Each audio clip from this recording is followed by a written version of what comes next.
Capcom presents. What is Marvel's Capcom 2? Damn. To be honest, it's just culture, man. Oh, he's so Pringles. Where your curly mustache at? It's a game with 56 characters. Select your heroes. 3v3 fighting game. Half the rosters from Marvel, half the rosters from Capcom. Tons of great players that brought a lot of hype. It's a community game that will live forever.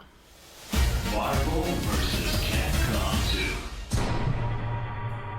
How did I find Marvel vs. Capcom 2? I was at Alex Valle's house, and I was just chilling with him, and then we went to Southern Hills Golfland, and boom, Marvel vs. Capcom 2 is there. For some reason, Marvel vs. Capcom 2, every time I think about it, it just always reminds me of my childhood, man. Like right now, just me talking about it's unlocking so many memories as we speak. It might be the best fighting game of all time. I really enjoy just figuring out just endless possibilities of different teams. So everyone wanted to just have a taste of that game. Peter Rosas, Combo Fiend, David Lee, Shady K was good, Genghis, a lot of good players. Vi was a part at one time. He was a Marvel 2 player. A lot of people don't know that. Ricky Ortiz. We had Eddie Lee, Arturo Sanchez, Eric Perez, Viscant. I had no idea that Marvel vs. Capcom 2 had the power and energy and influence to just get everybody in a room, just to get so many rivalries going. East Coast versus West Coast rivalry. That is what made Marvel 2 Marvel 2. And it's not only Marvel 2, it's actually like every other game. It was always, we have to be the best. We have to be the best at everything. East Coast versus West Coast rivalry was because I existed. It was super West Coast dominated. Not many East Coast players were able to kind of like put a dent into the West Coast players, right? West Coast would always say that we was ass. Like the only guys that would put damage into any of them, like in any tournament, was Justin Wong at the time. So that kind of sparked a rivalry just off of that alone. East Coast versus West Coast was always a thing. Even back in Street Fighter. Marvel 2, I felt like brought it to another height because of people like Smooth Viper, people like Sue Mighty, people like, people that like to embarrass people. They like to embarrass you. So that's what made it hype for me. Those guys who are getting Marvel 1. When Marvel 2 came out, the same guys who played Marvel 1 played Marvel 2. And then I came into the scene, and that rivalry was still there, man. They were like, hey, man, don't let the East Coast guys win. Don't let them win. You're West Coast, we got to represent. My main team for a little bit was Magneto Cable Cammy. It actually helped me win like East Coast Championship 6 against Ricky Ortiz. Midwest Championships against Alex Valle.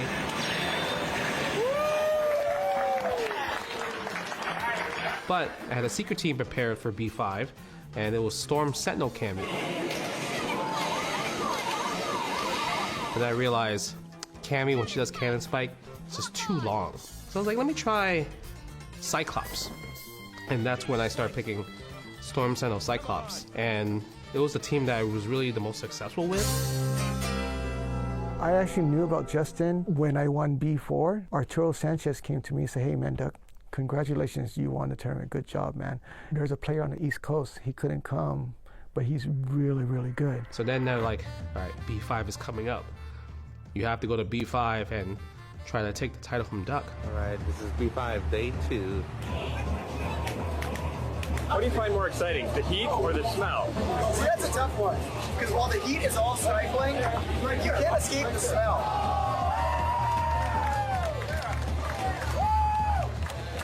B5, boom, here we go. I'm playing Justin Wong. At the time, he was playing me with Spiral Cable Cyclops. I'm like, wow, this kid is really good. And once I beat him pretty bad when he picked that team, the grand finals, he mainly switched to Spiral Cable Sentinel. And that gave me a huge run for my money.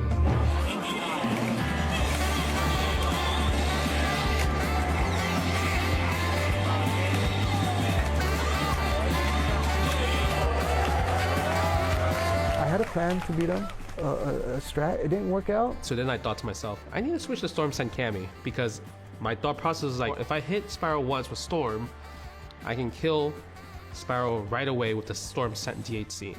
And that's literally what I did.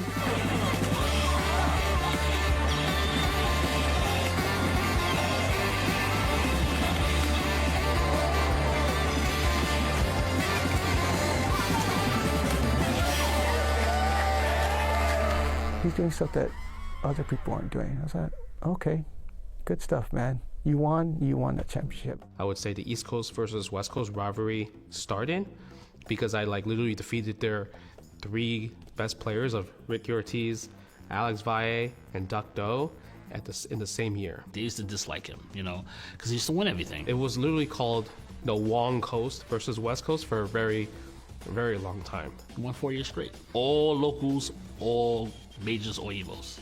He lost no tournaments. He was that good.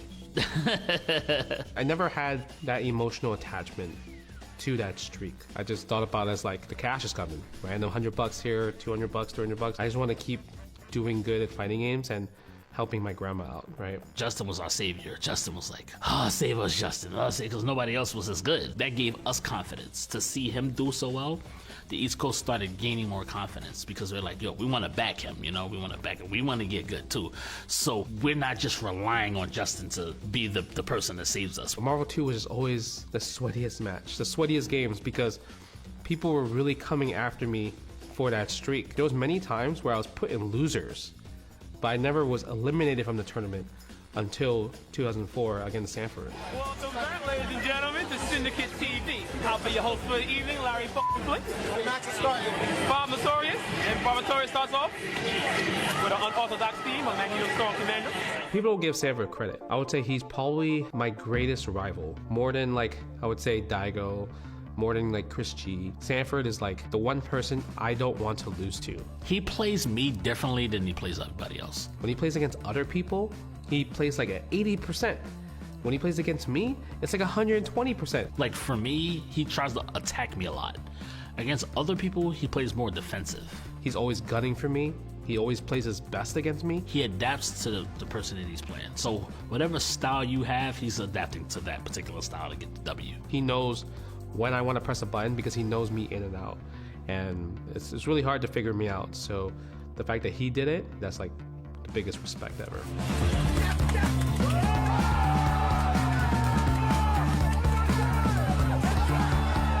Justin first losing to me was huge too, because it showed that there's hope. Anybody can lose. Anybody's beatable. He was the person that they thought couldn't lose, you know. So when he lost, it changed the whole scene. It made the scene say, hey, you know something?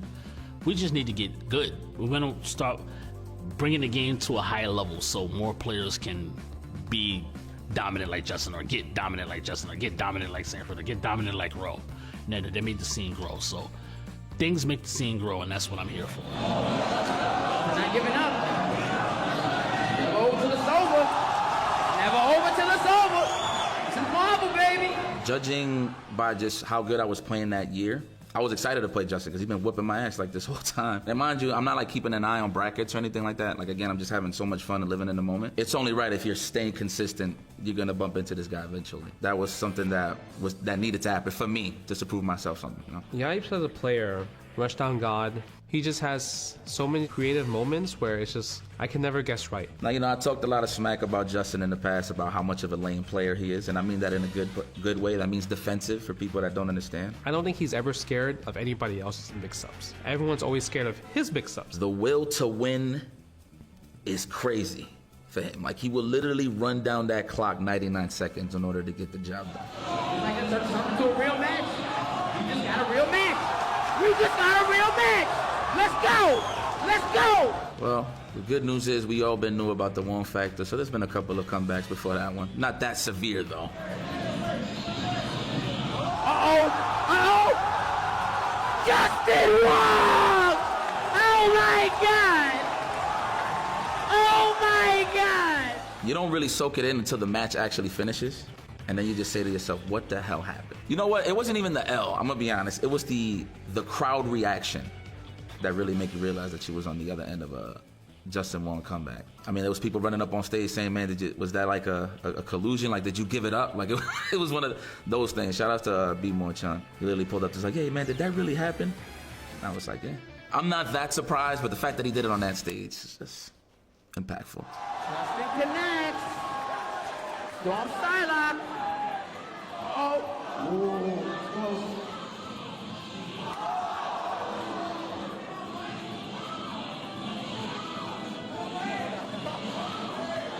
Game right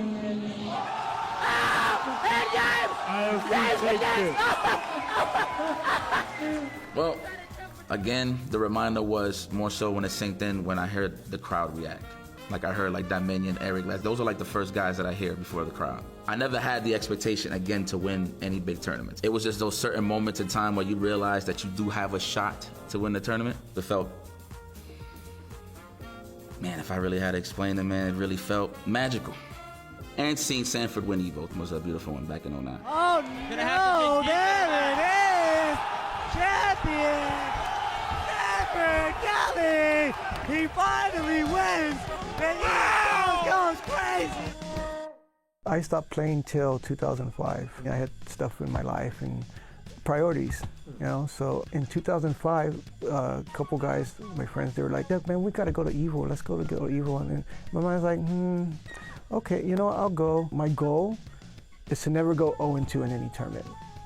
And that was my only goal. I had to only win one set, and I would have been happy. Lo and behold, my goal of not going 0-2 ended up taking me all the way to the championship, to the top, and I won that thing.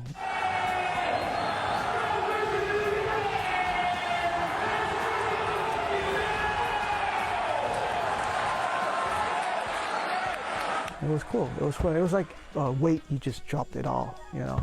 On my shoulder, it just dropped. There's this thing called money matching. Oh, you think you're good?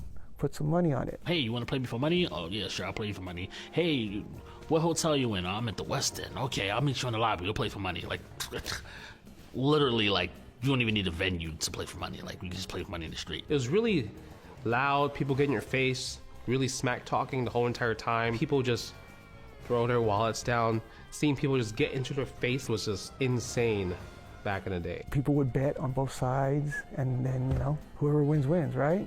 Money match. Duck Doe versus Sanford, man. So that was my first Evo. They put me in something called the death bracket at the time. It had Sanford, it had me, it had Rotron. They had to bump into each other in the tournament, and Duck sent them to the losers. And then I think Rotron took him out in the same pool, so Sanford was out of the tournament. He couldn't even win 2006 if he wanted to. Kels wasn't having none of that. He was salty. You know what I mean? Rightfully so. I didn't feel the type of way when Duck beat me.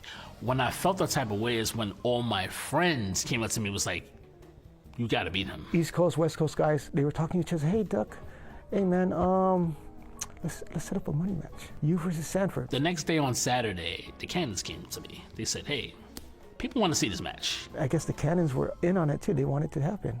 They made it a main stage money match. I said, what? They said, we're gonna make it an event. It's gonna be at 8 o'clock. So we're gonna stop all games for you guys to play on stage. So I can't turn that, I can turn that down. It's not about the hate, it's about the hype. So give it up for the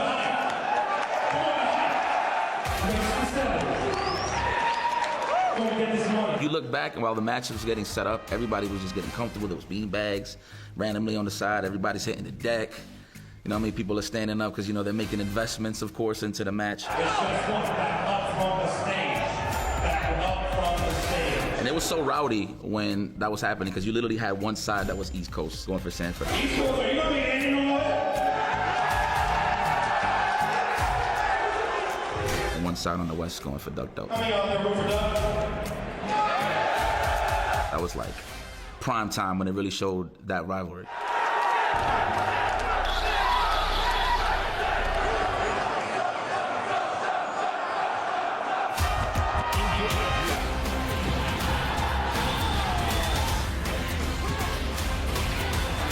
Duck takes game 2.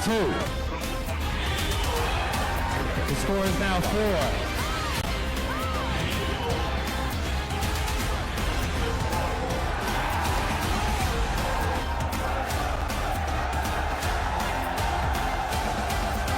So before I played him, Isaac Graham and Josh Whitford was like, yo, you lose, don't come back to East Coast.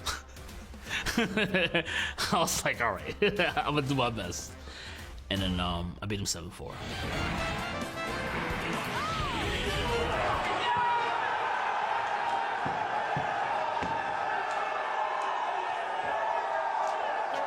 I think Marvel 2 Evo history is definitely one of the most important titles. Marvel 2 is the biggest game in Evo.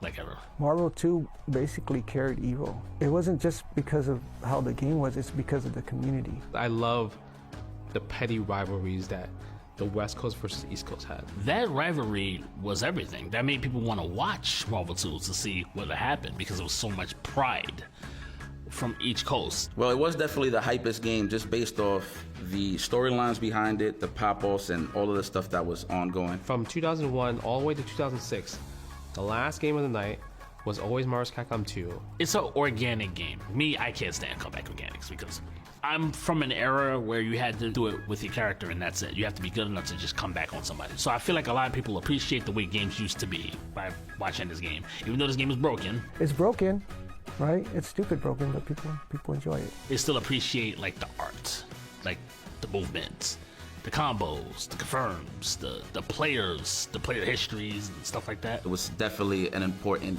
part of Evo history, just off entertainment alone and skill, of course. Everything about it is just so perfect. What can I say? Marvel is just that game that people enjoy. Thanks for playing Marvel vs. Capcom 2. Don't you want a rematch?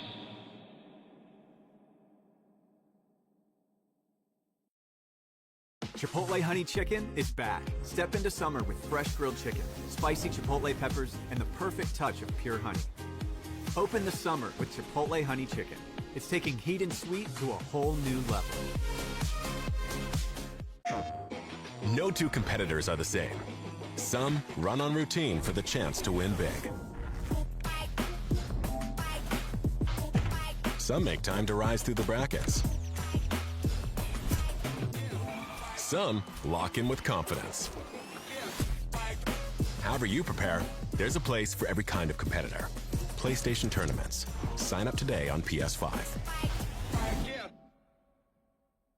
PlayStation.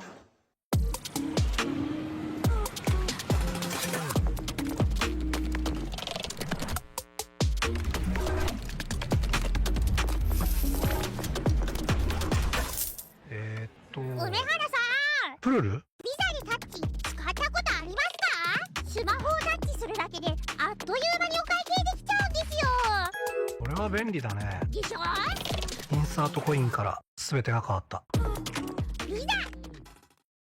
で、ストリートファイター4っていう形で格闘ゲーム久しぶりにやった時に、その時になんていうか、自分で特別なものがあったんだなっていうのを思い出したっていうことがあったんですけど。I don't see myself quitting for at least maybe 20 more years. 気持ちは調子良かったですね。It's much more than just playing. It's being a part of this community.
He's done it! Oh my God! Let's see it now! You're not like this! What are you standing up for?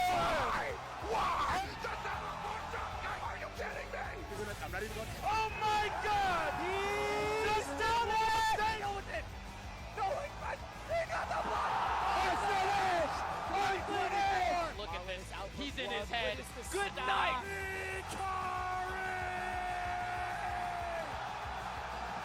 This is it, ladies and gentlemen. We're going to get some fire games, man. Oh, I can't wait. Let's get into it.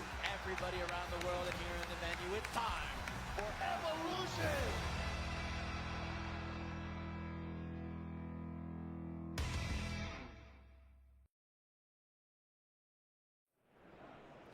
Good morning, Evo. It is day 2.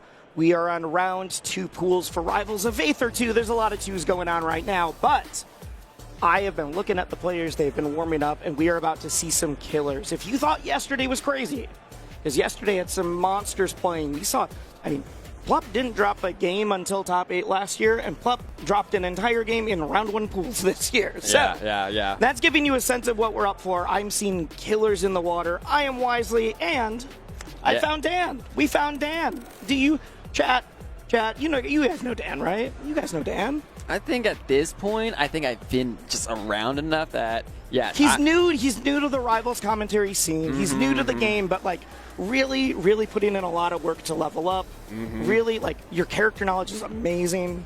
Yes. You're doing a lot of good stuff. I've really been impressed. Long-time game dev, first-time talker. No, you've been a talker. You've been a talker. I've been explaining how Zetterburn's smash attacks work for smash attacks. Wow. We're starting off strong.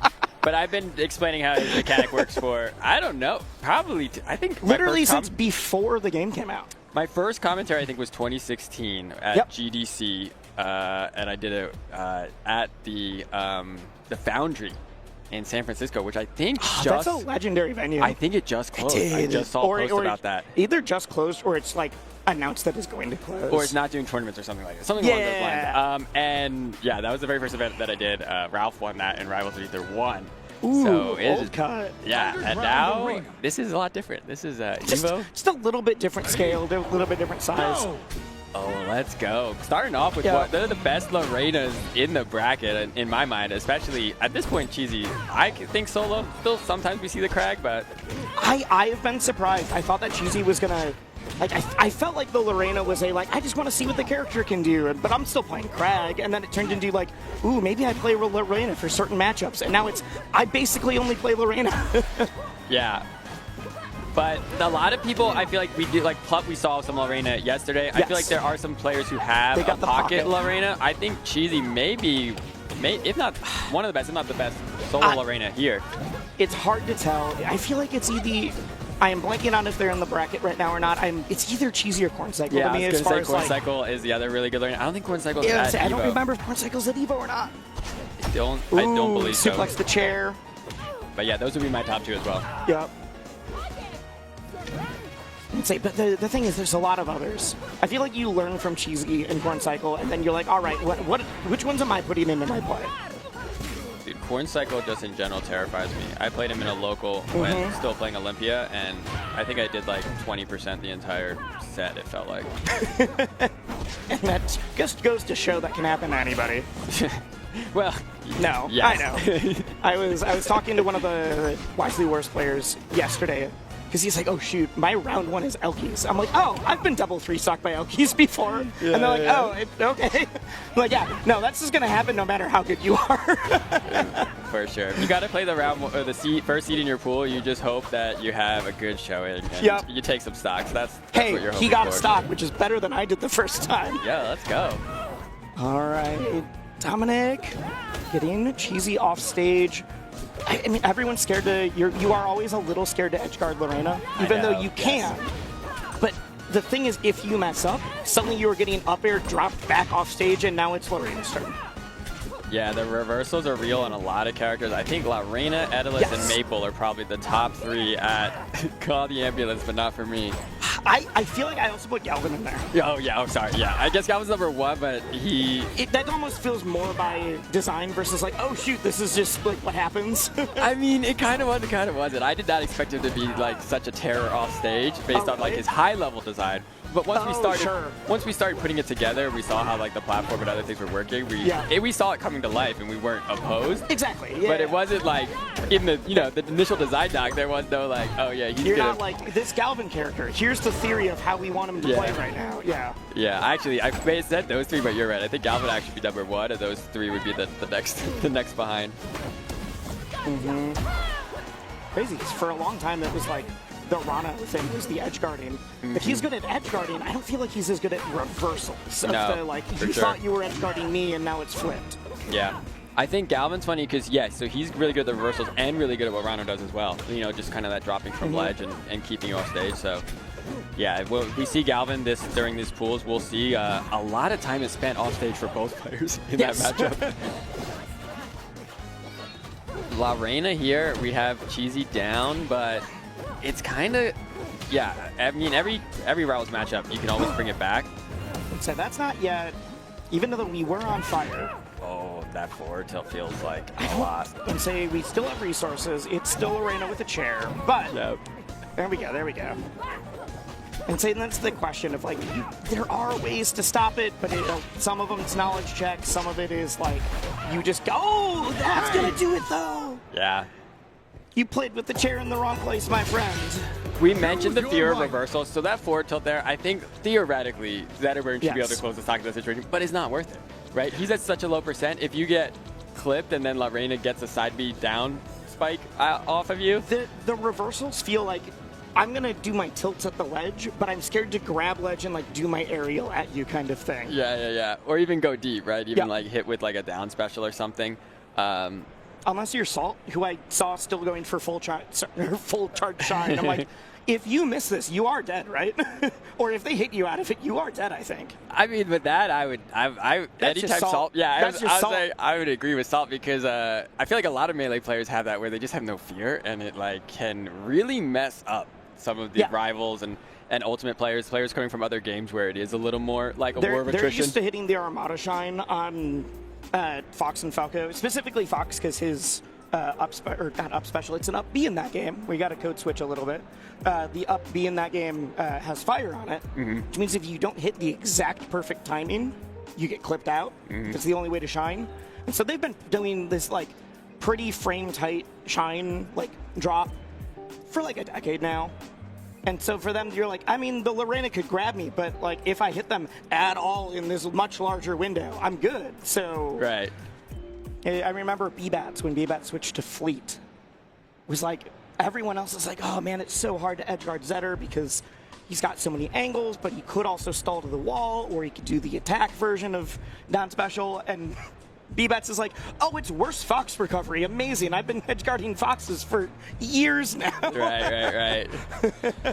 Well, and I mean, B-Bats, I feel like Fleet has some of the best tools at lots of different edge guards. So it was also you gave one of the best Peach players ever a character that can also go deep for those kind of things. It's got a float plus disjointed aerials. Turns out that's a really good combo. Projectile aerials plus.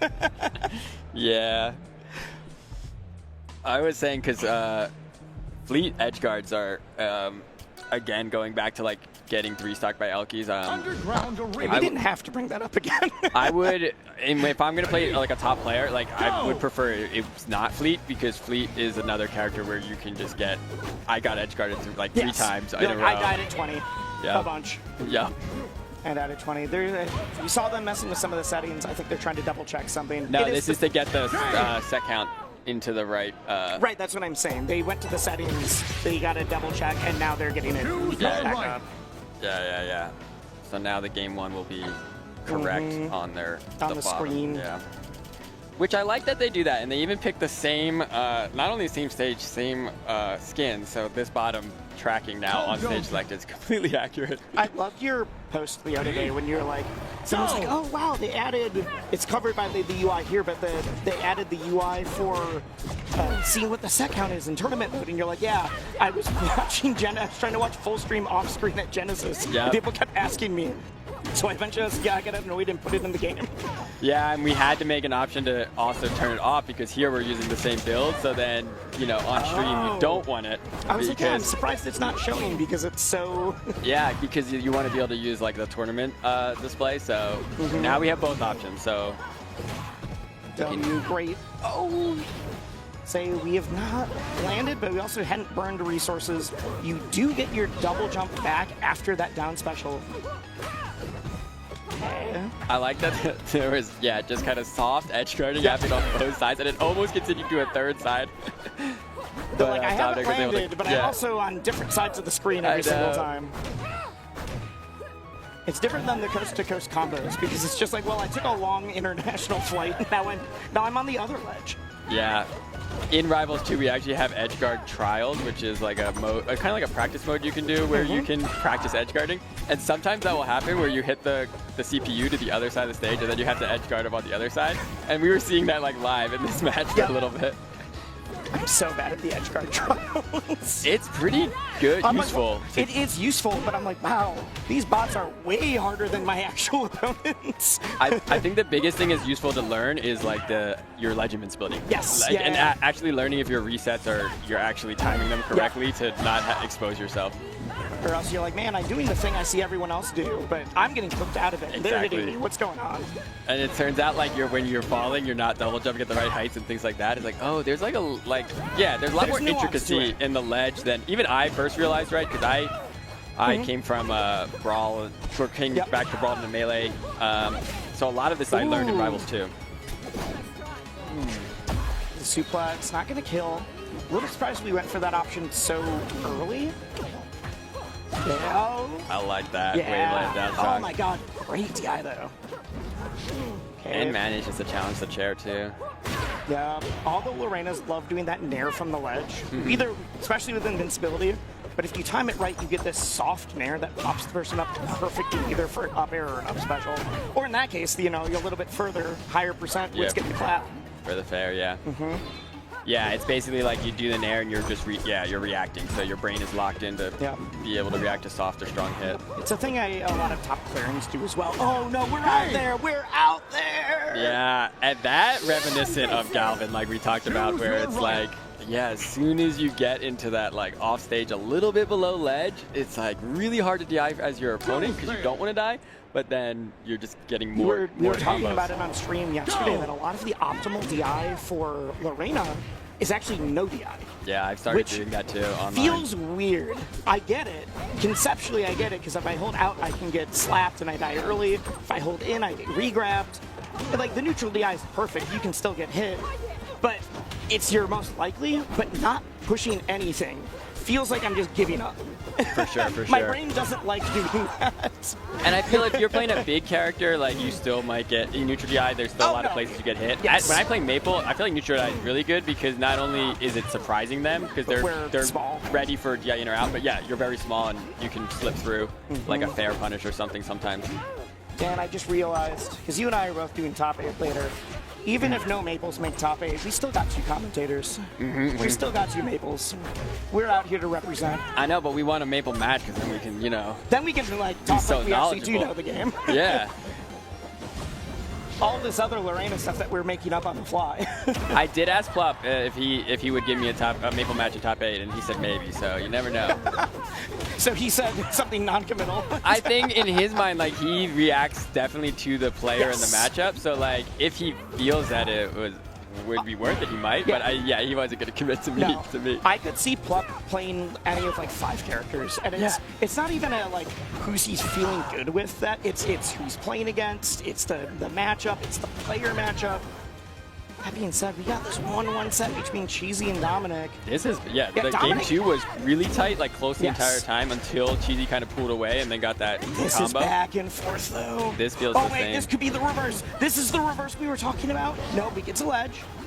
All right, if we got that one falling up air, I think that could have been set up for a checkmate. I think Cheesy could have went for the side special into the spike there, but that's so scary. So risky. It's so scary. That's your death if you whiff, so I get it. That's the kind of thing you do when you're doing friendlies, not in a, Friendlies or you're up a stock, kind of, or high percent up a stock. Yep. Oh. I love the momentum stuff that people give with chair. I'm going to use the down special to zoom towards you, then I'm going to back air away. You threw the chair on stage, I hit it off stage. It is a resource to play with. I thought that was going to work. That's going to do it, though. No tech there. This is a big upset on paper. Dominic is a known name. This is not like oh my god, who is this person? Dominic's phenomenal. But Cheesy is one of the people that everyone's like, yeah, they're going to make top 16 at the very least. Yeah, it's a huge match. Okay, we drop down. I believe this isn't winners. That's going to confirm, though. That's so a great reaction to that down tilt.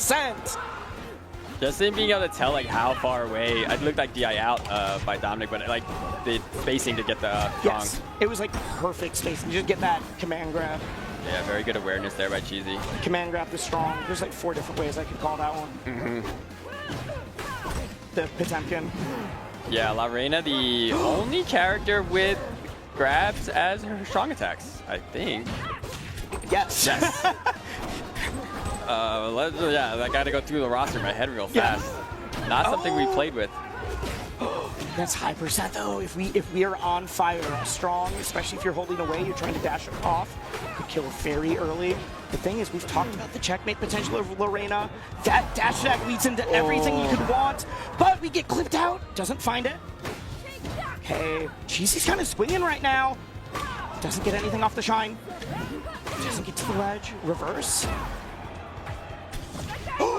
Huge call out. Can't find a follow-up from there. Why are you off stage? Why are you off stage? The platform there. Oh my god. Jules failed the top, the extra top plat, the bonus platform.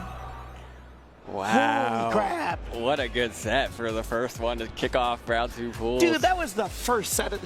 we started off talking about some chill, like, general Evo stuff, because that's just kind of what you do at the very beginning of a day. No, they did not let us do that for very long. Yeah. Huge W for Dominic. Huge win. Really impressive, like, just kind of composure, too, because there was a couple combos that started where it did feel like, right, like the floodgates were open and Cheesy was just going to take Dominic off stage, and Dominic was able to get back, and then in a lot of those, get a hit that looked like Dominic could have closed it out himself really fast. So that was really impressive, kind of like that composure against, like you said, a player expected to get, top 32, top 16, around that. Every single time I saw Cheesy, like, pixels away from getting that up air at like 40%, but off stage already, I was like, oh, Dominic's dead. Dominic, if she hits this, we're done. We're like, that is my mentality against Lorena, is if they miss, great. But like, I should be dead and I need to be okay with that. If I'm here already, that's where I made the mistake. That little one on the left side with the up tilt, I forget what Cheesy hit with first, but then comboed into the up tilt. I like just the way that spacing was. I thought that was gonna end it, and then she got another one on the right side, and it was like, man, very close set. Honestly, the whole set was pretty close. Even though Cheesy did get, I think, the 2-stock in game 2, everything was like neck and neck. It was so back and forth. Yeah, it was so back and forth. Ooh, this should be a fun. I mean, they're all gonna be fun. We said. If you made it to day 2, you are a very, very strong player. We are looking at Korra and Keeb. Oh, let's go. Keeb? I think it was Keeb. Keeb destroyed me in some bracket. He was my seed 1 in one of my tournaments last year. Again, going back to Fleet, not being fun when they're a lot better than you. Dan, I have some bad news for you. Yeah. There's a lot of characters that aren't fun when they're way better than me. Well, true, but I feel like some other characters... But that's any competitive fighting game. Turns out I don't like fighting anybody when they're better than me. Yeah. But some matchups are going to be more attrition. For example, I think I played good in my number 1 seed this time was Sly, because I played yesterday. Sly's phenomenal. And Sly's great, and I think I played fine. I think I got... Game 1, I know I got him the last stock. I think maybe even both games I got him the last stock. So made him sweat a little bit. He said I didn't after, because I told Stango. I was never worried. I told Stango that I made Sly sweat, and he was like, no. And he's like, my next match after that was hard. I was like, yeah, whatever, man. But because of Claren, right, even though he was a lot better than me and his punish games is insane, it was like I still felt like I had a lot more opportunity, like a lot more chances of neutral. If I did mess up a recovery, like I did still have a chance back. Whereas when you're playing someone like Fleet or some of these other characters that are really good at pressing advantage and like killing you off stage, like the match just gets, they get one edge guard early and the match just feels like it runs away from you.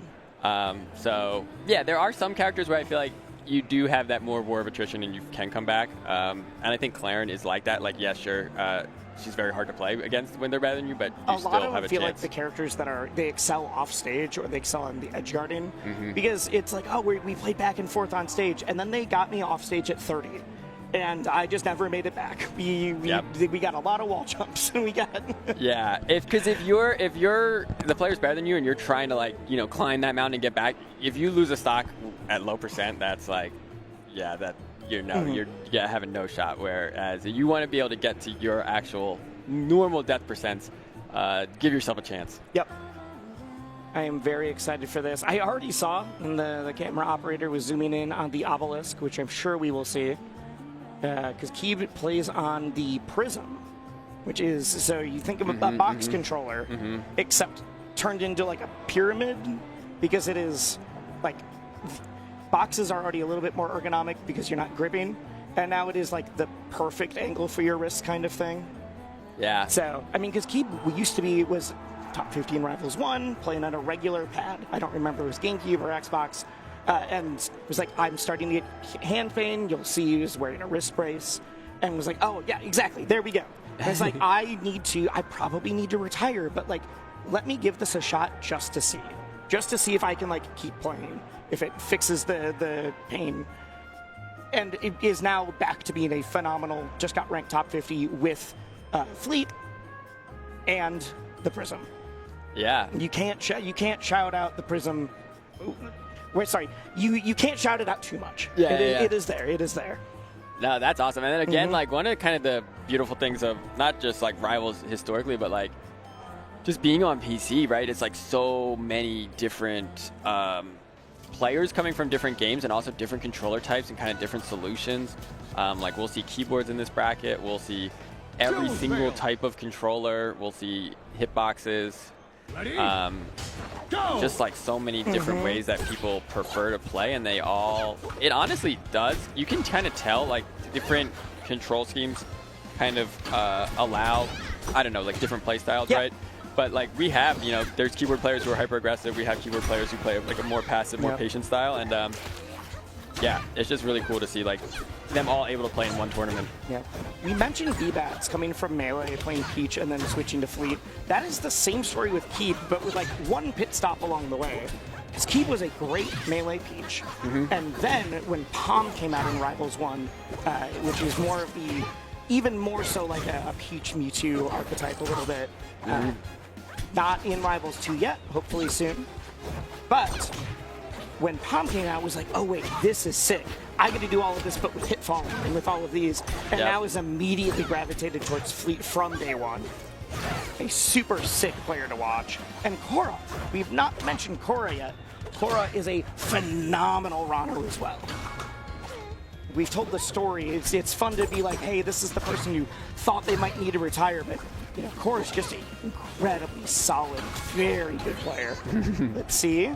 Doesn't clean up that edge guard, but we are still in the thick of it. Okay. The softest air. Korra's hoping that after this set, Keeb's like, I should have retired. Ooh. We saw that, like, the fake out, because we've seen a couple of empty jump into grabs, and so it was an empty jump, super delayed forward air for you to think that we were going to get the empty jump grab. Yeah. So it was just like jump, and then the last possible moment to get a super low fair. And it purple too, so just, a high enough percent for that to be the closeout. A reverse back air. Drops. Out. Combos out of the bubble. We love it. Anytime someone uses the other character's resource against them, it always makes me smile a little bit. Yeah, and honestly, like, Rano is if he doesn't want to be off stage, he's one of the harder characters because, like, the up special's so fast and he has so many different options, like, with bubble and tongue. Slingshot? Yeah. Yeah, so, like, Keeb kind of showing not just his own ability, but, like, Fleet's ability as well. Like, we talked a couple times about how insane her edge guarding can be, but, like, even against top players, right, it is a strategy. It is a path to victory. Yeah. It's not just a way to 3-stock me in tournament. It can be both. Yeah. It can, and it is. Oh, see, look, the bubble tongue there normally is like a really safe way for Rhino to get close to the stage, and then that's a matchup thing, though. Yeah. Normally he gets back and then he reacts. Like once he slings himself in, he's like, oh, I might have to tech the wall, I might have to up D right away, I might have to do this. I could do the B reverse with the quick needle charge, whatever. Exactly. But because Fleet can get out there, and because Keeb isn't scared to do it. Because a lot of fleets, even though they can get out there, they're going to stay a little bit closer to the ledge. They're playing it a little bit closer to home. Yeah, Keeb was out there, and then, like, honestly, at that point, Rano's committed, right? The sling does have frames where you are not actionable, right? Like, you do become actionable, so, like, you can kind of go for those other options, like we said, react. But at the beginning, at that point, yeah, Keeb out there with the fair and just closes it. Yep. It's kind of like a very different in use, but like a wave dash, where people are like, yeah, but they're moving around. It's like, yeah, but if they just started the wave dash, they can't do anything until that animation is done. Yeah. They can do a sliding move, but not immediately. Well, unless you're playing Rivals 1, and then well, okay. and then your wave dashes are just fully actionable, because I didn't even know what, I didn't understand that when I first programmed it, and then people liked it, so I was like, I guess I gotta leave it now. Now I know how it works, but I can't change it. Ooh, nice. Core able to get the lead here in this game too, which is honestly huge. I think like game 2 is such a momentum swing, especially in a best of 3, where the other player does, even though you don't want to, when you win game 1, you tend to, you let up a little bit, and that really does give opportunity for momentum to swing if you can take the first stock as yeah, some people win game 1 and then they just keep it immediately trucking and they're like, I want this done as fast as possible. But sometimes you sleep. You're just like, oh, thank God, I can rest for a second. And if you do that and they start bringing it back, that's when you panic. I've seen people choke it. Yeah, as soon as you start thinking in the middle of the match about like winning the match, everything just starts slipping away from you. Think less while you're playing this game. And not even as a joke. Like, yes, figure out what your opponent's doing, read, play around them. But the more you can like have a incredibly solid flowchart to get you to those moments, that way you're not like, but if I hit a down tilt, what's my option? It's just the like, oh, this I can just flowchart from here.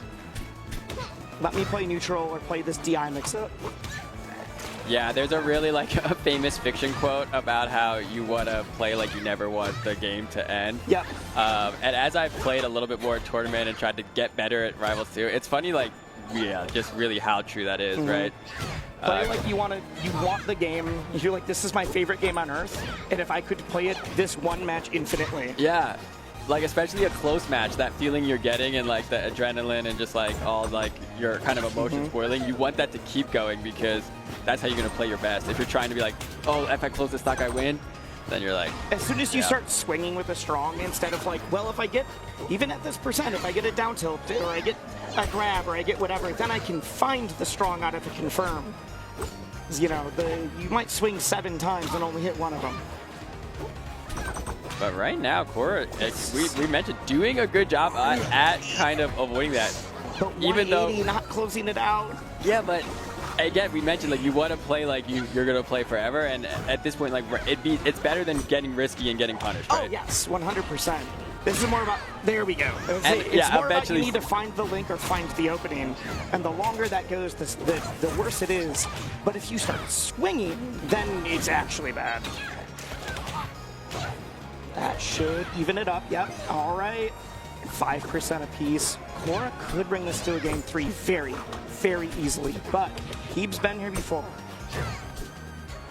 Oh, God, the back airs. Such a scary move. Yeah, very strong, pretty big hitbox, and you combine it with that float. There's momentum shifts from Cora with all of the wave bouncing, the B reversing out of these slingshots makes it so tricky to figure out exactly where Rano's going to be attacking from. Ooh, one of the first down airs on like a shield pressure we've seen. Oh, you were holding out in a rough direction. Oh, but the back air doesn't get out in time. That could have been, you should have been dead to rights. I thought that back air was going to close it. If it was active a little bit sooner. Cora was trying to get this edge guard. That needle sniped through the side view is pretty sick. Knockdown. Okay, I'll be able to set up. Oh, huge call out going high. But keeps trading. If Keep can't find just a clean hit on this edge guard right now. Oh, again! Oh, not quite it. One more. Misses the bubble. That makes the, the bubble? Oh, I thought the bubble was there. It was, but it was too high. It was too high? Okay. It was too high.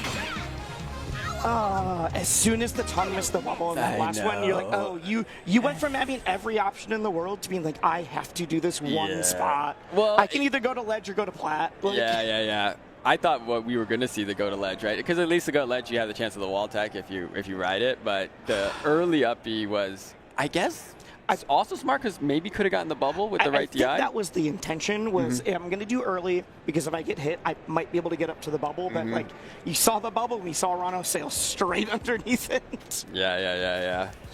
Keeb cleans it up. Says I'm top 50 for a reason right now. Yeah. Another great set.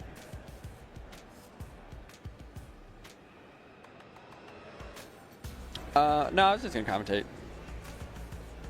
All right.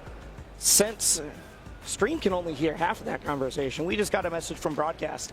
I forgot that, Dan, you made day 2. You should be playing right now. Yes, I did. You are a gamer. I made it out of round 1 pools. I guess I forgot to tell production that I was going to DQ because yesterday I played in my pool, but I was supposed to be on commentary. Yes. Luckily, you guys covered for me. I did not want to do that to our beautiful team again. It worked. All the blocks were great. It did make yesterday very chaotic. Yeah. So today I said, you know what? I mean, I probably would have went really far. I might have won the whole thing. Probably beat Plup out of losers, honestly. But for the best way for the tournament to run is for me to be here. Doing the commentary, so it's like I never lost, basically. Yeah. Were you in winners or losers? I was in losers, but when the tournament ends, there will only be 2 people who haven't been eliminated yet. It'll be me and whoever wins the event. But I did know who I was supposed to play, and I was supposed to play No Thigh. Okay. Who plays Loxodon, who multiple people told me I was going to get destroyed. No Thigh is very good. Even people who I don't even knew they followed Rivals, like at our booth. Like someone from off-brand was like, yeah, you're going to get wrecked. And then, but I was like, I'm very bullish in my own ability, always. But you got to be.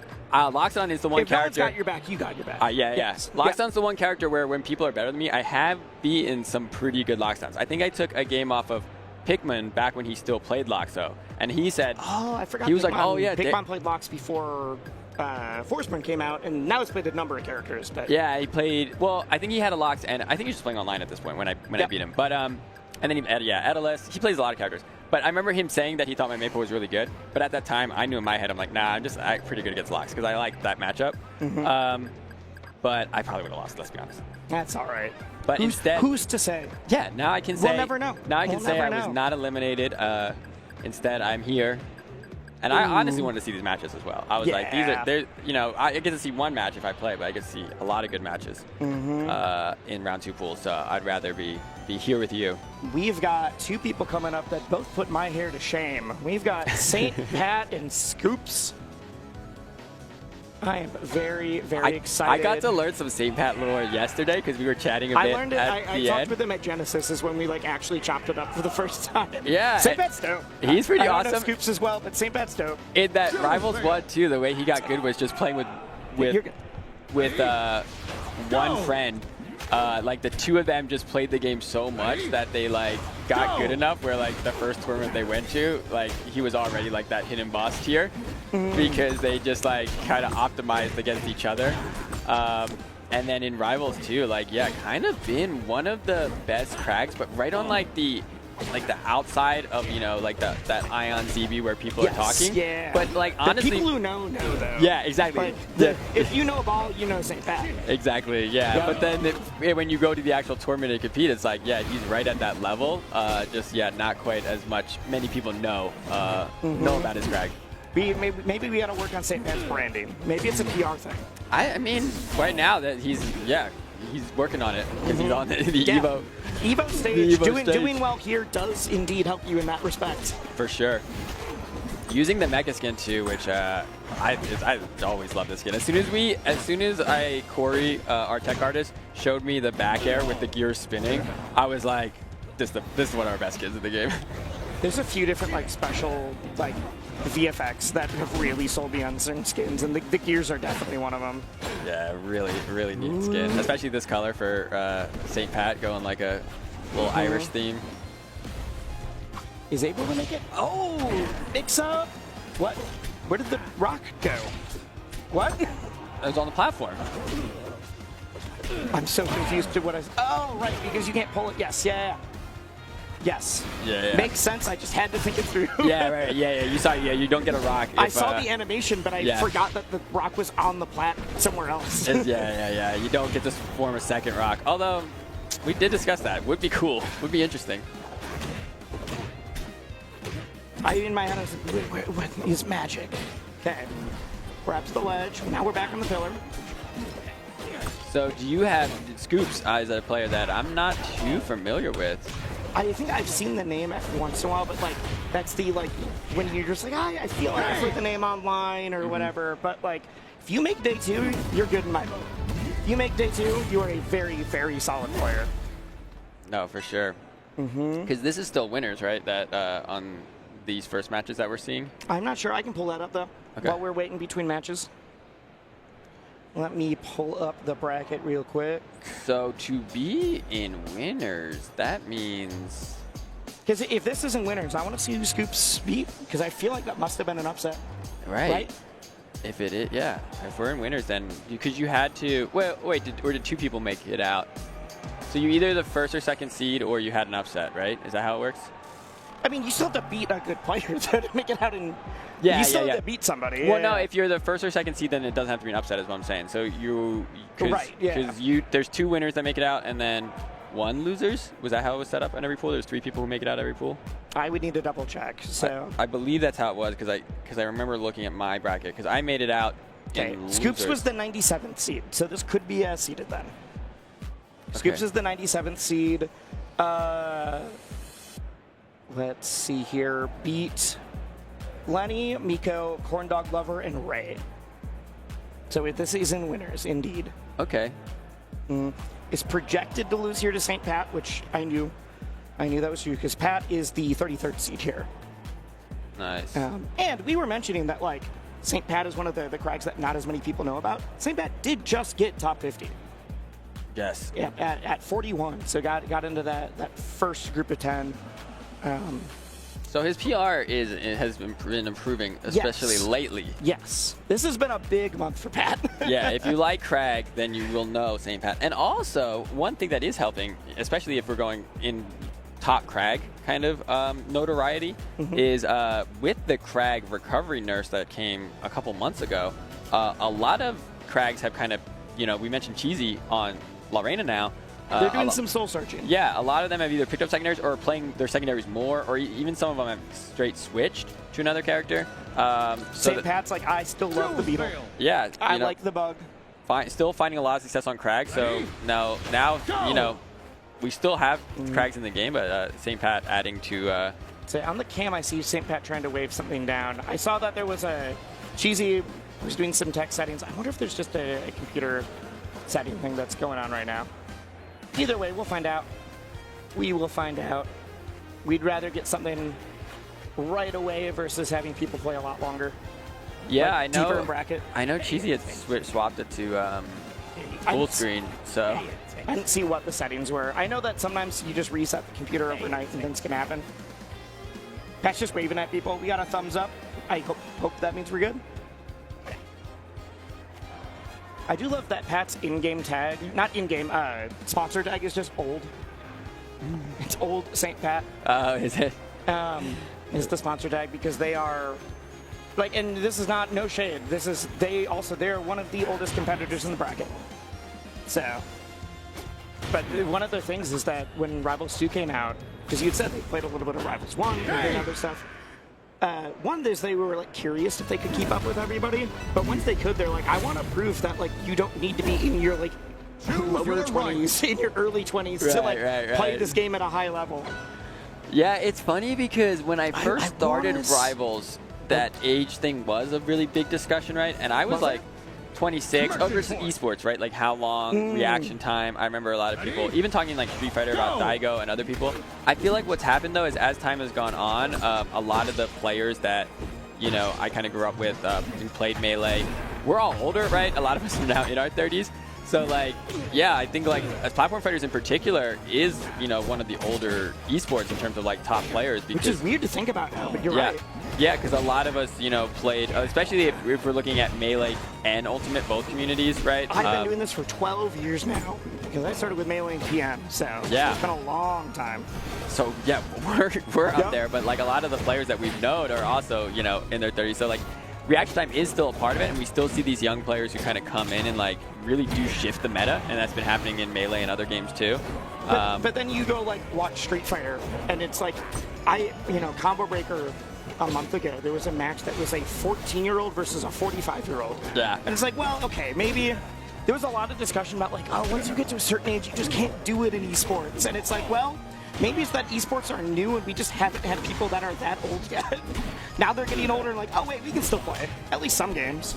Yeah, I think it is like just like traditional sports as well. We've seen like in the World Cup, there's a lot of players who are older having success. It's like being able to adapt your game to your current strengths. Yes. Right? And the esports is the same, where it's like you gotta, if your reaction time is no longer like a big part of it, it's like, okay, well, are you anticipating, are you adapting? Think other ways that you can kind of bridge that gap. I don't know a single person in Street Fighter that's like, oh, Xiaohai, Lashar, they're old, I got this easy. It's like, no, they make top 8 in every single like 3,000 person event.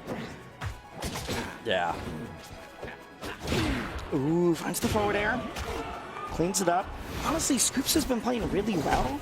It's that St. Pat is like a stock ahead at all moments. Like just a little bit further ahead. Punish game is just a little tighter. Neutral is just a little bit smoother. And when you put that together, you're not running him over. This is not a bloodbath, but it's just like you gotta make some magic happen if you want to catch up. Yeah, catching up versus Craig can be so tough too. Because as a heavy, he's like really good at those sparring trades where you both get hit, and it's like, well, if he's a stock up and you both get hit, then he's winning that trade. Well, and I said you got to make the magic happen, and St. Pat was the one who heard me and was like, all right, let me pull out the rock. We got the Rube Goldberg machine. I got the rock set up. I know exactly which one's the clone. You're dead at like 40. Like, all right, let me clean up. I got to go play another bracket match. The rock setup into the edge guard was very polished, I'll say. It didn't even look like, oh my God, look at that crazy thing. It's like, oh, you've done this before. Yeah, this is just a day in the office for you. All right. Yeah, so St. Pat staying in winners, like we said, trying to put his name out. I mean, yeah, it's depending on who's playing what characters. Like that title as like best Crag and Rivals 2, it's never been more open. It's up in the air. Like I think by seeding it's Ion, but and I also think like my heart would also say Ion, but then there's ZB, there's Cheesy if she goes back to Crag. There's St. Pat at the lower end of the top 50. There's so many. There's a lot of people that if they get the right breakout performance, they can put their stake on like, no, you got to include me in the conversation now too. Yeah, for sure. And Rivals 1 too, we always had a lot of Crags. They were always kind of competing for best Crag.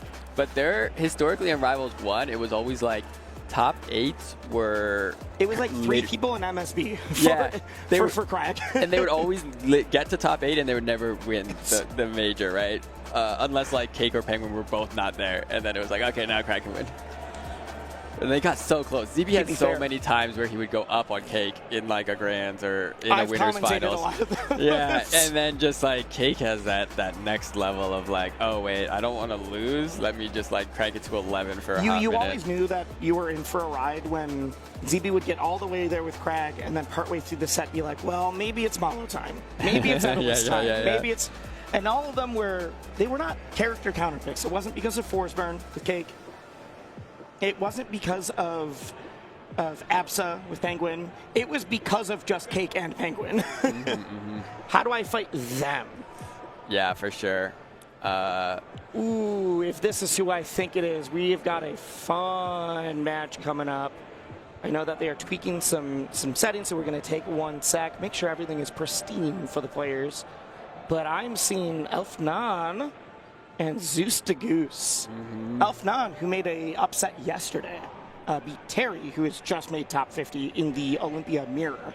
But Elfnan is the best player from France. Yeah. And then Zeus, who I think at this point needs no introduction. Doesn't go to a lot of stuff because of work and life and not being able to travel. But when Zeus shows up, they always get top 16. they haven't quite made as many top 8s as I think we were expecting, because they're usually, there was a few seasons in a row where they were consistently #1 on the ranked ladder. But they've put their stake in, like, I'm one of the best 15 players in this game. For sure. Well, we were talking about the best Krag, and we didn't mention Zeus, who also is probably the best, like, also should be in that conversation. Probably is. Well, if you Ion is I still interesting. think it's Ion. If you don't count Ion as a solo main, then Zeus might be the top solo main Krag, right? And it's weird in to terms think of results and rankings. It's also funny to think of Zeus as a solo main, because in bracket he is. Yes. But because Zeus is one of the people that streams and does a lot of plays other things, everybody. and on stream, Zeus will play literally anybody. Right. Zeus has gotten, I don't know if it's finished yet, but Zeus is in the middle of getting every single character to Ethereum. Right. And like, so I don't think of Zeus as a solo main, even though like once you're in bracket, you're getting the Krag. In bracket, have we even seen, like in local tournaments, have we seen him play other characters? Because I've only seen the Krag, Well, no, I feel like. That's the thing, is that because Zeus can't travel and Zeus works like a job where they're like working late at night and they can't even go to local tournaments. They go to like 2 regionals and like 2 majors. Right. They get just enough to be able to get ranked. Nice, They're the online monster. Well, Because last Genesis, the big story was that it was the first time we'd seen, or not Genesis, last EVO, was the big story is that it was the first time we saw Zeus offline ever. But then Zeus was also at GX3, right? Yes, then went later. It's funny because, so for me, I have 2 young kids now, so I've been traveling less, but I've hit like some of the biggest ones. So I have seen Zeus at the last EVO. So in my mind, I'm like, what do you mean? He's at the same tournaments I'm at. Yeah, but you also don't go to many things anymore. I know, I used to see you at like a lot of random. I know. Right before the pandemic, George and I were honestly traveling too much because we'd go to every single Rivals 1 tournament. And not only would we go, like George was TOing it, I was like helping run it. It was a lot of times like our setups that we were bringing in the airplane with us. So a lot different now, but still a lot of events. Just a lot of them are run by it's cool that the game is big enough that you can't fit all of the setups that you need in the airplane. Yeah, it'd be impossible. We got 52 setups, not even including the 2 stream setups. Yeah, now we work with like Gaming Gen, who has like a fleet of PCs that they work with us on, and there's lots of other ways to do it because what we were doing in Rivals 1 would not be possible in Rivals 2. I mean, this is one of the first events where they're like, Gaming Gen didn't even have enough PCs. We got to get them from somewhere else for EVO. Yep. Yeah, I mean, that's how big this bracket was. So super awesome sign. And our biggest tournament that the Rivals, either game, the biggest local tournament we've ever had is this one. Yep. Even, it's EVO. A lot of people... EVO and the Call of Vegas, a lot of people don't show up to the round 1, things like that. Even despite that, we're sitting at like 700 people. Yeah, even after all the DQs, it's still the biggest local tournament that we've ever had. And not even close. It's like the biggest in-person tournament by like 200 or 300 still. Yeah. It's crazy. Okay. Ooh, good tack on that uphill.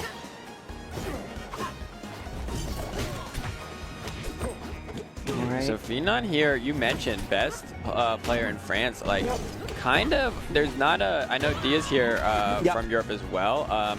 Depending on how Phenon can perform in this bracket, like really trying to put a name out for one of the best players from Europe all up. I mean, I think has proven it here. Elton is, because Dia actually got upset yesterday. Dia's still in, at least at that point, but in losers, whereas Elton's set against Terry was winners. Yeah. Because Dia got upset by Tashi, the Maple.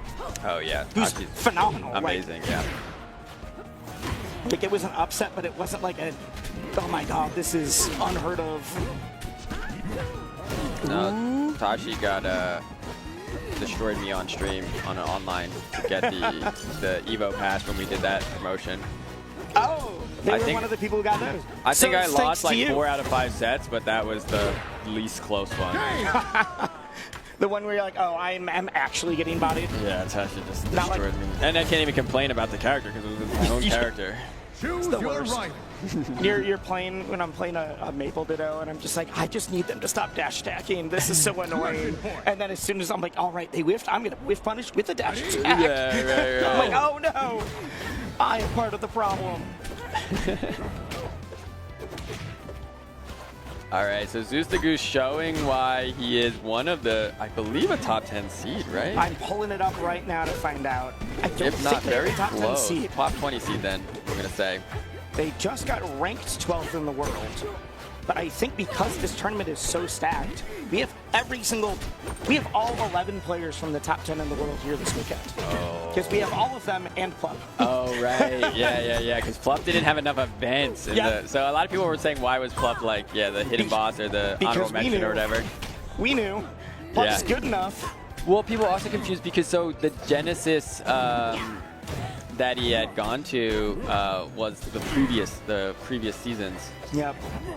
And also some of the seeding, once you're out of that top 8, becomes a regional things where someone will be seated a little bit lower, higher to avoid a regional conflict. So Zeus, despite being 12th in the world, is the 15th seed in the bracket. But Zeus is also one of those things where if you're Zeus made top 8, it'd be oh, sick, that makes sense. No, yeah, Zeus is the goose. Yep. Beat Lunar in top 256, and so this is the top 128 match right now. Elfnon was the 79th seed. But after you stole that spot, there's the huge thing about making an upset is that you do make your next couple matches easier, which is crazy to say when you're now fighting Zeus. Right. Well, there's 14 people that the bracket has deemed harder matches than Zeus. So small. Yeah, you know, it was crazy when I saw that there was unfortunately a player that could no longer make it, so I had to tell them hey, you need to not seed me. But they were initially 68th seed. I'm you got top 8 at Frosty's, which was an RCS event. Right. And I still saw that and was but I can't argue with the seeding. It makes sense. That's nuts.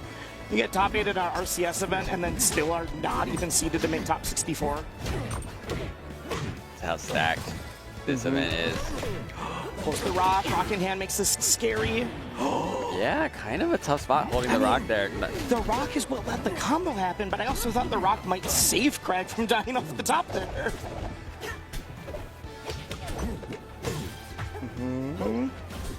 Just playing around that platform. Dash dancing inside the gem field is so brave. Yeah. Not yet. It's Craig. You got to do a little bit more. Oh, the special get up there. Know something I don't know, but kind of. It hogs ledge longer, and so I saw Elfnon doing that a lot in the mirror.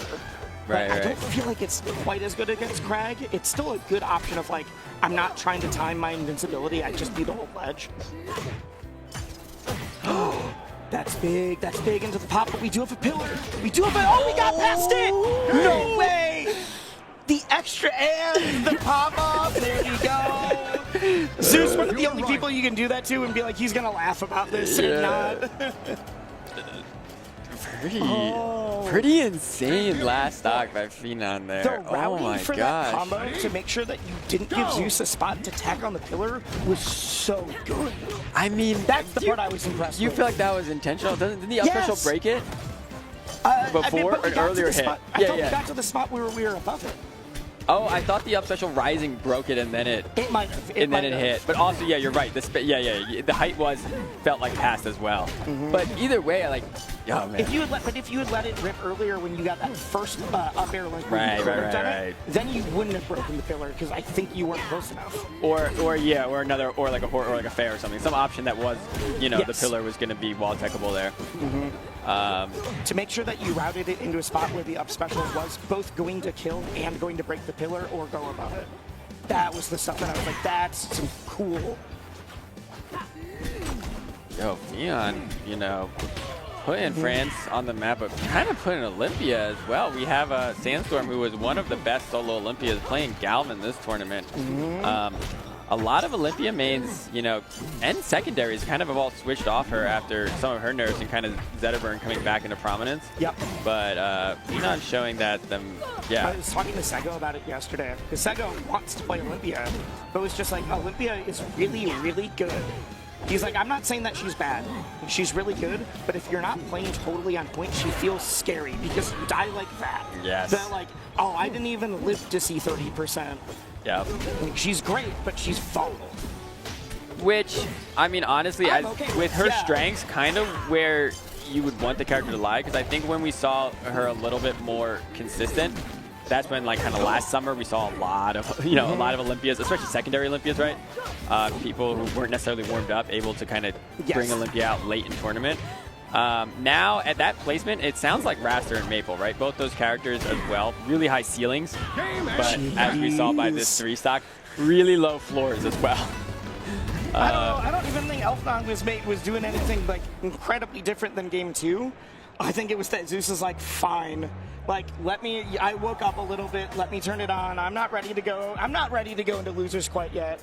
Yeah, Zeus kind of locking in, but that game too. Coach Zeus also had his students cheering behind him and his own emote. You don't know, Zeus is does PNG VTuber stuff for their stream.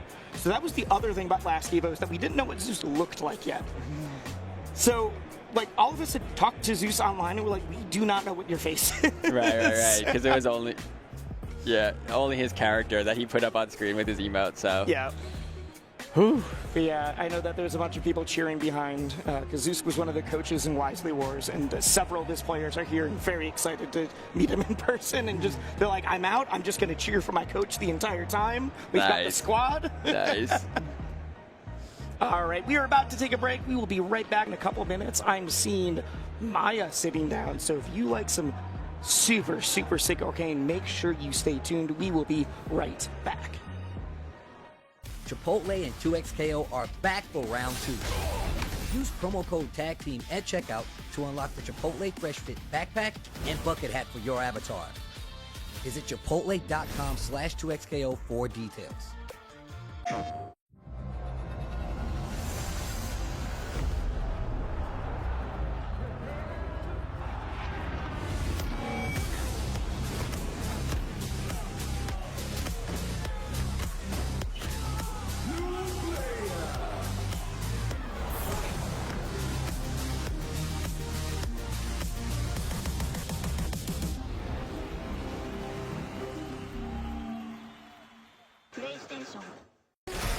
How would you like to live forever? I do not trust this thresh. His lamp contains screaming. Those are just squeals of wonderment. Ready to banish the darkness. Come on, let's live a little. In the light is your deliverance.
Hello?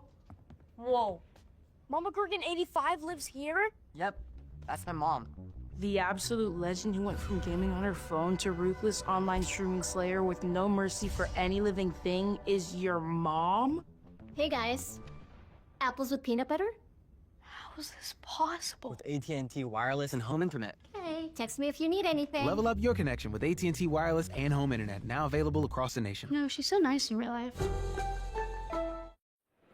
Welcome back, everyone. We are here on this is our finals day, but it's day 2 of EVO. We are into round 2 pools, getting deeper, which means the matches are getting more and more intense. The players are getting, closer and closer in skill.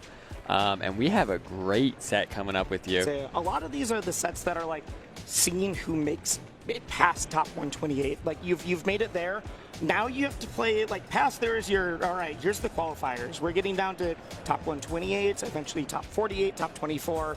But we've got kind of the story of the weekend is what is Plup up to, but also as the camera shifts, we've got Maya, the Orcane extraordinaire, which means that this indeed is the Puddle Mirror. Maya versus Eggdog's own Plup. Plup is going to be rocking the plushie, as always. We love the cute skins. Maya loves the deity. Okay. Orcane Mirror is not a matchup I have seen common. much at all in Rivals 2. I wonder how Orcanes feel about it, because we talked about the Maple one. We both get stressed out by the Mirror. I think I might just get stressed out playing the game, but you know, I also do get stressed out by the Mirror. The Mirror just tilts me in Rivals. I mean, I never liked mirrors though in any platform fighter I played, because That's it like fair. I always feel like when whatever character I play, I'm trying to like use my character's strength, not to cheese, but to like to my advantage. And if they can mirror it, then you're like, well, shoot. Yeah. I know that like Krags often really like the mirror. Yes, but, but it's because some- they start playing with the rock. Some years I actually even do like playing the Krag mirror, right? Because we have some Krags on our team, our developers. A lot of our artists love Krag. So sometimes with the dev tournaments that we do once a month, I would Devolve into Krags. Yeah, I would do Krag versus because I think it's funny. And it is funny when they lose to my Krag, because my Krag is not practiced. So...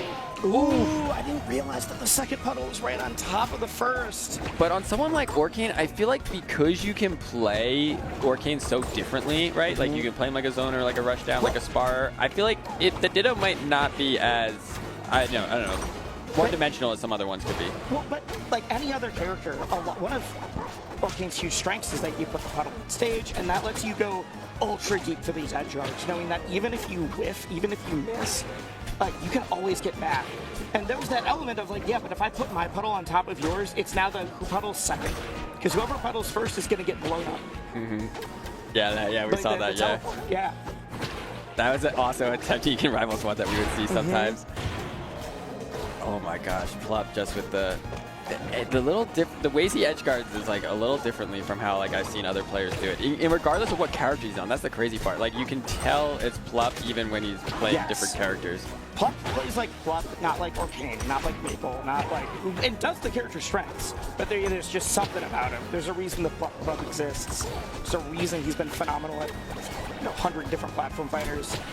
Yeah. That being said, Maya's also someone that really put her name on the map this year. People didn't know during like the very beginning of Rivals, including me.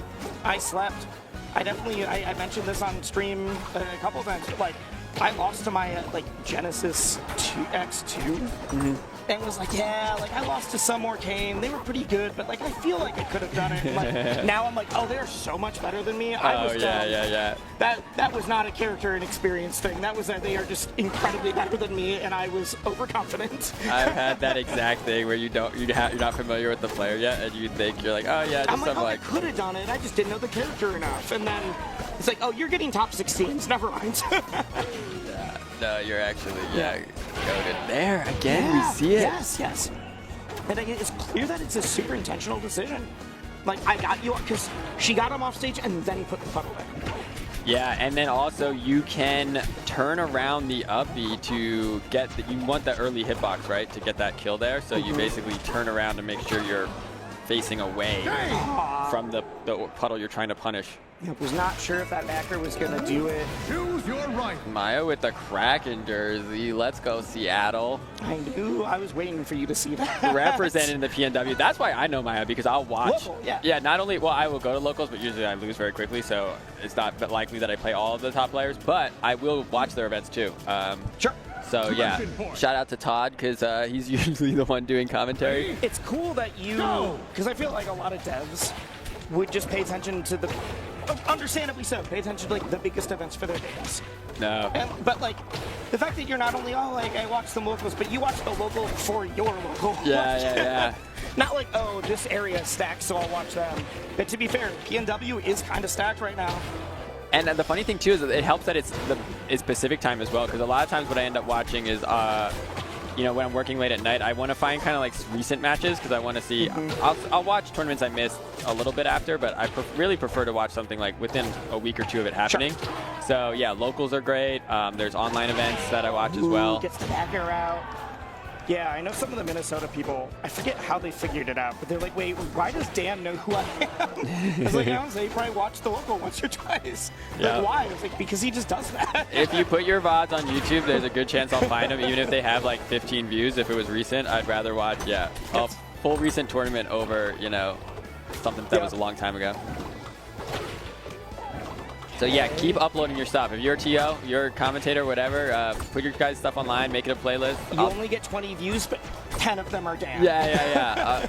And then if something happens, sometimes it is like that. Sometimes I'll clip it and send it to Trevor and be like, yo, do you know that people are doing this? He's like, what? Oh, I just remember. For us, it was when our players figured out they could clip through the training room.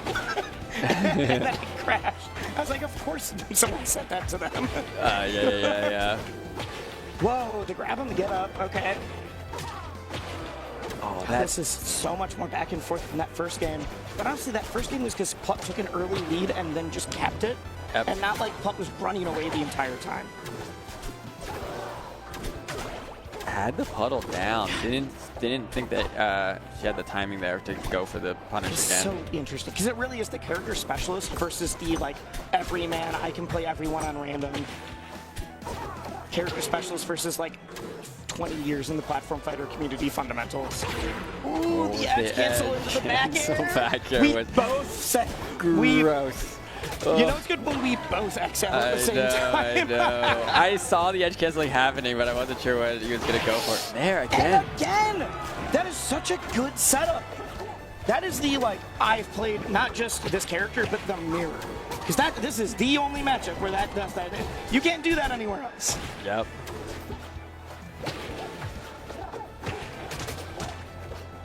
Ooh, okay. I think this is also one of the things people have been talking about. Is like Plup is definitely has not entered anything, but is still extremely active online. Is very good. The rest of the player base has definitely leveled up, but Plup is still the giant threat. And so it's this like Plup is losing stocks, is losing games earlier in bracket, but also there's never a moment where you're like, yeah, Plup's definitely gonna drop here. Okay. Oh yeah, there's no puddle on stage. No puddle on stage meant that we are way too low, way too early. Plup cleans it up. 2-0. There we saw like Orcane recovery really strong because Plup kind of had like 3 rinses of that repeat, but as time has gone on, right, every character, it's like we don't want the unlimited recoveries that we're seeing like some characters able to do. Orcane, a little bit of changes, like a kind of I feel like the changes have been good for him. Yeah, now. some changes to the forward special, which I don't know if actually would have changed much there because it was really height that Maya needed. So that exact specific scenario maybe wouldn't have mattered. I think you were still dead either way.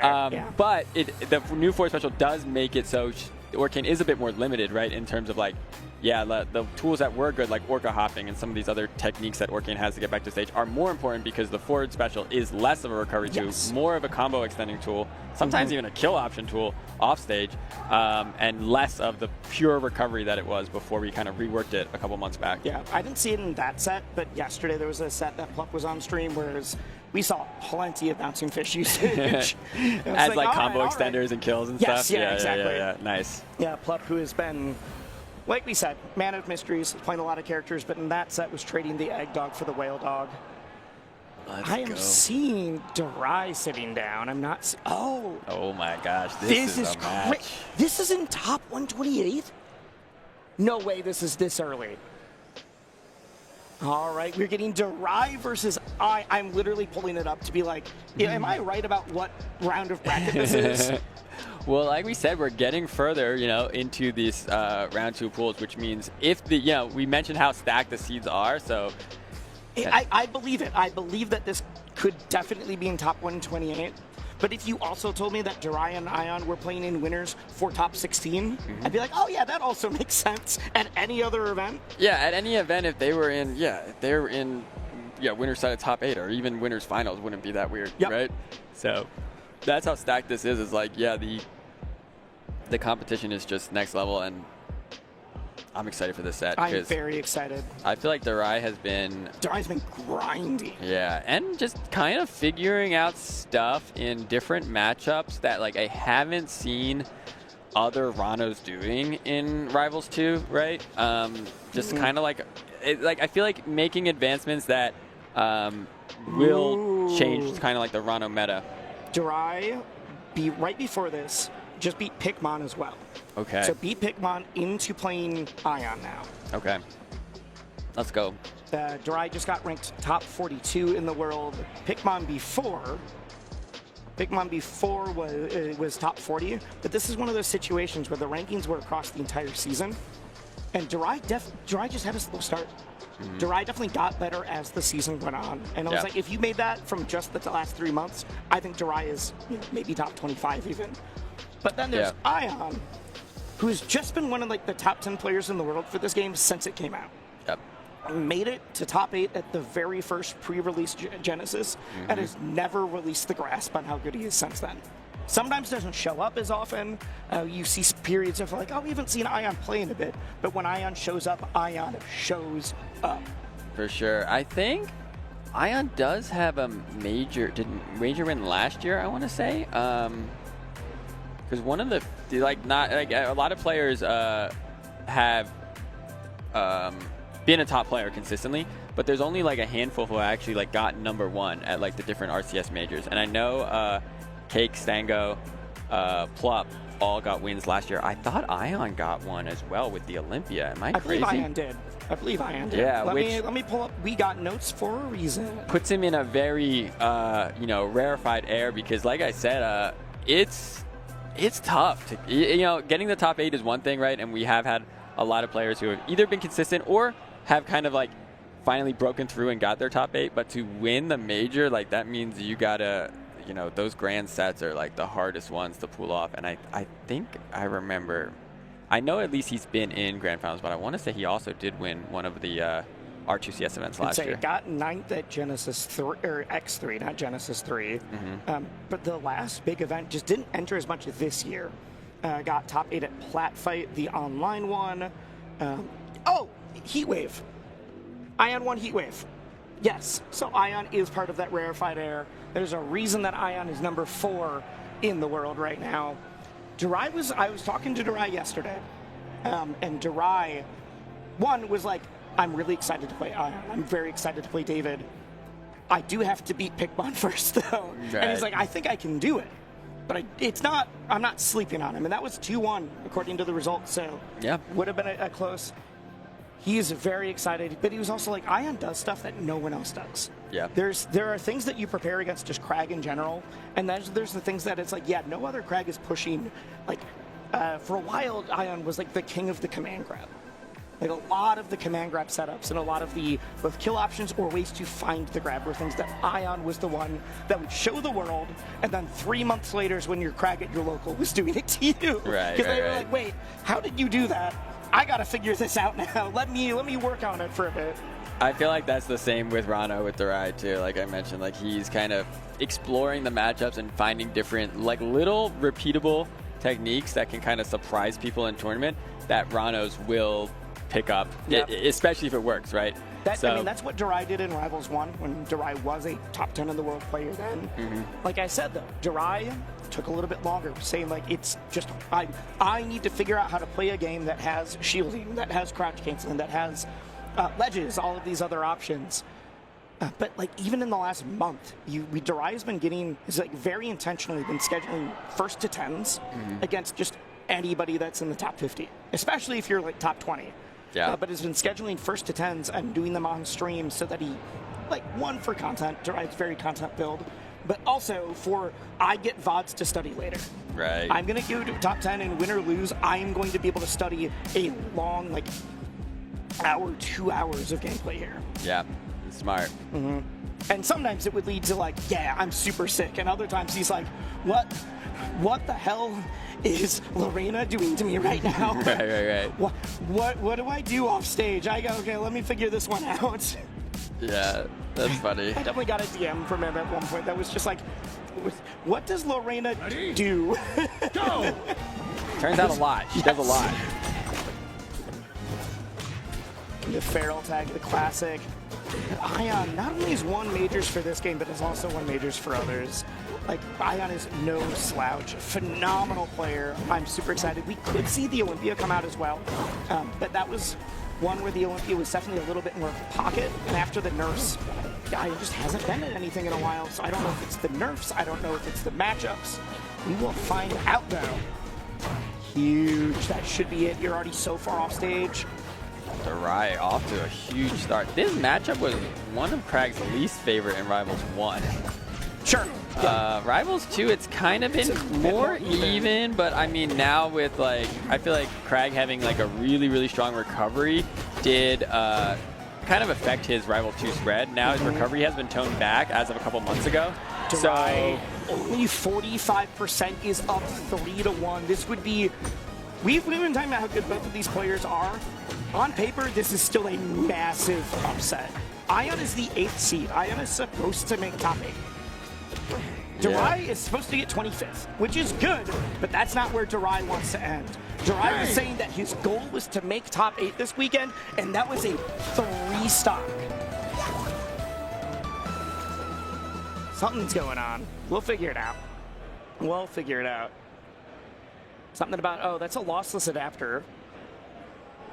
Look at Durai just smiling at the camera. Durai's like, I came prepped. I came ready. Well, I know Durai uses the ultimate GameCube controller one. The one that plugs in through USB-C? Yes, which I know if Steam input is on causes issues. So like a lot of the setups, he was turning Steam input off because what happens is it basically, the controller comes in twice. The way the controller is programmed, it comes in as like both a X input and I think like a GameCube. So basically, Rivals picks it up and Steam input picks it up separately. What are they doing? They're getting up and moving. It looks like they're going to go play on a different setup, I assume. But why would it work on a different setup? That's it. Why? I can come out and help. All the same computers. Like, it's the same computers for everything. I don't know why that setup would work differently. Yeah. Weird. If we want to. Yeah, I mean, like we've seen a couple issues. I believe the players, obviously PC fighting games just have a little bit more quirks. But like yesterday, I didn't see any complaints. I didn't hear any top players. We were so something must have changed when it got rebooted. Hopefully we can get someone. It's one of those things where, unfortunately, to be able to notice the like tiny closest frame differences that make a giant difference to the players. Not just to the players, but like you kind of need to be like top 10 in the world to be like, oh, this is what's happening. Yeah. Well, while we are trying to do that, instead of waiting here, because we got to run some ads at a certain point anyways, we'd rather run the ad break right now. Well, you guys, while we are figuring out the tech issues, we will be right back. Stay tuned. Go pop your popcorn. We will be right back with some sick Rivals. I'm hoping the same stuff, but either way, it's going to be dope.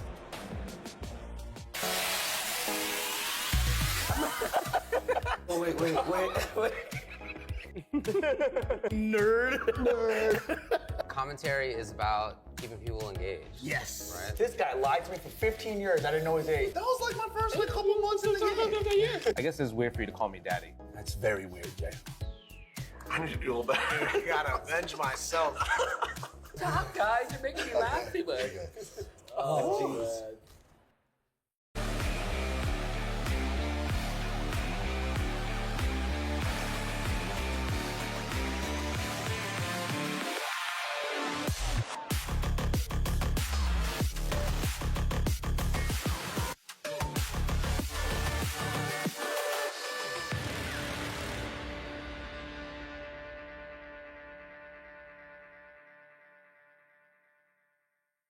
Ooh, that boy Kus is breaking Joe in the nooch. Look at him go. How is he beating me? This guy's a scrub. There's no way I'm a scrub too, right? Use them, Joey. Use the Zennies. They're built for blue light blockers and corrective lenses. I'm fresh for the world now. I'm getting it good. Any occasion with Zennies. Best gift of the year.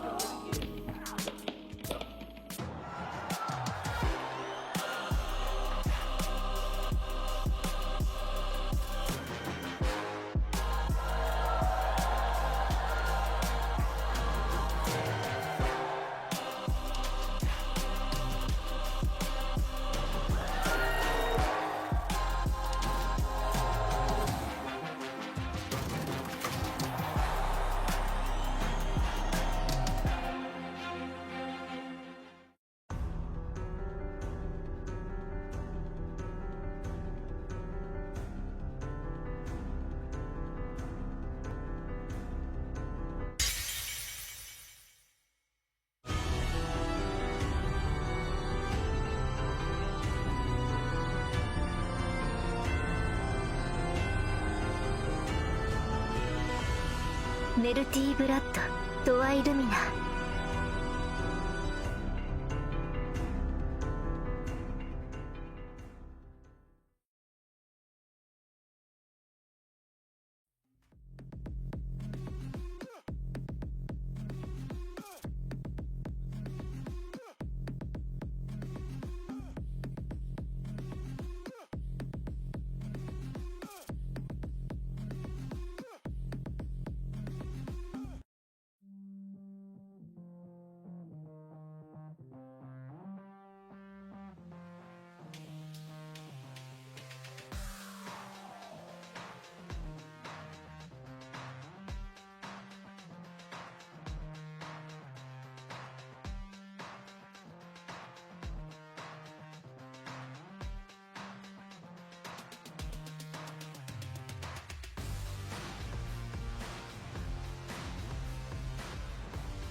All right, we know we left you guys with some confusion. We are back. It is still Rivals. Sounds like that there was a issue not with the computer, not with the setup, but with the adapter that was being used for GameCube controllers. So they are getting, they have gotten a new adapter. Everything should be fine now. Because of just timing and everything else, they're having Jirai and Ion play off screen, which unfortunate because I would have loved to see that. But this is still ZB and Hampolo, folks. This is still going to be a real dope set. Yeah, kind of similar, actually, to the last one in terms of, if you know, swap Rano for Zetter, and we got very, I don't know, kind of similar expectations, similar volatility. It's the like, Hampolo is great, but definitely the underdog here. ZB's always consistently one of the top players. We got the pop-off for winning. For winning rock, paper, scissors, which everyone knows is the most important part of the game. I think they were doing some kind of mash version of rock, paper, scissors where whoever passes first or something. I don't know what it was, but it was entertaining. It was. I should know it because, yeah, it's very close to home. We set up this rock, paper, scissors because in platform fighters historically, you have to rock, paper, scissors to decide who gets to do the striking of stage order. So Rivals 2, we built it right in the game, so you don't have to interact with humans in real life. And right out the gate, Hampolo was quite low, made me nervous. Actually ended up getting more damage on ZB out of it than took. So kind of cool, kind of fire. Hampolo is also definitely one of those players that's super willing to go for it. Yeah, it always makes me nervous. Although I say it makes me nervous, and then I've had people watch my sets, like some other devs sometimes when I'm playing, streaming with online. You go for some crazy sets. Yeah, they're like, why do you go so deep? And I'm like, oh, I don't know. Like, don't you want to get the kill? Like, exactly. And that's Hampolo's like, I mean, I could lose, but like, if I hit my tech right, I'm good. Right, yeah. I guess theoretically, I should be fine. I feel like second tech. That's just always been a part of any time I play platform fighter. Like, the going deep has always been a part. For me, it reminds me of in MOBAs, the idea of tower diving. Like, tower diving and deep offstage edge guards are like the, two, like, the relatives. It's almost the push your luck, but not quite. Yeah. And there's a lot of skill into it, but to like the people watching, it like can look really insane, and sometimes you barely just make it back, and that's what feels really good. A really long charge there, getting to the extra. Yeah, the butter really actually honestly helps versus someone like Frag, because holy moly, sometimes going to ledge there was nuts. going to ledge, fakes going all the way onto stage and drifted to ledge while ZB was still holding on. Yeah, it does. I mean, I guess at decently high percent. Okay, turns out it was high percent because the stock closed right after. But like, you can do more risky to edge when you're like, well, if a strong attack's gonna kill me anyway, I might as well try to get more damage here. One of the other things is that because of Krag's strengths, ZB's always been incredibly willing to just play off stage. So when Hambo is like, I need to go deep to get this, it's because if you don't, ZB just won't come back. Not that ZB's dead. ZB's just like, I'm going to chill over here for a while. Here we see Tech chasing with Rock. No, that tap was all it took. Oh my gosh. The Rock tech chase into you were trying to recover just too early. Just too early. Yeah, kind of a crazy match because it really felt like Hampolo's match until that Rock tech chase started. And then it felt like ZB won because he did. Yes. that is indeed what happened. Yeah, ZB has ZB did win because he won. He's been in some of the best kind of like, grabbing victory from the jaws of defeat and vice versa. Oh, I'd say we've seen both. In Rivals too. It's never a ZB set unless you see one of the weirdest SDs ever, but it's also never a ZB set unless you see ZB like pulling off the like, yeah, I'm gonna put a pillar all the way over here, and like, if you do this, I've now got you in the machine. I'm putting you in the contraption. ZB does love his contraptions. There's a reason that there was that Malo secondary in Rivals 1. Into the, I thought we were gonna go into the down special. We're not deep enough yet. That should clean it up though, yeah.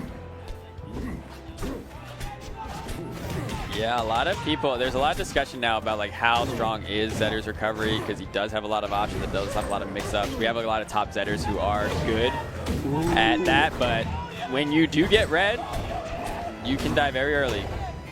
The crowd is screaming behind this right now. By that I mean one person in particular. Ooh, gets the command grab into the forward air. That's gonna clean it up. It's 3 stocks to 1. Yeah, this feels way different than Game 1. Game 1 we had Hampolo with the lead pretty much the whole time until the very end, and here we have ZB still on his first stock. Oh, that was sick. But that didn't kill it. 144. Yeah, dude, Krag's heavy. That's why when we saw that buttered strong, I was like, he had to butter that. You got to get the lobster ready for it.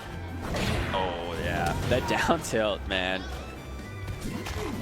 Zetters are really getting a lot of mileage off that move lately because it's just so safe, leads to so much stuff, is surprisingly disjointed. Yep. It's just a great move. Yeah, both forward tilt and down tilt, I feel like... Hampolo he just keeps going for the early up specials, and when they work, you're on stage in the middle, but I mean, they just keep getting called out. We're not going to the wall. Maybe scared of ZB dropping down with a grab ledge and get spun there, but instead it's just been a rinse repeat, and now you are put into the zone. We got one more. Hey, man. Toast. You're toast. ZB's been edge guarding Zetterburns for like 10 years now. And honestly, it's funny, even with the ledge, some of what he does doesn't look that different from Rivals 1.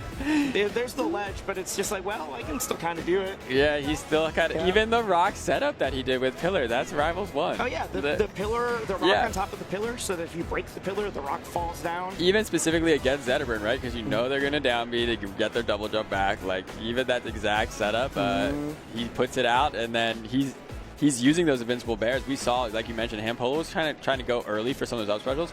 ZB's bearing in a way where he's going to go back to ledge, and he's just trying to get the bear out as far as he can. He actually doesn't care if Hampolo goes for the up B or not, because if he doesn't, then ZB's going to wait for the next option, and if he does, then the invincible bear is going to clip it. So, yeah, really smothering edge guarding, kind of really changed the tune on match 1, because match 1, like we said, Hampolo was kind of driving, driving the momentum, and it was all ZB game 2. Yeah, ZB just shut it down. Shut it down. Oh, we might have my favorite player. Ooh. Your favorite dev's favorite player, Pro Z, sitting down at the chair. So I know why he's your favorite player, but let the people know.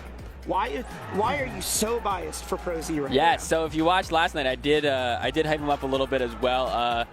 Me, because I know that I will never be the best Rivals 2 player. It's also, I play Rec League hockey at night, and I'm in like C division or... What does this have to do with Pro Z? I will never be the best Rec League hockey player. So in both of these, I want to look cool. Is Pro Z better at you than in hockey too? He might be. I have never seen him play, but I would not be surprised if he's better than me. Okay. I want to look cool, right?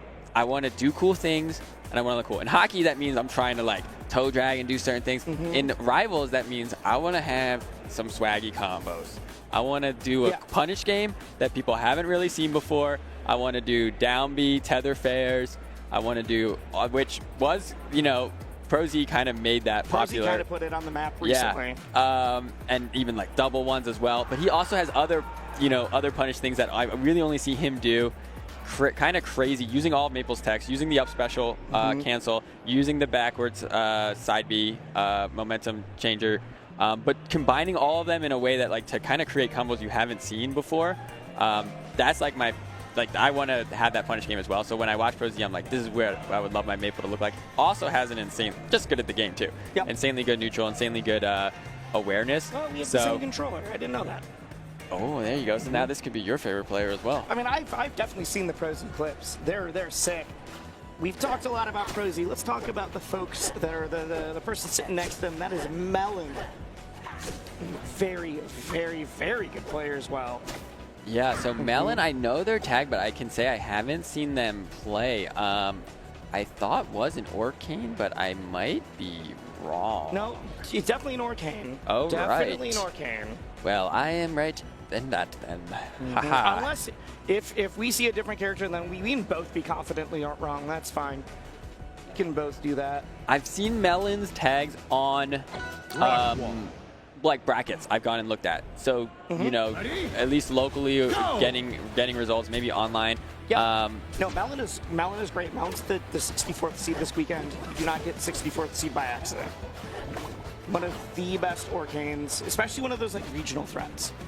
It isn't always going to be like the highest part of the bracket, but if you're at a regional, it's like, oh, this dude making top 8. Yeah, so this is Choose your rival. Is this on the loser side then or winner side? This should be on the this is on losers because Melon lost to Stango. Okay. Yeah. Melon lost to Stango. I was about to say that would make sense because both of these players, where they're seated, if they were both in winners, that means they would both have had to make an upset. Yeah, this is lost to Stango, beat Astro beat, and now we are fighting Pro Z. This is the 64th. Underground arena. The tied for 64th, or 65th match. Go! Let's pull up Pro Z. What is Pro Z? Pro Z lost to Shadowhawk. Okay. So, lost to Shadowhawk earlier and then beat Arancy, Emerald, and Scoops.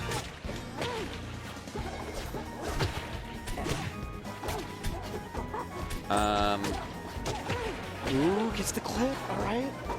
We're forcing the Maple off stage. Oh, no, we went super deep, but we do have the puddle, so we are not actually worried in the slightest. That's the kind of stuff we were talking about, getting those wrap, re-wrap. Didn't find another combo after it, but that is something like, I've seen it online, I've seen it in brackets. The Pro Z, I'm going to hit you off stage with the side special. I'm going to immediately combo that to the next thing. So does a lot of the reverse side special. Yes, yes. Okay, going a little bit hard. Maybe a little too hard in the paint, but you're like, I got my combo game. I know if I do hit this, I can make some work. I can make some magic happen. Like, Rosie's just kind of swinging right now. There we go. That's the confirmed. Able to close out of stock, but again, yeah. So having this punish game, we'll see. Like, I can make leads evaporate, but it's a lot of pressure to you guys string it together. Especially knowing how much of his punish game is off stage. It's one of those playstyles that's like, if it works, I look amazing, and if I don't, I died at 30 because I just went off stage too early. Right. And I whiffed. Because you only get that wall jump back if you hit your opponent. Big nice, read. there. The nair to try to reset a little bit. these quick hit fall nairs. You can get that hit fall nair into an up special at the right percents, or into, if you are marked, it's something you can tether. There's the up special.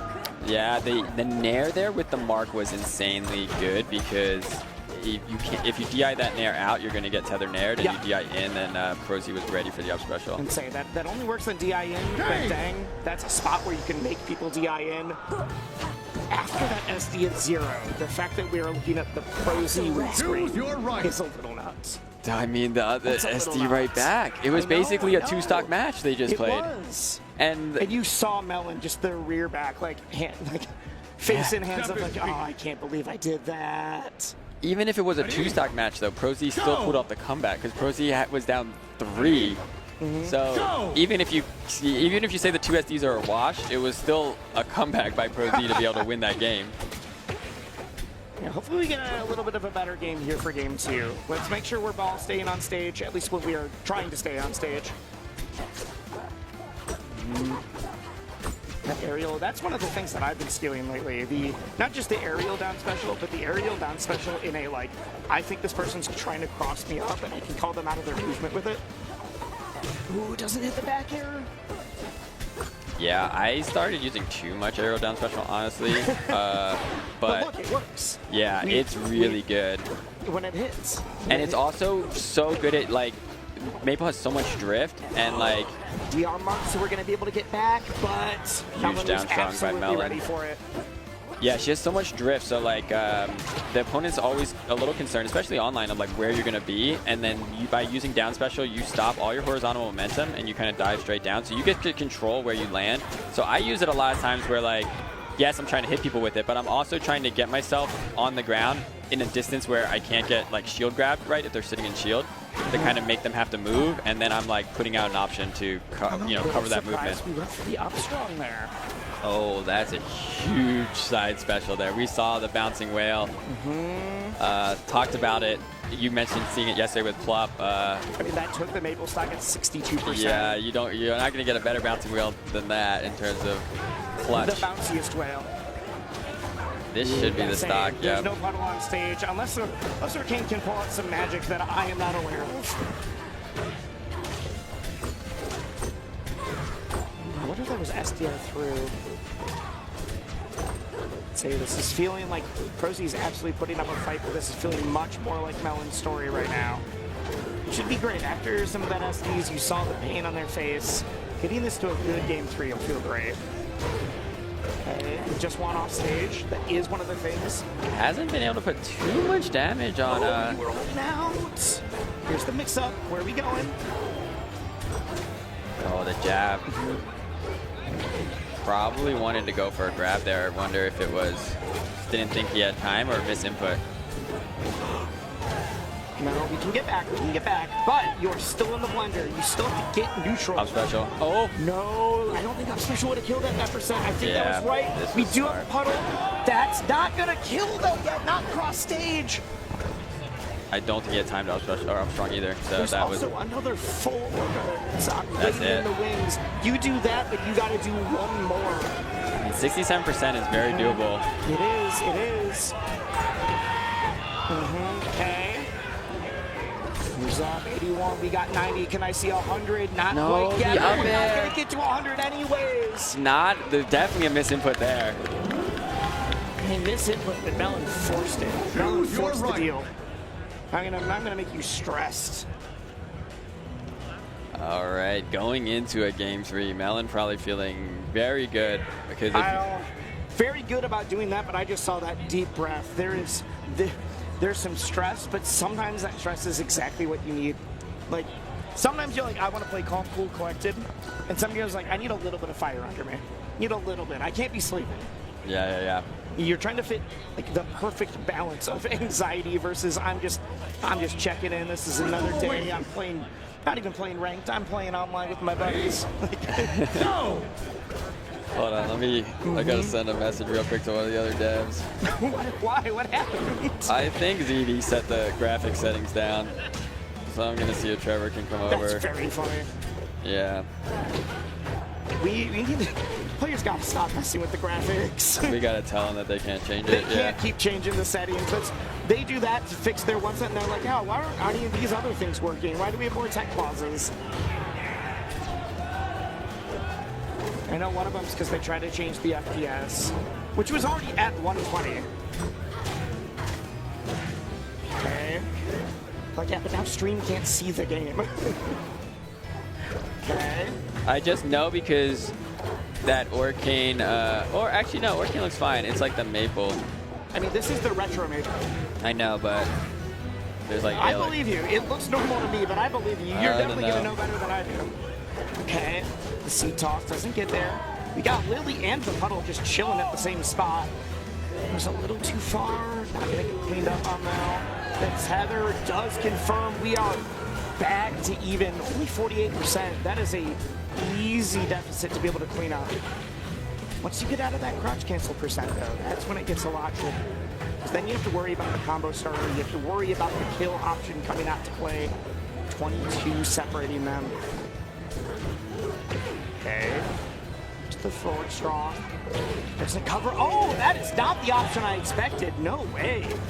There's the up air surprise, but it did get tagged. It might be fine. I'll check after our comps are done. Soft back air into the up air. All right, Melon. Thing is 64%. It's not going to be easy, but with a good maple combo, you can clean this up. You get that before we get to like 30, you are still chilling. This is basically back to even. But Melon's not even going to let you get there. We're at 40. You are now off stage. You got the tech. You're not dead. But that tech was necessary. Yeah. That's the second one, too. Okay. Yeah, Melon's showing. Oh, here we go. Let's see. But there's still a puddle on stage. You have to go high. We know you have to go up to the puddle. Thing. Even after the nerf, this is a heavy dog. Oh, went for the puddle out strong. That should be it. No, doesn't find a confirm out of it. Go refresh. That'll do it. Pro Z, can you bring this back? 83%. Grab the seed. Grabs the seed. Okay, here it goes. Here it starts. The problem is at 90, if you get clipped by any of these empowered strongs, you take a back air when you're holding out the wrong time, you are already dead, especially at rock. Oh, that was so close. That would have done it. They're scared. Okay, but Melon, you're also like, dude, I can't choke this now. I cannot choke this now. Oh, doesn't get it out in time. Doesn't get the back air either. Shield grab. Oh my god. Oh, that would have done it. Oh, give it to Rosie. Oh my god. Rosie brought it all the way back. Started that stock at 87%. Said, nah, I still got this. Oh my gosh. I feel like I just won. Got the same That's why I wasn't even talking on the last stock because I couldn't, man. I couldn't. I'm sorry. You went numb. You went mute, and that's fine. I get it. I get it. I was like I was playing, dude. I was locked in. Holy moly. Oh. Pro Z, I can't believe was able to bring that back. Losers. I can't believe that. That was in losers. That was heartbreaking for Melon because, like we said, the game one SD kind of. Yeah. I mean, when they both SD'd game one, I said after that, I was like, that game felt really sloppy. I want to see a good set from them too. And oh my God, did we get it? That was crazy. Oh my God, did we get it? Oh. I gotta take a sip. I need some water after that. See, that's why, that's why he's Maple's man's favorite player, right? Just gets the because he stresses you out. Just gets the blood flowing. Just gets everybody excited. How you not excited? Are you not excited at home right now? That's why he's our favorite player. He gets it. Man, the forward airs too, like not as like long as you're used to when you see Pro Z clips, right? Some of the combos, but really just like some of the best options, and even to get Orcane up when he was at such a high percent, some of those were really tight. Like the late nair and the grab, like a lot of that stuff was so. Not only were they like phenomenal choices, but they were phenomenal choices in that very specific. Yeah. If one of your strong suits is edge guarding, and then you're playing someone that fully flips the edge guarding game on its head, being able to still keep your composure there is immaculate. Dude, that fair. Oh my gosh. To end it, no puddle. No puddle. That's how he was supposed to be designed from the very beginning. He has an amazing recovery without a puddle and like a mediocre to not so good, or sorry, with a puddle. Mediocre, not so good without a puddle. And now, yeah, we're seeing it, right, where it changes. It changes his dynamic, and as soon as you get him low, right, the first edge guard, the first time you hit him out, yes, he has his options. He has, you know, air dodge, double jump, whatever. Once you get rid of those, if you can get that second fair, you're looking at closing out the stock now. I'm looking at who we got up next, though, because I don't think we're going to have a second to breathe. We are looking at Hyperflame and Re-Cupid. Oh, wait, both going Zetter? Hyperflame and Re-Cupid. I don't know or who they're going Hyperflame's been yet. playing Slade. Hyperflame is currently the top-seeded Slade in the bracket. Yeah, I've watched some of the streams. But Hyperflame, I know, has said, like, yo, I'm going to go all Slade, I'm going to go. Hyperflame has made major top 8s with Zetter. Yeah. If Hyperflame goes down, I could see the Zetter still coming out.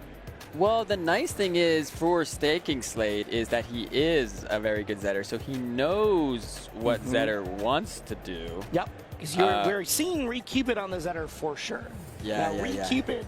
Re-Cupid might be the best TO in the game, and by the best TO, I mean his players love him, but TOs that are able to make enormous upsets. I know, enormous upsets. Re-Cupid is the TO, but also top player. Yeah, I met him as a TO first because I went out to some of his events in the Pacific Northwest. Very close to me, actually. Like, one of the events is like only 5 minutes from my house. And I gave him some rival stuff. I gave him like some codes and stuff. And then I think it was last year at EVO, I saw him with the huge upset over Marlon. Yeah, insane. And I was like, wait, you're good at the game too? You know what I mean? Like, I knew that he played, but I was like, a lot of times, like the TOs are kind of like us, right? It's like we go, we enter, we play, we're ranked, we're all around like, you know, diamond or whatever. But he's we're like, good, but we put our efforts into other things. Yeah, he's like TOing everyone, like you said, everyone loves him. TOing and then beating Marlon last Evo is like, I see. Yeah, I get it now. He's like next level. So he's definitely not like us. He's definitely above us as a competitor and still, like you said, a beloved TO. So doing a lot of work, carrying the Pacific Northwest, like the Seattle scene in particular. Like I said, I'm planning, or like I said last night, I'm planning to go to one of his events in the end of July. Sick, shout it out. What event is it? It's Rock's Nest. I don't know what number. It's one of them? I think it's like the 20. I know I get back from traveling like the 19th, so I know it's the weekend after that one. Because I said I'll be back. Because what usually happens is he hits me up well in advance, and it's always like, there's always you're something. Busy, you're traveling. It's whatever. like, you know, a kid's birthday or whatever. And then I was like, yes, I will try to make it out to that one. So hopefully I'll be at Rock's Nest. If you're in the Pacific Northwest, look up these events. So it is the Zetter Ditto. Ooh. No more Slade. We're back to the tried and true. Okay, I wonder, I don't know, I haven't followed any of Hyperflame's run yet this bracket, but I wonder if it has been a both, or if this is the first time he's bringing out Zetter or what, but, or if it's been all Zetter even. I mean, I definitely saw the Slade earlier, not like on stream, but I heard that the Slade was being played in pools. Let's double check. Hyperflame clean off of getting ranked 22. And we hyped up Cupid, but Hyperflame also longtime platform fighter player who had some of the best, guess the first stock very early. He has some of the best shorts. The YouTube shorts that Hyperflame has made about Rivals 2 are like some of the best content I think that's been made this year for Rivals 2, period.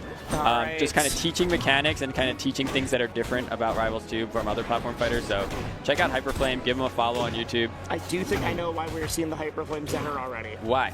Because this is losers. Okay. Hyperflame lost to Stro. Oh, yes. Hyperflame lost to Stro. I don't have a character. Is Stro still on Claren? Yes. Okay. According to this. Yeah, but interesting. Yep, we'll see. We'll see. I mean, yeah, because we met Stro as a Wano a long time ago. Yep. Oh, yeah, in Rivals 1. Yes. One of the funny things is if he did switch when moving to losers bracket, in dev tournaments, that's what I do. I usually I play the character that's currently in development, so the one that's not out yet. So like, you know, before Galvin or before La Reina came out, I'd play them. And then I switch to Maple and losers. And that's the only, literally the switch to Maple is the only reason I've been able to win a couple of the dev tournaments recently. So you're cheating, I see. Hey man, play to win. Hey, Cupid's we up. make a fighting game. Cupid's up. Dude, that's crazy because Hyperflame basically had like 20% on the first stock, so this is a... I mean, I'm looking at this. Hyperflame's just got off of a 2-1 set over Mutna. So Mutna took Hyperflame to game 3 as well. Wonder if he's feeling a little shaky. I mean, Mutna's a phenomenal player, so... Ooh, doesn't get out there for the forward air, just trying to pepper a little bit more damage, trying to force you to go low. Oh, I thought it was going to be the reverse, actually, but does not matter. What a crazy, like, yeah, the invincible obviously to dodge the up B, but to get the fair before Oh, no, you went low. Cupid even landed on stage was, I did not know that was possible there. We are too low to be able to get the refresh. Now we can throw that angle, oh my god, that drift. It's the only reason you're alive. We break that because if you don't, you are just getting forward thrown for the easy kill.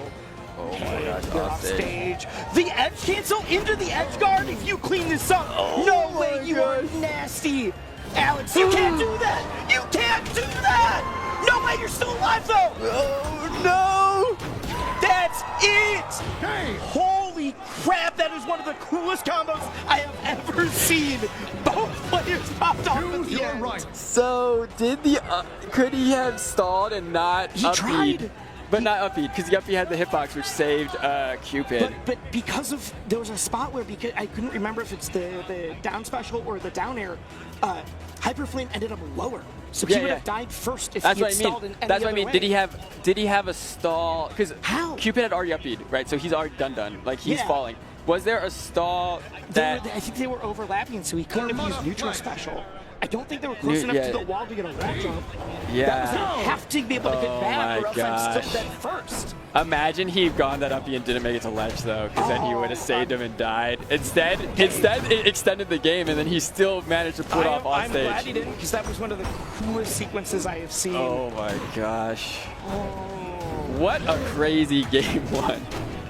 Hyperflame has been one of my favorite players to watch for years now. Does not matter the game. Been a top player. We've seen him in Melee, we've seen him in PM, now we're seeing him here.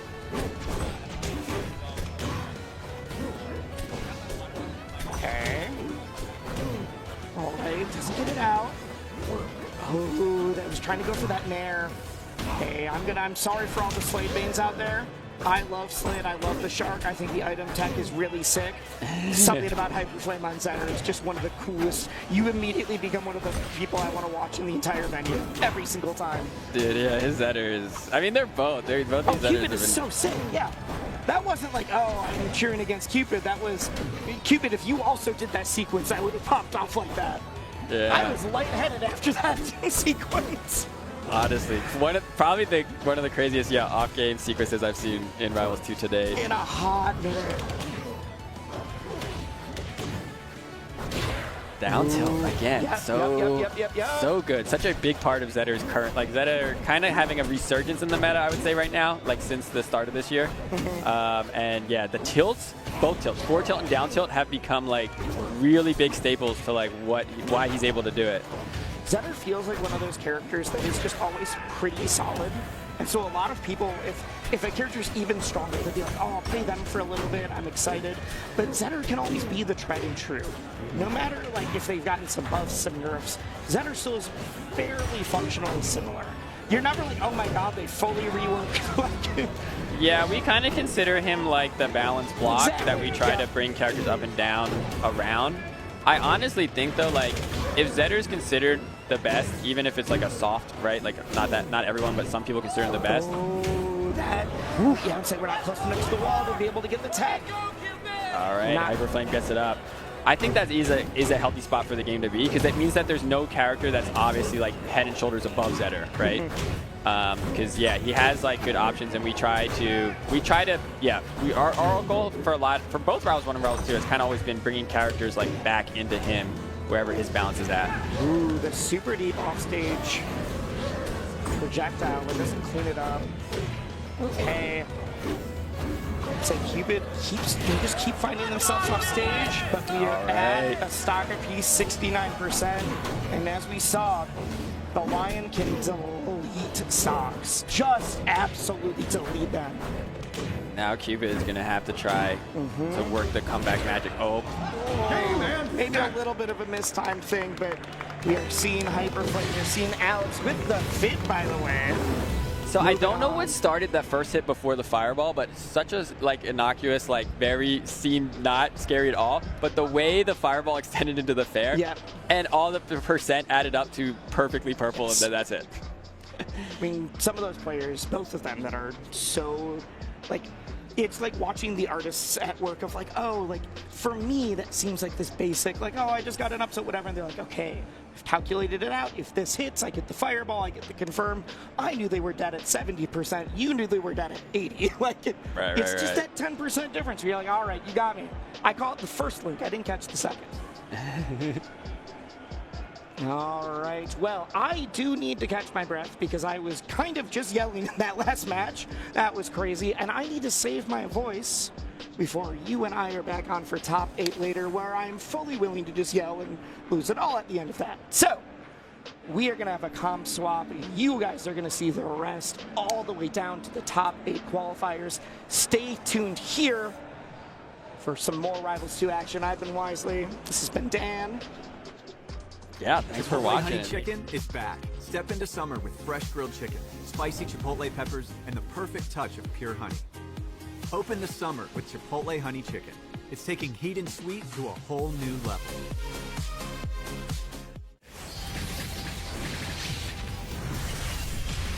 We are stronger together.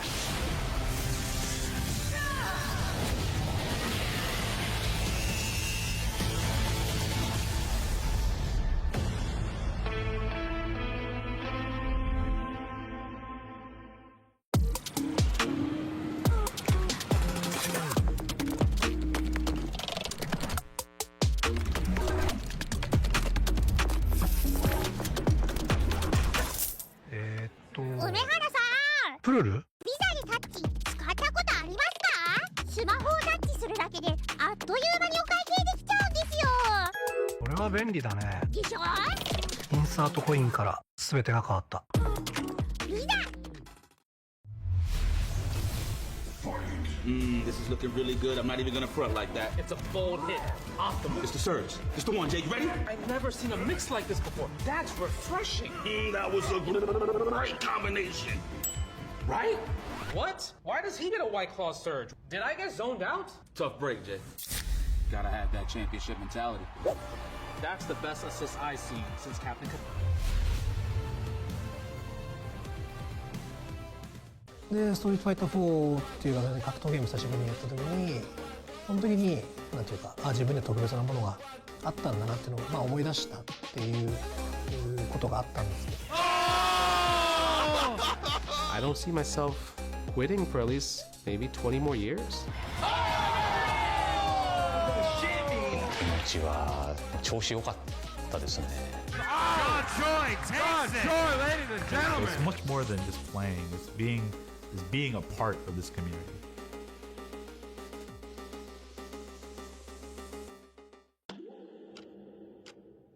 With Anthros, your next match will fix your sick. Try today, risk-free, for 60 days, or your money back guaranteed. Anthros.com/Evo.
Welcome back, Evo enjoyers. It's time for some more Rivals of Aether. It's about to be a great time. And you know what I saw on the stage, bro? The GOAT. The GOAT. Sandstorm in the building, bro. The GOAT. Glazers rise up. That may not be y'all GOAT, but as some Brawlhalla boys, man, that's my guy right there. Shout out to Sandstorm for making the transition, on obviously being a very good platform fighter player just in general, but making the transition and doing quite well in Rivals of Aether 2.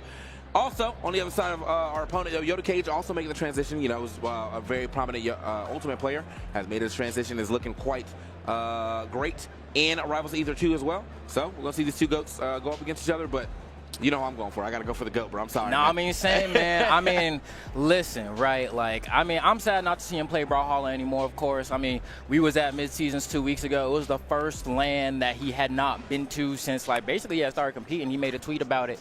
But now, of course, playing Rivals of Aether 2, we did have the rankings drop for Rivals of Aether, and I think he was number 10, I believe. Okay. So, you know, top 10 guaranteed, went from one game to another, was goated in Geometry Dash, hence the GD in the tag, GD Sandstorm. Was able to cook in Multiverses when it was still around. He was a top player in that as well, and now has transitioned over to Rivals of Aether 2, where I mean, he's fantastic, man. The first time I played him was CEO last year. I think that might have been like one of the first LAN tournaments he entered for the game. He was like, I played him. I was like, bro, you know you're a top 10 player, right? He was like, really? Like, I didn't know that. And then he pulled up, got top 8, and he was like, wait, I am actually nice at this game. So, yeah, bro. I mean, sad to see how he does. I think one thing about Brawlhalla players, I mean, I know people always, you know, they say whatever you want to say about Brawlhalla, right? Game's fire. But those players are very good at transitioning to other games. Yep. Because I remember, like, when Rushdown was a thing, Pugsy went over there and slapped everybody up. For free. So I think I'm happy to see, you know, the transition. I'm happy to see people just trying different platform fighters in general, man. It doesn't matter where you started. You know, it's all within the same genre umbrella. So whatever you liked in your first one, you'll probably find some similarities in the second one. And if you don't like it, man, they just, you know, you still got yours. That's all that matters. Exactly. No, it's been fun to see. Now, granted, Yoda Cage, extremely good player, right? I mean, we're all familiar with him from, you know, playing some Ultimate, but also his Maple is one of the sickest I've ever seen, definitely an innovator as well, and so I'm really excited to see kind of how he's going to go up against Sandstorm. Sandstorm was known for his Olympia for a long time, but he's been playing a lot of Galvin, and I think I see him on the character select screen locking in that character as well. So it might be a Galvin weekend for Sandstorm. He got one of the sickest Galvins I've ever seen, man. He posted a clip dump the other day of kind of the nasty stuff his Galvin be doing, and he is not afraid to combo you with reverse hits and drill rush you off stage. So it looks like we're starting off the game one maybe. No, we got to have a little bit of a button check, even though you can do that in the menu. But you know, whatever. Fine. Smash players, bro. Smash players. They don't know that. No, I'm kidding. No, really. The cool thing is, though, that, you know, similar to Brawlhalla, Rivals of Aether 2 also supports a variety of controller layouts. And, you know, Sandstorm plays on keyboard, right? Which I don't know if there's another, there must not be another Rivals player playing on keyboard that's even a modicum of success that Sandstorm has been able to do on it. And I think a lot of people often think about that, and they're like, well, you know, this is a game that has a lot of like analog inputs, like you're trying to DI, and you only have like, you know, the arrow keys effectively to kind of DI. You know, that might make it a little bit harder to get out of some setups, but it ain't stopped the GOAT from climbing. No, I mean, honestly, I feel as though, like, if you have learned how to play on keyboard, it's the beginning of the leverless, right? Yeah, exactly. I mean? So, like, if you already, that's just the leverless before we actually made leverless, but.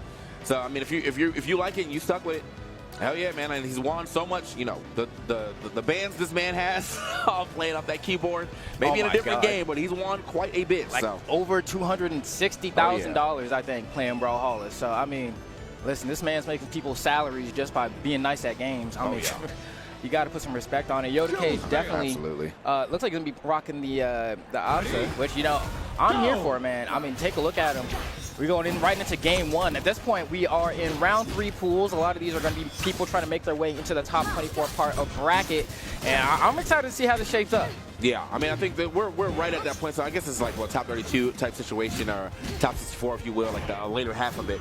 But we are definitely getting only high-flying matches now. I know we had a lot of fun yesterday, but now it's down to the nitty-gritty. Currently, nobody getting a super, super huge advantage right now.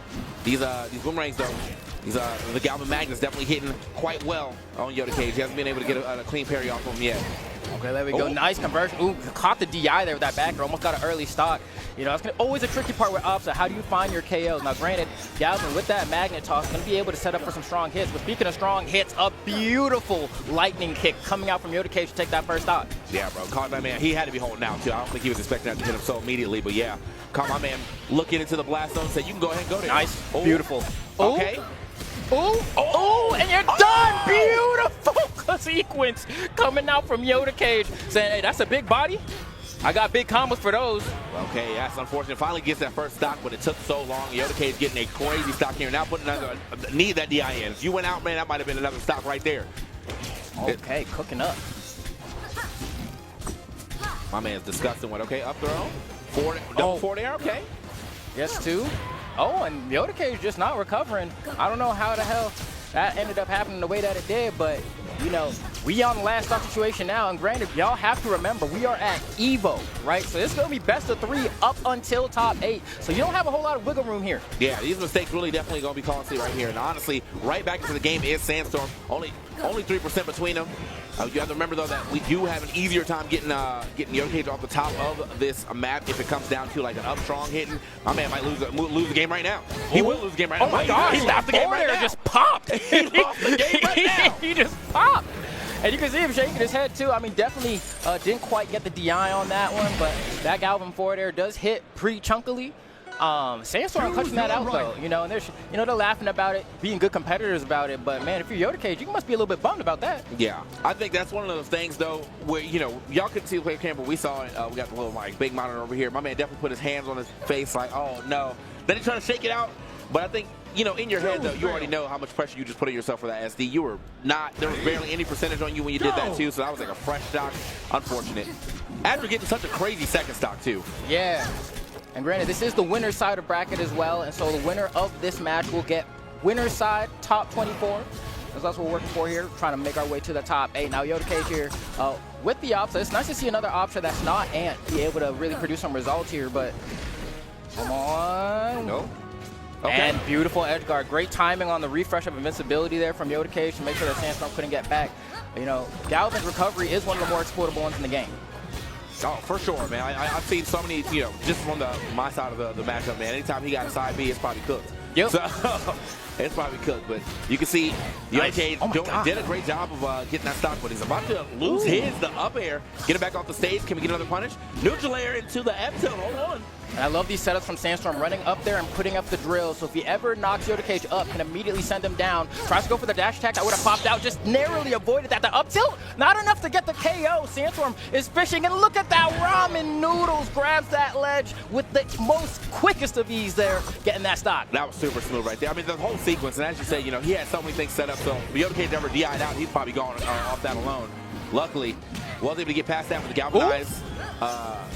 The galvanized platform into the up tilt was lit. Nice. And there it is. You see he has the grill set up on both sides. He has one on the left. He has one on the right as well. He can go for the exact same setup if he sends Yoda Cage to the right side. But Yoda Cage misses. And actually, you know, it doesn't matter because it's just like a Falcon knee, right? You can get that soft, sour spot and confirm right into the sweet spot. But speaking of sweet spots, that forward tilt just deleted my man. Yeah, bro. Sour Patch combo with the back airs, but then immediately right after that, hold this. He's in the player camp again. He said, man, what is that? After F-tilt said, man, what is that? He said, hello? Okay, and the Nair coming down here. We're getting these chains. And, you know, Sandstorm, goes for the mix-up there. Goes for the fourth throw, catches a DI in and gets a follow-up. Has so many drills set up, right? I mean, this is crucial because a floaty character like Opsa, you need to bring back down to the ground so you can set up for something like that. But speaking of bad moments, Sandstorm can't get out of the triple fair. He's shaking his head. Yoda Cage is like, that's so silly. We're going to game 3. All right, bro. Choose your right. You know, just why top players never agree with their options, bro? Just give me a, you know what I mean? Just a nice head nod, like, yeah, that was nice. I mean, I said, you know, I think it's tough because, like, for Sandstorm there, right, he got that hit into the drill, got the hard knockdown, and I think he tried to catch a missed tech with dash attack. But if he had not done that, like, let's say maybe he charged a smash attack or did a delayed option to catch whatever tech option Yoda Cage did, he might have been able to convert into a KO. So I'm sure from his perspective, he's like, I kind of threw that. Go! Man. All right. Into the big stage here. Actually kind of surprised that this is what Sandstorm wanted to take him to, but we'll see. See how he decides to play this one out. Oh, damn. Down strong immediately. Okay. And the Nairs, there we go. Sour hit up air as well. And I love the way that Sandstorm's mixing up these approaches between full hops, turnaround magnets, and these short hop approaches as well. It's really catching Yodo Cage off guard. Ooh, nice snare. Go. Hey, back on the other side. Good Nice little dash dash attack right there, but I just kind of just push him closer and closer to his edge. This is always a pop. Man, he has been catching Yoda Cage so often with that F tilt, bro. It's so strong. If you don't catch the DI on that, especially like a floaty character like Opsa, you see what happens here. I mean, I feel like there's been a few times, you're right, where he's been able to catch Yoda Cage's DI, but it's just a cheekily timed attack. Ooh. Once again, yeah, they're going to be playing that distance game. Obviously, you don't pick the stage without the intention of playing the distance game, you know what I'm saying? So, trying to get these magnets in the building. Also, force Yoda Cage to run at him with the lead. You definitely can't do that. Hold on. Okay. Oh, forward air, yeah. Watch and there that, we go. Watch that DI again. Sets up the drill. So watch out for this magnet. If Sandstorm sends him up, that could be the stock, and Yoda Cage understands that, retreating to the left side of the stage here, where there's no magnet, or rather drill set up. Okay, beautiful break on the special pummel there, but may not matter. Nope, looks like Sandstorm does have a chance to get back down. I love how patient he's playing. The big stage is working out, because I think that magnet is much more potent of a projectile than the cloud ends up being. Can we make that back? Okay, he is going to be able to get back quick. Oh, okay, and also got the hit as well, so now reversal of fortune. Yoda Cage slowly but surely trying to get out of this corner. He's having a rough time. Whoa! Whoa! That's not the angle you were going for. I can't imagine that's the angle he was going for, but the drip's not hard enough to get back to the ledge at the very least, but damn. And Sandstorm got two drills set up on the right side too, so he's in a really good position. But there we go. Speaking of great conversions, Yoda Cage gets that up air, but Sandstorm's up an entire stock. I think he's really poised to go ahead and close out this set. Yoda Cage has his work cut out for him, but Opsa can do it, man. Yeah, get Galvin off stage. Ooh, you almost had the opportunity there. Great punish. It's so hard to punish that up special from Opsa, but yeah, you can tell he's practiced the matchup, man. I think just with the way that Yoda Cage is doing it too, because normally I see, you know, down into the ground and then up to kind of get an aerial out, but he's been like landing right next to Sandstorm, so Sandstorm's just been on point now, reading where he's going to be and then getting that free grab. Okay. Into the other side. Oh, almost snagged it. Yeah. Oh, not quite. Let's see. Doesn't get the back air there, but there we go. Sends him down in the reset. Wow, upwards. Not going to be able to convert off that, but so much damage at this point. One forward or one forward tilt even. Goes for the down strong even. Jab activating that regardless. Get another one. What are we going to do with it? Fourth throw? All right, man. The F-tilt paid all the bills. Yeah, bro. F-tilt took so many stocks right there, but yeah, definitely caught the DI almost every time on Yoda Cage. But also, I think that last one didn't matter. Yoda Cage had so much damage, yeah. He was dying anyway. Yeah, no, that was well played from Sandstorm there. I mean, we just saw how potent the hard knockdowns really add up in a matchup like that, right? You get Ops on the ground, you chase her down, you throw out that forward tilt, boom, she just pops. And there was a few moments there, I think Sandstorm got like maybe one or two different down strongs that like kind of dropped and Yoda Cage fell out. So honestly, got a couple of extra chances, but the GOAT prevails. He's moving on to top 24. And I mean, we're going to keep making our way down this other side. I mean, I know we got Plup and Animal got to play. Okay. That'll be pretty good. We got Cake Assault and Zeus who got to play. And then we also got Mango versus Sophie for our winner's side top 24 qualifiers on this side of the bracket. And then, you know, we'll hop down to the elimination side. But these are some crazy sets. We're finally at that part of the bracket where no matter who's playing, it's going to be crazy. Oh, yeah. I mean, we had a couple of bangers at the end of, like, pools round one where, like, you know, there could have been potentially upset. At least there was, like, some game 3 situations. But when it comes down to, like, actual banger matches right now where we might see, you know, some clean game 3s, this is where we're at right now. So we'll see what we got coming up next. We'll see B-Bats, and is that full stream? Yeah, all right. Oh, okay. That's going to be a hot one, too, man. I haven't got to see too much Edalus here. I think there's only 2 of them, and then full stream is one of them, obviously. But making it all the way into the winner side. This is the winner side on the other bracket, maybe. Pool? Yeah, must be. I could not imagine, B-Bats being in the elimination side this early. I would be devastated. Man. All right. So, we got full stream. Pulling up. Edalus extraordinaire. He's been holding that down from, so I think, like, Rival 1. I'm pretty sure he's been on the Edalus plane since then. And then Edalus wasn't in the game at the beginning, so I think he's messing around with some other characters. But then after Edalus came back, he said, you know what time it is. And you know what time it is. I'm back. He's filthy, too. Like, I don't know, like, between Animal and Full Stream, like, those are your Edalus GOATs, pretty much. And he's any bracket he's in, he can do damage. You know, Fullstream hasn't really had that moment in Rivals 2 history where like there's a big bracket and he comes out on top, but he's made multiple top 8s. He's always putting Edalus on the map, but there are certain matchups. I feel like he gets gated by matchups really hard where he's just made to look foolish, and I feel like running into Billy Bats could be one of the worst possible lineups for him. But yeah. I feel like this is probably what I'm thinking too, because like I'm just thinking off like what would happen in the offstage scenario, bro. The minute that man has to recover and he has to recover high, goodbye. That's it. It's gone, bro. You're cooked. And I think the other tough part too is that Billy will always do he'll do like reverse hit back air into like any he'll just like chain you from left to right and just KO you. So yeah. I don't know. Okay.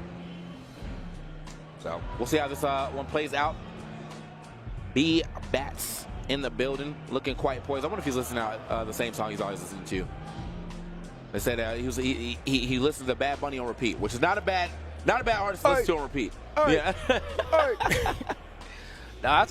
No, great pick, especially that most recent album, man. I've still got that on repeat, bro. Oh yeah. I'm like, yeah, bro. Fullstream though, man. I feel like I don't really get to see Fullstream as much as I used to. You know, we used to be like, you see my tournaments all the time. I don't know if he's got busy, he got other things he's doing right now, other ventures he's employing. But I know that it's nice. Whenever I do see him, though, I know I'm gonna have a good time. That's my boy, man. Yeah, no, I feel you on that. You know, especially when you've been in the platform fighter community for a minute, right? There are some faces that, you know, people come, people go, they phase in, they phase out. But it's always nice to see, you know, effectively what we call the OGs pulling up and still playing and still being able to compete at the high level too, right? Like, I think that matters a lot for me when you see players like Fullstream, players like, at this point, it's crazy to think about it, but like Sandstorm's basically Unt now. You know what I mean? He's been competing for a long time.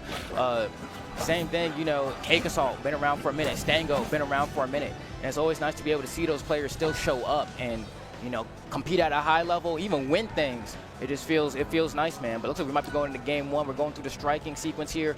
I can't imagine, like, I don't know. You're not going to let him go there yet. We're going to Godai? Yes, we are. All right. Fist bumps are out. Fullstream versus B-Bats. Let's get it popping. Speaking of, have you seen Stingo yet? I have not seen him once this weekend. All right, because I know he's here.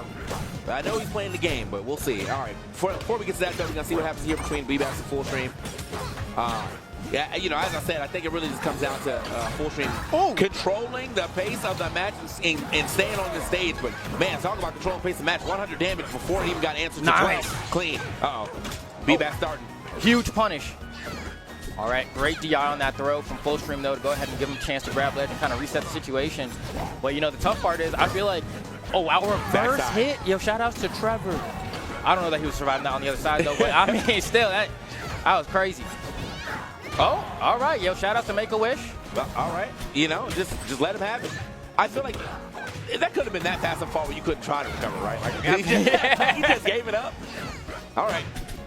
You know what? It happens, bro. Sometimes you're playing so well that you get like too locked into the zone. Oh, beautiful. Oh. And the Billy show starting up. Gonna get the pop, gonna combo off of that, and then the weak hit of the Nair, not gonna be enough, but has an edge guard opportunity here, tries to parry the icicle, but it doesn't quite go to the stage, so it doesn't reach. But this is what we're talking about, man. You get Edalus off stage, and look at Billy. He's out there. You're going. Yep. Oh, how do you get back successfully? You don't. Yeah. Got pushed way too far away there. That's kind of unfortunate, man. This is on you. Like, Fullstream should be like a full stock ahead right now, but end up dropping that stock at like 12%. And out. Great DI, yeah. Get far away from that. Again, I wouldn't want to stay off the stage, but I think, you know, DI in a little closer probably would have got your combo, so I get it. Oh, misses the Dakis. I would have done it too. Would have popped the bubble. Okay, great spacing. Even better DI from B-Bats, though. Okay. Great ledge reflex, but still can't stop Billy from grabbing it. Make it back to the stage. Uh-oh. Oh. Yeah, the pop. This is bad. Way far off the stage right here. What can we do with it? All right. Okay, I like it. Good recovery. Fantastic. Using the back air to kind of go ahead and break through the arrow, but that's the moment I'm always looking out for right there. When, we have to do that recovery under the stage. Like, I feel like that should be easy GGs right there. B-Bats just a little off the mark with it, though. Giving Fullstream another chance to live. Fullstream, though, still down on his last stock and he's getting pushed all over this place. Cannot take too many more hits. Missed that grab, unfortunately. Okay, that's one. And he got the armor here, going to be able to survive a little while longer, but at the same time, it makes it easier for Billy to combo, as we're seeing here. Oh, okay, faked him out right there. Didn't even actually drop the hit on it. Okay, ooh, got the reverse hit there. Doesn't matter though. Billy goes ahead and closes it out with that neutral air. B-Bats up 1 game. And, you know, this is kind of how I expected it to go, man. It's a rough matchup for Edelus. I'm not going to lie. It really did start well. It really did start well, but yeah, I think just dropping that stock in whatever. I can't even say like, I don't even know what type of fashion that was, bro. It wasn't a homie stock, wasn't a make-a-wish, but he definitely gifted him that game after that. And yeah, I mean, I think in this matchup in particular, when B-Bats can get into advantage so easily and like get so many things done within advantage, you can't be dropping stuff like that. Exactly. Exactly. Man, so now we got Fullstream really thinking about his counter pick here, right? Because once again, best of 3. So like, whatever stage you pick here, you know, that could be the difference maker. So you really got to think on it. And Brandon, where do you even want to take a character like Fleet, right? I mean, she's floaty, you can KO her off the top. But as we've been seeing, I mean, it's really been the forward airs that Fullstream's been using to find the knockouts. He did go for that one Dacus, it didn't connect. So, you know, gotta think about it. Where do you want to bring, you know, maybe. Oh, you're going to Jules Vale. Okay. So, you know, that platform going over the lip of the stage might help in some scenarios. For sure. I feel like normally when I pick the stage, because like either Ethereum Forest has got banned and I still want a stage like where the platform is less of a factor. But I don't know if that's like what he was looking for right now. Maybe just, you know, maybe just really like the stage, solid stage, but we'll see what happens though. Currently, only 2% between them. Oh, beautiful. Yeah. And this is, man, it makes it back, okay. Oh, and he was able to pass it. All right, what's your punish? Oh, okay. Gets at least a dash attack. Would have been better if he got that juicy forward there, but just narrowly missing it. Throws the football. Oh, great pressure from Fullstream. Oh, we're getting the dash attack. Waveland cancels. Oh, can we get some off that? Okay, gets the icicles, but it should be, should have been an easy punish. Oh, got the scoop off that. I thought we were just going to get up. No float, grab ledge. Thank you. Well done. Beautifully executed. Okay, yeah, played that one a little extended edge guard. Definitely thought we were just going to, you know, send a F-Strong right there, but he was like, you know what, it's cool. I got this. Oh, way off the stage. Yep. Nice. Meet him where he's going right there with the back air. Now Fullstream, all of his resource off the stage right here. Now he's going to have to play this one straight up to the chest. We got another bomb on him. Gets out in time, though. Oh, hunt him down. There we go. Send him to the side. And Fullstream just trying to fight out the corner. Oh, doesn't actually get the hitbox out on that border. I think it would have connected. Man, this is so rough. Had to go out for it, too. Does manage to grab that ledge, though. Yeah, no, that's what I'm saying, bro. He's just getting ferried off the stage and then put in that situation where you have to try your best to get past Fleet, who can pretty much cover any, you know, angle that you're going to jump at, so. Yeah, the float, you're just hovering, waiting for you to let go of the up B. Oh. Not going to be enough, but good damage. Draw another icicle, force the B-Bat to go high, Nice. and then the down strong. That was beautiful coverage. So, that, you know, I don't care if you drift to the left or the right, I'm going to cover both options. Smooth with it. Does end up getting the armor, but will it matter? Oh, no. He was able to air dodge the first part, but it doesn't matter. Frame trap to that second hit. He better get the same starter every time, too, man. That up throw is doing it up to the up throw. Fullstream trying to clutch up here, but it's looking bad. Has the chime as well. It can be a pop, which is a double down air, and then uses the up special to convert. But still, I mean, this is the B-Bad show. No moment here has Fullstream had a chance to breathe. Right, recover super high. Okay, managed to make it back to that ledge right there. It's like you need like 30% and up strong. You can KO Billy.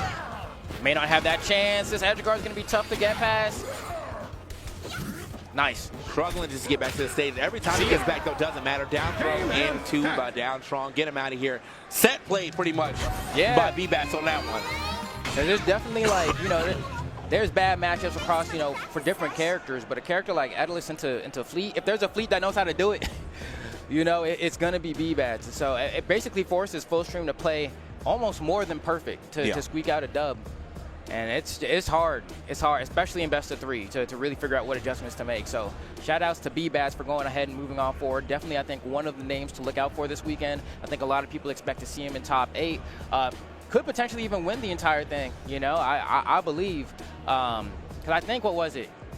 If I recall correctly, RJ, I think, like, sponsored B-Bats to be here. I don't think I'm making that up. I think it was like, if you win EVO, I think he got to pay him back or something. I forget what the arrangement is, but it's like, it's all right, you go to EVO, and if you don't win, you pay me, and then if you win, you don't got to pay me back. Something like that, yeah, something like that. I can't remember the exact arrangement, but Shout out to RJ from Collision Series, of course, for... If you don't win, you pay me? Something. I'm not explaining it right because it makes sense. I'm just not explaining it in a way that makes sense. What if he just got to top, you know, I don't care. Top 2, and then did the math and realized if I just played second, I get to keep more money. I mean, yeah. Yeah. But, I don't think you would, though. Like, he's definitely not the type. He's not the type. Definitely not the type, so. What we got going up next, though? We got, Elkies and Gusta. Okay. Elkies and Gusta. Yeah, that law school, man. You know, I'm going to need all that money. Yeah, same, bro. Same. But I say, hey, yo, win right now, and then let's go drop it all on roulette, man. Who we got? Who's Elkies playing right now, man? Are we back on the Maple, or is some Lorena coming out? I mean, I actually don't know who she's been playing this tournament because my immediate assumption is Maple, but Elkies has been playing so much Lorena that I actually haven't had a chance to see her play. Yeah. To see kind of what she's been rocking, because we've been seeing some crazy Lorena play this weekend, man. She's definitely on the map. Shout out Sky. If I have a favorite Lorena right now, it's definitely Sky.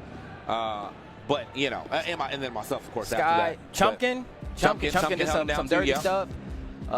Plup as well, you know, it was cooking. So you know, definitely a spread across the board. But I'm excited to see how this goes. You know, I think it's just a crazy tournament. Man. There are so many names. I could not tell you what the top 24 was going to look like. I could definitely give you some guaranteed names. Oh yeah, Plup's going to make it, whatever, blah blah blah. But outside of that, like, you know, definitely around kind of like the 20 to like 50 range of like skill level. It's like I could be anybody, man. It's hard, man. Yeah, everybody out here is capable to play. You know, we're in the top 32 of the largest rivals tournament. You know, even after the DQs, I don't care how many happen, we're still the largest rivals tournament by at least like 200, I think. So that's fire. Yeah, I mean, if it's a 600-man, 700-man tournament, just imagine how many of those players are actually like straight up just like rivals, grinders. You know, all in the same building trying to make it happen. Man, so this should be fun. You know, definitely excited to see how this one starts off. I like, I don't know, my heart rate's like up, man. You know, it's different when you're watching pools and it's like, you know, one guy's generally expected to win. You get a cool play here and there, but like, you know, it's kind of chilling. You're sitting with the boy, you know, we out here and you're like, oh man, that dude got messed up. And, you know, that's what pools commentary ends up being like. But then you get here and it's like, you locked in, man. My face is all up in the screen, like, Pools was a funny time here, bro. I will say that. There were some very funny matches, some very funny strategies in these pools, but nothing funny about these games we're going to see right now. Oh! Okay.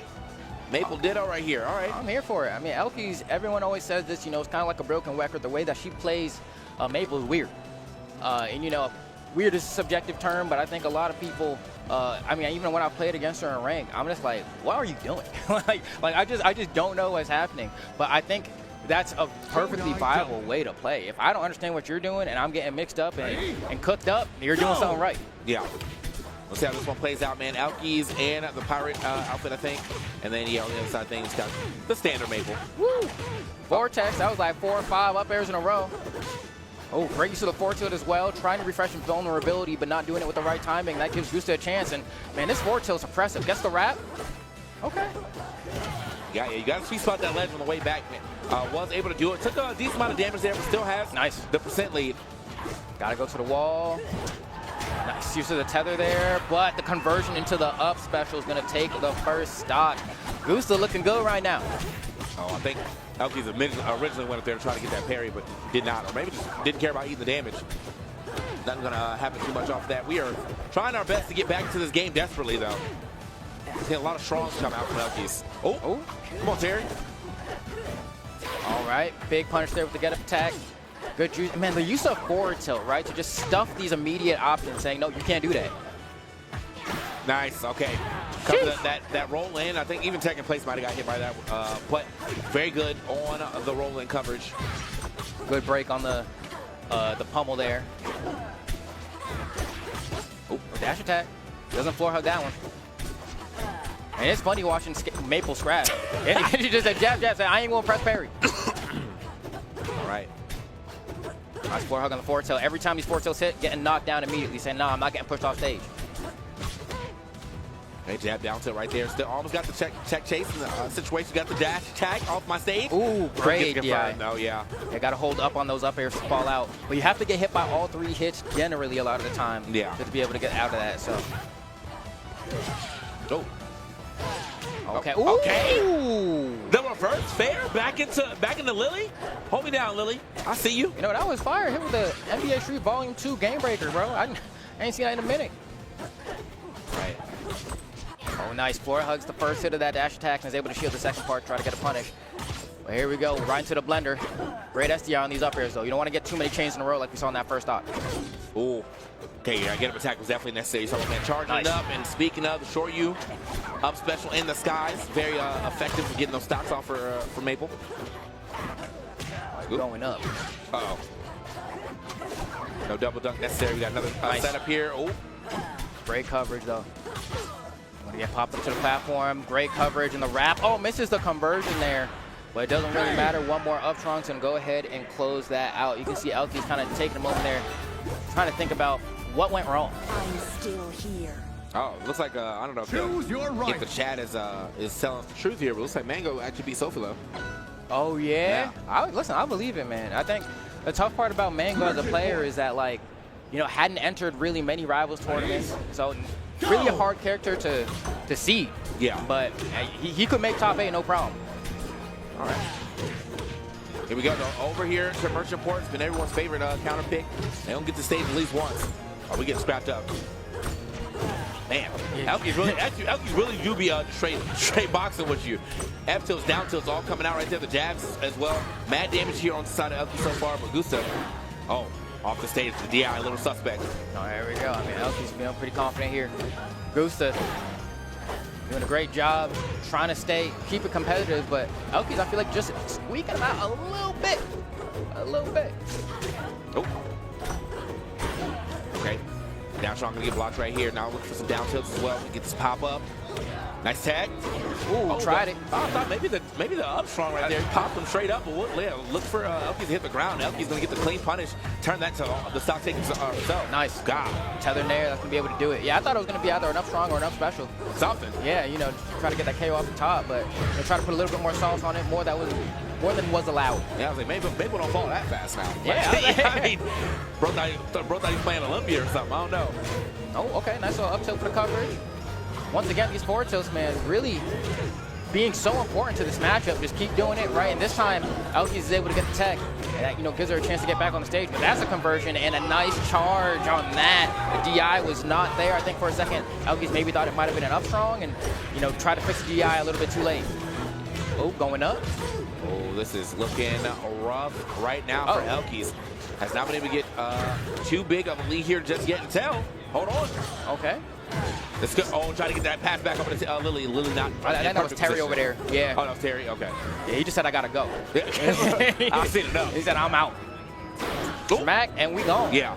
Oh, good DI. Good dang. So we just don't like up strong. Is that what I'm saying right now? Like. Oh, I respect the attempt there. You know, trying to cover that and then, you know, fading away in case it didn't connect. Ooh. Okay. My boy Terry is gonna hold you down. No roll in from Gusta though. Boom going down. Nice SD on these up airs, but don't matter. Elky's still able to find a way. Might be able to close this out 2-0. Gusta in a pretty good spot here to close things out. The knockdowns. Sending. Oh, whoa. Fire use of the counter punch, though, I will say from Elky's using that down push to get that stop. But nice. It doesn't matter, yeah. Where you going? Only right here into this up strong. People popping off for Gusta. There we go. Now Elky's. I think about it again. I mean, was able to snag that game 1, but game 2 escaped her a little bit. Gusta looking, I mean, they're playing the matchup well, right? As far as the Maple mirror goes, I feel like they're both playing it well. There's just little small instances here and there that are making the difference between winning and losing. But we have one last attempt here. See if we can keep, you know, staying on this side of the bracket. Oh, we scrapping. We scrapping again. I'll tell you, Elky's gonna bring it to your front door immediately. Immediately. Well, now it's really up to Gusta to try to go ahead and seal the deal on this set. Feel like my Maple's just looking a little better. Currently right now, Gusta taking quite a bit of damage. Now trying to scrap back with Elky's. I don't know if you want to use the Elky strategy of scrapping. She is very good at this, but, you know, if you can out-scrap, who's going to be mad at that? Down, strong, had to catch him holding out. Had to catch a back roll there. Yeah, back roll or maybe a dash back, something. And just absolutely pop the weasel there. Oh. Okay. Good dash dance. Okay, goes for down strong. That's that good DI though right there off the down strong, the F tilt. Gusta. Yeah, just gonna hold it down on the ledge. People getting loud for Gusta yet again out here. Yeah, Gusta will be able to do this. Be a pretty decent upset, I think, all things considered. Oh, yeah. Oh, they're scrapping in these streets, though. Up till 3 up tilts in a row. Get up attack from Elky. Say, get off of me. Oh, great chase as well. And has the mark. Whoa! Okay, we're good. We're good. Okay. We're good. The mark was fine. The mark was fine. I was like, what are we doing all the way down here? But Elky knew. Tilt. Elky knew how far she could be. They get back to the stage. Okay. Oh. Can't convert. Yeah, very close to it, though. Oh, gets the mark there. That's the wrap. Oh, misses the strong. That's a huge drop from Elky's there. Yeah, I think wanted just a little bit of extra damage. That down tip, and the strong's not going to miss from Gusta, though. Oh, no. Oh, man. Elky's maybe coming under the pressure with the down strong's not enough. It is? I thought that DI was enough. We're going to last stock here, game 3. Can Gusta make the upset? Can Gusta make the upset? I mean, are we going to see a last stock, last hit situation? We'll have to find out. It's been going very back and forth. Double F tilt. I'm back in there, though. Elky keeps dashing into him, and he's just holding shield or pressing forward to. I think she's getting a little bit restless here. Gusta's not falling for it. Nope. Okay. What can we give it off this, though? Tries herself, but not going to happen. Gusta got the mark on, but it may not matter too much. There it is. Okay, down tilt. Got some decent damage off that. Now they got the setup here. Oh, the shield grab on a singular jab. The DI seems just barely good enough, but Elky's in a perilous situation here. That might be it. He didn't go for the up special or the up strong. We got to stop that up. That down strong, bro. That was definitely up strong in the making. Oh, my God. You gave Elky's a chance to get back to the game here. Let's see if she's able to do it. She has the mark on her, though. But she gets the wrap. Hold on. Down strong. DI's good enough. Okay, back to we need a hard knockdown here. We have to get that mark off of you as well. Elky needs a grab or something. Trying to space the down tilt, the hard knockdown, and there it is, the down strong. And Elky's is able to stay in this part of the bracket. I really think Gusta handed it away. An up special and up strong off of that pop-up. We saw that in the last match too. I think that would have just been it. I think that would have been it. 100% would have been it, bro. I am so surprised. He went for it 2 times. You saw it didn't work earlier. Tried it again. This time, giving Elky's, opening the door for Elky's to go ahead and take that W. That is unfortunate, but still solid match, all things considered. Just you were right there at the door, bro. Right at the door. Man. Wow. That gotta hurt. That gotta hurt. That gotta hurt. Ain't nothing like getting this close to making an upset against a top player and just the moment appears and you just... And then you can immediately see the top player lock in too, right there. So like, all right. I should have been dead here. I'm not. It's time for me to win the game, and just starts playing perfectly for like the next 30 seconds. Ends up getting the W. Shout out to Elky's. Does move on. We'll be in the top 24. We're gonna get more matches coming up, but before that, we are gonna take a little small break. So do not go anywhere. We got more Rivals of Aether 2 action right after this. Stick around. Chipotle and 2XKO are back for round 2. Use promo code TAGTEAM at checkout to unlock the Chipotle Fresh Fit backpack and bucket hat for your avatar. Visit chipotle.com/2XKO for details. Come on, everyone! I'm in orbit, Quill. Too easy. Bam! Big fist coming in! Fighter, activate! With great power comes a great beatdown! Together, we can achieve anything! Huh. Yeah!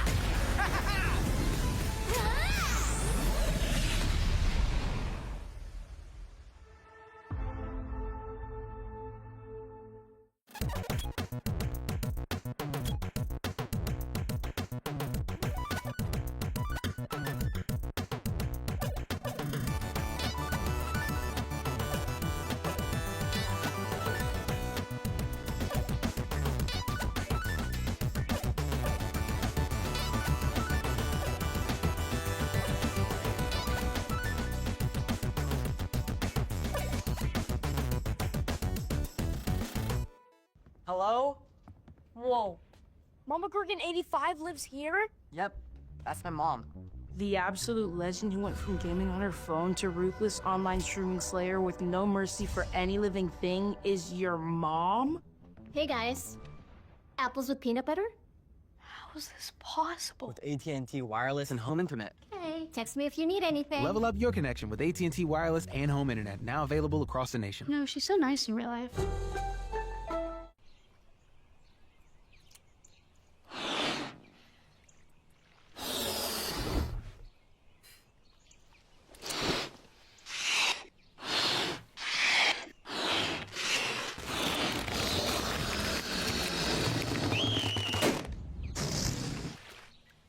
Airheads have more fun.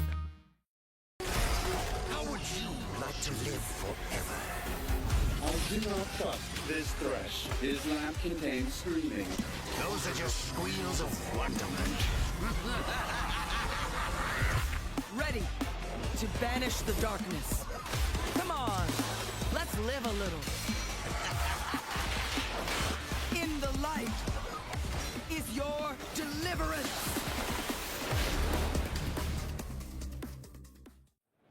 Hey, we are back, and we got more Rivals action for you. As I said, right off the break, let me see what we got coming up here off my little... I see Sealder, okay. And then Opera Stro. Okay. Wait. That's Stro. That's Stro. You know what, man? Yeah. We just getting... We got all kind of people coming back, bro. I'm telling you, this is the game that brings everyone back into the fold, bro. So, nice to see it, man. If you, as I said, if you love some platform fighters, you should definitely give Rivals 2 a try. Very easy to get into, you know what I'm saying? You will run into some vets. I won't even say sweats because they hate when they say that, but some vets. Some people who are grinders, and you probably will lose a lot of your first few matches, but you find a friend to grind with, great time. Yeah, and you know, it's crazy too because I think it was Combo Breaker last year was the first tournament that I really remember that Stro came out. I think made top 8 in that one, and the clearing was filthy. But Sealer on the other side, I mean, or Sealer, one of the nastiest police to ever do it. But honestly, Stro's punish game is kind of filthy though. It's hard for me to know how deep of a run Stro's going to do, but you can make it real far, man. Yeah, but I'm surprised. I mean, I don't even know he swapped his tag though. But maybe he's just like, you know, it's a different era. Yeah, man. You know, mature now, yo. Oh, nice. Great DI on that last hit there to not have a combo happen. It's moments like that that really make the difference between losing your stock early or having a chance to do all this extra damage we're seeing Stro do right now. Doesn't get the tipper there. That would have potentially led to the stock, but you know what? It don't matter. It don't matter. That's clearing for you, baby. That is clearing for you. If I didn't get it the first time, I'll find it another way. It's going to lose that stock right after, though. Fielder, not wasting no type of time, keeping this game super even. Oh. All right, let's see. Stro going to have to kind of maneuver around the dash dance a little bit to get around some of this oppression from Fleet. But, man, the classic, Clarence love doing that nair from ledge. It's like, when in doubt, nair it out. They'll catch you with the tipper, and then they get a huge conversion. That's the tipper we saw Stro looking for before. It gets a single hit forward air tipper, unable to convert. Great DI coming out from Sealder. Oh.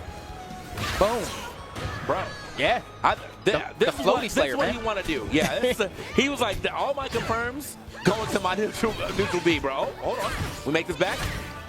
Good tags. Good change up on what he's doing in that recovery as well, too. So, kind of mix up the time of what I'm doing to get back to the stage. Oh, okay, get up attack. Nice. Going down to get the extension. Almost gets the tech chase there, but recognize that going for a tipper up air wasn't going to KO. Let's get a third one. Okay. It's coming. It's coming. Hold on. It's coming. Oh, it was a little early. Yeah, a little early.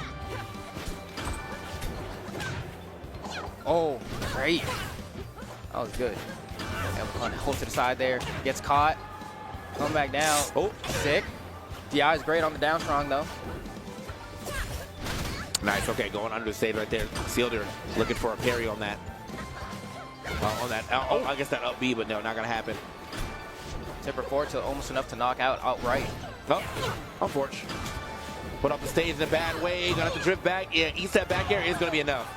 Yeah, but at this point, you could do like jab forward strong. Or just raw forward strong, bro. Just send it. My man's poked his head over that stage just a little too far. Chopped off. I said, you know what? I got invulnerability. I may as well. Just went out there and did it.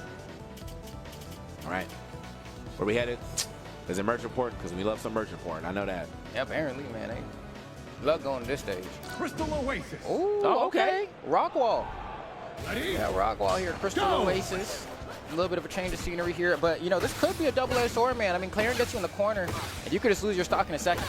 Yeah, I feel like this is the stage Clarence will take me to sometimes, too. So, yeah, not too many times do I get taken here by Fleet, but, hey, you know, you're different. Unfortunately, my man is having a hard time getting back to the stage so far. Doesn't eat that. Gonna grab this.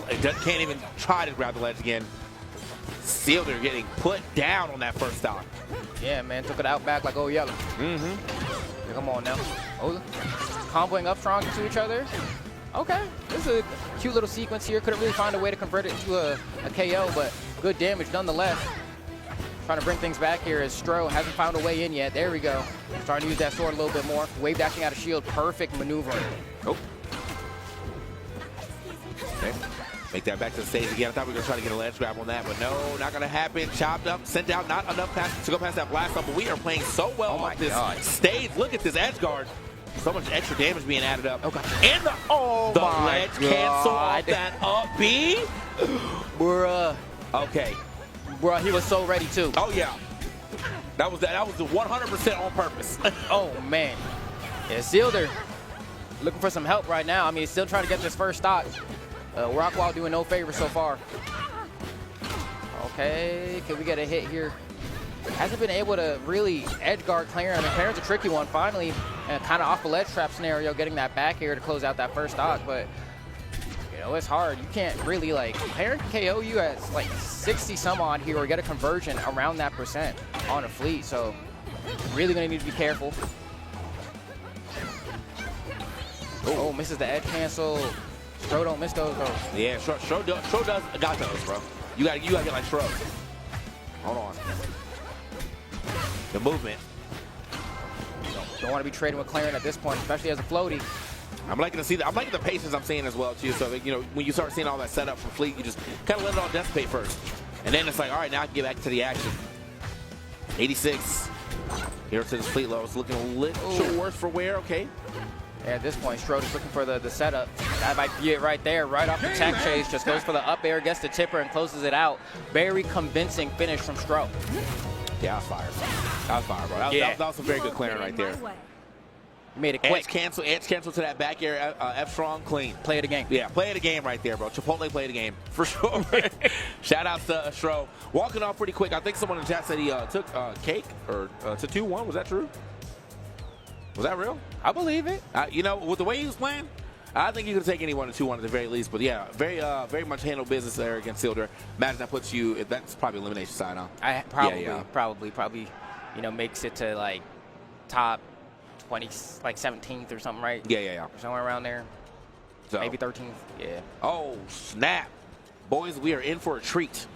I finally get to see the man himself against #1 himself. Cake Assault, Mango coming up next. Gotta see what happens here. Mango already just got finished playing against Sophie Lowe. Got the W there. Cake, I don't even know what his bracket path looks like, but I'm sure he's been handling business. Yep. I don't need to know what his bracket path looks like. Yeah.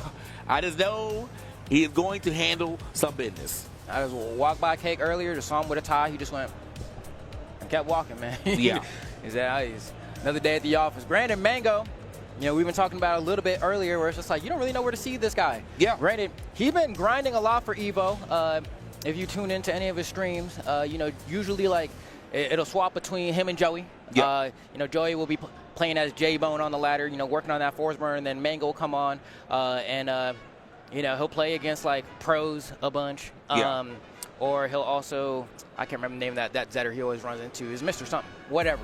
But his Zetter burn's sick, but the one thing for Mango is that, like, you know, he's Mango, man. So he always wants to go in, and this is a very cheesy game sometimes, and Mango has always been susceptible to cheese, right? And so, you know, for Cake Assault, I think he can really camp him out a little bit, you know, space him out with some of those jabs, those down tilts, those forward strongs, and Mango will have a really tough time getting in, but also it's Zetter, man. So, like, you're going to get edge guarded. Cake Assault's not going to miss those tipper down airs, and so I don't know how the GOAT's going to do. Could he beat Cake Assault?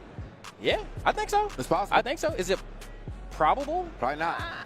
But as you said, man, I think that's, we were talking about this earlier. It's like Zetter, you know, as a Zetter player, you just have to recognize that sometimes you're just going to lose the stock, bro. Yep. Sometimes you will just get thrown off the stage, you will get edge guarded to oblivion. But also you got to remember, sometimes you'll get that first down there and it might lead to a stop. Yep. You know, who knows? Who knows? Okay, that's the thing. If there's anyone who knows how to do Zetter counterplay, it's going to be Stango. Has defeated every notable Zetter burn.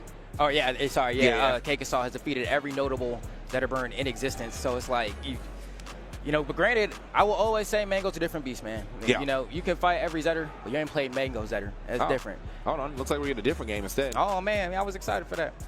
Oh, man, come on. I don't know what's going on. Yeah, they hit me with the mix-up. I can see the preview, so. But if we do get a different game, it might be Plup.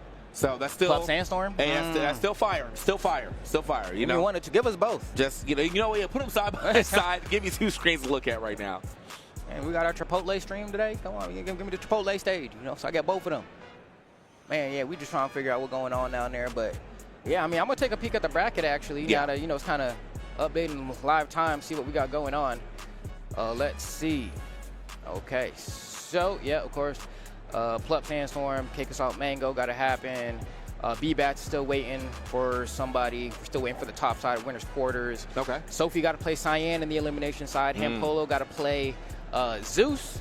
That's pretty good. Alki's Yoda Cage, okay. Okay, and then, you know, we got a couple of other players down there just waiting for, you know, some of those other matches to play out. But, you know, it's starting to populate, man. It's starting to populate. Yeah. Okay, so I refreshed it. We got B-Bats versus Mystery Soul, and it's Dango versus Dorai. Okay. All right, so we're getting top player standoff right now. We got 2 matches in the queue.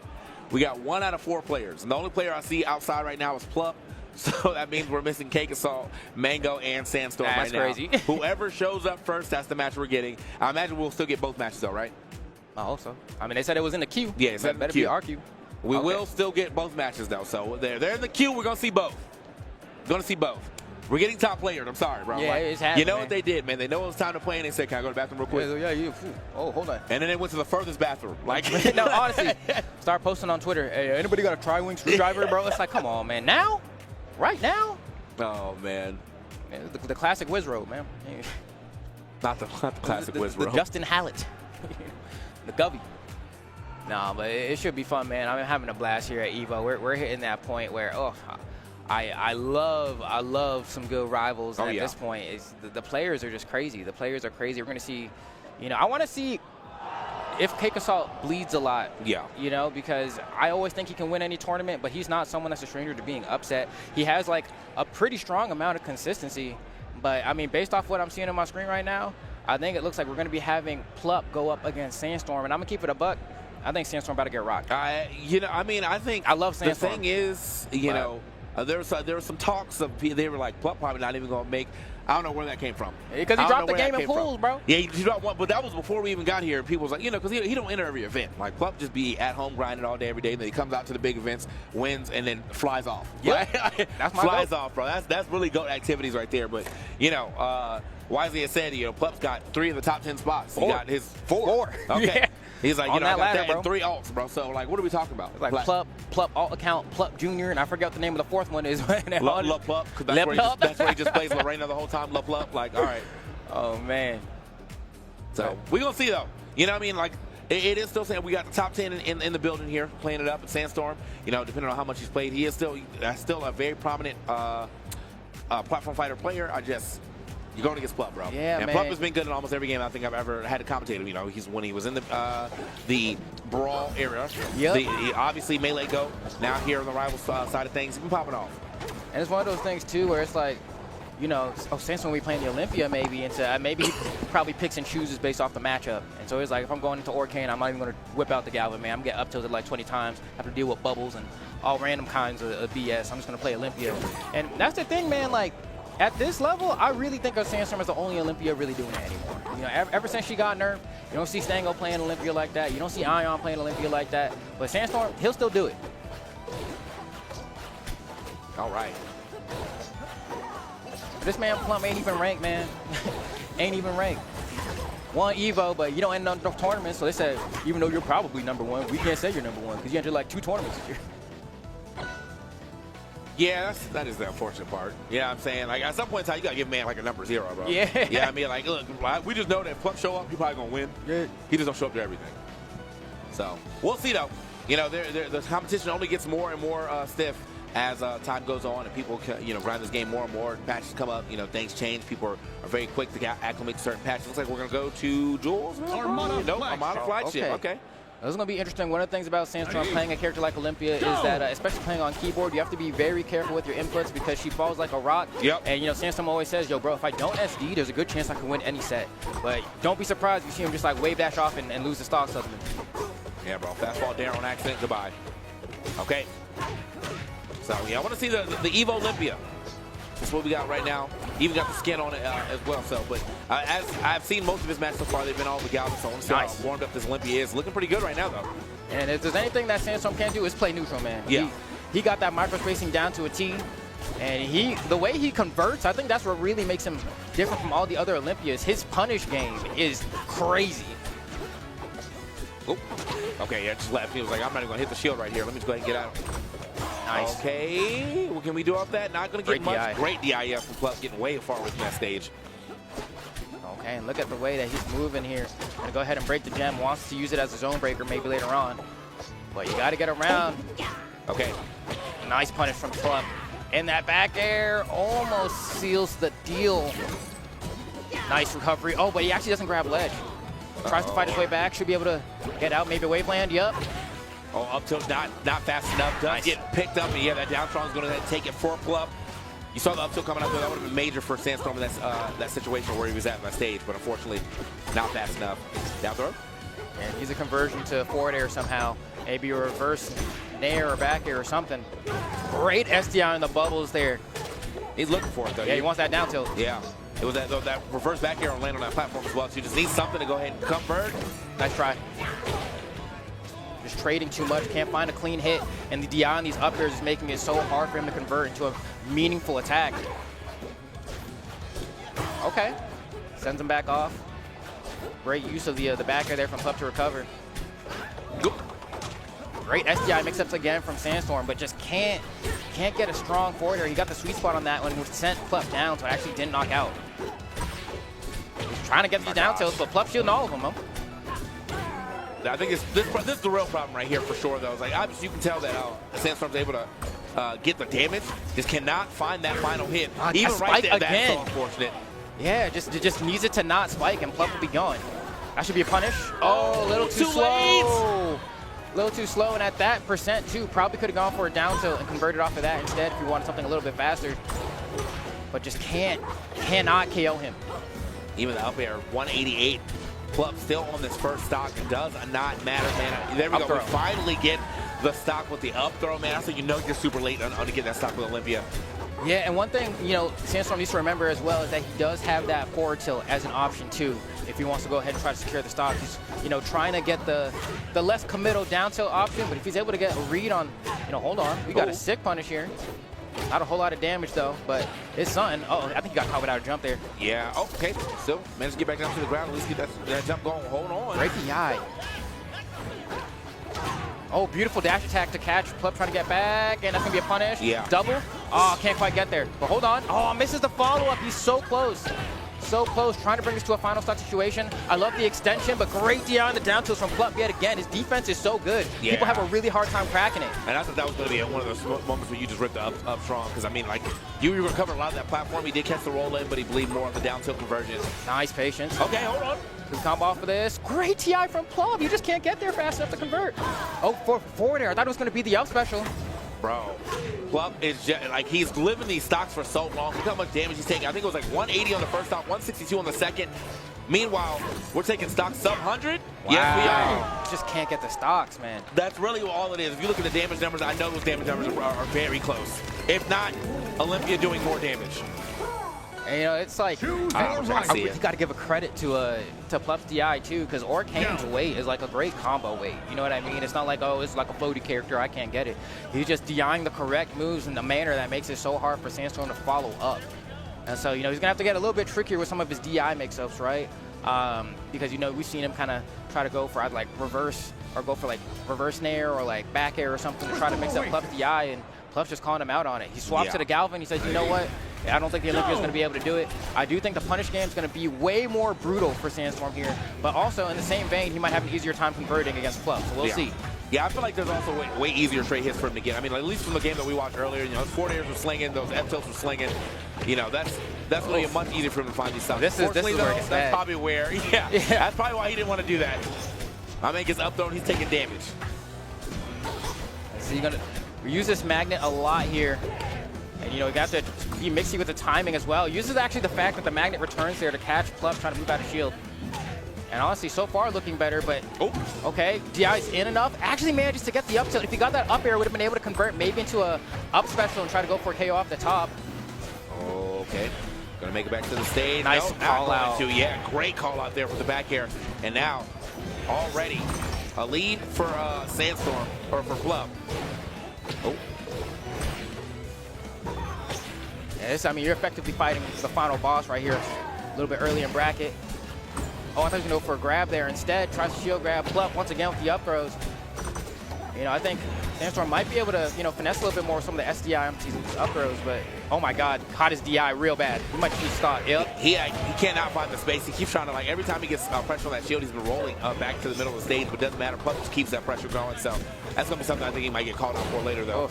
Gosh, my man can't play the game. 112, 115 still, but we're trying to get this first stock off. Gets the down to forward air, okay. All right, gonna set up the drill, but I mean, you're gonna need to play pretty much perfect here. It's too easy for Arcane to bully Galvin in the punish game.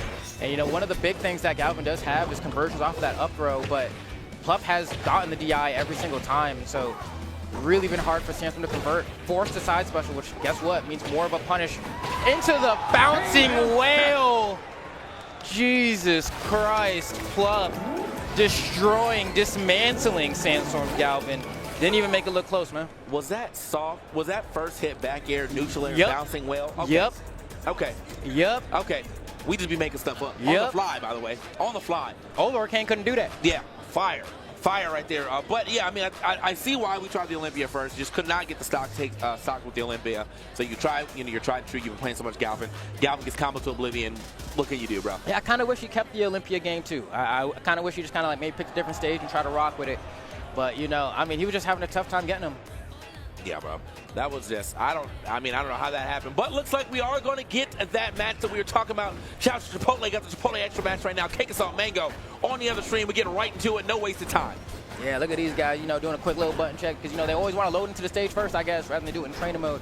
But this one, I don't think, it's interesting because I think it's either going to look really bad or it's going to be extremely close. I don't really think there's an in-between here. Yeah. Because I don't think I'm going to see Mango blow out Cake Assault. I think if they fight, it's going to be close, or Cake Assault's just going to 3-0 him. Yeah. Or 2-0 him, I guess. 2-0 him here, yeah.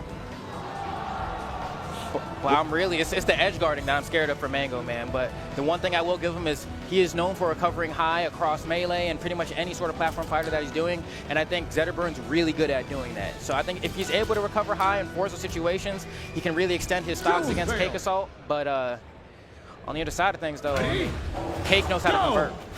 Yeah, well, I'm excited, bro. I've been wanting to see, what Mango's going to do in the tournament, but obviously Cake Assault, but really one of the only, if not the only now, Forceburns doing it. So, always going to be happy to see some Cake Assault gameplay.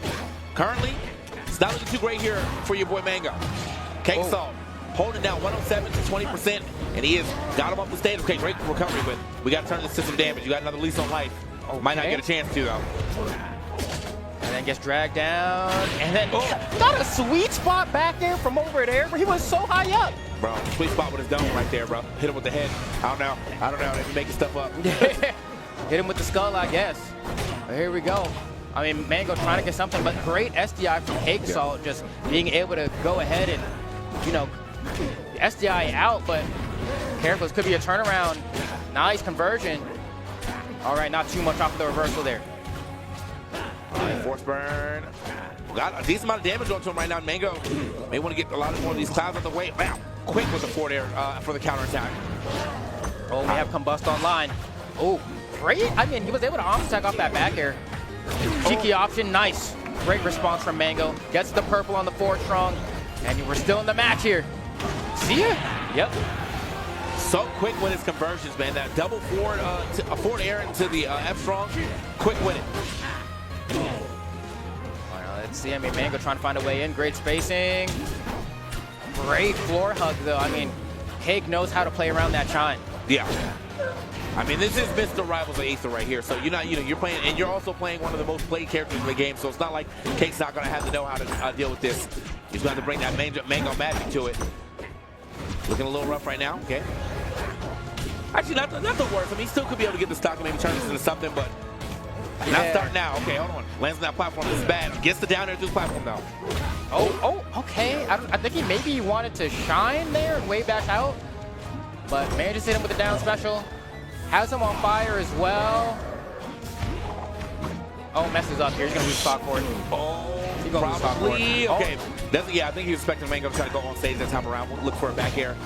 But yeah, one down strong is all it takes. Cake knows it. Just has to tech chase him and then Bing! Down tilt into the F strong.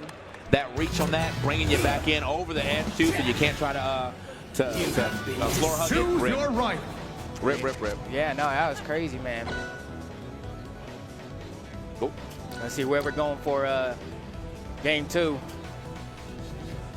are we doing? Trying to figure out what stage we on. Man. Merchant Port. Merchant Port. Ready? Here we go. So he even, look, man, he's fully assimilated. My man even loves Merchant Port. Look at it. Counter pick. I'm a Rivals player. I like Merchant Port. Okay. Yeah, I guess they just love it, man. There we go. Getting tossed up. Okay. Hitting him with the blade, switching up the outfit as well. Oh. Oh. Yeah, man, we're just having a tough time getting inside. I think he has a pretty explosive punish game, but hasn't really had a chance to show it. TEKKEN's defense just really strong. Okay, finally getting a hit, but yeah, no, TEKKEN has been on point with doing what he, and tell. Okay. Oh, didn't get the follow up there. I still got back in the game though, straight up with the damage until now. 107. Gonna go high up for it. Lucky break. Yeah. Doesn't matter. I doubt there would have been a real issue right there. Doesn't matter, even if you miss one, another opportunity arises. Nice. I love that. You know, instead of going for the shine, goes for an up tilt, a delayed attack. But it doesn't matter. I mean, look at this conversion from TEKKEN. Just so used to smacking up on this line. That's the thing, man. Everyone can mess up Zetter, bro. He's that spacey. That call out. Yeah, good call us there on what Mango wants to do after a block down there, because he called out a shine earlier too, so. Wow, shield grab on the fireball. Mango manages to, use a flip cancel to kind of get to the other side, but oh, no punish there. The shine doesn't come out quick enough. He's reaching for it, looking for everything right there, trying to get the up strong, maybe catch kicks off, running off that platform. Not going to happen this time though. F tilt. Dang, just can't hit him. It's too elusive. This happens to be, I feel like this ends up being the bigger problem for a lot of people at this point in the match, where your opponent is just like, you're getting the damage, but you just can't find that follow-up, that last hit to get that stock off and, start it up again. So, but TEKKEN just playing way too elusive right now. Yeah, I mean, because it's like we're watching the Pleb Sandstorm set all over again with some different players, right? Where it's like the best of the best just have their defense so on point. Oh. Okay. Mango managed to make it back to the stage here. Get some extra damage. Missed the first jab there, but just that grab regardless. Oh. Don't count him out just yet. Great spacing, but even better floor hug coming out. Yeah. I guess he didn't want to drift off the stage with that nair, but nice shine, little charge on that shine as well too. Honestly, Mango needed to get rid of that smoke like 10 years ago. Just to let TEKKEN port to it. He had so much time to clear the smoke and still edge guard. Man, back on the stage. I swear that Zephyr recovery gets longer every time. It's getting rough here. I mean, we're getting to the point now. I mean, that might be the stock. He has smoke, and then he can clone dash. And doesn't parry that either, so he doesn't get the invuln frames. And then I think Pig converts. He did not DI well enough. Wow, all right, clean 2-0. Yeah, it was, it was going to be either close or a body bag, and it ended up being a body bag. I think, just one of the hardest players for Mango to run into. But once you get a certain point in bracket, like, it's unavoidable, man. Yeah.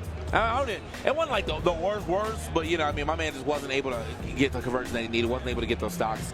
That happened, as you said, we saw 2 sets like that where you got, top player you already know is going to do quite well, and then a person who could challenge, but for some reason just isn't able to find that stock to, like, make it a little closer. Yeah. It's almost like, it feels like that's where the gap is. Yeah. You know what I mean? Where it's like, oh, dang, these players are really good. And I say gap, like, Sandstorm's a top 10 player, right? But, like, you can see, like, oh, man, this is the difference. This is why this guy's making it to grand finals every single time, right? Yeah. But we'll see. It happens, bro. But, yeah, we're going to have even more matches for you. I think I see B-Bat sitting back up there, so it should be B-Bat's Mystery Soul. That's going to be after we take this little small break. Don't go anywhere. We got more Rivals action right after this.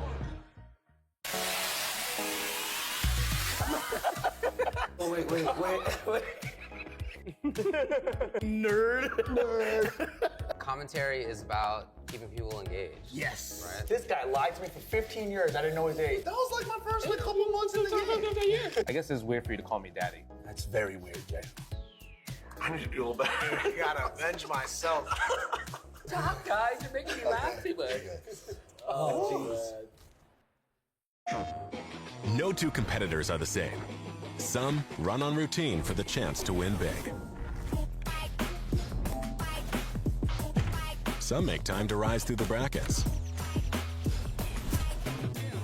Some lock in with confidence. However you prepare, there's a place for every kind of competitor. PlayStation Tournaments. Sign up today on PS5.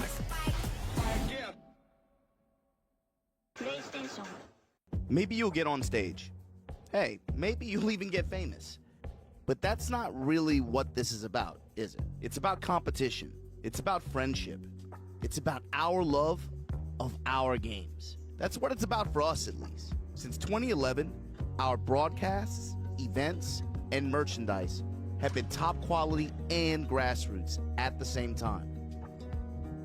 10-0, forever we fight.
Your body knows a sense of victory.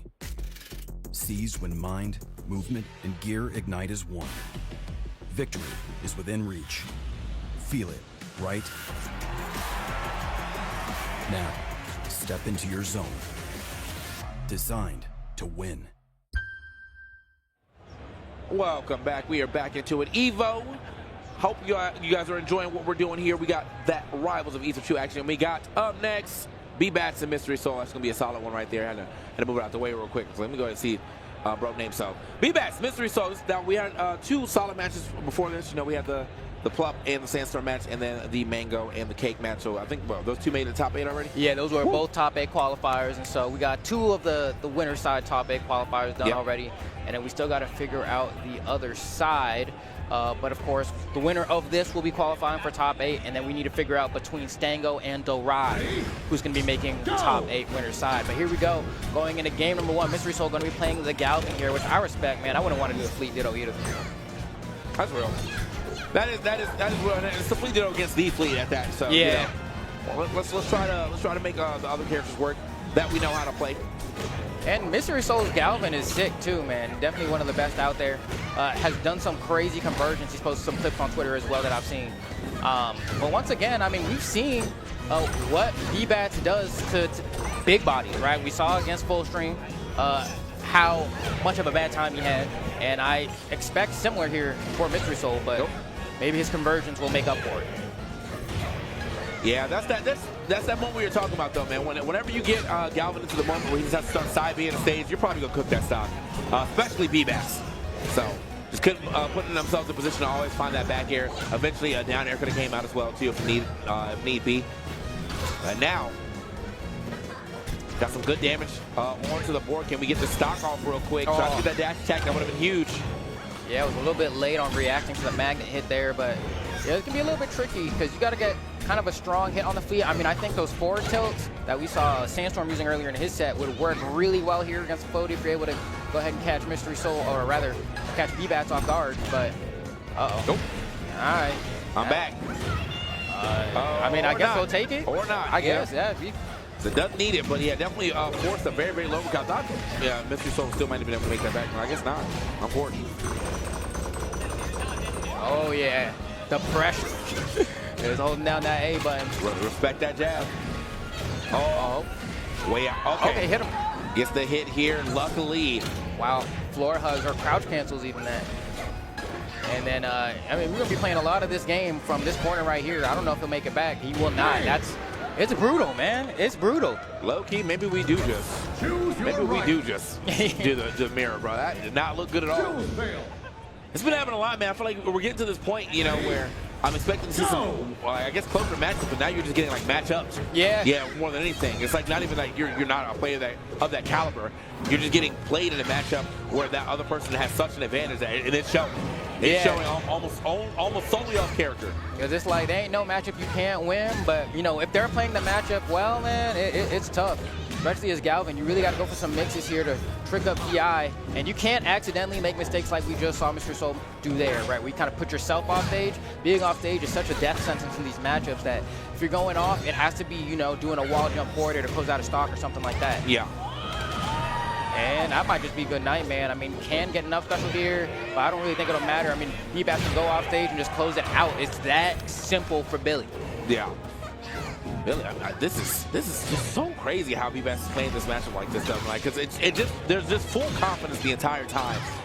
Mystery Soul looking quite lost, takes another shot to the dome, does manage to make it back to the stage in time, but we have really not been able to like actually pressure B-Bass into like not playing like this. You know, you've not scared him at all. Because especially when you're playing a matchup like this, there has to be clear, defined moments where, you know, when you're in advantage, you're just taking the stock, right? And we're not seeing that. Mystery Soul, you know, he's converting to forward airs, but they don't quite have enough juice. Meanwhile, every time Billy touches this man, he's taking like 70% or just losing the stock. Way high recovery report. Just like, let me get back to the stage, please. Does manage to make it, but we still have got to find this. Couldn't even get the Trevor air, bro. Oh, okay, back air hits. All right. Sets up a drill. I don't know if he's gonna be able to do much with it, but you know, trying to get closer to Fleet here. Let's toss her up. All right, a few up airs. All right, good damage, but you know, no real fear of losing your stock there for Billy, and that's just the game. Just grabs ledge, and hey, that was one of the quickest 2-0s we've seen yet.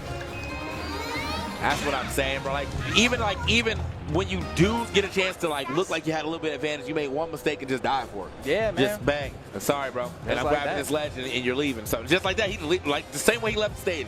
Business handled. You know what I mean? Top 8, here I come. Thank you. I'm out of here. Thank you. I'm gonna go eat. All right. Yeah, no, that's 3 of the 4 winner side, top 8, and then what did I say the last one was? I think I said, hold on, I got it right here.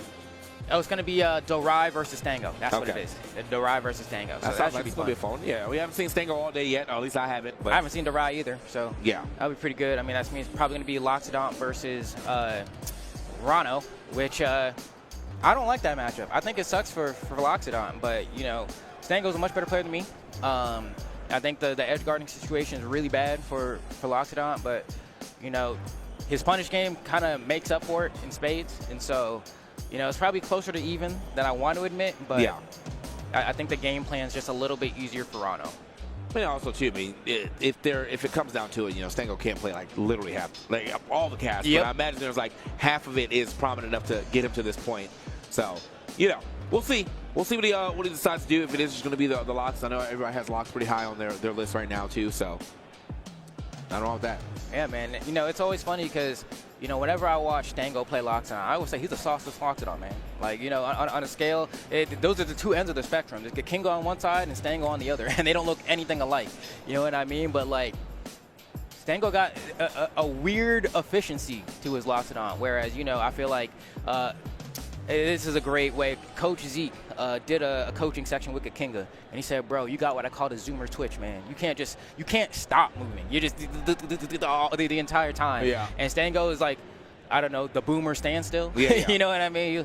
He'll hold, and I think that's one of the reasons his Loxodon is so good, because he's like, I'm not going to overcomplicate it. Like, I just got to stand here and put out my big hitbox. Yeah, man. Don't move without purpose. Exactly. Makes sense. Exactly. Efficiency. So we'll see. I mean, there he is, the man, the myth, the legend himself, sitting down. I'm excited to see how he's able to show up, man. I would love to see him make the deep run. I mean, because it was for a long time, right? The story for Stango was, you know, always the bridesmaid, never the bride, right? And then, you know, he finally got that one big tournament over Cake Assault. And, you know, Cake Assault has dropped sets to Stango even this month, right? And so, like, it really is volatile in terms of who's going to be able to come out on top of this tournament. But the Rai is, in my opinion, the best runner we got right now. I think it's pushing forward the Rano meta. It goes for all kinds of like crazy setups you don't really see a lot of other players going for. But this is going to be the ultimate test for him, man, because, you know, this is one of the hardest bosses you can fight. Yeah. Gerard, funny dude, man. He tweeted me when he was like, hey, man, let me know if you need any intro to talk to any of the top players, man. I was like, you think I don't know these people? All these people are from every game that I've ever been on. That joint killed. I was like, what are you talking about, bro? That joint is crazy. Like, Stango, man, I've known Stango for like 15 years, bro. Man. That's my brother, man. Like, you know, we went to the arcade I appreciate together. it, but that is funny, though. I was like, I'm not dude like that, bro. Yeah, and similarly, what do you call it? Stango got his own skin. You know, got his own skin. He has the Dawn Loxodon skin. It's this one we see right here, but he has like a custom color for it. I think it's like maybe like a tan suit or a beige suit, something like that.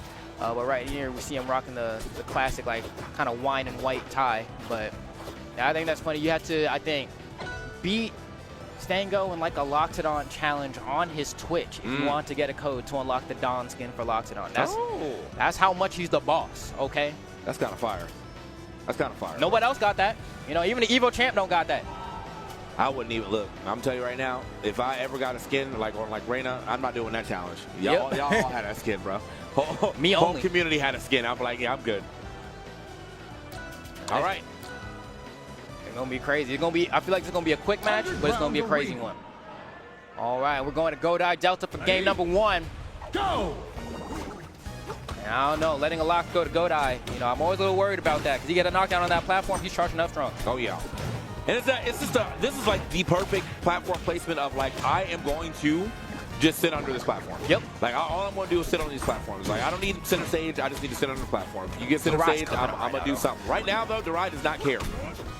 My man don't get a chance to sit nowhere. Okay, hold up. All right, hold on. A chance for Stango to, you know, get some damage, gets the down tilt, and Derai wasn't ready. My gosh. Just immediately gone. Get thrown off the stage, though, but can we get the stock? Okay, 4 tilts. Oh, he's not grabbing legend back airing. I'm a little bit surprised. Doesn't really have a way to convert here. Beautiful reverse forward air, though. Yeah. I think that was the best off you could possibly go for.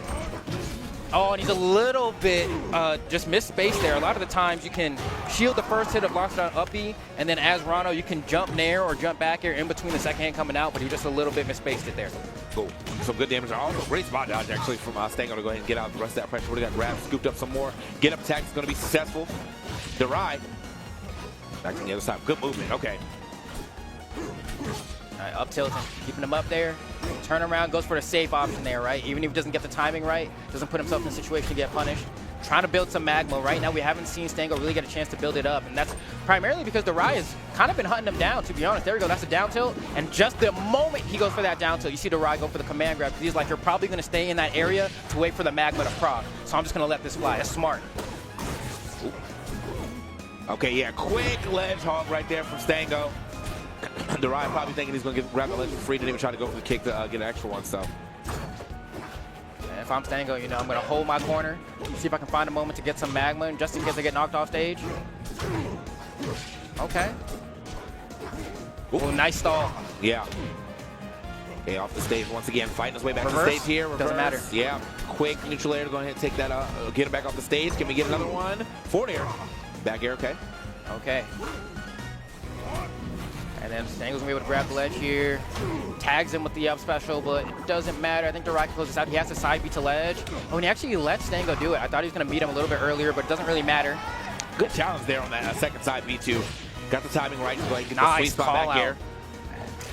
Oh, doesn't grab ledge there. Oh, that's gonna be really hard for Derai to get back from this. Oh. Huge punish opportunity. Boom. That's the Stango classic, man. Loves going for that weak up air into up strong with Loxodon. Almost got the stock right there. Does got a mag ball out, but or lava ball out from it. But here we go. Oh, he goes for the weak up air. He could just let it rip. He is Loxodon. Yeah, and he's got the mag ball. Oh no, wait. On deck too. Hold on. Yeah, you got full stacks here, man. This is a problem. My man can never touch the platform again. He did. Oh, to the bubble. Great DI. Oh, a reverse forward air. Has to go high. You just meet him. Oh no, he doesn't actually try to hit him. Oh yeah, great tag. It looked like he was lined up straight up for that back air. But he's thinking of diming his way to get Derai past his blast zone, I guess. It's actually worse for Derai. Gives him another angle to recover from. Yeah. Oh, beautiful. Wow, great coverage there from Stango, too. He goes low, with invulnerability, tries to go for the eruption. Yep. And even if it doesn't hit, he regrabs ledge, is able to cover Darai's recovery. But, you know, there's some moments here where, you know, I feel like Darai is maybe being a little bit too scared on some of the edge guards. Yeah. You know, you refresh your vulnerability any moment you get Loxodon in a situation where he has to side special. If you come back with an invincible back air off ledge, like there ain't nothing you're going to do to that, right? You just want to make sure you get him before he gets to the wall so he can't tech you. And there's a couple moments there where he might have been able to put up the stock a little bit earlier, but Stango's also doing a really good job of mixing up his recoveries, and so, you know, it's hard. The Ho Dojo was taken away. That's definitely what you take away from any of the tweaker randos, because they will be moving on you, give that stage up. So very smart. Nice. Stango to go ahead and take that now. It's his second game from Julesville. Big damage coming out from Darai. Try to go for it. Thought he was going to go through like a drop through platform forward air maybe. And there we go. That's what I'm talking about, right? Like you can blow up Loxodon for going for that up special. And okay, interesting. Tries to hit him with, you know, one tag of the poison. I thought he was going to go, you know, weak back air, strong back air, but it doesn't really matter here. Still kind of putting on all this pressure and damage on Stango. Okay. Oh, I like it though. He's trying to, you know, convert into a down strong or something that'll get the knockout, but just great defense from Stango. Down tilt will set him up for good. Oh, tried it. Oh, okay, trying to get sneaky with it. I thought he was going to get just a mean back here. My gosh, everybody getting comboed by his own lava ball. Still lives to see another day, though, 184. Yeah, he's struggling to get this knockout here. I mean, one good hit. This is unpunishable. Yep. Yeah. Well, I mean, unpunishable, but I got those, though. Apparently, yeah. Held it maybe not long enough. And he's just really struggling to get this first stock. I mean, this is 189 on Loxodon. Like, this is not supposed to happen like this. Woo! Ooh. Throwing him back, great DI from Darai. Gets sniped by the meatball. Yeah, didn't put that bubble low enough either to tank it. And at this point, you know, like, I'm pretty sure a forward throw will probably do it. Like, oh, great anti-air call out. Gotta get that stock, man. There we go, reverse forward air. And you see Stango tried to arms attack here, right? He slid across the ground there, couldn't make it happen. Yeah, that's crazy. I mean, even wasn't even guaranteed he was gonna lose that stock right there. That's crazy. My man was so heavy up on the damage. Now, trying to get a big down arrow. I thought he was gonna go for it again. Wait. Missed almost sauced him. Yeah, I felt it. You had to be careful there too. You see Stango was positioned to get a back air there. Good tag. Stango. Oh my God, he's still going. Yeah. Into the bubble. And it don't matter. The coverage from Stango. Bro, it's like all of these things are already calculated. He's like, you could die here, or I just got one more option to cover right after that. And he's been correct every time. He's the engineer, man. Oh, okay. Moonwalk up tilt. Smooth with it. Oh, I love that. Doesn't go for an immediate option. Falls to the platform. Darai is getting blown up by the punch game. Has no double jump here. Manages to trade on the way down. Thank goodness. Otherwise, Stango might have popped him for it. Turnaround up tilt calls him out, and that's just going to be the match. Stango with an eruptive 2-0 over Darai. Darai just, there's something about this tier of player, man. Stango, Cake Assault, Plup, B-Bats. That's right? Our top four. That's a top four side of the top 8. That is, and honestly, bro, you know, as you said, B-Bats is in a position where he definitely could win this tournament, but that is going to be some hard-fought battles with the rest of the people in this tournament right now. Yeah, man, that's, ooh. Okay, so we got it for the winner's side, man. Yeah. We got it. I mean, I think it's the 4 players that everyone kind of expected to be there, making their way through. But now we've got to hop on over to the elimination side to see, you know, if anyone down here can make a deep run. You know, I kind of expect, you know, maybe someone like Ion to be down there. Let me refresh the bracket, see if, you know, we got the info. All right, let's I don't even know. Like, I feel like some of these people might even have to go for a deep run. Like, you lost here. If you still make it the top 8 here, that's not that deep of a run. But I just feel like there's so many like uncertain questions to be asked right now in the lower side of things. I guess we'll be finding out right after we take this small break. We got more Rivals action. We're going to see who gets on to the top 8 from the lower side pretty soon. But until then, stick around. We'll be right back. Chipotle Honey Chicken is back. Step into summer with fresh grilled chicken, spicy Chipotle peppers, and the perfect touch of pure honey. Open the summer with Chipotle Honey Chicken. It's taking heat and sweet to a whole new level. No two competitors are the same. Some run on routine for the chance to win big. Some make time to rise through the brackets. some lock in with confidence. However you prepare, there's a place for every kind of competitor. PlayStation Tournaments. Sign up today on PS5. PlayStation.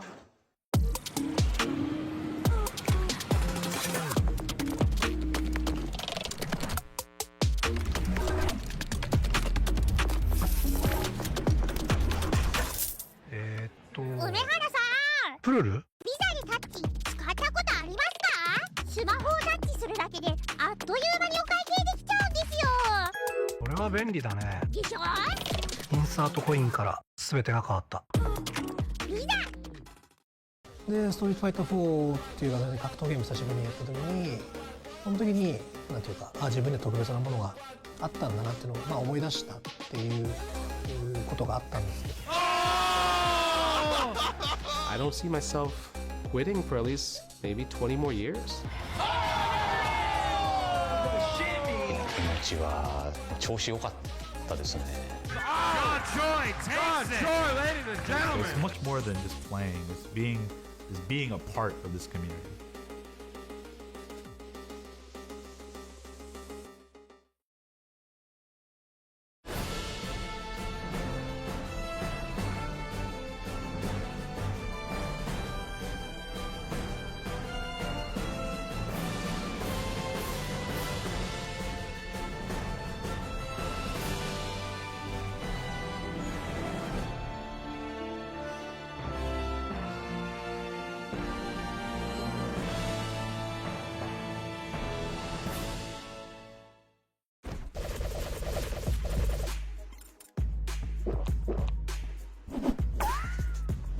And welcome back. You know what time it is. We got to get back into this Rivals of Ether 2 action. I'm TK, joined by my man Flambeau. And we got Yoda Cage and TEKKEN coming up next. You always got some great matches. I mean, like as you said, top 24, only the 24 of the best of the 1,000-man tournament. You know it's going to be hot. Yeah, man. I mean, TEKKEN making a pretty deep run here. I mean, at this point, looking at the bracket, if he's able to beat Yoda Cage, we'll have to beat Dorai to get to top 8. Dorai, of course, we just saw lose, has to win one game in the elimination side to make it to the elimination side top 8. But also, in elimination side, we got ZB versus KYB. The winner of that has to play Sandstorm. Got Beastly and Fullstream. Winner of that, got to play Mango. Other side, we got a Sophie and Hampolo. Winner of that, got to play Mystery Soul. And so, honestly, kind of a pretty wild top 8 no matter what. Yeah. There's some players that I think we might have thought might be there that didn't make it. I know we were talking about Ion didn't make it as far as we thought. Similarly, Void did not get as far as I thought he would either. Definitely went out a little bit earlier than I was kind of hoping. But it's hard, man. I mean, Rivals players are so good, so you can't even be mad at it. It just kind of is what it is. Yeah. Yeah, I mean, like, it's just, you know, it's been nice to see a lot of these people come back. It's been nice to see Void play again. But, yeah, like, we're in a different era. People have been grinding, or while he's been deadlocking. You know, that grind definitely pays off. Void is one of the greatest gamers out there. But sometimes, bro, you got to keep up with the competition. But, you know, someone who's grinding, TEKKEN. And Yoda Cage a grinder too, but TEKKEN, I mean, you know, I was saying this yesterday. Every single... Bro said, check it out. Yeah. Yo, kind of fire though, right? I mean, it always comes with the fit. Always come with the fit. Yeah, I feel like me and TEKKEN look like we could be cousins, man. It's like something about the swag, you know, it feels adjacent. I was going to say, you know what, not on this stream. I was going to say something not on this stream. Anyway, let's go ahead and keep it going, man. We got, it's going to be Opsa versus Aloxidon. Yeah. I forgot Swagsidon. Swagsidon, yes, sir. And it looks like, you know, this time he found a steamer, so he's looking crisp. You know, I'm here for it. And definitely, like, these are people that play pretty regularly because, you know, you'll see, like, Yoda Cage and TEKKEN, you can pull up, like, a fusion. You know, you'll see them playing each other or something like that. So this definitely isn't the first time that these two have played. But going to be a fun one regardless. And TEKKEN has so much OBSA practice. Between Yoda Cage, between Shadowhawk, between Ant, he should know this matchup inside and out.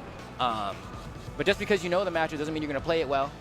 And so, all right, that pops off every time.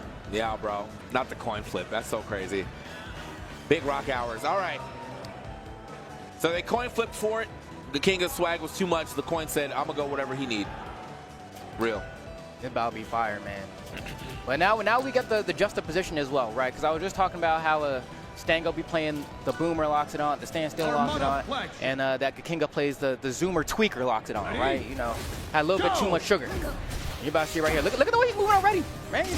This dash dance is in his dash dance. You know what I'm saying? How does he do that? My man said a mini dance in the actual dance right now. All right. We'll see how this one plays out, though. Like I said.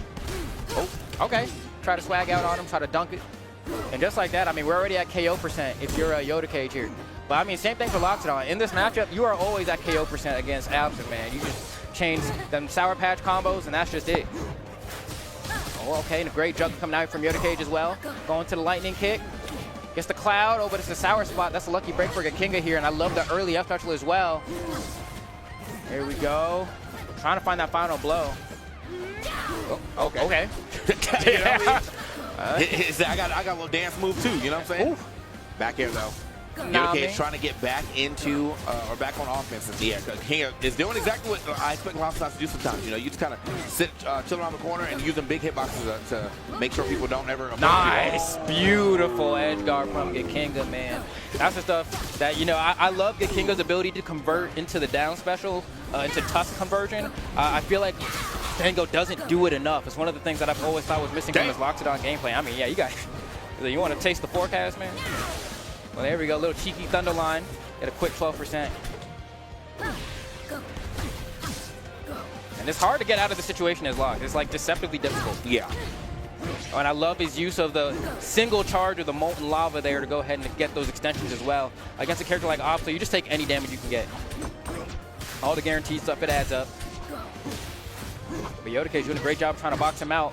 But the range, oh, gonna get punished still. Very lengthy animation there. Gotta get that special get going. Not gonna work out this time around. All right, and at this point, if I'm Kinga, you know, moment, I'm gonna space him away, maybe get a meatball out. Yeah, just so I can get that one charge of magma. Oh, but he actually didn't get a chance to pick it up there. Okay, the rolling. Usually expect to see that get scouted, but Yoda Cage is not on point for that. Neutral Air's gonna hit, we'll tag of it, but nothing crazy. Down throw, will we getting off this? Dash tag, put him on the stage, yeah. Decent enough DI, and you're gonna see Kinga do that a lot. Great conversion using the first part of that up special to get the extended distance and then jump with the up air. Oh my God. Yoda Cage, not Yoda Cage. You even had Magma, bro, you just now timed it. Yoda Cage, Dang. All right. Anyway, man, that's Loxodon, baby. Third talk, right? Let's see here. I mean, Kinga can't get out the corner. Yoda Cage setting up for these juggles.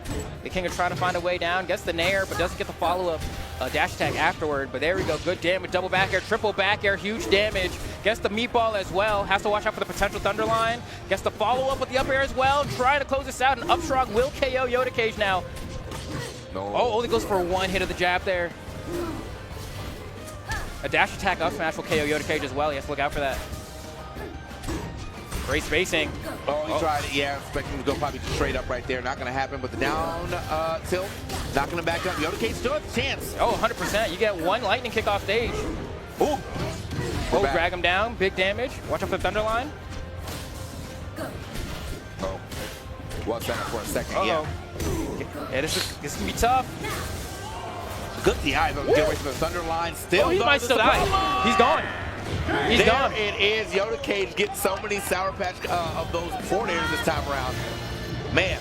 That is the awkward part about this matchup, is you can really rack up so much damage on the Opsa, but finding that conversion to the KO can be a little bit tricky. You know, you don't want to bet it all on dash attack all the time. You're going for a lot of stray back airs, which, like, you know, if your opponent's on point, they're going to be shielding those, they're going to be parrying those. And so, honestly, I don't see any other Loxodons do it outside of me, bro. I think you got a down throw. Down throw, Opsa, go for a read. It works, but I'm the only one who seems to be able to make it work. I don't understand why. It's a hard knockdown, brother. There we go. Yoda, man, definitely had to survive a lot off that too, man. After eating that F song, I was like, it's probably cooked, but he said, not cooked for me. Oh, wait a minute. Okay. try shield drop back air here, goes for a stomp out of shield, taking a lot of shield damage there, wants to get away. And you know, Shadowhawk is a type of opposite player that does a lot of up Bs into you, and so I would have thought that we might see more pairs from Gekinga just because he's kind of used to playing against that style. That's a huge punish. Oh, he goes for it. Oh, that's so unfortunate. He accidentally, I think, I don't know if he wanted the B reverse. Yeah. You know, sometimes you want to mix up the DI, but kind of hitting with the opposite side of the tusk, but you can get this edge guard here. Good movement. Oh, goes right to ledge. Okay, that's what I'm talking we're gonna about. scrap it out. Yeah, let's get that down throw real quick. But now we got all that magma. Let's do something with it. We already at 97. You know, anything that's going up is gonna take this stop. There we go. Yeah, I was waiting for it because I'm like, you got magma, bro. Like sometimes you just gotta let that move rip. Like it's safe, man. Just let it rip. Here we go. Yodake's doing a good job of dismantling. Oh, he got the magma charges as well. Has to go land on stage and should just be able to convert. Okay, I actually thought that was going to be a Sour Patch combo. I think the fact that it wasn't actually is why the King is still alive here. Oh, gets the scoop. Oh. Too much sauce on it. Yeah, too much sauce. You're moving too much. Right there, you just go for waveland grab. Keep it simple. Has to go low here. Has to down special as well. And just up strong. Yeah, tough. I think was a little bit greedy holding on to his eruption there. This might be the end for Gekinga's run here at Evo, because Yodakage looking like he's about to push on further in the bracket. Granted, you can never count out the punish game from Loxodon, but it's looking rough here. Oh, doesn't land on the platform with that hit fall. All right, like, you know, 10 more. I mean, Merchant Point ceiling is kind of low. Might be able to KO with an up strong here. You gotta get the hit though. First, yeah, man. I mean, he's not winning in the scrambles, in the scraps. Yeah, he's the special pummel as well too. Oh, and he had the cloud on him. Yep. Just like that, get zapped. Yodakage moving on further right now has guaranteed 9th place.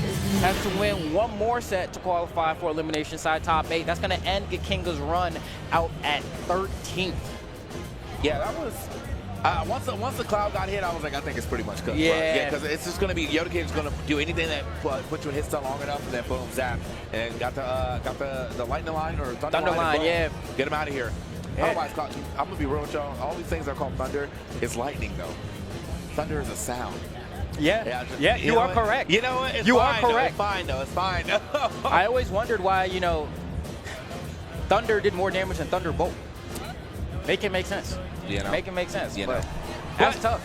Regardless of what it's called, it hit and it did the damage and it got the stock and it got the game. So shout out to Yodakage. We'll keep moving. Now he has a chance to fight for a top 8 spot himself in his next match. We'll be finding out. You know, we'll be seeing if that happens soon. But before then, we'll be seeing some more matches after that. Has to get through the rye in order to do that. But now, I mean, I'm assuming we're probably going to go through who we got sitting down. Is it going to be Sophie Mystery Soul?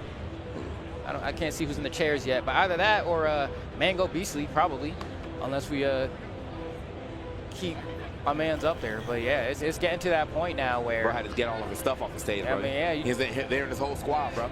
I think there was a Krunk up there too now. Yeah, man. About a new squad member. Okay. Yeah, that's tough, man. I really, you know, all biased, man. I want to see Gekinga make that top 8. I think he could have done it. I think it feels bad seeing him lose to Absa as well because he has so much experience in that matchup. But Yodakage is just good, man. Yodakage is just good. You got it like that. What we got sitting down over here? Hold on. See somebody on the camera. Oh, my man, the Storm. Sandstorm. It's the GOAT. Should have known by the biceps, man. Yeah. I should have known by the biceps. I didn't even need to see the hair. Yep. So the GOAT. Wait. Oh, he's looking straight it up. I thought he was like, hold on. Is it me? Is it me? So Sandstorm, who was he playing? Sandstorm, you know, because I got short-term memory. I think is do we know? Probably. Let's see who won between ZB and KYB. Okay. Let's see. I'm assuming ZB, but KYB could do that. That's a good matchup for Flea. Let's see. I guess they're still playing. So either that or they didn't update the bracket. So I don't actually know who won between them yet. But it's either going to be some combination of Olympia Galvin versus either Fleet or Craig. Yeah. So now both of those are matchups that I expect Sandstorm to be able to get through. Sandstorm's beaten ZB before, but ZB's the kind of player that I'm nervous for him to play any of my favorite players because ZB can just like cheese anyone. And a best of 3 is like the best format for ZB, bro. He's gonna cargo throw you once, twice, down B, you're done. You don't even realize what happened, and now the set is over. Yeah. I think they're saying looks like it's KYB right there. All right, so then I guess that means that ZB ended up getting knocked out at 13th place as well, and then it's going to be, you know, one of these two fighting for elimination side, guaranteed top 7th if they're able to get through this. Man. Well, let's see. Well, oh, I forgot he has that really like sick controller. Like he's playing like on the like a pyramid. Yeah. Yeah. You know that's what, fire. man? Y'all be coming up with new technology every day, bro. I had to get off the level list myself, man. I started playing Street Fighter again, and I was like, this don't feel right on the level list. Like I was playing level list through City of the Wolves, and I tried to go back and play Street Fighter. I was like, something about this don't feel right. So now I'm back on the stick, bro. Gotta bring the big backpack around again. I feel you, man. Hey, listen, that's why I play pad, bro. Yeah. I can't be walking around with a little scout backpack. Got all my badges on there. There we go. We got the battle of the two unorthodox controllers, the OG leverless versus the vertical leverless, I guess. You know, playing on the pyramid scheme. Like, how do you even find out you want to play on a controller like that, bro? Maybe, you know what I mean? maybe he play an instrument that's similar. Ah, true. I can see that. Okay. Yeah, that's the only thing I got, bro. The prism. The prism. Free yourself from the confines of grounded controllers. Like, what are we talking about? That's insane. Maybe the controller talks to you, man. Maybe someone had a vision in a dream one time. I got to make this controller. It calls to me. And now you just spread the gospel, man. All right. He moving, though. Yeah, he do be moving. One thing I will say is that he is moving. If anybody can play on that controller, it's him. Yeah, look. Hey, man, he look like he making some good music, bro. And then Sandstorm look good as well. Yep, looks like they just said they're both good to go. Rock, paper, scissors. Go paper. Go paper, I'm telling you, bro. My bad. Yeah, man. My freed bad, up. man. Freed up. Absolutely freed up. Shouldn't have doubted you, Go. Shouldn't have doubted you. That's why he's over there. I'm over here, man. Go! Here we go. Elimination side. KYB, yeah, whoever wins this gets into the top 8, right? Yep. Here we go. And granted, we know how this matchup can look, right? We saw what B-Bats could do to, who was that earlier? That was a Mystery Soul, right? Yeah. And that was pretty rough, right? The Edgar game can be pretty brutal. But similarly, that's two different people. Yeah, it's facts. Exactly. So we just got to see how this one plays out. Yeah, KYB, though, he did take a lot of damage. Again, it does seem like he's starting to get a little more stage control here. Oh. Okay. Thought I tried to get the reverse going. Yeah, I was close. Oh, great movement. We might see that forward tilt come out soon as well. Yep. Oh, wow. Nice special get up there to go ahead and stop that. That forward tilt would have absolutely destroyed that stock. And that's something I like. That's very different about the way that Sandstorm plays the matchup in comparison to Mystery Soul, right? He's always setting up those drills because he recognizes how important it is to convert into those hard knockdowns to get the knockouts. One of the biggest things about that set was that Mystery Soul couldn't close out stocks against Billy. Nice. Back up on the stage again. Oh, my gosh. Okay, let me smack you, get galvanized, and then use that to recover. That's smart. I'm back. It's galvanized right there. Doesn't losing the galvanized though, but now. Oh, okay. Maybe one of the front side of that, but put it back all the way on the other side of the stage. Still like on the ledge though. You still got the advantage. Sandstorm going to get aggressive on the ledge. Should be gone this time. Yep. Yeah, a little bit too overzealous with his offensive option off the ledge there. But I mean, Sandstorm looking good, man. Coming around, using that down air to great avail. That's going to be your ticket to getting big conversions against a floaty, man. You got to send him down, pick him back up. You know, that tried and true Falco down air, man, is gallons now. Oh, great floor hug on the magnet there, just dashing right out of harm's way. Ooh, the moonwalk into the nair. Boom. Yes, sir. Set up that drill. What are we going to do with it? Okay, yeah, forces him to attack it. But you know what? Though. Tag him for it at least. Yeah, he got a small hit for it, but at the very least, I think it was smart for KYB to still go out there and get that out the way. Nice for him to get. Oh, put a little bit of extra stank on it. Okay. You see that? You see that? Confirm into the 40. I like it. I don't think it's going to be enough if I just forward there. Let me put a little bit of twang on it. Sandstorm, man, he be getting away with some rolls. I'll tell you that. My man be rolling. Okay. Oh, okay. Got a little bit of extra damage from the magnet as well. He's playing off the ledge so cleanly. Yo, catch this. Hold this. Hold this DI, bro. Yeah, got brought back with the magnet immediately into that forward air. The DI, man, had to been holding right. Yeah, he had to have been. Yeah. He was not ready for that. Or I guess pressing right, you know what I mean? With the accordion, you know. Yeah, I'm saying, my man, hey, the music, the wrong note was played right there. Oh, man. Yeah, I mean, great game one from Sandstorm, kind of giving us a different idea of how the matchup can be played. Granted, KYB also not able to successfully kind of edge guard Sandstorm the same way that we were able to see kind of B-Bash do the Mystery Soul. So it's nice to have that duality. Man, still going with the combo too. Almost got Rad back in with that magnet, pull back, galvanized magnet. Nice. Oh. Going up into the Nair as well. Tries to mix up the DI there, get that extension. Doing a great job of holding center stage as well. Pops him up with the tilt. At this point, you can start fishing for the KO pretty soon. Yeah. Some of the magnet usage here that I feel like KB could be trying to get, you know, a couple more pairs in here because Sandstorm has started almost all of his offense with this magnet. Yeah, right. You know, throw it at him. You know, parry him, come on in, give yourself a little bit of vulnerability. Yeah. But, oh, the DI got mixed there, but not enough to get the stock. Oh. Don't matter. Has another side special, can up special. Can't land on stage though, just barely. I think it, like maybe like a centimeter off from landing on stage with that one. Yeah. And also good use of the get up attack right there to kind of delay how much are you still holding the ledge as well too. So smart. KYB. Nice. Scoop. Twang. Yes, sir. Yep. Yes, sir. It looks so funny too because it doesn't look like that back air should be hitting from where it's at. It's like a body box for sure. Yeah, I wear a size 13. Yeah, check this out. Okay, wait, this is scary for KYB. I don't even think he has float right now. Okay, just up specials right to the ledge. Sandstorm can't cover it. Gets sent to his own platform though. Oh, okay. Gets the DI on the forward throw this time around. I feel like so many of those he's been holding in. Sandstorm been blowing them up for it. Okay. See if we can get another setup right here from Sandstorm. He's definitely looking for it. Another forward air is going to hit. He got two drills set up, bro. Watch out. Don't get grabbed. He was looking for it immediately. Got both out the way, though. Yeah, efficiency. Yeah. But he said, I got another one. Oh. Got enough? Top, God. yeah. Did not matter. My man had already taken so much damage. Doesn't matter what DI he was going to do. Got him on the top here. Still got two drills on that right platform. Might want to watch out, though. You going to try to take him out? No. He's going to go for the edge guard instead. Close. We back. Good job holding on to his double jump there. Able to combine it with the wall jump. At this point, he's like, let me tag on some damage. Finally, we see some DI on that forward throw, though. Really making the difference. You know Sandstorm wants that one down there. Oh, my God. Close. Looking for that down strong right there. At least set up a drill, but it was immediately taken away. The forward throw is going to hit. Oh. Those nairs, man. Beautiful forward tilt. Oh, tries to go for it, yeah. Little drop zone action. Doesn't go for the waveland follow-up. Instead, tries to read attack in place. But at this point, Sandstorm looks like he has this one just about in the bag. I mean, KYB needs to close the stock out here. Uh-oh. Uh-oh. Okay, gets the reversal. Can we get a back air or an air or something? The nair's not enough. I think the back air would KO, but...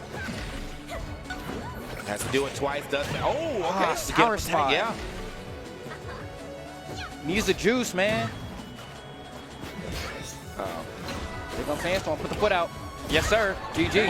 Off of the wall, to the foot, into the forward air, bro. Every time. Doesn't matter. And he was doing it on different types of conversions, too. Off the wall on that one. That was clean.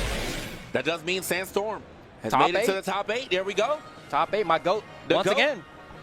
I'm used to seeing him in top 8, you know? Yeah, same. Yeah, here we back into it again here on a different game. Shout out to Sandstorm. Going to be moving forward. So, first person to qualify for the lower side. What's the first person qualify for the lower side top 8? Lower side top 8. Was it Yoda Cage? Yeah, Yoda Cage could beat Gekinga. Yeah. So, we got, I think, should have 2 more matches for you to find out who ends up rounding out this top 8. And man, the top 8, I'm telling you right now, it already looks pretty insane. The top side of the top 8 looks scary as hell. Oh, no. Actually, it was Yoda Cage beat Gekinga, but that wasn't a qualifier. He has to beat the Rai. Right. And then Mango has to play against Beastly. Okay. So those are the next 2 sets we got coming up. Those are going to be crazy. That Mango set, low-key, could go either way. You know, put that man in a Spacey Ditto. I'm tried and true, man. You know what he knows. You know he knows how to do that. Always. Yep. Always and forever, bro. There's been so many times you've seen him, on the sticks playing against other Spaceys in Melee. But now, getting his little Spacey moment here in Rivals. Assuming that we do get Spaceys. I know that Beastly can also play some Reina or any of his other characters he wants to try. I don't think he's really on the Reina right now because he's really disagreeing with the game's philosophy. Yeah, man. So, I mean, couldn't imagine him saying, "No, I'm a double down into it." But we'll see. Because I think this tournament in a lot of ways is a bit of a proving grounds for Beastly. Not to say that Beastly hasn't proven himself as a top competitor, but when the Rivals rankings did drop, he did have some not so positive things to say about his placement. Yeah. He felt like he got shafted a little bit, felt like it should have been a little bit higher. And so I think, you know, pulling up to EVO, the most stacked Rivals tournament of all time, and getting top 8 would, I think, you know, give him more to put to his case about, you know, the placement that he ended up getting, saying like, yeah, y'all underplaced me. But we'll see, because you got to get through. What was he placed? I mean, he was like, was he not? Was he top 10? Yeah, he was either top 10 or just outside of top 10. I'm pretty sure he was top 10, unless they put him at 11, in which case he might be mad. All right, yeah, okay, sure, whatever. Right? Whatever. But like, you gotta see it. You gotta put it up high, you know, just not high enough. All right. Man, we got to go here.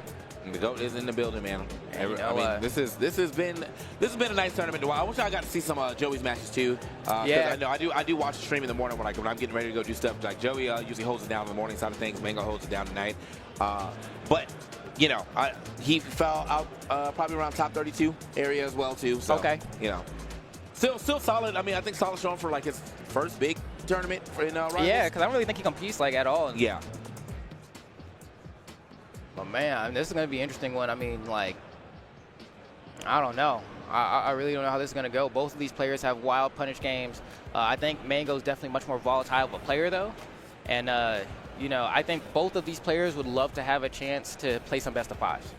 You know, both really strong at adapting on the fly, having that extra game to kind of figure things out. You know, the potential for a reverse 3-0 really goes a long way. Mango and Beastly getting into it would just absolutely be crazy. Like if he got like for some reason just bodied and he was like, you know what, I ain't pulling it right now. I'll be like, man, times to change. Sold your soul for this. Julesville? Yes, sir. All right, let's do it. And thank you for the very distinct colors as well. You know what I mean? Go! All right. Got Mango on the green, Beastly on the purple. Running up in a Zetter mirror. Yeah, one of the most fire matchups you can see in this game, man. Oh, yeah. We don't see it as much as we used to, but still hits all the same. It doesn't matter what game it is. If the Spaceys are fighting, it always looks good. Yep. Oh. Getting tossed up. Tries to recover high, gets caught. Great reaction times from Beastly, and he's punishing the living crap out of Mango right now, man. He hasn't been able to get anything started. It's been all punish game for Beastly so far. Tries to throw out one fireball to say, can I control the pace? And Beastly says, nope. Nope. Beastly holding it down immediately, 20% only onto Beastly at the beginning of this game. That is nothing really to talk about right here for Mango. Meanwhile, Beastly, all right, doesn't get that shine, but doesn't actually get a chance to wave shine out of it, so. Mango looking a little lost. Yeah, man, you can't win the neutral game. That's what's getting him right now. He hasn't had a chance to even show what his punish game can be because he can't get a clean hit. Beastly's winning every interaction. Nope. Pop him up. Nice, okay. Calls him out with a full hop nair, man. All right, get something here. Nothing. Perfect DI to grab ledge. And then this is probably going to be edge guard here as well. No, he actually recovers back to the stage. Finally gets a solid hit here. Can he turn this into something? Couldn't get that second forward, though, unfortunately. Beastly right back on the prowl. Hasn't been able to really convert off knockdowns either. Beastly puts a little bit of extra sauce on it. You know, puts Mango on fire first to make sure that the up strong knocks out. Mango looking so lost. I didn't think it was going to look this bad, man. I thought he was going to be able to get something started, but hasn't been able to win the neutral at all. I mean, and again, though, you know, I think with everything Beastly has been talking about, he's probably playing with a little more fire. He got something to really prove right now. You know, really makes and breaks some players. That second fireball is going to hit. Can he get the conversion? The reverse forward is going to do it. Mango gets the stock, but 9%. We got to get a huge conversion here. And a lot of his hitboxes are just narrowly missing, like just slightly missed space, and it's being the difference between him getting some opportunities. But here we go. He's finally starting something up. Tries to get the Gatling combo, but not at a damage threshold where it can't be floor hugged on that dash attack. So just better defense from Beastly. Cool. Okay, off of the ledge too with that 40 stat invincibility before he hit the ground. So up throw. Nice. Good call out. Got caught. Has a down special here, wall jump, air dodge, and then you have to kind of ride the wall, gets caught. And wow, great angle from Mango, but still receiving some punishment. Yeah, I mean, Beasley, I think if he just kind of held the ledge and rolled on, he might actually be able to take it. Like, yeah, he let go of the ledge. Mango was able to grab ledge again. Man, he actually cannot get back to the stage. What an edge guard yet again. I think this is where you really see the difference between, you know, Mango is using this as like his melee smarts and whatever versus a Rivals player. Yep. Like a Rivals setter. Yeah, no, I think that's a great way of putting it. And there's like, you know, Mango has always been more of like a feel and vibe-based player as well. And I think Rivals is the kind of game, too, where you kind of have to do homework, man. Yeah. You got to know which moves knock down at what percent. And, you know, for as long as he's played Melee, he's kind of figured it out intrinsically and, you know, had friends and people tell him stuff. But for Rivals, I don't think he's quite fulfilled that knowledge gap yet. We'll see. Hopefully this game goes a little bit better for him. Yeah, he'll need something, but as of right now, yeah, Beasley is just on a tear. Didn't expect this to be like not Beasley or Beasley not to go crazy, but you know, wanted to see this to be a little closer right now. Beasley not trying to have none of it. It is a little closer in the second game. But this has been the stage right here that really matters. Okay. Okay, back. Okay, nice forward tilt there. And then we need the hard hit here. Oh, he gets the soft hit though. That might still be fine. See if he can do something with that. Oh, the trade. Good tech from Beasley again. Okay, yeah, tries to get too though. tricky with the angles, yeah. And Mango's be able to draw first blood here. But for how much longer? Not much longer at all. The conversion, the response from Beasley is instant. And the response from the crowd right there too, man. The people are going for Beasley for sure. One of their own. Rivals Beasley holding it down. Oh. No punish right there on the parry attempt. Okay, let's see. Good shield from Beasley, trying to turn things around. Mango trying to fight his way out the corner. Shield drop up air, gives him a little bit of space, but getting the spacing right has been a bit of a tricky issue for him right here. Oh. All right, the pop-up. Once he pops you up, now we can cook. Oh, okay. Cute combo right there. We have not missed timing spacing. on that. Yeah, the spacing game time wasn't able to get that the way he wanted. Another tech here from Beasley. We get back to the stage. Beasley, though, have to put a lot more damage here onto this board. Wants to really threaten getting back into this game. He's going to find a double up throw. Oh, shine grab. Uh-huh. Oh, the DI mix. Huge. Jesus Christ. Huge from Beasley. God. And Mango needs to respond here. A back throw. Okay. DI mix, I guess, but it doesn't really work. And then, uh-oh, Gatling combo. And Mango can't take too much more damage here if he wants to make the game 3 happen. Sweet spot forwarder, doesn't have enough juice. Okay, too hard of an edge guard to get there. Too many options for Beasley from that position. I respect Mango going back to center. Nothing? Felt like he was right there, maybe trying to get another back air right as he landed. Forward tilt. Tilt conversion himself, Mango. And once again, Beasley's been giving him out like that. He's been trying to get that perfect angle. Yeah. A little messed up twice. Yeah, I mean, I think we could be seeing this a much longer game here for Beasley if he wasn't giving those up. Throw. Good forward throw, yeah, to get him off the stage. Mango needs to get back to center to have a chance. Gets caught on the jump, has no jump here. This is real bad for Mango. And he's just gonna lose the game? No, Beasley doesn't roll. Instead, puts a little bit of extra disrespect and comes out with the fully charged shine to send Mango out of the bracket, qualifying for top 8 elimination side. Good stuff to Beasley. As we said, you know, another person you probably expected to see in that top 8. Still hard-fought battle, though, between them on that last game, but Beasley definitely comes out triumphant. Yeah, you know, I mean, still very deep run for Mango. Made a decent chunk of upsets, took out Sofilo. I think he was seeded like somewhere in like the 40 to 50 range, something like that, right? So being able to make it just one game away from top 8, definitely something to be proud of. But Beasley, I think, you know, there's so many players coming into this weekend that we kind of expect to make top 8. For me, Beasley was one of those players, but obviously only 4 people can do it on the winner's side, so, you know, he had to take the other route. Yeah, so with that, man, I mean, we're going to have even more gameplay coming up relatively soon, but, man, still, what a sick match. Again, I would have liked to see a little more of the J-Bone, you know, seeing how the 2 of them did, but at least we got to see that one Mango match. Beasley now into the top 8 of things. I didn't expect anything different, though. You know, that's my boy Beasley. You know, as I said, he's coming through with some fire as well, too. He's feeling a little slighted by the rankings. Now he wants to prove that, hey, bro, I'm better than that. Hey, I got something to prove, man. I'm proving it. Y'all seeing it. Y'all watching me. You know, give me your ghosts, line them up. I'll knock them down one by one. You know, getting collateral damage. But now I think we're down to, this should be the final top 8 qualifier. It's going to be Yoda Cage versus Dorai. Is going to be who we have coming up for that one. Actually, I'm seeing Mystery Soul and Sofilo. What the heck, man? Oh, So, we got one more. I just can't count, I guess. My man cannot I cannot. do I can't count. It literally says it right there. Mathematics It's literally is hard, right bro. there, man. Listen, man. Hey, I didn't graduate college, man. High school, sure. College, man. You saying exponents? Well, what are those? Oh my gosh.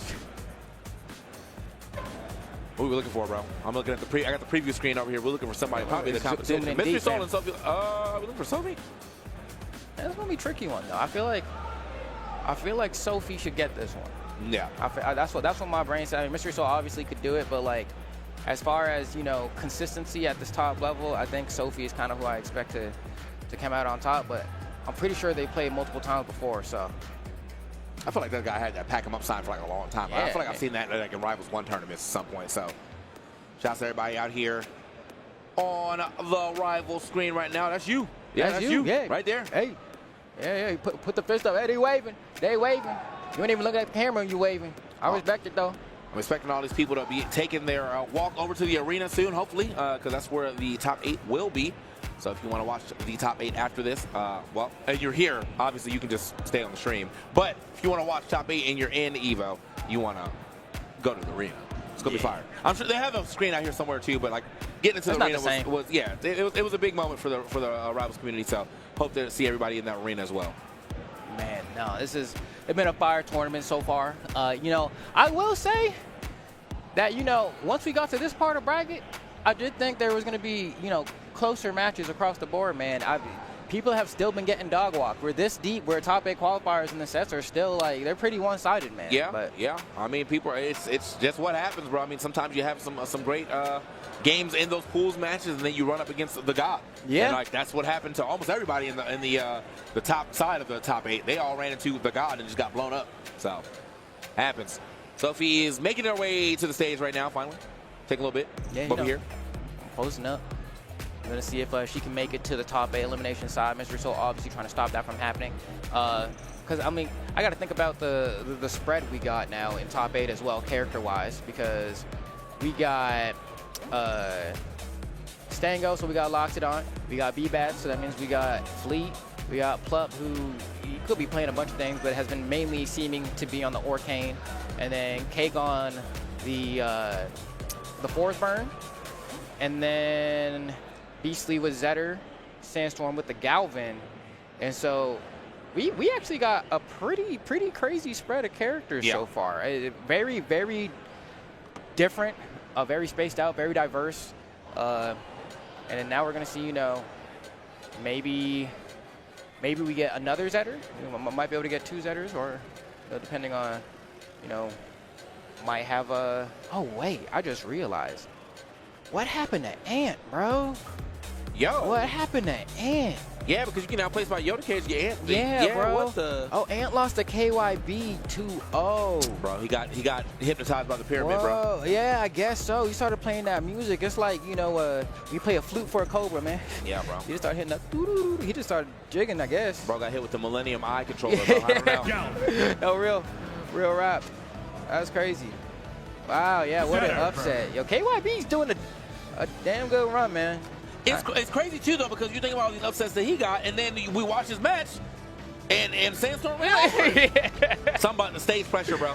Stage pressure. It just hit different. Now I'm looking at Sophie, taking a deep breath. Especially losing a Mango earlier on the winner's side. Definitely probably not too happy about that. Definitely wants to make that top 8. Trying not to let the nerves get the best of you, but it's so hard, man. The Evo stage is unlike any other. All right. It just got me worried because I'm like, I feel like the top 8 could look like the top 4 are like playing their own game, and then the second half of the top 8 are just like, we'll see. We'll see. It'll be fun though. Going ahead and, going to loading up to this game number 1. KYB did the deep run, man. That's crazy. The deep run, yeah. The deep run. That's saying it's pronounced Keeb. Keeb? Yeah. I like that though. KYB just sounds like it hits harder, bro. I feel like he does like a crazy combo. K-Y-B. But y'all not saying that? Okay, my bad, bro. Anyway, all right, here we go. Mystery Soul, Sophie Low. For our first match, got the Zetter out, got the Galvin out. Okay, and of course, being the nature of being a spacey, you have perfect weight for combos. Galvin loves having a field day with Zetter. And especially with the way that Zeder has to recover, a lot of times you can convert into that drill rush off stage as well. So Sophie's going to have to be careful. But similarly, you know, big bodies, big punishes. Look at this. It don't stop. Great spacing. Man, stay up on that platform if you want, bro. It was on that stoop. Great mix-up. Yeah, it's always going to be tricky. That forward tilt is going to spell doom there. Love seeing that move get the knockout, man. Forward tilt has been doing work this tournament, bro. I swear to you. I think any other, outside of, I think Sandstorm, I haven't seen him doing a lot of forward tilt. These Galvins have been dropping some forward tilts on you. Oh.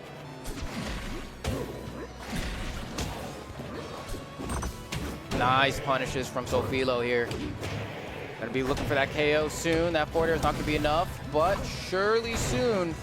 Nice aggressive recovery. Managed to get galvanized and be able to, you see a lot here that Mystery Soul has been kind of just using the ability to get galvanized to kind of put that platform right by the ledge, and then he kind of like camps a little bit. You know, he's like, yo, come over here. You're so free right there when the DI's caught in. It's like, all right, you're gone, bro. And GG's. Yeah. Down throw to the up strong. Oh, good trade. Pop him up. Oh, big damage. Now we just kind of hold the corner here. Tries to cross through with the shield. It don't work. Oh, delayed nair. That was sick. Oh, great. Dashes all the way away. Bro just left. Yeah, okay. Down special. Love seeing that command grab you. Somebody just under you, chilling with the shield. Oh, no follow-up. Chase. All right, we can go for an edge guard setup here. Honestly, the platform being there kind of made things awkward. Yeah. Oh, completely plugged. It don't matter. Wow. Big damage. Big damage. You gave him so much damage on that first floor. We're still going 85. Goes for the high recovery. Doesn't land the fire, though. I think that just stalled out long enough, but it may not matter. Double shine up strong. With the fire, you're out of here. Oh, that DI was not it on the forward throw, though. But it's awkward because you don't want to hold completely away and then just lose your stock by accident. All right, I mean, Mystery Soul keeping it close. Ooh, converts off the drill as well. Good extra damage. Can't really get much more, though. Great floor hug on the magnet toss from Sofilo, recognizing that she needs to keep moving at these low percents. Uh-oh, boom. Okay. Moving again. Man, it's moving out here. Okay, gets that dash attack. Up throw. Okay. Looking for that next big conversion here. Okay, gets the parry on that to take it back. But Sofilo immediately retreating. Didn't want to deal with any of that invincibility. Okay, Mystery Soul. Trying to get that set up. A DI in, so gets the strong attack. Almost enough. We get the edge guard here. Puts the stinky leg out. No, goes on stage. I thought it was going to be invincible back here, but maybe didn't want to play the game of text. DI is good enough from Sophie. There it is. But, yeah, couldn't. A nice attack actually right there from Sophie. Oh, no. Oh, no. We have to get out of this. Yeah. Good DI. Well far away right there. Trying to set that one up. Sophie with a good angle, though. Back to the ledge. Yeah, one up strong away. Maybe converts into a Sour Patch. Yep. There it is. Sophie doing it up. That was I mean, it felt like a moment where Soul definitely should have been able to win that game, but after that, back air was teched and then back on the stage, it felt like it was all Sophie's game after that. Yeah, no, it's awkward because, you know, like, that's part of the reason I think we didn't see Soul go for it the first time. Is like you get that tech and then the positioning reversal, right? And it's like I don't want to be in that position. And so a lot of the times you kind of have to like plan ahead and be like, I'm gonna assume they're gonna tech, and then this is how I'm gonna cover it. But that back air is pretty active, so you can't move too quickly out of it sometimes, and you know ended up kind of leading to his doom. But not enough hit stun on that at that percent. Ends up actually taking a punish for hitting Sofilo here. Oh my God. Feels like Mystery Soul's giving up a lot of free damage too. But like, why'd you get hit by 3 up airs in the same situation? You know what I mean? Like, we did just a little too late on that. Now 91 already to the 16, and you're on fire. Okay, finally gets above fire right now. Not ignited anymore, but still Sophie just doing so much damage here. Hold on. Reverse opportunity, not quite. Oh no, misinput. Okay, cool. Makes it back. DI's in, so we get the strong attack. Oh, reverse, unfortunate. Yeah, needed that though for sure. Good attempt at a call out though on that jump. Nice. Okay, gets the double. It's not enough to knock out. Oh, whoa! Almost gets snagged down by the down special. Could be a reversal here. Rolls out of disadvantage, but Sophie's still on the hunt. Zetter's too fast, and the call out on the jump.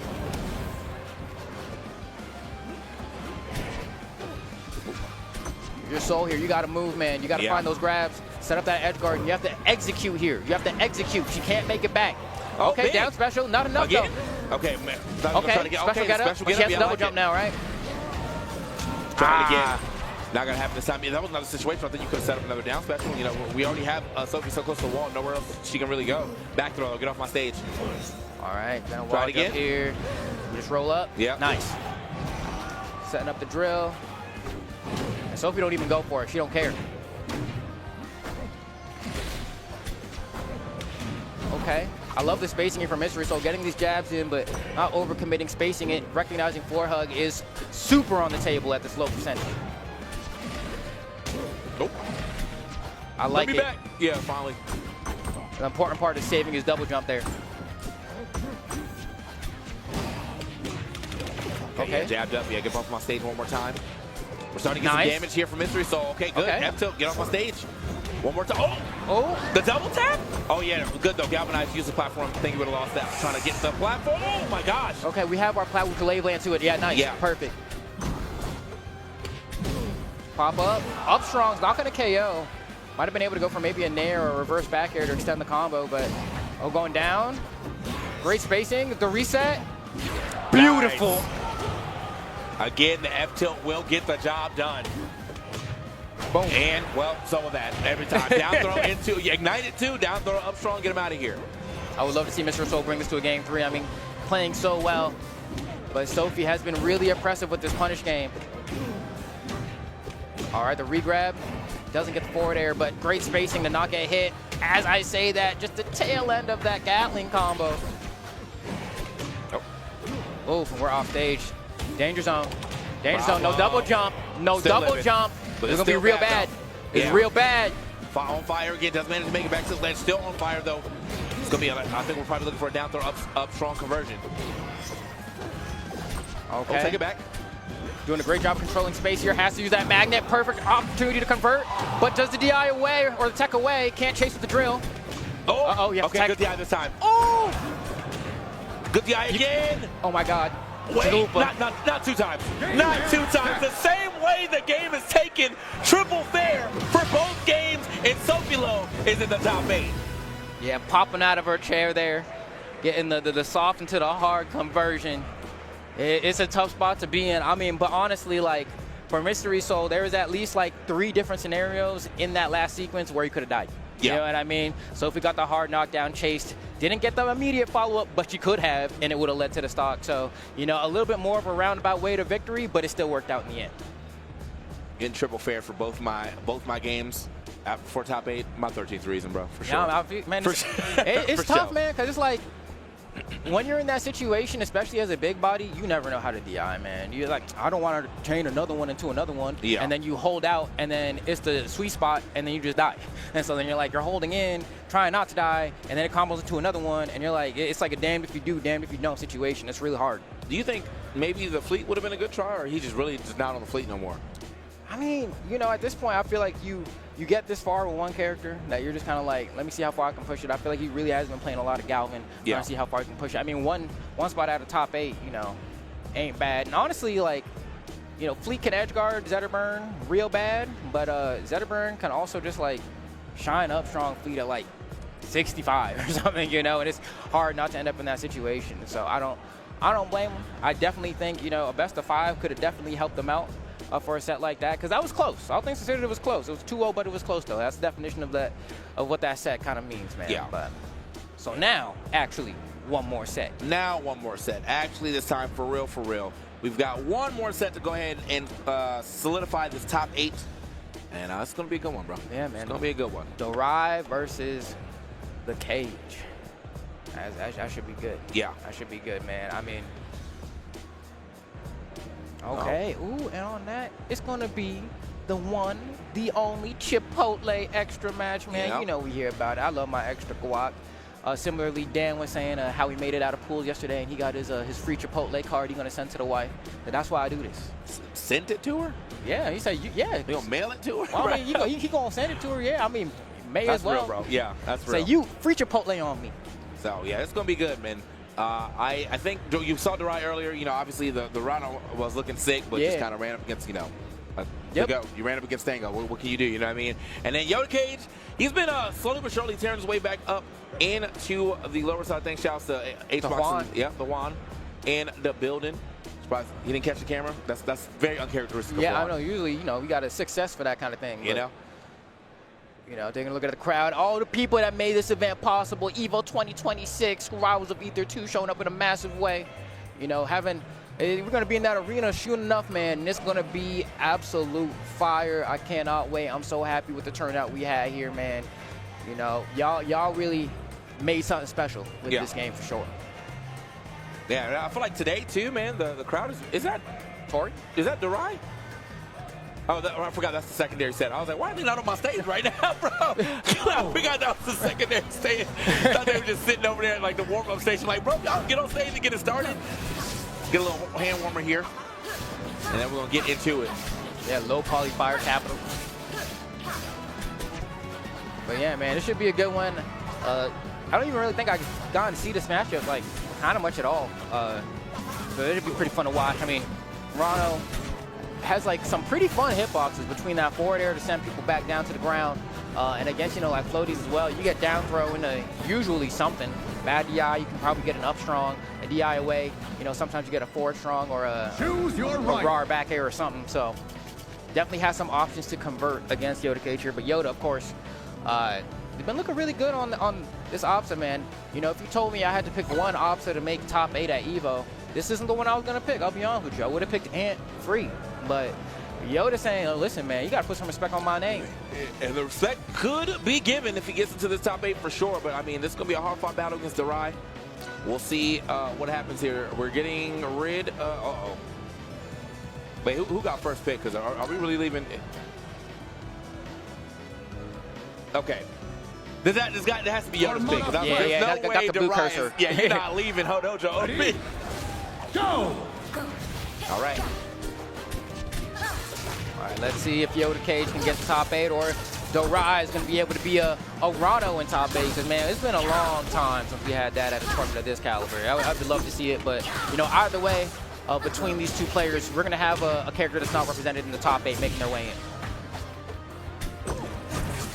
I'll try to go for the ledge cancel there, didn't get it. Yeah, it always feels like Durai has done so much more damage just because of how Rano moves, but then you look down. Man's at 87 right now. And God, your DI. Yeah, I mean, he must. I bet money he was going to do a runoff like back air, back onto the stage, got caught on that runoff. All right, but I mean, look at this aggression, right? Does the immediate needles into rising nair fade away? You know, it's hard to punish pressure, but at this point, you got to find your way in, especially. Oh my gosh, just eating these lightning kicks down throw, tech chase, can't get it. My gosh. My man has been able to do 37 damage. And now already at 83 on the second stock. This first game looking very Yoda Cage heavy. Finally get some more damage here. Nice, good punish. Another one? Oh, the jab didn't hit for the reset. Bro loves the get up attack though, I'll tell you that. Okay, popping the bubble a little bit to the left. Oh, once again, the room walk up tilt. We saw him do that maybe 10 seconds ago as well, just covering so much space with that giant hitbox. No punish. Uh-oh, watch yourself. Oh, couldn't convert that into more of a combo there. Wasn't able to touch a piece of the stage, so. Oh. We good? She better make this one back. Oh, yeah, nice coverage. Cover the ledge and still got on stage in time to get that up strong. All right, going ahead and putting the time bomb on self there. All right, conversion. All right, you know, 2 hits, we'll take it again, right? This is a nice way to get some guaranteed damage at the low percents, not having to worry about a floor hug. You know, we might see the Rise start leading to that a lot more because he's been struggling at the low damage ranges. Great DI on that up throw. I mean, up air. I don't know how he survived that. Keep it a bug. It's good for the drive, though. He's like actually back into the game cloud? for sure. Oh, the cloud, unfortunately, you're gone. Bang. Yeah. Bang. Shout out, bro. Mike Green hold me down. But yeah. Quick with it. And now, I mean, as I was saying, I mean, it was looking good for Durai for a second, but he just he keeps trying to find his way back into this game. He just can't do it. Shut down. Okay. Oh, he doesn't get the hit on the way back down. Oh, okay. Efficient. Down but not out. Sliding across the stage immediately to center. Gonna put that bubble out there. Gonna give him a little bit of extra survivability. Getting a good chunk of damage here as well. Hold on. Oh, need that up tilt to hit though. Like 30 some odd more damage and an up strong with KO. We're back into it. You saw him trying to slide, get the moonwalk up tilt. What's gonna happen this time around? And Durai needs to find a moment to put a bubble out. Parry? Oh, they're still in time. Yeah, no, but he goes aggressive with it. Still doesn't trying to get a bubble out here. He's still No. That's not the way you want to go out. Okay. Up B2 does give him a kick, creates a little space. Just try to go for a raw up strong. Oh! Said I played these rounds before. We back. Okay. Oh, I don't miss tech. Oh, you got the cloud, bro. Why are you not pressing B, dog? It's Opsa. Always press B. Take the 8%. Oh, well. Press B. Choose your rival. Gave him his win condition immediately, yeah.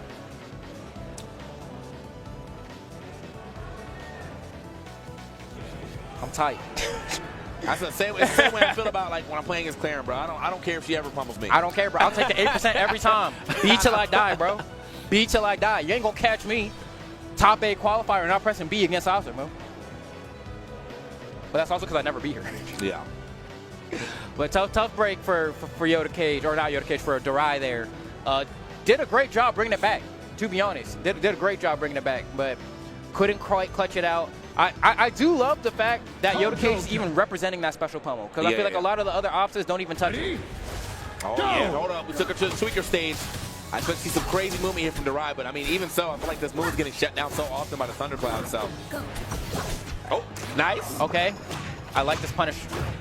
And we're on Durai's playground now. He's moving. The lowest hit ball nairs you ever seen. Oh, couldn't get the conversion off that. No air dodge, though. Yeah. I think some of these times though, like you gotta bring it down to the player you're playing against, like level of movement. Because I think all this extra movement is actually getting caught a lot. You know what I mean? He's trying to mix up, but like Yoda Cage is just so simple with it. Like I'm jumping on shield neutral air, like no crazy movement has showed up for him, but he's always got the setups. That's sick defense from Yoda Cage there, because I thought that drag out up there was the play, but didn't work out. Okay, is that enough? Nice, perfect. Great job spacing the forward air there to get that sweet spot too. Gotta watch out for the up airs here though. Grab ledge. And this cloud is oppressive, but Durai trying to maneuver.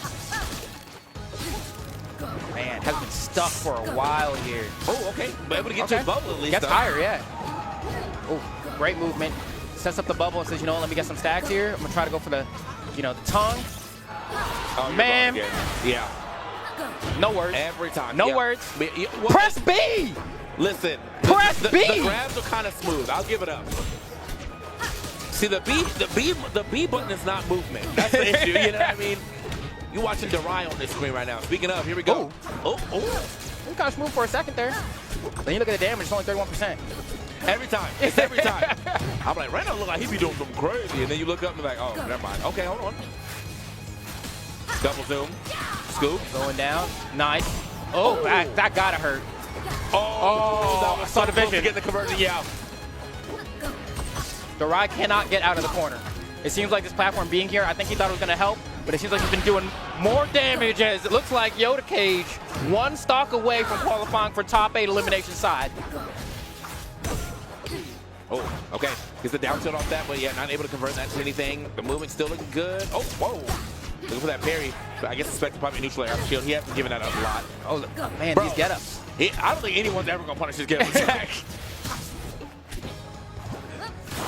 Oh, tries to meet it with the down strong. It doesn't work. Great reaction on the grab there. It was a game of chicken. Just pulled the trigger first. Uh-oh. Oh, I'm glad he was able to jump out of that, because that would have been a chalupa for sure. Oh, no. Sniped out.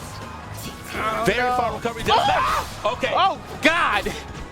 That felt like a time I would have tried to go for a parry, though. Maybe bet the game on it, but it would have worked. Oh, sour spot into the up air. Okay. 90% the one lightning kick, and that's pretty much it, man. Gulp. Hold on. We'll get some good damage off this. Take the big gulp, the 7-Eleven. The 7-Eleven. Oh, wait. The ride. No. He missed the punish, bro. Wait, he's still cooking, though. He's still cooking. What's in the oven? What's in the oven? Almost off. It's preheated. It's down strong. The mix-up on the DI. Durai is clutch. He forces the game 3. I'm going to keep it a buck. I did not believe, but he turned it up to 11. That was the craziest last stock. Man didn't get hit once, I think. All control, and then the DI mix for the W at the end. Durai. You deserve that game. Nah, bro. You got that, man. Because there's a certain point where, like, you know, there's different ways of playing those types of scenarios. The first is, you know, you get scared, you start sitting in shield. But you can't win if you don't attack. And Durai, he said, screw it, man, I'm swinging.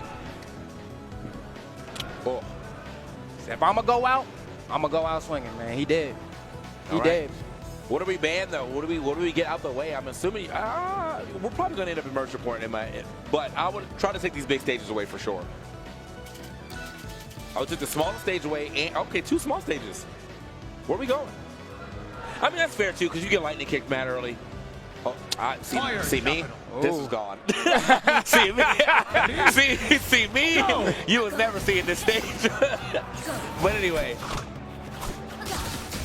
All right, let's see. This is our last top 8 qualifier here. Last possible game as well. Both of these players want it so bad. Durai clutching that last game, but Yoda Cage starting off strong in a major way in this game number 3. Okay.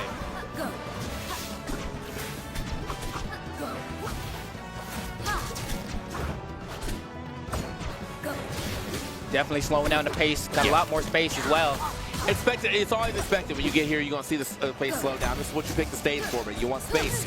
You want to be able to set up things from across the way, and he has definitely been able to do that. Oh, scoop. Caught my man running in. Wasn't looking, though. Yeah, great deal on that first hit, though, to go to the plat. Oh, that hurt. Yeah, had to cancel out. I saw it. Put that cloud in the right spot. DI was not it, man. The DI was not it. And you got to DI for that back throw because it's not like there's another throw that Opsa can do there that's going to KO. If you go for down 3, you have enough time to react. How strong? Oh, not enough. Not on her. Yeah, too floaty. Just too floaty. Yep. Off the platform, though, you might be able to do it like again and do a wave off of it. What? We're just taking a look? just a quick look. Admiring from afar? You gotta have some game, brother. Get her number. Got in her face and said, "You like that parody?" You like that parody? That ass, bro. No. He's taking so much damage. Oh no, man, this is not looking good. He finally gets back to the stage, but we have not been able to find that final hit, and this is the real problem. Come on, Durai. You gotta close it up now, man. Oh no, not like this. Not like this. Oh, this might be all she wrote. Oh, sour spot. You lucky, man. Never mind, you're still gone. Got that wall jump kind of late, I felt like. Now you got to do a first 3 stock. He was wall for a bit, too. I'm not sure why he took so long to get that. Maybe he was trying to go low to get the perfect sweet spot. Either way, cannot find the final blow, right? When you don't get offside, that perfect KO %, you start having, like, that puff effect. That Martharitis feeling. Yeet! Not enough. Still not enough, man. He's getting desperate. He's getting desperate. I feel like this is one of those moments where you didn't play your opponent, man. You took out 2 small stages, but you needed to be close. So you let Yoda Cage play the game. Nobody wants to play. Yoda Cage definitely wants to play that far game. Finally gets the forward here. 27% though. I mean, we saw crazy things happen on the stock before this, but the stage was much smaller for you to not chase this person all the way around. So. Yeah, I mean, a lot of the openings have come from those command grabs at these low percents, but I don't know if he's brave enough to go for it now that we're on the final stock. And man, Yoda Cage is scrapping here, man. You don't want to be trading right now. You can't be trading. Press B! Bro! So bad, bro. I can't. Thunderline is game, bro. I'm sick. I'm sick. Congratulations to Yoda Cage for getting the top 8 elimination side. I have no words, bro. Bruh. Nothing. The stage, the not pressing B, just everything went not in the favor of Durai there on that last one. And what a sick comeback on the second game to allow your opponent to take you to Fire Capital. knowing you ain't gonna get those, knowing you can't stay close, knowing you ain't gonna get them kills, bro. Oh man. All right. Hey, shout out to Yoda Cage though. Yeah, that's my my top 8. that's Here's the our go. top 8 now. There we go. We see what we're getting. Winners finals will be Stango B-Bats on one side, Plup and Cake Assault on the other, and then the lower side of things we got Yoda Cage versus Sofilo and Sandstorm versus Beastly. These are gonna be some hot matches in this top 8. We'll be getting that a little bit later. I don't think we're going directly into it because we had need time to set up Yeah, the I think arena. it's at like 6. But that's what you're going to be seeing. So definitely come back around for that action. Man, Rivals. Banger event so far. We got a banger top 8, and now we get to see who we're going to crown champion here. Wow. No, that's a fire top 8, man. If you asked me to guess the top 8 or the 8 players that are making it that far, you know, I could have guessed maybe like 5 of them, you know? Yeah. But you know, Yoda Cage didn't expect to be there. I mean, similarly, I didn't even expect KYB, Keeb, if you will, to make such a deep run either. Yeah. But, you know, I think, you know, the ones that everyone more or less was like, yeah, that makes sense. Beastly, Sandstorm,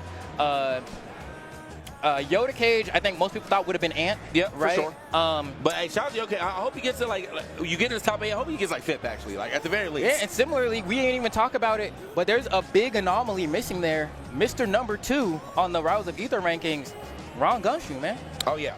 Yeah, he kind of got Ron Gunshoe. I don't know what happened No to Ron him, Gunshoe. but he kind of got bodied. No, you know, I know thought Ron there'd be Gunshoe at least nothing. one client, man. You know, I thought maybe, you know, Stro, maybe Stro was like popping today. I don't know if Vibe was in there, but, you know, Vibe could do it. I'm surprised we didn't get a clear in here. I really thought Ron could do it, man, but I think the best of 3 format really don't help him.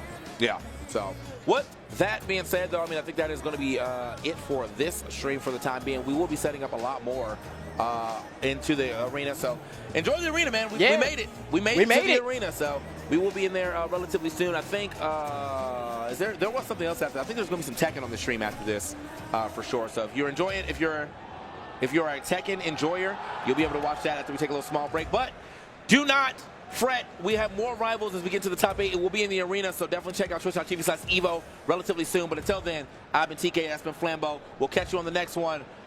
Peace. Chipotle and 2XKO are back for round 2. Use promo code Tag Team at checkout to unlock the Chipotle Fresh Fit backpack and bucket hat for your avatar. Visit chipotle.com/2XKO for details.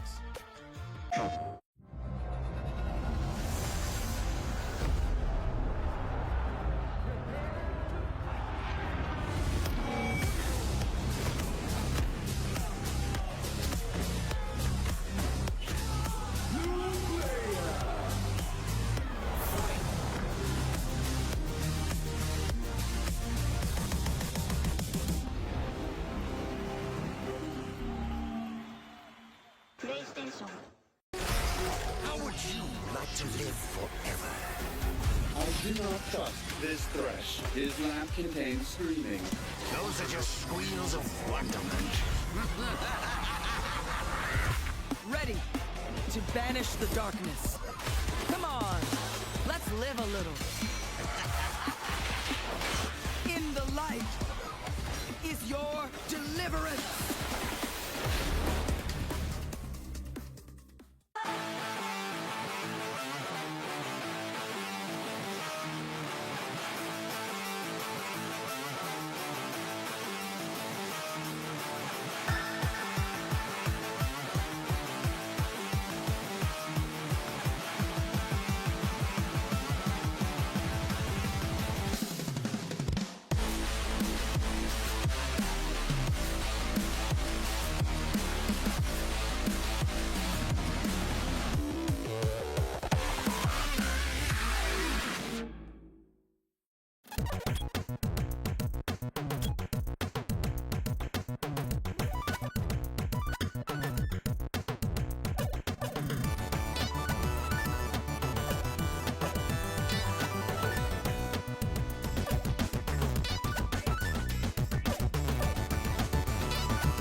Hello?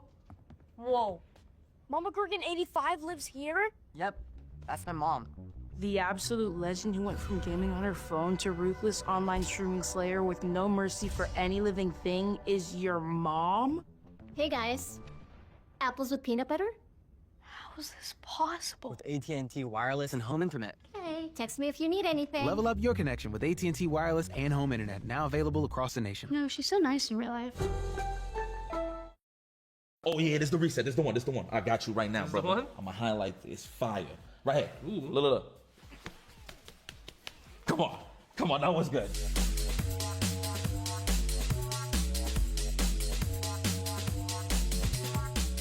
Evo 2007. I mean, it was a Toyota year where the pot was nice, right? I won the last year. It was $5,000, but I really don't remember the lead up. Like I remember like going to Evo, and I was just kind of greedy, trying to win every game, right? Place in every game because top 8 got paid and everything. But I think it was kind of the usual, like I'll go to ECC, I go to final round, Midwest, and you know, like the tour. The only time we really get to play is during the East Coast tournaments, because I don't think you've been to like final round of Midwest during the Marvel 2 days. No, when it was Midwest Championships and final round Marvel 2 Heavy, no. Yeah, right. The last time we played was like around that 2005, 2006 era. I think that was NEC. Yeah, NEC. NEC, the end of 2005 was the last grand finals we had. Yeah, so it's been a while since we played against each other in Marvel 2. Yeah, good memory, Jay. Wow. Look at that. I forgot about results. It's like unlocking new memories and stuff like that as we go. But yes, that was NEC.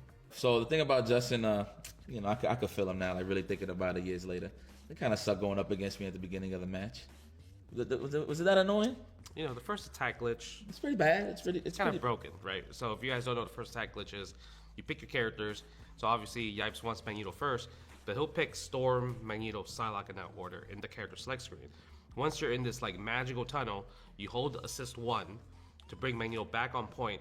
And now all you have to do is just hold the button and it'll come out as the fastest frame possible because the game will just do it automatically for you. So because Magneto has a 1 frame short, guys, 1 frame short. Think about this, 1 frame, not 2 frames. Now we have, you know, modern games, 3 frame buttons, 4 frame buttons, 1 frame.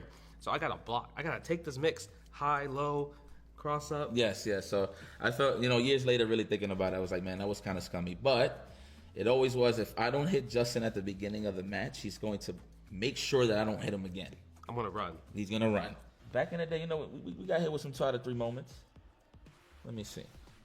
Okay, the beginning of the match, thank God. Thank God I got away. Let's run that back. You went across light kick? Ooh, I went overhead. I thought you was dunking. Okay. So I'm out. I'm running away. Literally the first thing I do. But I realized I should never use the lightning attack like that. Thinking about it now, I should just only air dash. Oh, at first, right? Yeah. So you get to have some actions. No, that's true. I mean, your hit timing was good though, so I can see why you was just giving it away for space. Yeah, but look, see. Oh yeah. You said hold up. Just be honest. You know, he's scary. I don't want to be put in block. Look, I'm getting mixed. Oh, mixed up. Everybody gets put in the vortex. This is why I thrive. See, when I hit a crowd. Now this is one of those moments I was talking about earlier. Like I'm doing unnecessary resets. I could have just killed you a long time ago. But you were known to do more like fancy resets at the time, though. I was. You know, it looks kind of dry though compared to the stuff I do now. It's funny enough. Oh, the Hyper Tempest. Like, see, this is the hard part. Like, but now people, like, even though you didn't tech that, people like do combo instead of going for throw. Oh yeah, absolutely. I just wanted to get it over with.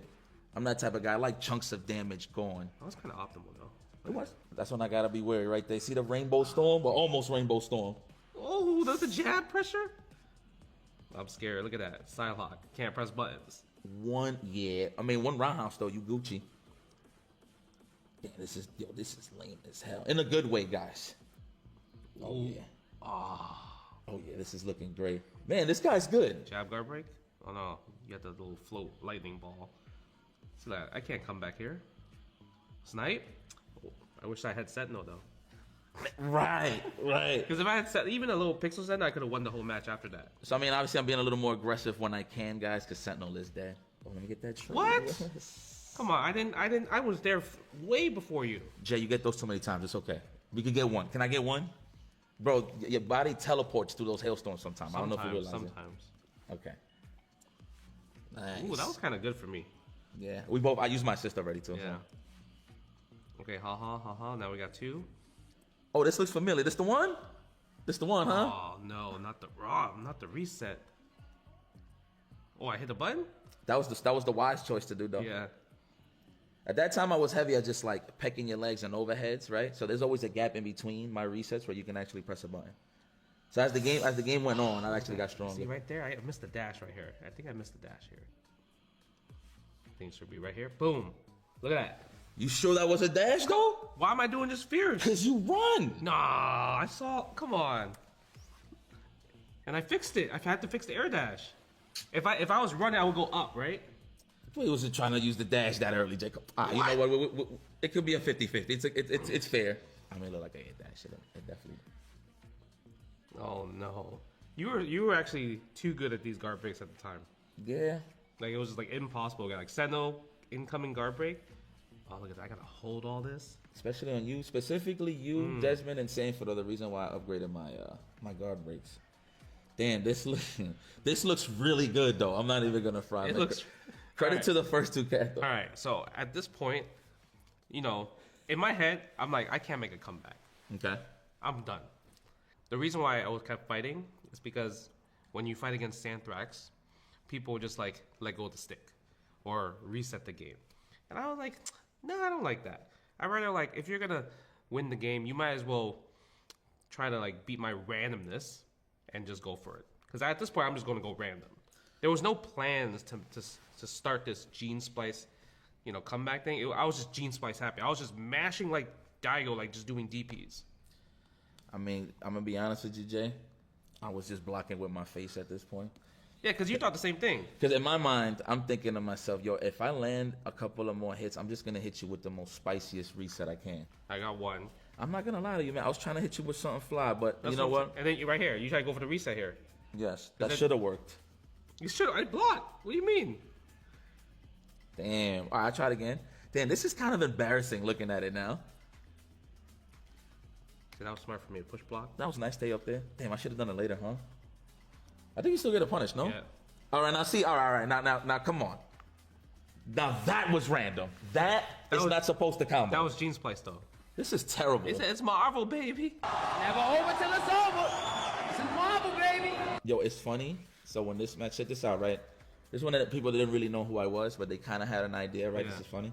They was watching this match one time. I knew somebody was watching this, and they thought I was commentating this. Oh, they thought you were the one on the mic. But I'm literally the guy that's like in the match, which is crazy. Shout outs to Lawrence Carr, my man Lawman. He was the guy that was on the microphone. You know what's funny about it? Because like Lawrence and Chris were both on the mic, but Chris Matrix was like so flabbergasted. There you go. He did not talk at all. He just had the mic and like, while Lawrence is the one. Yes. Yo, that's the only 100%. voice. But there was two commentators actually, but he was just so invested in the match, he did not say a word. See, now this is genius right here. Look at that. I was gone. Like, come on, right?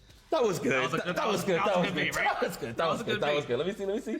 Just so you guys understand here, he's just whiffing buns so he could lure me in, right? And he emptied. You know, did you empty here? No, I double jumped. And then you did. Okay, you double jump empty though. Yeah, because I double jumped, thinking like, oh, he used his air resources, so that means I get a free mix. So I landed. I was like, you know what? I'm not trying to take this mix. You DP'd. I just DP'd. Nice. I didn't even have super to protect myself. I know that was all in. Yeah, that was definitely all in. The cassavas was definitely on the table today. That was definitely all in. All right, now let's put this to rest. Okay. This wasn't even supposed to happen, regardless. Yeah. Let me see. Look at the trades, though. They were good. Let me see. Look at the size of the punish. Nice. Launch. Where my super at, though? No super? That's the Henry. Is that the Henry say? No, that's Laurie. He said no super. Oh! No super? This is terrible, bro. This wasn't even supposed to happen. But the bait here, though? Yo, why'd you throw the fireball?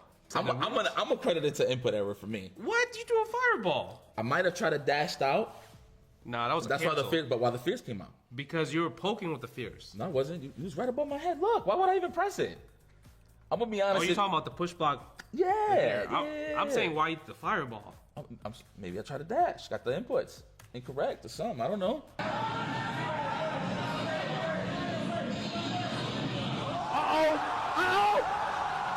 Justin Wong!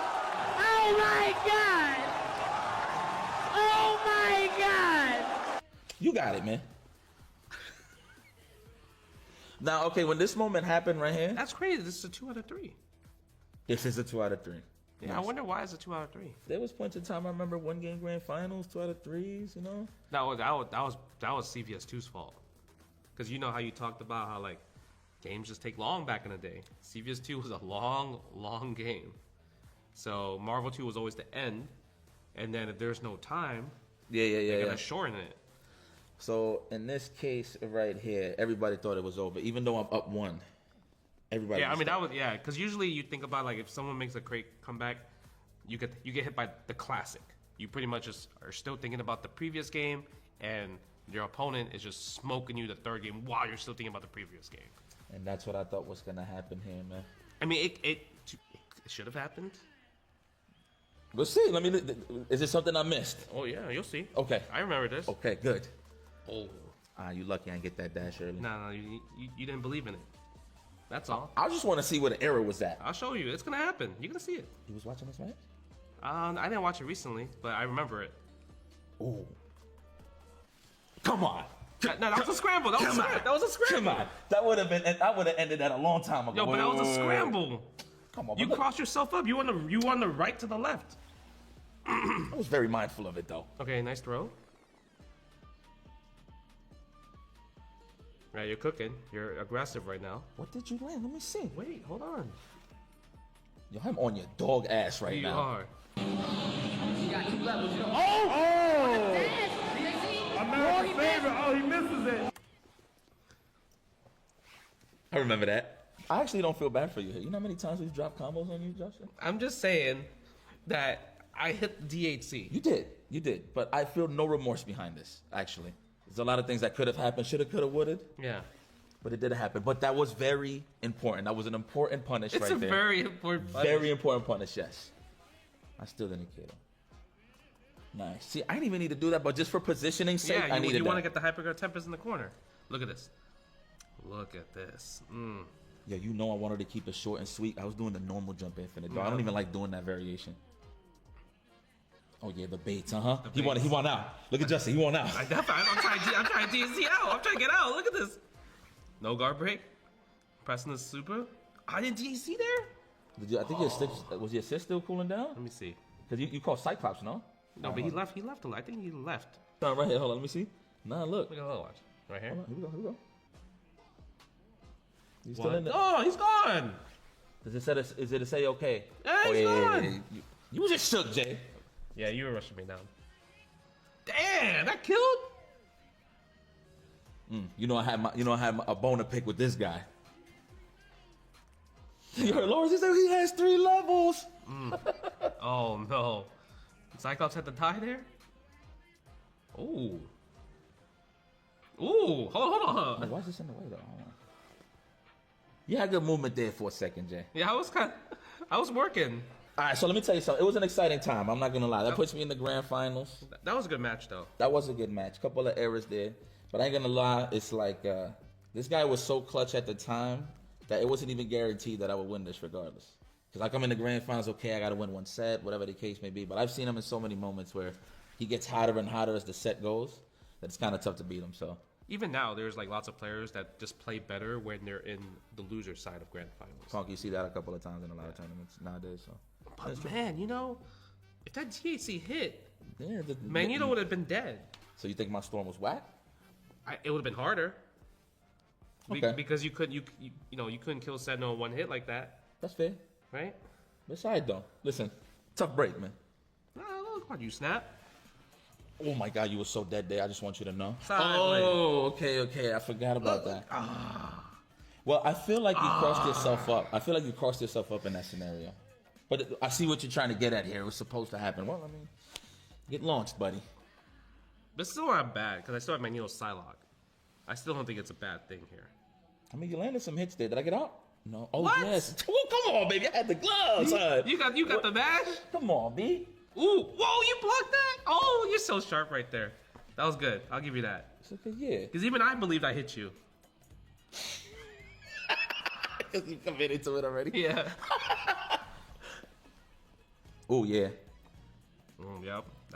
This is bad. I mean, it looked ferocious, but I kind of ended sloppy. It was a bit of a scramble. That's one thing about MSP at the highest level. When both players are aware about how they call an assist, it becomes like a rock, paper, scissors, because like it's about dashing in, blocking, waiting for the player to call their sidelock. Yeah. And then you choose what you want to do there, overhead or like a crossover, et cetera, et cetera. Damn, you just didn't want to die. Jay, yo, you run so much. I had no choice. You got You did it. sidelocked. You did it. But I would say, watching this, you're really good at punishing the assist at this time. Yeah. Because not a lot of people were doing that yet. Oh, you know that was my favorite reset to hit you with, Justin? Oh. Yeah, it's too hard to get. Damn. You would have blocked that? Y'all would have blocked that, no? Yeah. And 2-0? You heard Matrix like, and Justin is at the mercy of Yikes. He was trying to be all esporty and stuff at the time. Justin is at the mercy of Yikes. Hell yeah, I'm doing it. Yes, this is a wrap. Oh yeah, this is the reset. This is the one. I got you right now, This is brother. the one? I'm gonna highlight this. Fire. You're gonna like it. I promise you. Here we go. Right here. Look. Come on. That was good. And that was on me, son. Oh! So I'm gonna tell you something right here. I'm pretty sure you can agree with this. I feel like you conditioned me for this moment the whole time. I was supposed to get hit with that one the first time. I don't know. You're with Fierce? Yeah. But this whole time I'm running with Storm just to get positioning to call a safe Ian Destructor. The way Justin is jumping, he can like avoid the Ian Disruptor and like mount offense at the same time. So you're gonna see what I'm talking about right here. When I land, right here. I think it's not here. I cannot believe you I could have hit killed. Lawrence said it in the footage. You could have killed. He said, "Why you ain't super?" I don't know, dog. I feel like something like magical would have happened if I did do that. Like like a fierce or something. Look at my life though. Ooh! I was a good stagger. That was good. That was Street Fighter. Do I do it? I had to do it. That's a championship. That's a championship mentality right there. What you just do it. did. That was so sick. I actually thought you would have comboed that. I think I was scared of Psylocke. Ooh! You that scared of my Psylocke, bro? Well, I mean, the assist is kind of annoying. How did I lose this? Come on, I did a fireball too. Everything is working out for you. I feel like I'm cooking. How did you lose this? Yo, my Psylocke kind of cooking. Maybe I gave too much confidence in Psylocke. I don't know, but I ain't blocking nothing. Oh, I hit you with a good old Street Fighter. That's that good old Street Fighter right there. Seen that? Psylocke, roll. String. Like, see, I could have just supered. Like, why? I would have still lied. But at least I would have had a nice lead, though. Yeah, but I think at this point, it's like you just want to get one more reset, you win. And just get it out the way, yeah. Oh, this is intense. Right here? This is actually pretty good grand finals. It is. Missed the try jump, but who knows if you block or not. Oh! That was for the reset, too, by the way. Okay, so here it is. This is the size up the whole time. I'm actually surprised I blocked that in time. This will be the short. See, look, you see how I did the lightning attack again? That was good. That was good. It was That's not good. You blocked every time. And that's what led me to the chip, baby.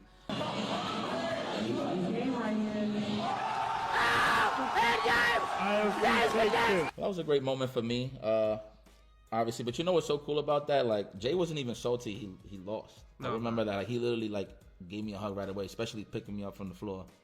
You know, there was a lot of West Coast versus East Coast rivalry, and the fact that we ended up on that. And you know, like there was like beef back in the day, and I was not a fan where people like all the West Coast players were like, yeah, East Coast is just Wong Coast. Yeah. Right. So the fact that like, you know, I always tell them like, nah, Yipes and Sanford, like Desmond, Smooth Viper, they're really good players. They're like, nah, they ain't seeing us West Coast people though. So then when they finally, when East Coast started finally going to more Evos and everything, because East Coast players will go to like a final round. They'll go to ECC. But West Coast will never come to our tournaments, the East Coast tournaments. They're too good for it or whatever. So they only show up for Evo. And then the fact that a lot of East Coast players started going as years progressed, and then Yipes won, Sanford won. Like, even though I lost, I'm just happy that we can prove the West Coast wrong. That like, okay, it's not just me. There's other really good players that's also on the East Coast. Yeah. And then he broke his leg. Yep. That was a beautiful moment for me because I was happy, of course, because it settled in after the painkillers. But it was more so when I looked behind me and like seeing how many people was like so happy for me. So like guys like Dominion, Smooth Viper, even Triforce at the time, Triforce. Yep. Just all the East Coast heads that was there. It was pretty cool. It was monumental. Again, it was not an East Coast West Coast final, so it kind of like ended on a nice note for everybody to celebrate, no matter who won. I'm glad I kicked your ass though, Jay.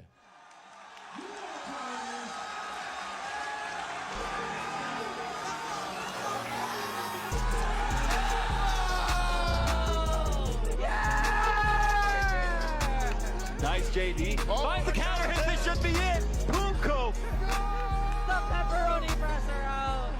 What a pursuit. One hit. Keep him out of the air. It's like old school Chun-Li. Oh! There it is. The crouching medium kick from Punko. And Punko feeling like he exercises one of his demons here. Able to defeat Smug and take it with Seth.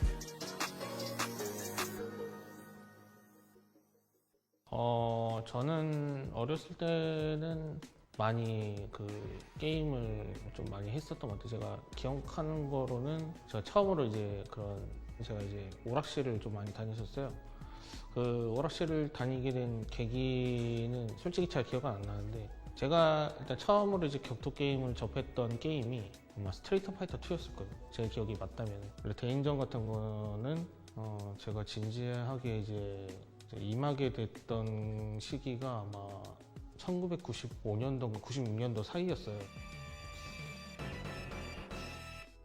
좀 진지하게 아마 했다고 하면 아마 더 킹 오브 파이터즈 96, 96 때가 아마 그때부터 이제 좀 내가 이제 사람들하고 대전하는 그 재미에 눈을 떴구나라는, 아마 그때였던 것 같아요. 진지하게 했었을 때가.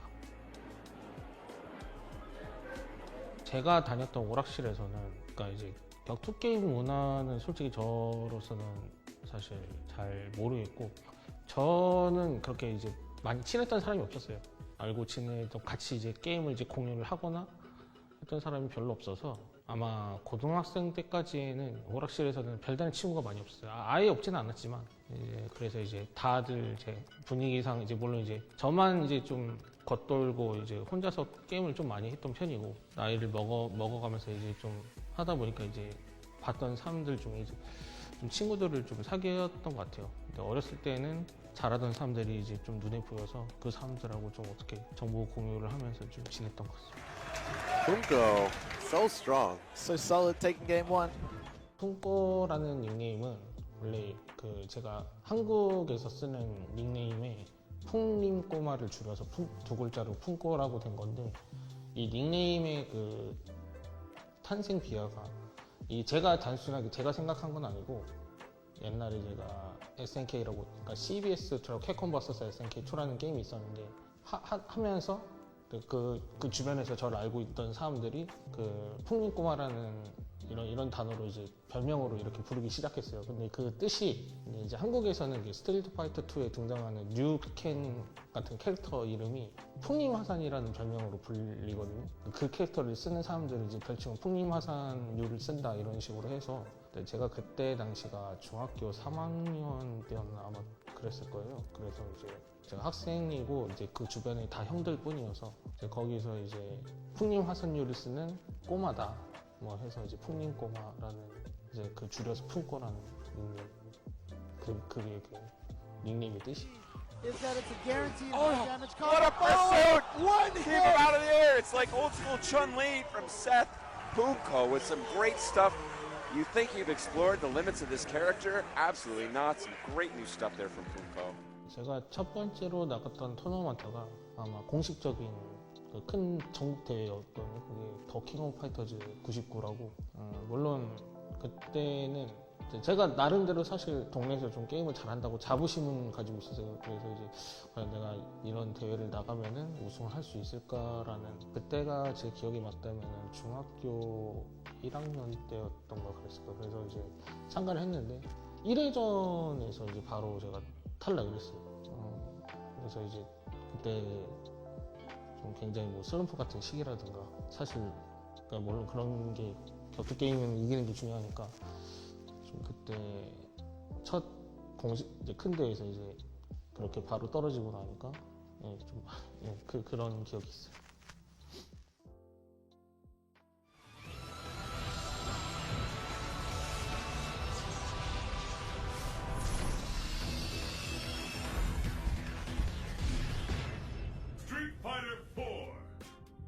단순히 이제 그 게임을 이제 한국에서 이제 나온다고 이제 알려졌을 때. 근데 제가 사실 이제 한국에 나오기도 전에 제가 사실 예전에 미리 일본에 가동됐던 아케이드 게임 플레이를 했었어요. 그리고 이제 게임이 사실 이제 한국에서도 이제 스트리트 파이터 이제 오랫동안 그 큰 공백기에서 스트리트 파이터 4가 한국 게임 센터에서 나온다고 했을 때 그때 저뿐만 아니라 같이 이제 오락실 게임 센터를 다니던 사람들이 다 주목을 하고 있었어요. 저는 근데 솔직히 뭐 한국에서 이렇게 보면은 다들 이제 반칙이라고 생각할 수 있겠지만 미리 그 게임을 접했었기 때문에 남들보다 좀 모르는 정보 같은 거를 좀 알고 있었고, 그래서 이제 사실 게임도 좀 많이 쉬운 편이었어요, 제 기준에서. 그렇게 해서 게임을 남들보다 좀 앞선 상태에서 좀 시작하게 된 거. What? It's done. It's done. It's done. Is it guaranteed? One more. It's done. No! Ladies and gentlemen, your champion for Capcom Pro Tour Asia Finals, Sexy Punko! 제가 그 캐릭터는 솔직히 처음에는 애정을 가지고 했던 캐릭터는 아니었어. 그 캐릭터가 사실 이제 보스 캐릭터고, 보스 캐릭터 보니까 이제 강력한, 뭔가 이제 좀 그러니까 사기급의 이제 성능을 가지고 있는 캐릭터였는데, 스트리트 파이터 4 오리지널 때 시절 때 그 캐릭터를 이제 사용해도 허용이 된다는 그 대회에서 한번 딱 사용을 해본 적이 있었어요. 그것도 사실 좀 제가 확신을 가지고 사용하진 않았는데 그게 통하게 돼가지고, 그래서 본격적으로 한번 이 캐릭터를 좀 해봐야겠다. 뭐 다른 사람들은 어떻게 생각할지 모르겠지만은 굉장히 제 스타일도 맞게 돼서 성과가 나오다 보니까 점점 쓰게 되었어요. Look at this combo. Yeah, not worth it. Go for a reset? Oh, he does. I don't know if Air just stopped holding his stick. I don't think, like, look at the expression on Punko's face. That was not on purpose. Yeah. He was just going for raw damage and style.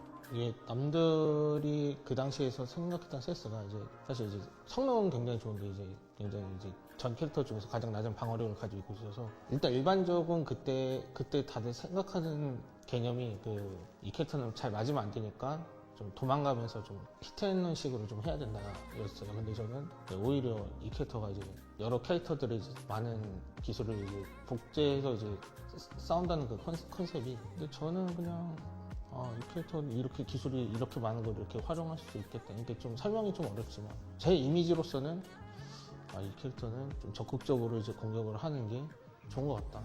오히려 그게 더 재밌고, 그냥 재미있었어요. 그렇게 하는 게 좀 재밌고 잘 이겼으니까 그렇게 했던 것 같아요. 제가 기본적으로 좀 확실히 있다고 생각해요. 성격과 연관이니까 제가 기본적으로 좀 참을성이 좀 없고, 지금은 좀 다르다고 생각하지만은 제가 기본적으로 좀 빨리빨리 하는 걸 좋아해야 되니까, 그래서 좀 빠른 그러니까 이제 동작이 좀 빠른 캐릭터들, 좀 스피디한 캐릭터들을 좀 많이 좋아하고, 이제 그런 좀 공격적인 거, 좀 성격이 급한, 그래서 제가 오히려 반대로 좀 방어적인 그런 거를 잘 못해요. 그러니까 방어 중시형 캐릭터를 잘 안 하고 공격 중시형 캐릭터를 많이 선호하는 것 같아요. Tries to go for the throw. Oh my god. The crouching medium kick from Punko, and Punko feeling like he exercises one of his demons here. 확실히 우승을 하고 나서 이제 자신감이 좀 많이 붙었죠.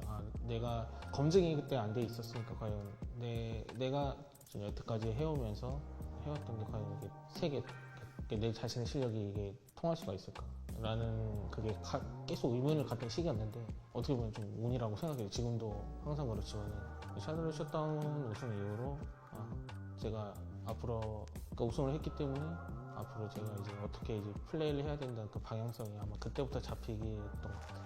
He's cut him in the corner now. Jump roundhouse keeps him out. Back throw.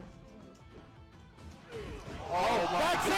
Punko is finally down 2011 champion as he holds the red bull to the sky. Punko the machine!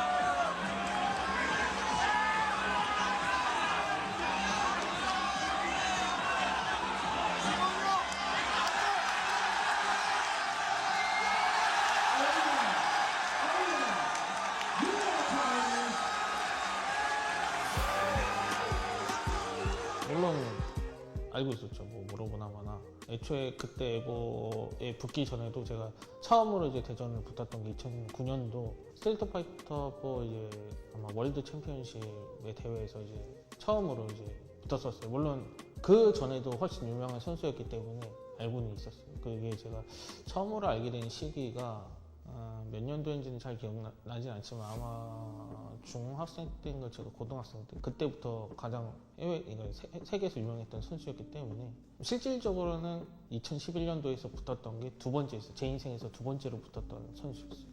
워낙 유명하기도 하고 그러니까 어떤 걸 모든 걸 이제 잘한다라는 그 이미지라서 솔직히 자신감은 많이 없었어요. 그냥 단지 이제 상대방이 전부 잘하는 걸 알기 때문에 어떻게 보면은 좀 생각을 좀 포기했다고 해야 될 수도 있는데 내 자신이 그냥 믿는 걸 해야 한다. 나는 그거밖에 없었어요. Another brilliant read from Punko. This is unprecedented. No, and then this is gonna be it. A perfect. Punko with a perfect, knocking Daigo into loser's bracket. Blowing up the beast. We have never seen a beating like that in Daigo history. Wow, people picking him up, his crew, cheering him on. It seems as though the tournament is already over, judging by the reactions from this crowd. And the crowd has adopted Punko just like that, James. 그때 제가 굉장히 그냥 단순하게 제정신이 아니었던 것 같아요. 그게 워낙 대회장 회장 분위기가 워낙에 막 이렇게 달아오르고 막 다들 사람들이 관중들이 이렇게 보고 있으니까 그때 제가 긴장을 진짜 많이 했어요. 원래도 긴장을 많이 하는 스타일이에요. 대회에서는 항상 긴장을 하는데 상대방이 아까 다이고 우메하라 선수가 워낙 유명하기도 하고 잘하니까 반드시 이겨야 되는데 어떻게 하면 좋을까라는 그런 긴장을 너무 많이 해가지고 워낙 또 이제 외국에서는 그런 쇼맨십들을 좋아하다 보니까 제가 좀 2판 4판 정신으로 그냥 그래 한번 이런 퍼포먼스를 해서라도 좀 나 자신에 대한 좀 기합을 넣어야겠다라고 아마 그래서 그때 그런 퍼포먼스를 했던 것 같아요. 그랬는데 뭐 지금 와서는 물론 굳이 그런 걸 안 해도 됐었는데 그때는 내가 확실히 이때는 이런 게 내가 좀 그런 게 있었구나라는 생각이 좀 있어요. 지금이라면 아마 안 했을 것 같은데 그때는 제가 확실히 그렇게 사실 아까도 그런 이제 퍼포먼스를 했는데 만약에 지면 아무것도 아닌 거죠. 오히려 진짜 창피할 수도 있는 상황이었는데 그냥 일단은 이겨서 다행이다. 근데 사실 그 순간은 우승한 게 아니기 때문에 그렇게까지 그러니까 환호해 줬다는 거에는 물론 감사할 일이지만은 아마 그렇게까지 큰 만족은 아니었던 것 같아요. 이제 큰 산을 넘었구나. 이제 우승까지 이제 조금만 더 이겨야 된다는 그런 생각이었는데. He's gonna get away. What a great read into toe taps. Might have missed the overhead there.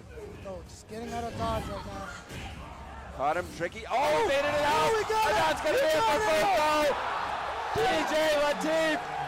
Again, the shockwaves, they keep coming from that stage. The evolution stage just sending out shockers one after another. 일단은 제가 지금까지는 계속 스트리트 파이터 시리즈를 통해서 이제 대회 활동을 했었는데 시티 오브 루즈 같은 경우에는 우연히 일단은 좀 신작 게임이기도 하고 해서 이제 사실 그렇게 진지하게 할 거라는 생각은 기대감을 가지진 않고 그냥 했었어요. 처음에는 단순히 그 게임을 하게 된 계기는 이제 제가 이제 가장 좋아하는 캐릭터인 가토라는 캐릭터가 있었는데 이 가토를 한번 좀 해봐야겠다. 뭐 일단 재미가 있고 아닌 거는 일단 해보고 판단을 좀 해보고 근데 그때까지만 해도 저도 이렇게까지 지금 대회 활동을 할 거라 생각은 안 했는데 그 가토라는 캐릭터가 이제 저랑 일단 잘 맞는 것 같기도 하고 또 어떻게 기회가 주어져서 대회 활동을 해서 이제 성적을 내다 보니까 계속 지금까지 하게 된 것 같아요.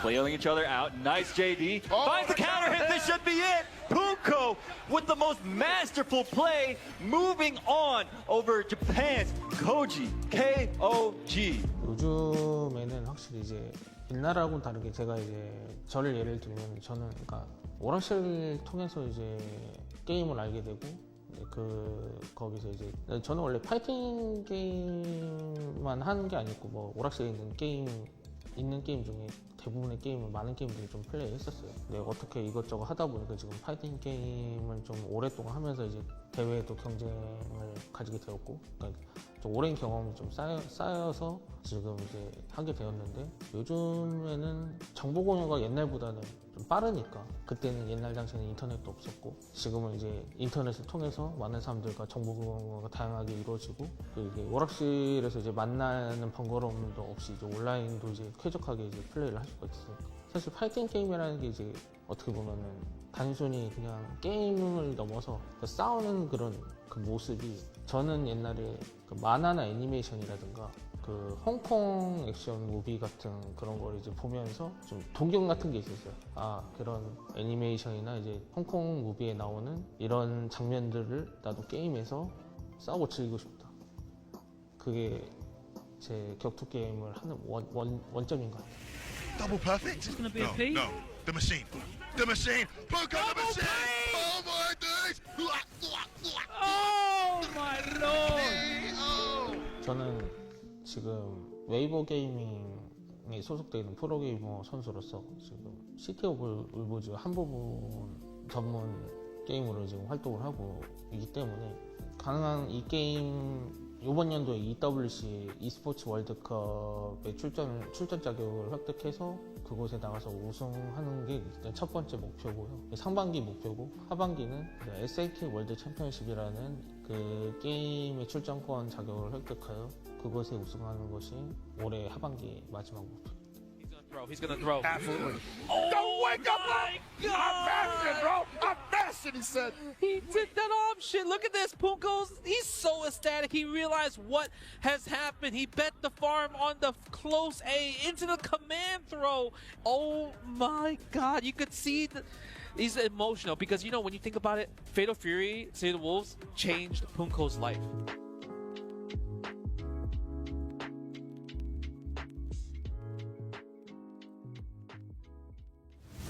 Sonic Fox is big. Oh! かなり気合を入れて、挑みました。All my hard work, all my efforts is going to show people that I can be good at other fighting games. Oh, look at Goichi with the ice grill! 必ずエボを優勝するっていう気持ちで。There's no room for doubt after this event. It's like we will know for sure who is the better player.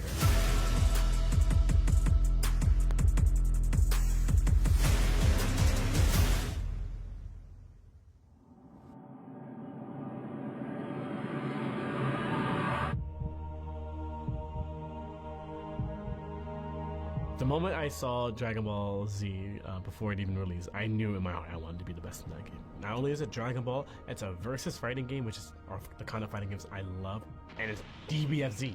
Everyone loves Dragon Ball. Everyone was going to be playing. I had a great scene to practice and grind with. Like everything about that game was what I was excited for. This can go any way.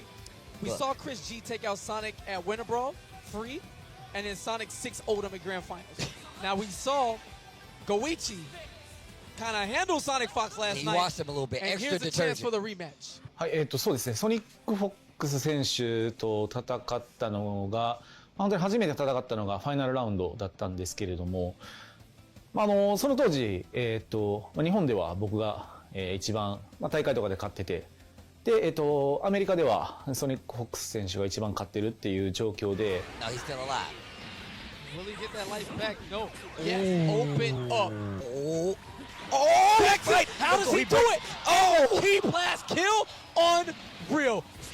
Tries to step on his J's. Goes for the unblockable. And that time, reaction from Goichi easy enough. 3-0 The reset. in the reset. Just about. Sparking ran out just at the end game. 16 back, a little bit of life. First game of the reset goes to Goichi. We saw what happened in Super. Is canon? I don't know well, we know what's canon, but Vegeta. Is he gonna live? Yeah, but. This is close. This is close.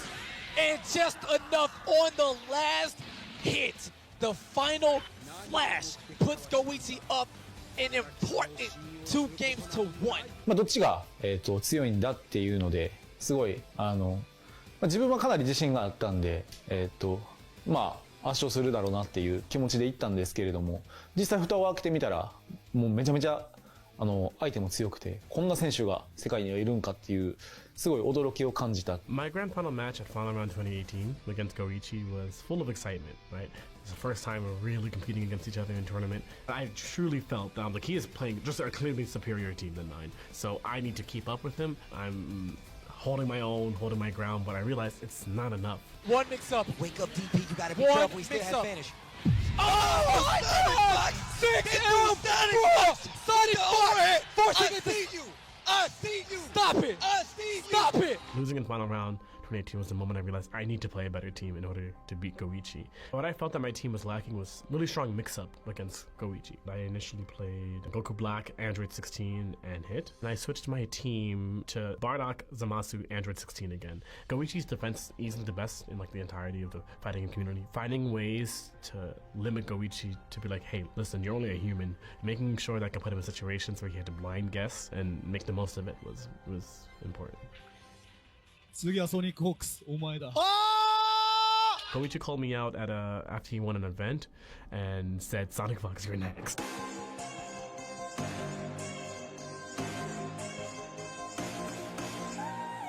Honestly, going into EVO 2018, it was the most confident I ever felt going to a tournament. I felt like I had a really strong team, I had a really optimized game plan. I even invited my friends over to practice with me 2 weeks before. I called it like a little training house. I had to convince my mom to let them stay over to do that, which was really funny. But it was to practice and to train for this event. That practice paid off. I knew a lot of players couldn't keep up with my strategy, and I went out and I kicked some ass. And you see Sonic Fox able to close it out here against Tengu 16. He's looking. There we go. Going into Dragon Ball FighterZ of 2018, I felt like this is mine. Like this is the one. All my hard work, all my efforts is going to show people. I'm going to prove people that I can be good. Not only at just Mortal Kombat, but other fighting games if I set my brain to do so. No surprise here, but very strong play from Sonic Fox. That's level one match. Goichi moving on winner's side. Sonic Fox going to be moving on winner's side. Gets out of his pool. Goichi climbing over Perfect Legend here, 2-0. And Sonic Fox advances into the winner's top 8 here at TBFC. There's the pop-off. And Goichi advances top 8 on the winner's side. When I made top 8 winner's side of Dragon Ball FighterZ, it was a huge breath of relief. I was so excited. I popped off really hard when I beat Moke, and then seeing my path to get into winners finals, I was excited. I was genuinely really confident in all the players that were coming across me because they played characters that I felt I would do really well against. And I was confident I would beat Fenrich, which I did pretty decisively, and then I was confident I would beat Goichi with this team because I knew he's never played against my team competition before. So I was really confident about destroying all the players on my path because of both Goichi and I's dominance. I'm here to challenge Goichi, and everyone else, you're in my way.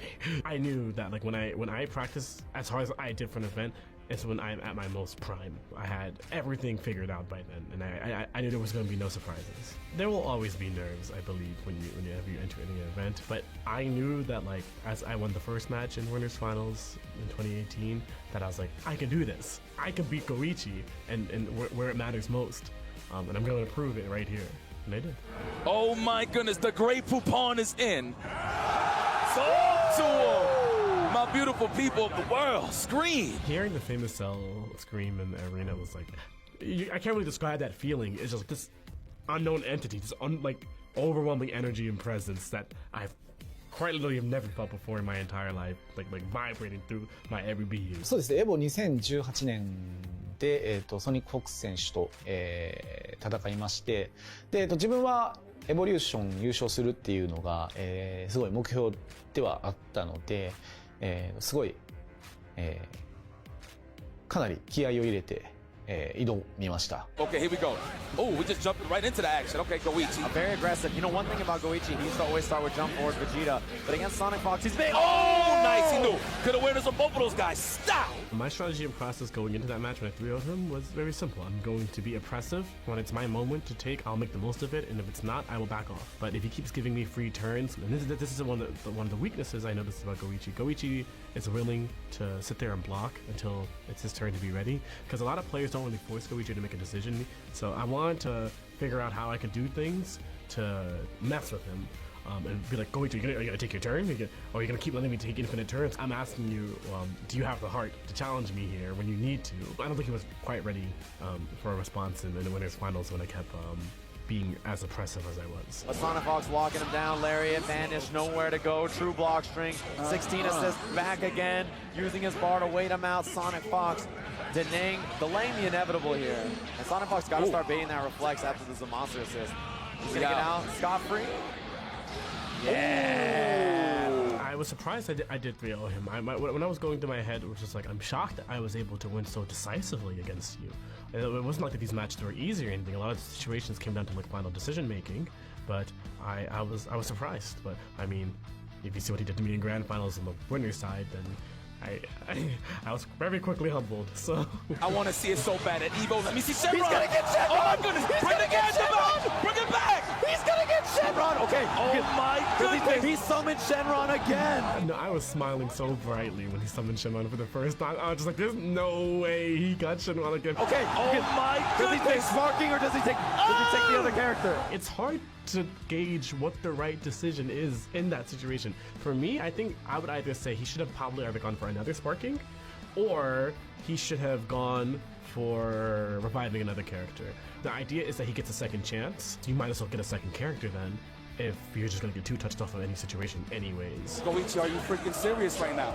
Oh, that's a big challenge, but he has got so much health. That would have killed before. He'd already been dead. I would say in that instance, because he died, it was probably the wrong choice. Anything could have changed if he decided to get Sparking instead. Anything could have changed if he decided to get a second character. Like, there's just so many variables that could like just automatically change depending on the option you pick. So I think he tried to pick the safest option, which is just get a full life character back and try to make the comeback. But legit, in my mind, I was like, I'll just beat your ass again. I'll kill this character again. I don't care. And then I did.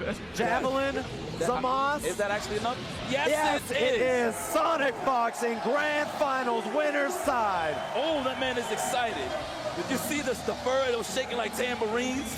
Losers finals, top 3 already of Dragon Ball Fighters. Double sell. Here we go. Watching Losers finals between Goichi and Fender was honestly really exciting. Part of me wanted Goichi to lose so they didn't have to fight somebody as strong as him again. But I knew a part of me really also wanted to fight Goichi again and like settle the rivalry once and for all here. Goichi whiffs the Big Bang, level 3. He's gonna take out Fenrich and give us the grand finals of Sonic Fox versus Goichi.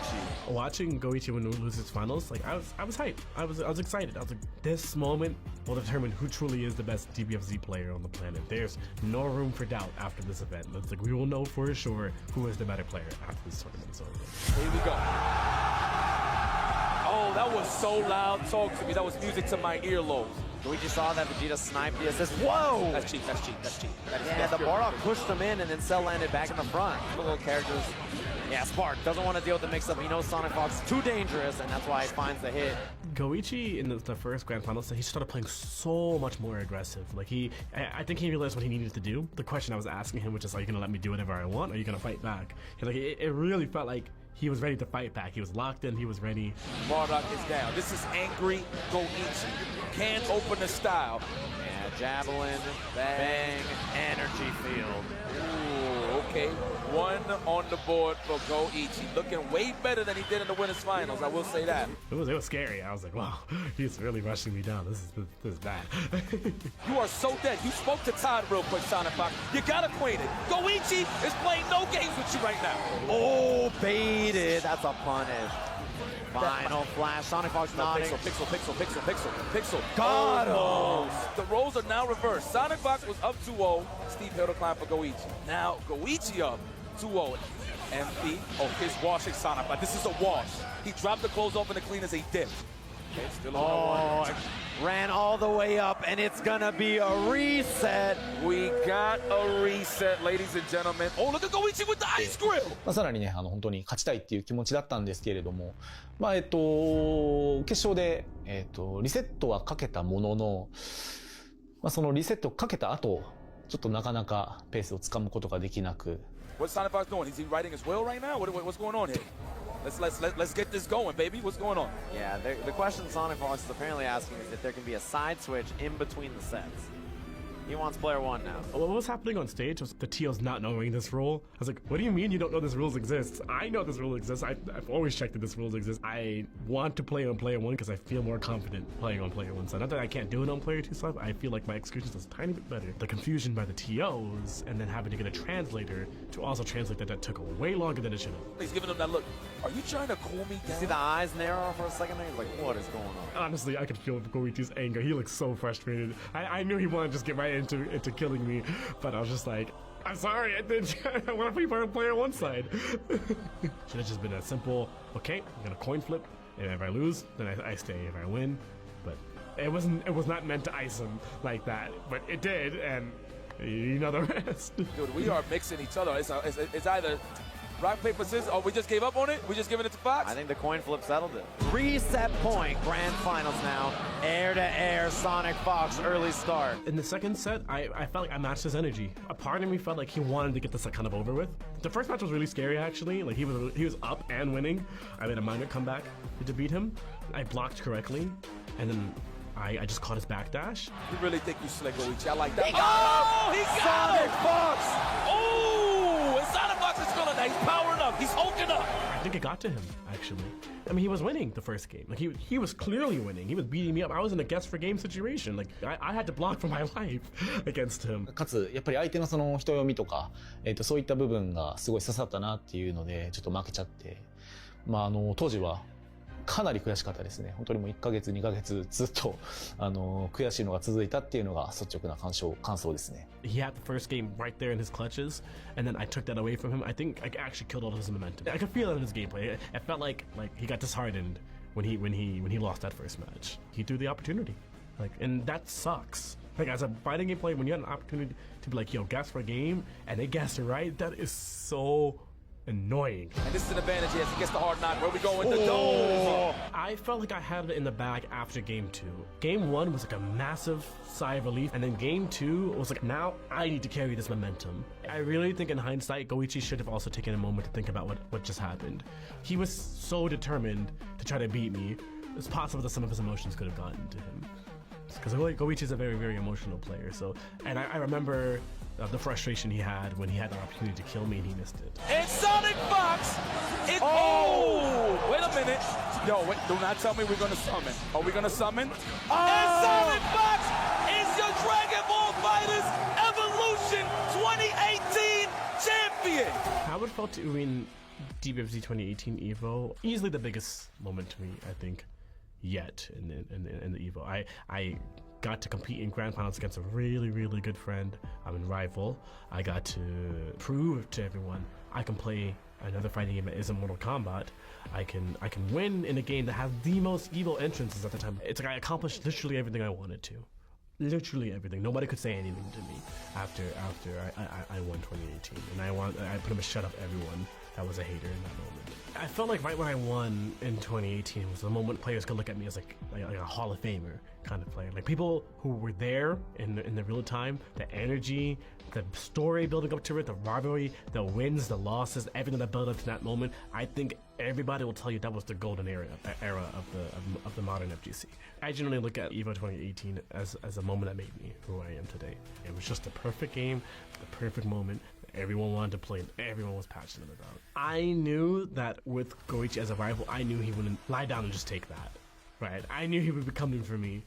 And I told him, I was like, I will be waiting for you on my throne for you to take it from me. And in second, Goichi! 2018年もすごい、自分としては本当に精一杯やり込んだつもりだったんですけれども、2019年はさらに、ずっと毎日練習し続けて、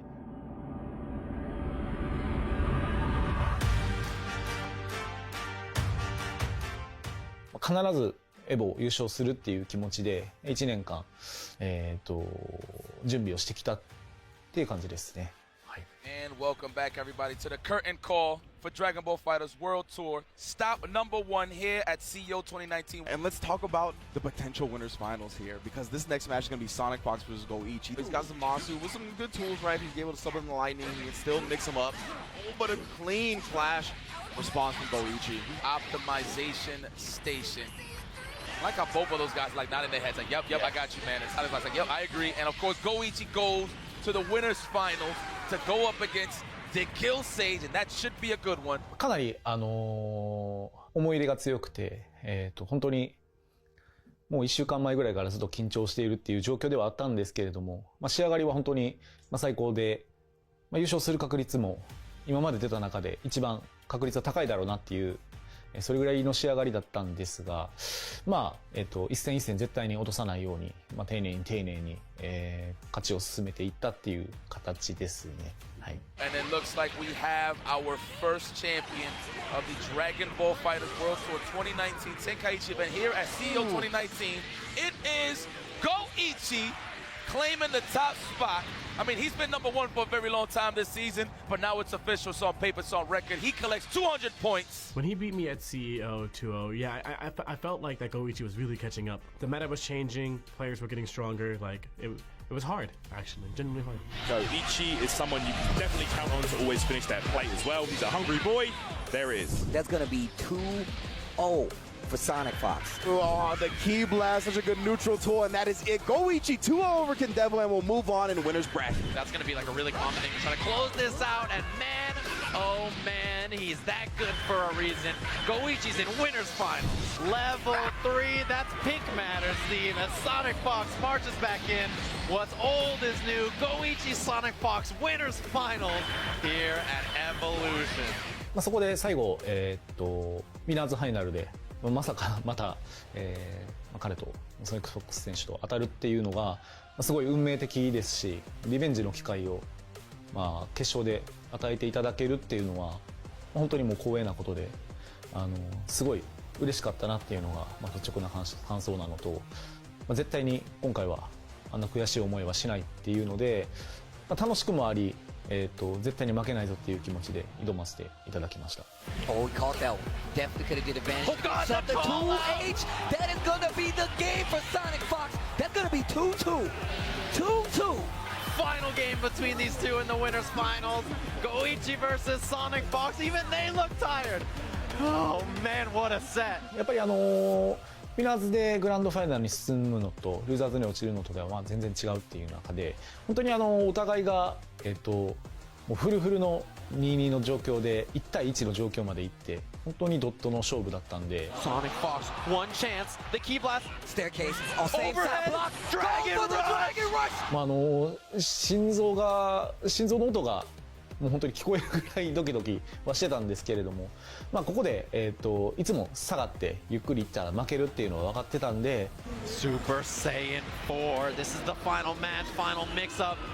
What does he do on Wake Up? Goichi has a meter, so he can kind of vanish out if he wants to Sonic bait it. When I jumped the option I thought Goichi was going for was either a Dragon Rush or a cross-up. If he went for a cross-up, I would have just jumped over it and gotten away from his pressure. 最後はちょっと強気に、悟空の前ジャンプからの波動シールの表裏があるんですけれども、それを、どっかで相手が静まったところで決めてやるっていうのは決めてたんで。 Oh, 49 seconds left. He dashed up. Oh, he jumped into it. Goichi makes it. Grand Finals Evo 2019. そこが最後当たった時は本当に感情が爆発しましたね。まだ優勝してもないのに感情爆発しちゃって、それぐらい嬉しかったです。 He took the L this time. He's in winner side grand finals. One more set for him and he's exhausted.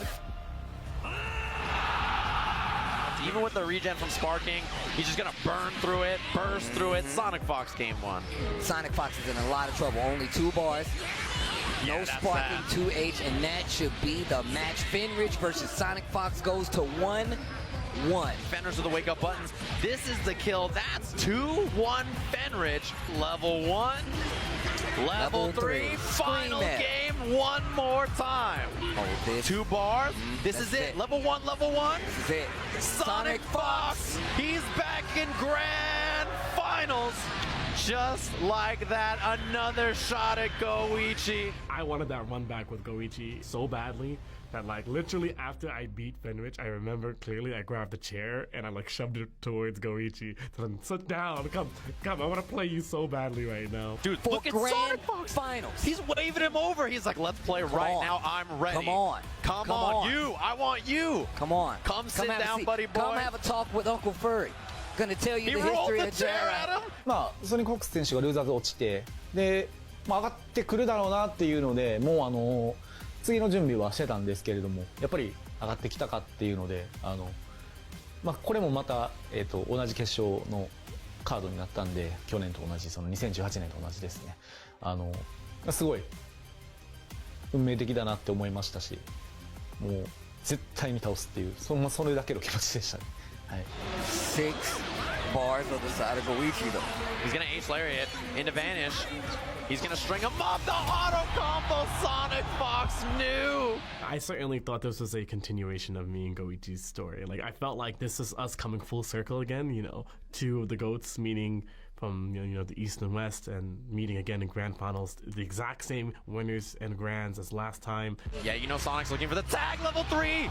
Wow, he calls him out. Goichi's on one character between him and a reset 3-0. When I went up 2-0 against Goichi in the loser side finals, I actually was already thinking about resetting the bracket. I was like, what am I going to do in the bracket reset? 一応リセットかけられてもまだ、全然こっちがアドバンテージがあるので、まずは普段通り行ってみて、相手が多分いろいろと変えてくるだろうなっていうのは考えてたんで、相手の出方を伺いながら、まあ、リセットかけられたらそこで、初めていろいろと手を出そうかな、作戦を、いろいろと手札を出そうかなっていうふうに思ってたんで、はい、まずはいつも通りっていう部分で、戦わせていただきました。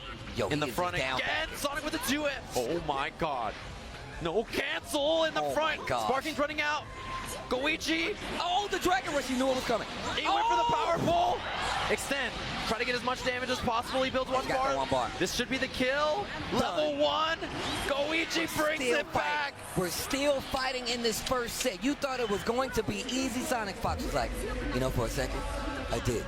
I was even doing super well in the last match too. I mean, I was up 3 full characters, and I was hitting his last character. I was really confident, but then he made a crazy comeback on me, and I think that comeback killed all my momentum. I think as he started to decline back, like I did feel the game started to come out of my clutch. Like it felt like he adapted to me much faster than I expected him to.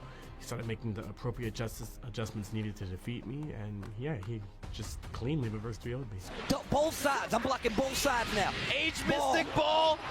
Okay. This is huge. Sonic Fox goes for the reset, the challenge.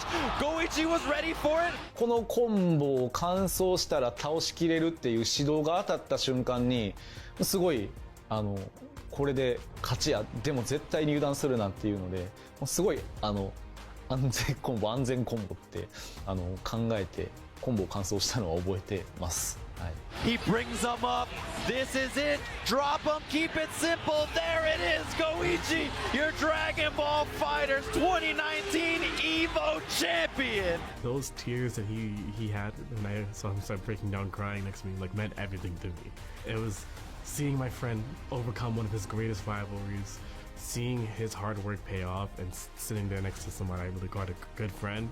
Like, it was everything to me. Why should I be sad about this? Like, I get to share an Evo medal with my greatest rival and friend. I could not have been happier for him. In fact, as he was crying, I held out his hand. I was like, this is your GOAT now. He is your Evo Dragon Ball Fighters champion, and damn right he deserves it.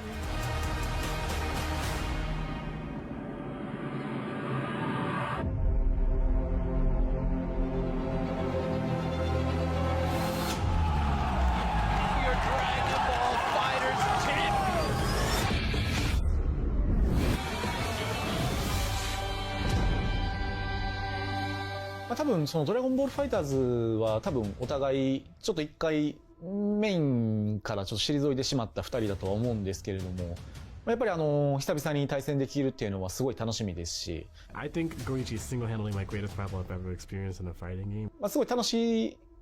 多分ちょっとエンジョイチックではあるんですけれども、お互いいろいろと負けたくはないんでしっかりとやってくるとは思うんで、まあその中でどういう戦いになるのかっていうのは今からすごい楽しみですね。And for the showdown in April, Goichi.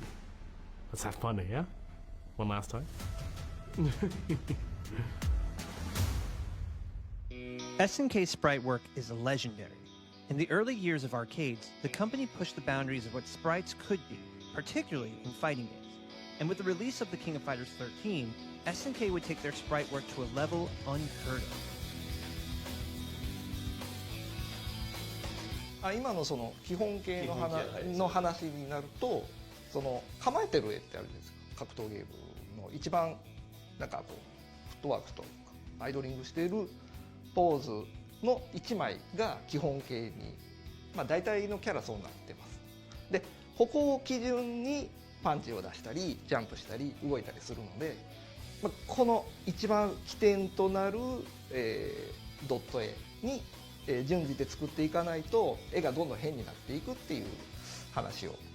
KOF に関しては年号がついてたんで毎年出さなきゃいけないっていう制約があるんですよね。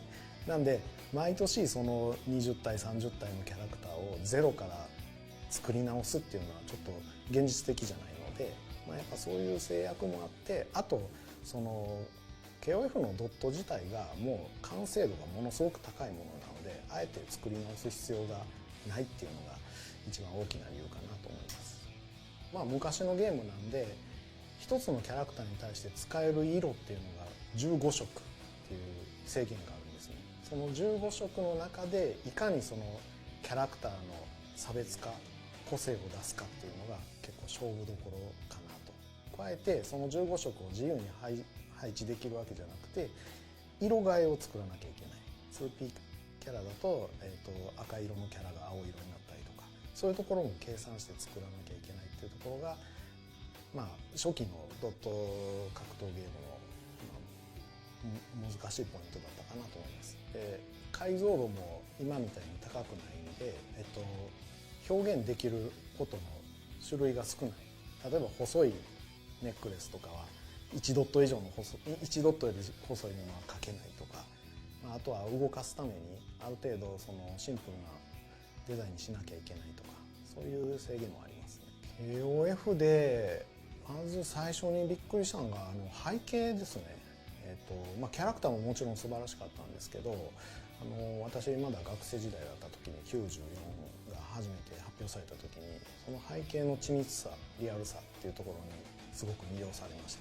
そうですね、私も94のテリーがやっぱりびっくりして、まあ、これまでにない硬質なドットって硬いっていうなんか硬そうな金属っぽい感じのタッチの、それでいてキャラクターもデフォルメがあんまりされてないというか細身でちょっとリアルな感じで、プラスその色味コントラストがちょっと強くてサイドが低い。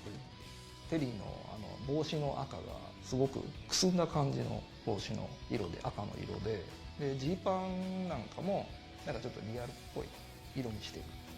これちょっと他の格闘ゲームと比べても全然違う絵が出てきたなという感じですごくびっくりしまし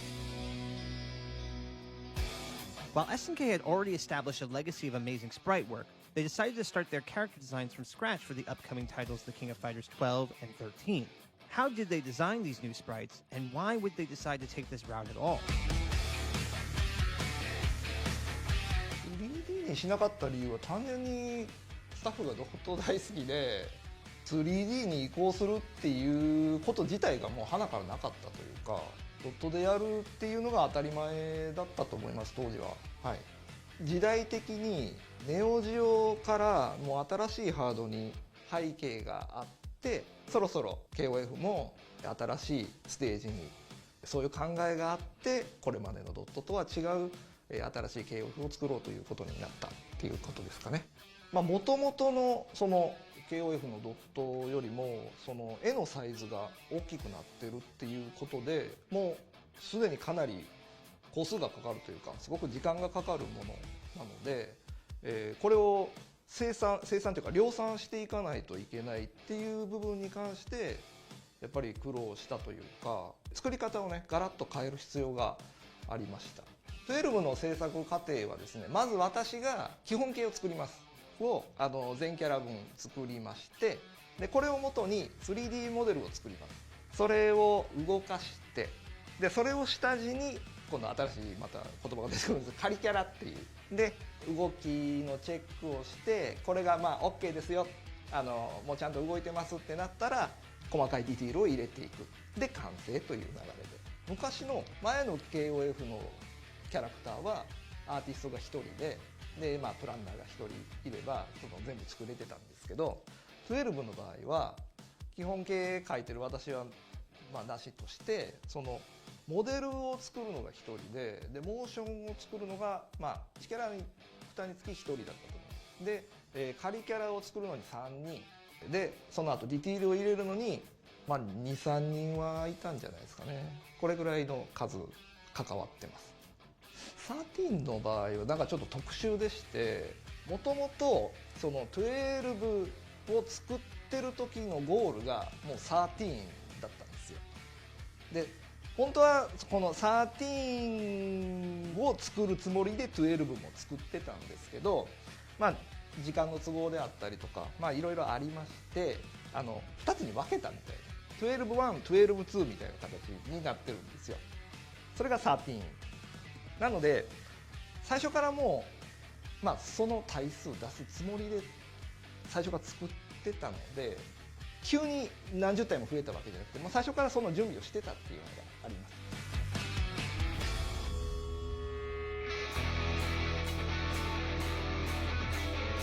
Everyone has a favorite sprite from the King of Fighters 13, but what are some of the favorites amongst the team here at SNK? 13もやっぱり背景で、中国ステージのまあそうですね、色彩の暗い感じとかキャラクターがすごいなんていうか汚い感じとかがすごいまあもろに作ってる方なんで、まああれなんですけど、レオナの髪の毛の表現はうまくいったなと密かに思ってたんですよ。である時その後輩が1人だけそれ褒めてくれた後輩がいて、表現いいですねみたいな。3D は 3D でいろんな要素を乗せて表現しなきゃいけない部分はあるとは思うんですけど、やっぱドットは、まあ、13とか12は別として、やっぱ個人で最初から最後までできたりするところとかがかなり私個人は楽しかったところかなと思いますね。キャラクター一体を最初から最後まで全部の動きを作るとかできるっていうのはやっぱドットの魅力の一つかなと思いますよ。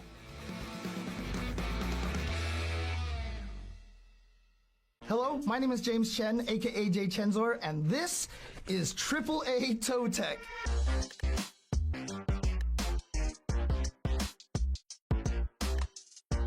I've always been kind of an execution junkie in fighting games, and it was like one of my favorite parts of fighting games. I like trying to do like complex combos. I like trying to do hard stuff because it was kind of an expression in a way, but people have no idea how spoiled everybody is when it comes to training mode, right? Like people are able to test everything, and you can set the training mode dummy to like crouch or auto block or do this one time or, you know, all these things. But back in the day, we were playing in the arcades, so obviously there was like no training mode there. But even when we started getting our first ports to the home system, like obviously the Super Nintendo version of Street Fighter 2, there was no training mode on there, you know, so like I would want to like test all these crazy combos, you know, like guile, stand, attack, flash, kick loops and all these things like that, and there was no way to know if it was an actual combo because we didn't even have a combo meter back then. The game wouldn't even tell you if it was a combo.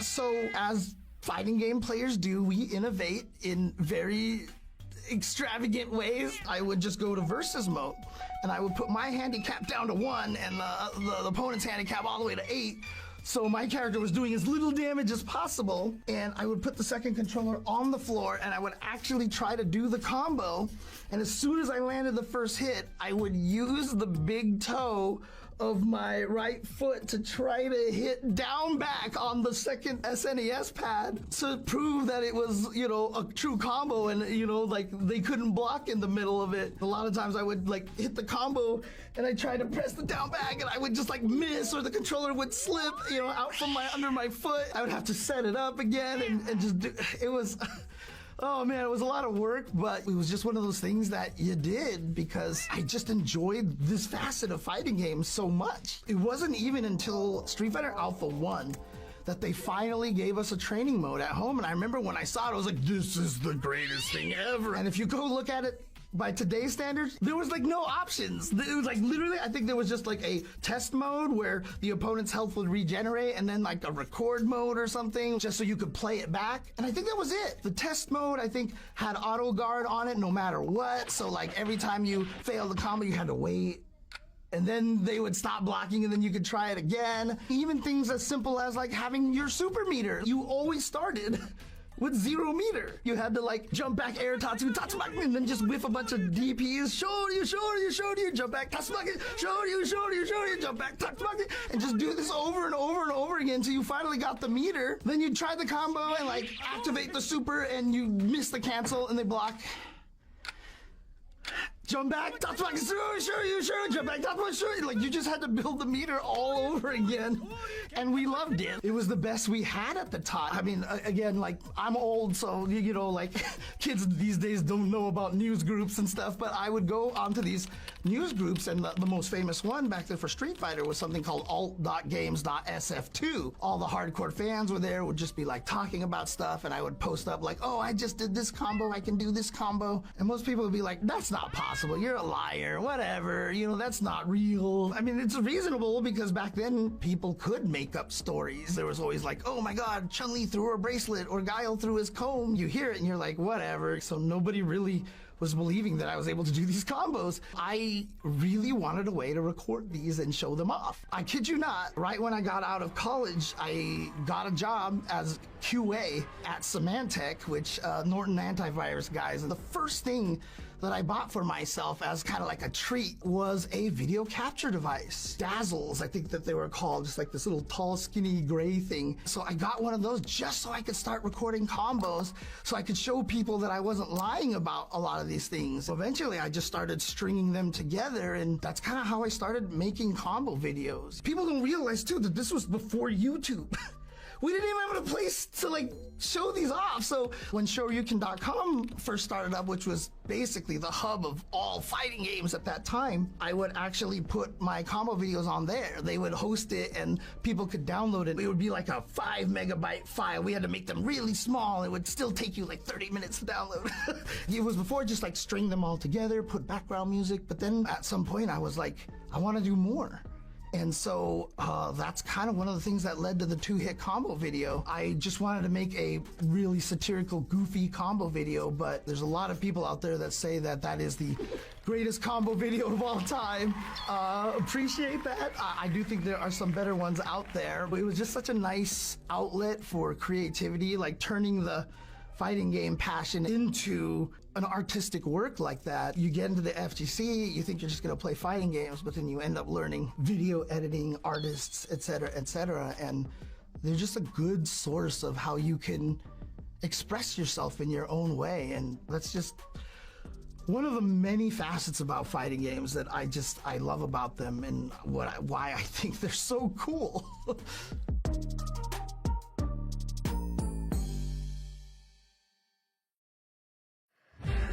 The 5 gods of fighting games. It's a moniker given to 5 Japanese players whose skill in multiple fighting games became the stuff of legends. Haitani, Sako, Tokido, Nuki, and Daigo.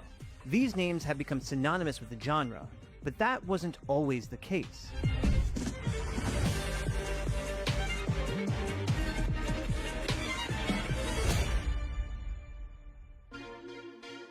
In today's FGC, we're spoiled for choice, with thousands of hours of fighting game streams and other content available at the touch of a finger.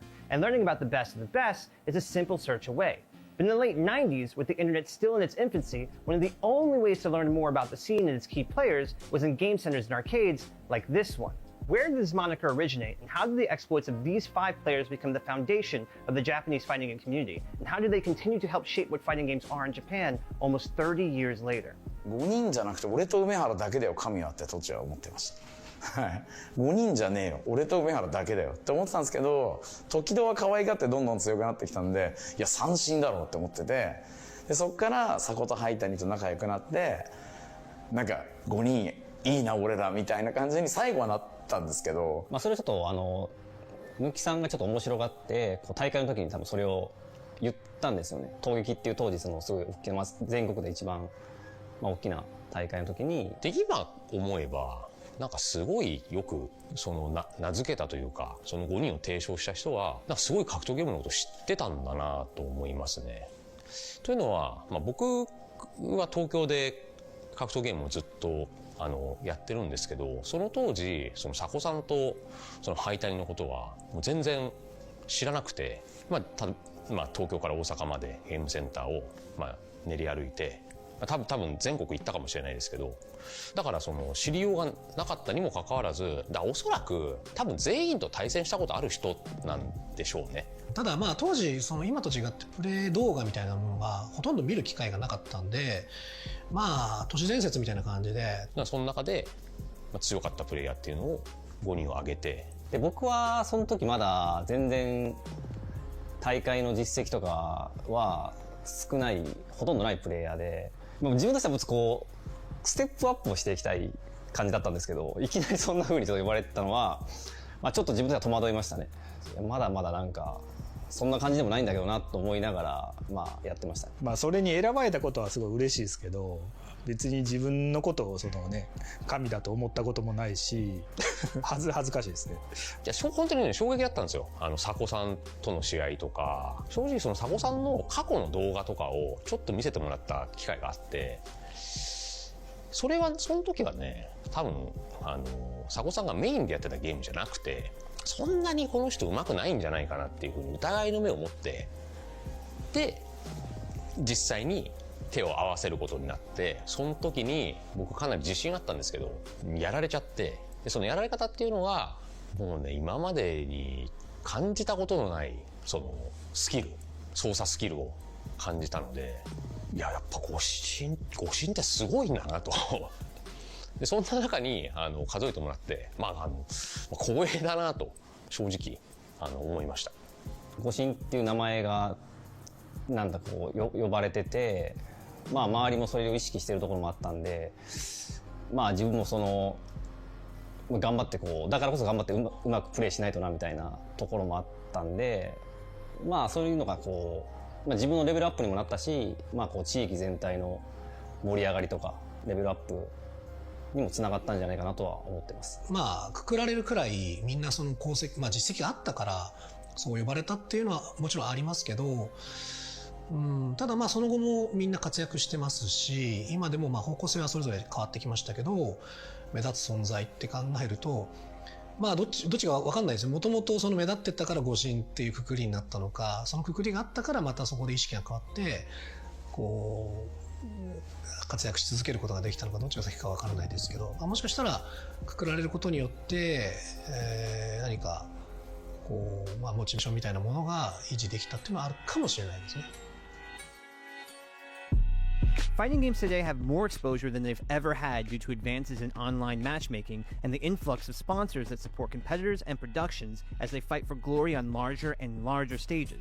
But in the era of the Five Gods, the Game Center was the battleground where you cut your teeth. 今よりもうちょっと暗い雰囲気っていうか、本当に暗い店内で黙々とっていうか、みんなが熱中してやってるみたいな、ちょっと今のeスポーツの雰囲気とは少し違う感じでしたけど、僕の感覚では日本の部活動みたいな感じでゲームセンターに行って、もう大人の中に子供は混じって、ぎゅうぎゅう詰めの中必死にゲームをやろうと思って、家に帰りたくない事情がある少年たちとか、積極的にゲームが好きで来る人たちももちろんいたんですけど、行くところがなくて来てるような人たちが集まる場でもあって、そういう人たちが交流してるそういう場所で、僕はそういう場所が肌に張ってたんで、すごくいい時代だったなと思ってますね。昔どうやって順番選ぶかというと、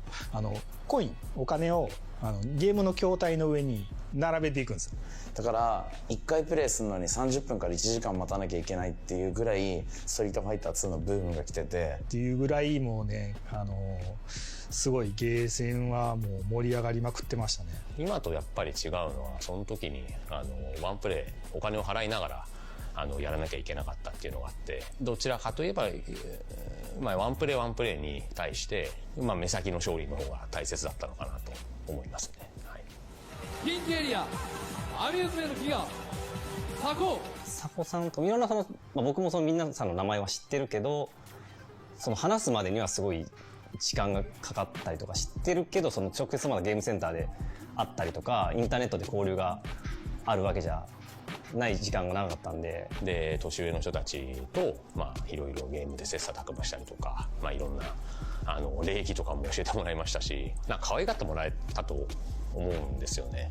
ただ中にはやっぱり本当にライバル関係というかで、そんな中ちょっと派閥みたいな大貫グループと梅原グループがあって、東京にはだから梅原と大貫と時戸っていうのがいて、関西には灰谷と佐古っていうのがいてみたいな。けどお互いプレー動画とか見れないから、どのぐらい本当は強いのかっていうのも分かんないしで、僕はどっちかというとその時大貫グループに属してたんで、なんとかして向こうの人たちをうまく倒すことができないかなとか作戦を考えたりとか。抜きさんや東京さん梅原さんは東京のプレイヤーで、東京にはこういう強いプレイヤーがいるらしいみたいな、そういうのもすごい楽しかったりとかで、手も合わせたこともなければプレイ動画とかっていうのも出回ってなかったんですよ。 Despite being separated by region, the rumors of the Five Gods' individual strength in multiple fighting games spread throughout Japan, and it was only a matter of time before they decided to test themselves against one another. 梅原は最初は秋葉原のゲームセンターで出会っては本当に古くて、多分30年近く前に初めてゲームセンターの、ロケテストっていうのが、あったんですけど、ゲームの新作ゲームの、先行プレイできる。僕のプレイスタイルはそんな好きじゃなかったんですね、その梅原君の。でガイルというキャラを使ってずっとマチスタイルをしているだけじゃん、だから別にそんな強いのかなみたいなのが印象でした、梅原との最初の出会いは。僕は一番最初におそらくあったのは、大貫さん。僕が一方的に、サードストライクというゲームがあって、でカプコン VS SNK というゲームの時に、非常に仲良くなって一緒に練習をするようになったりとか。一番仲いいと思います、その中で。すごくこの子才能ありそうだなと思って一緒にゲームやらないかって誘って、そこから一緒に遊ぶようになったのがきっかけで、関東に遠征に行くっていうので関西勢みんなで、そこで関東プレイヤーで、女の子のプレイヤーなんですけど結構仲いい子がいて、でその子の家に、泊まりにおいでよみたいな感じで言われて、でその時に抜きが関東メンバーの一人でいたんですよ。でそこで夜通し家でガチャガチャゲームした時にめちゃくちゃ仲良くなって、時戸は多分3年後ぐらいに池袋だったような気がするんですけど、ゲームセンターの大会があったような気がしますね。たまたま一緒に当たって対戦したっていうのが、一番最初ですね。一番仲がいいのが、灰谷で、灰谷とは昔何年前かな、もう20年以上前。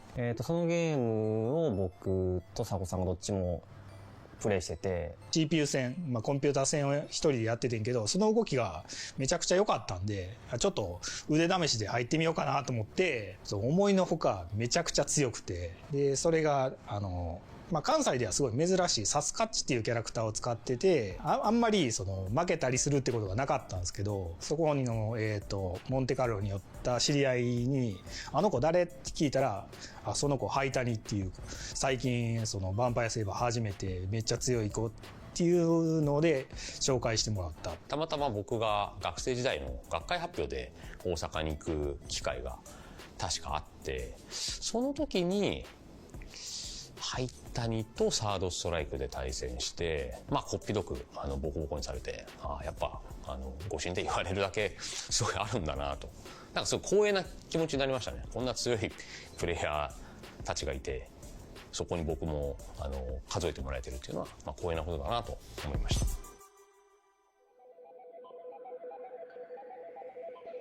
まあでもなんかみんななんだかんだでそうやって名前を付けてもらえるっていうことは期待してくれてるんだなっていうのはあると思うんですよ。まあ他のご神の方と会ったりすると、やっぱなんていうかちょっと意識するというか、憧れを持ったりとか、そのいいプレーを期待する人っていうのはやっぱ多いとは思ってるんで、まあそれに応えるがやり込もうっていうふうには思ってたので、その長い間、強く居続ける秘訣っていうか、もちろんその一番好きなタイトルはあるんですけど、それよりもやっぱ対戦しないとやっぱゲームって面白くないんで、なんか自然とやっぱ人が多いとこに集まっていった方が、そっちの方が絶対楽しいんで。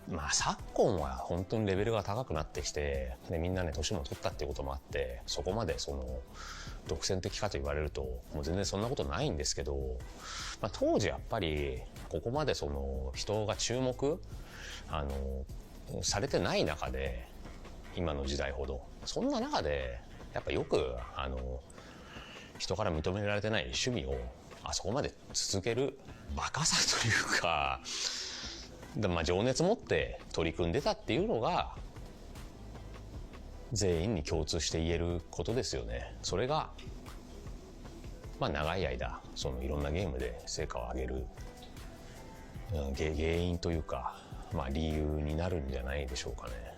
その過程でやっぱお互いのライバル関係とか、僕の場合はやっぱ上に引き上げてもらったっていうのはすごい大きいと思いますし、どっちかというとその中で唯一ライバルなのは僕は梅原しかいなくて、その中時戸は弟みたいな存在なんですね。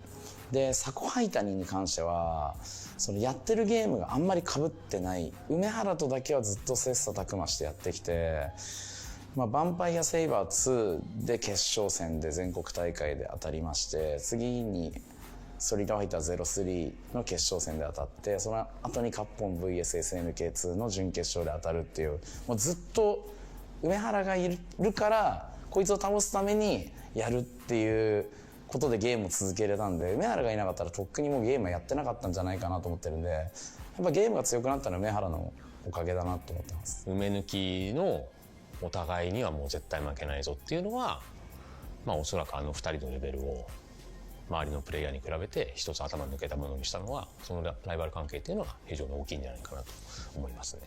その名前が出始めた当時ならともかく、今は本当にその強いプレイヤーも増えてますし、ずっとその5人だけが競う相手というか、ライバルっていうことは全然なくて、もうそれからずっと新しいプレイヤー出続けてるので、もちろん強いプレイヤー同士で意識して対抗意識もやして切磋琢磨してっていうのはあるんですけど、それが5名が特にっていうことは全くないですよね。20年ぐらい前かな、僕の妻のお母さんが病気で、嫁が香川に行くっていう話になって、じゃあ人手がいるから、俺もついていくっていうことになって、大阪と違ってゲーセンもすごい少ないし、プレイヤーもすごい少なかったんで、もう正直ね香川で格ゲーを続けていくのちょっとしんどいなっていうぐらいできなかったんですよ、プレイがね。その時にセーバー友達であるハイタイとか、仲いいセーバーの子が香川に遊びに来てくれて、なんかそこでもう別に何も話さずにもうひたすら一日ゲームをするっていうことをやってくれたんですよ。その時にやっぱ格ゲーコミュニティってええなっていうので、ハイタニには今でも感謝してますね。それがなかったらもしかしたら格闘ゲームやってなかったかもしれないです。Becoming a professional fighting game player during the era of the Five Gods was seen as impractical for many, but the efforts and legacy of these players helped build the scene to a point where that dream became a reality. 今はゲームっていうのはもうそのメディアも取り上げるくらいの存在になりつつありますけど、当時はあまりその一般のメディアでは扱われなかったし、扱われるとしたら大体ネガティブな方向だったような気がするんですね。ゲームなんて本当にやってるってことを口にすることすら社会じゃ阻まれるみたいな、そんな扱いだったんで。でもその中でそのゲームが好きだからやっぱいろんなコミュニティができるんですけど、でずっと準備してたんですよ。いつかこういう日が来たらプレイヤーとして世間に対してこういうことを自分はアピールしてやるのになっていう妄想を追い続けた人たちっていうのがいて、その人たちの貢献度はねものすごく高いなと思いますね。もともと格闘ゲームのファンっていうのはもうやってる人たちだけで大会に来てその人たちが見るっていう環境だったんですけど、今のストリートファイター6のカプコンカップを今年見に行った時に女性がうちわを持って選手を応援してるみたいなアイドルみたいな感じになってて、やっぱこんだけストリートファイター6になってすごい人も増えたんですけど、それの中でもやっぱり違うジャンルの鉄拳とか今ではあんま聞かなくなったゲームのタイトルとかでもいまだに全然大会とかもやってるし、そういうのってすごいなんか嬉しいなってすごい思います。言ったら若い子でも、いろんな人がやり込める環境があって、それが一番素晴らしくて、その先にさらに仕事にできるって未来があるっていうことが本当にもう嬉しいですね。そうですね。いや想定してたよりもゲームのブームというか、今新しく出たそのストリートファイター6っていうゲームの人気が特に国内ですごいので、想定以上の盛り上がりを、ここ15年ですけどね、自分がプロになってからは見せてるなとは思いますね。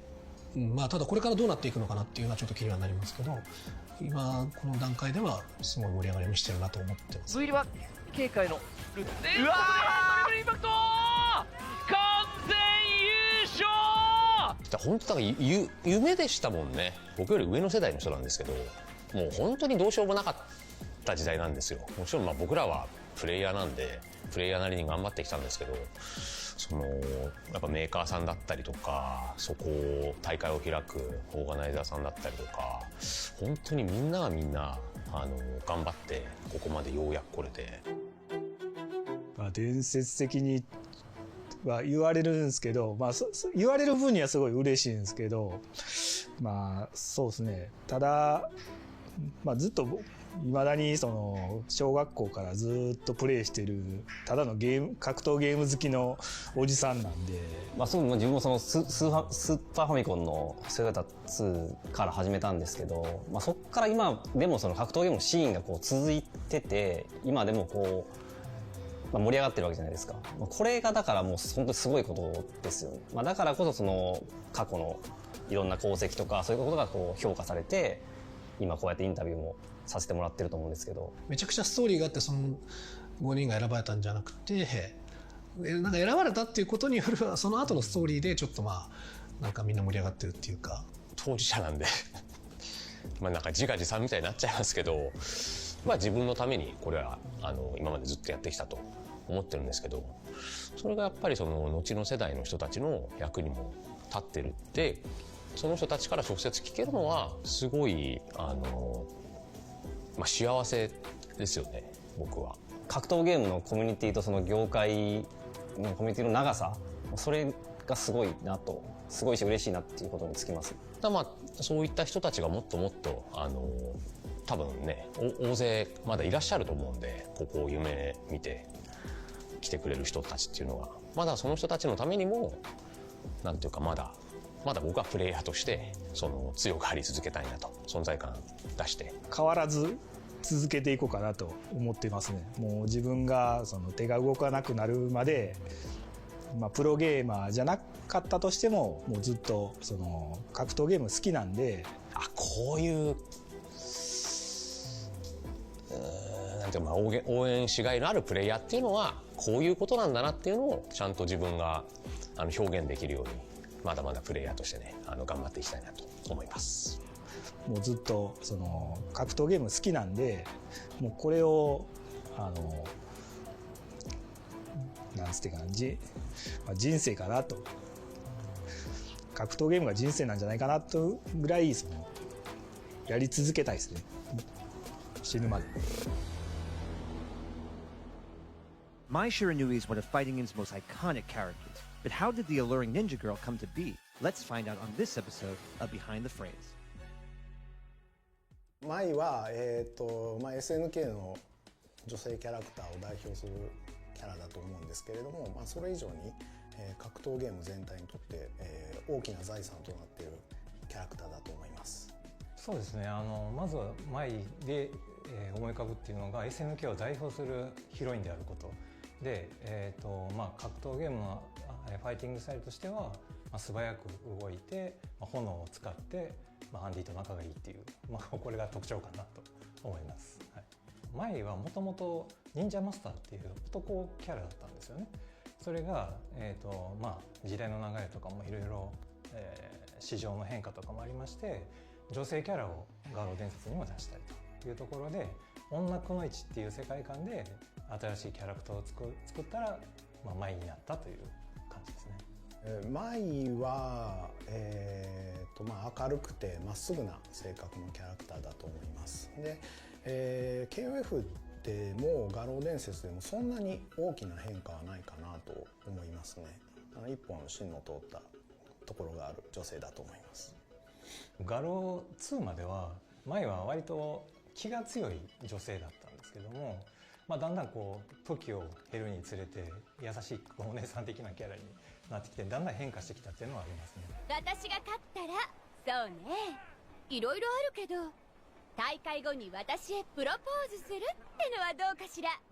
マイは多分弾いてみた時にすごく奇抜な衣装をしてると思うんですけれども、それをこの襟元であるとか帯であるとかでうまく和風の衣装を取り入れて、そうですね、赤と白を基調にしたデザインになってますので、そこも日本的な要素の一つかなと思います。我々も大倉も私も入社した時はもう前はできてたんですよね。ただ後から先輩たちに聞いたところによると、もともと先ほどお話した忍者マスターが長いマフラーをつけてたんですよね。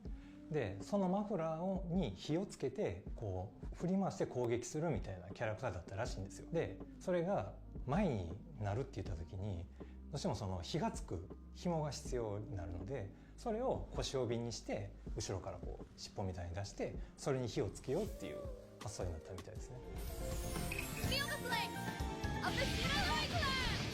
マイっていうのはもう先ほどお伝えした通りにもう出来上がってるイメージっていうのがすごく強くて、他の衣装を考えるっていうのが非常に難しいキャラクターではあるんですけど、ただやっぱりシティ・オブ・ザ・グルーブスの場合は時代がちゃんと流れてるっていうところで、マイもそれなりに年齢を重ねて大人になってるっていうところで、それまでの衣装のままだとちょっと似つかわしくないところがあるかなっていうところから、今の衣装を考えるに至ったと思います。Want a little taste of Shiranui Fire? 開発者としては当然マイが魅力的だと思ってデザインしてるんですけども、これだけ歴史があるキャラクターなので、例えば何か一つが帯がなくなったりしただけでもファンはこんなのマイじゃないっていうのはもう分かってはいたんですけど、ただ今回新しい画廊を作り直すっていうところで我々としても新しいマイを作るっていうところに挑戦したかったっていうのがあるので、ちょっとチャレンジさせていただきました。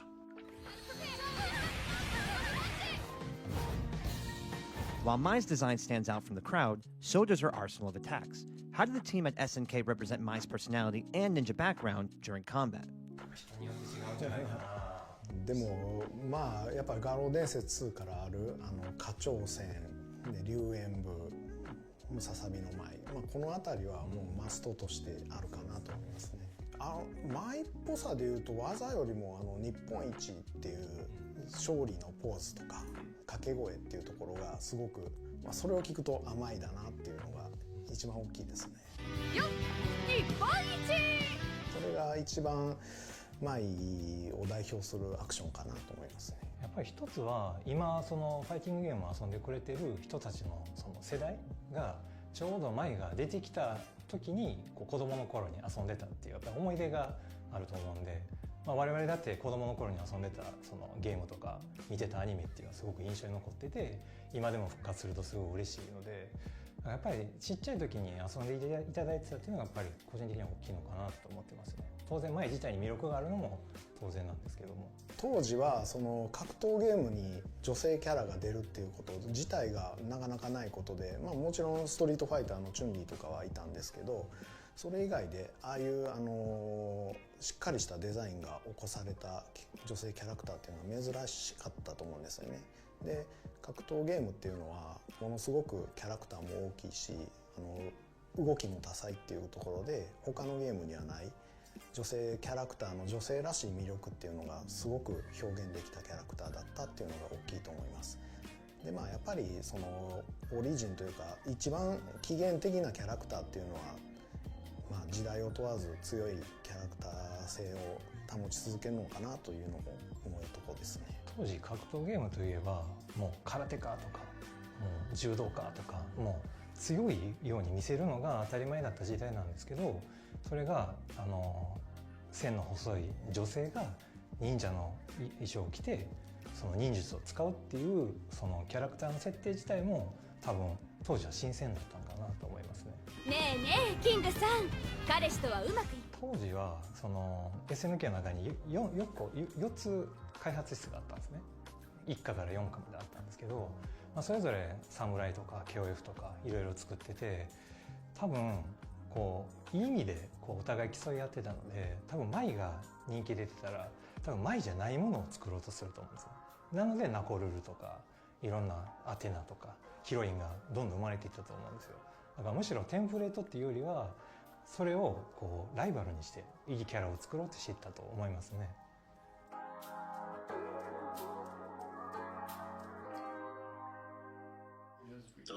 Yo, hey Sean.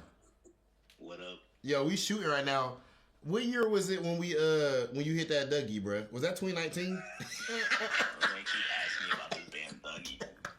I'm Rob TV, and this is Teach Me How to Dougie.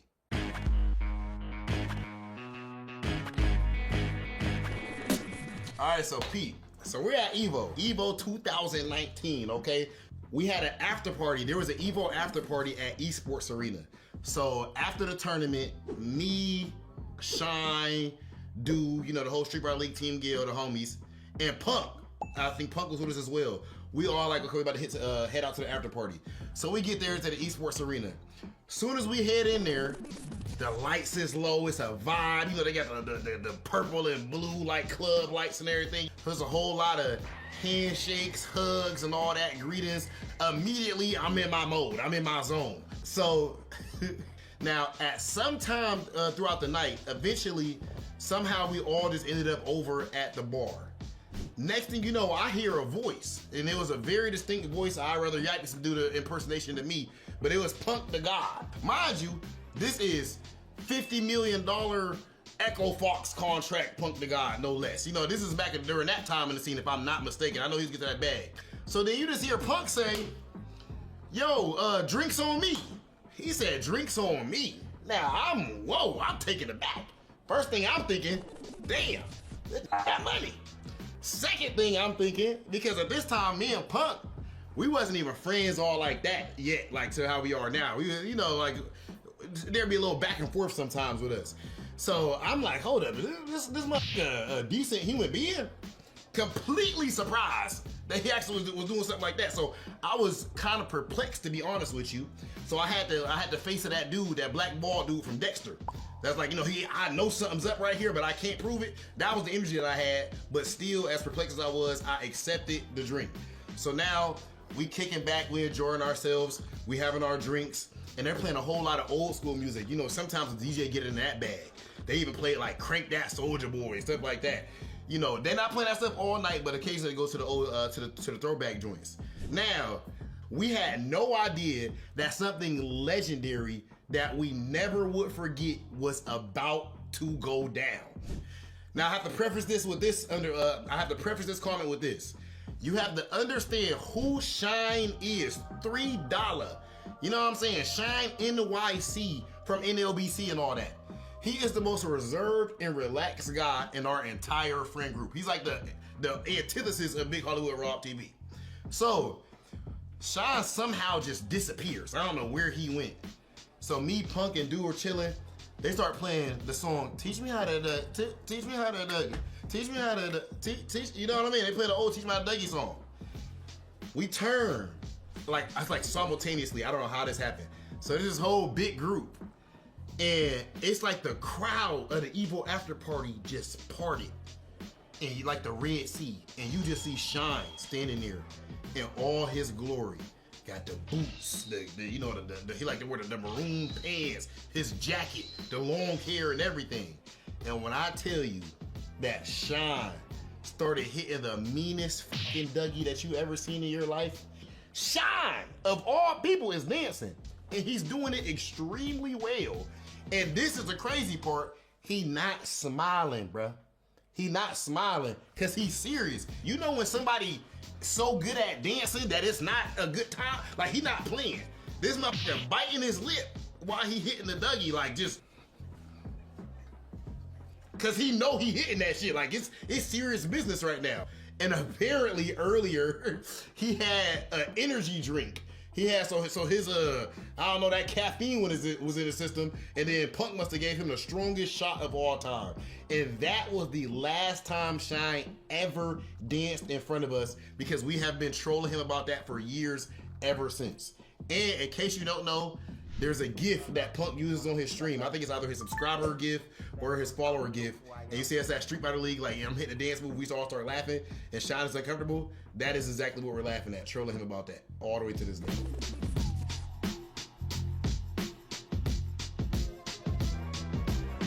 And I just happen to have a bang. You did? Yeah. Hold up, so you had a bang and the shot? Yeah, it was deep. Drinking and I had the bang, so like, that's why damn, that advertisement was real.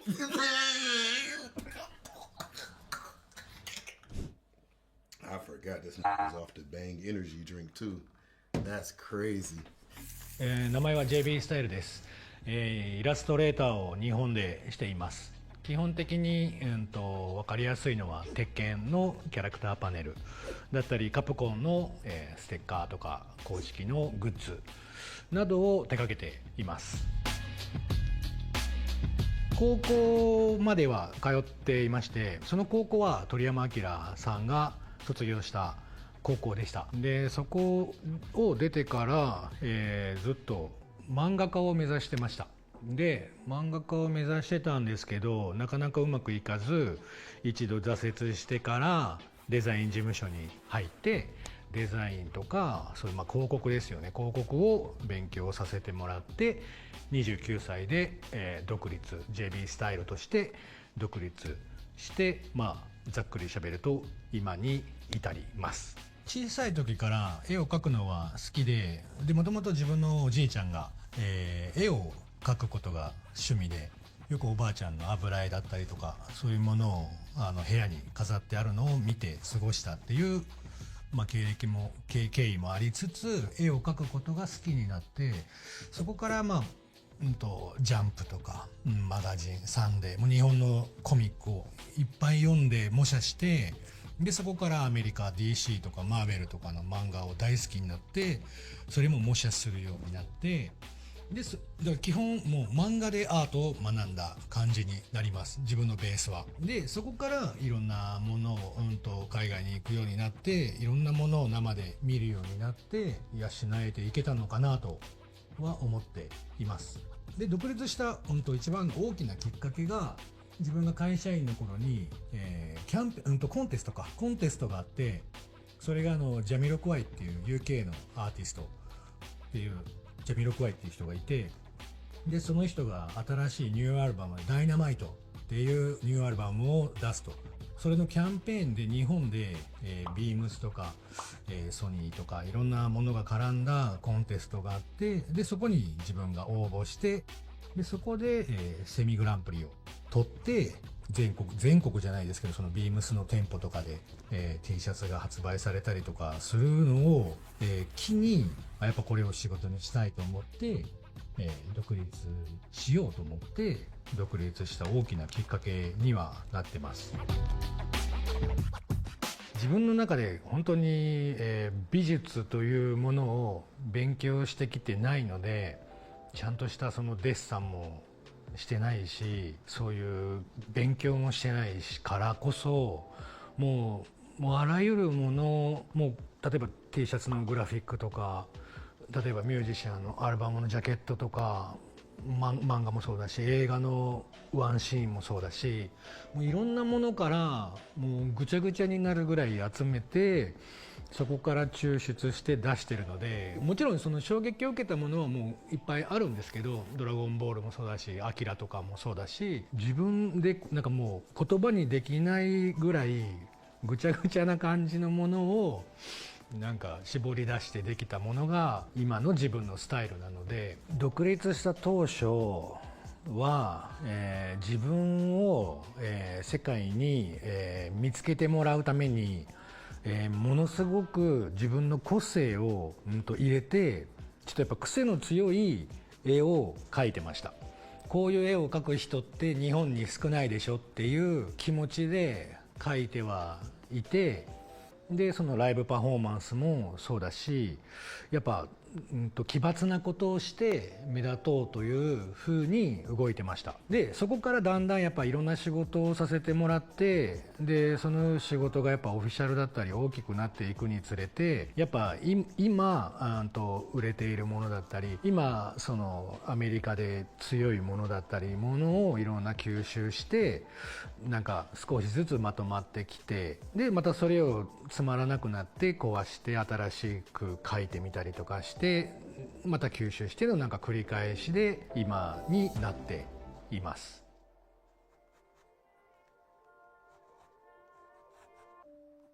今はもうやっぱりデジタルで、基本もう落書きも含めて全部デジタル上で、イラストレーターっていうソフトを、アドビイラストレーターっていうソフトを使ってますけど、何かしら別の思考で書き分けてるわけでもなく、ここのスケッチブックに絵を描くときとこっちで描くときは基本は一緒で、そこまでそのデジタルアートを描くためのそのツールには、頼ってないというか、なので基本同じ感覚で、描いてます。もちろん今までに描いてないものを描きたいっていうのがまず大前提にはありますけど、でもやっぱり好きなものはなかなか変わらないので、自分がやっぱ自分の絵にちゃんと好きになるように、そこはとことん追求して描くことをまず一番大事にしてます。でその後そうですね、じゃないと多分途中でもうねやめちゃうかな。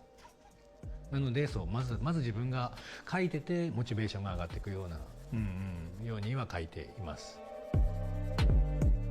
多分俺は器用な人間ではないので、もちろんゲームをするとか、ダーツをするとか、その食事に行くとかの中でも一番絵を描いてる時が一番気持ちがいいので、だからそこに対してその時間を割くことは全然苦痛でも努力でもないので、欲求で動いてるだけだから全然頑張ってないですよ。はい本当ごめんなさい、もうちょっとかっこいいこと言えばいいんだけど。本当ですか、もうちょっとなんかね、なんかアーティストっぽいこと喋れればいいんだけど、本当すいませんっつって、なんか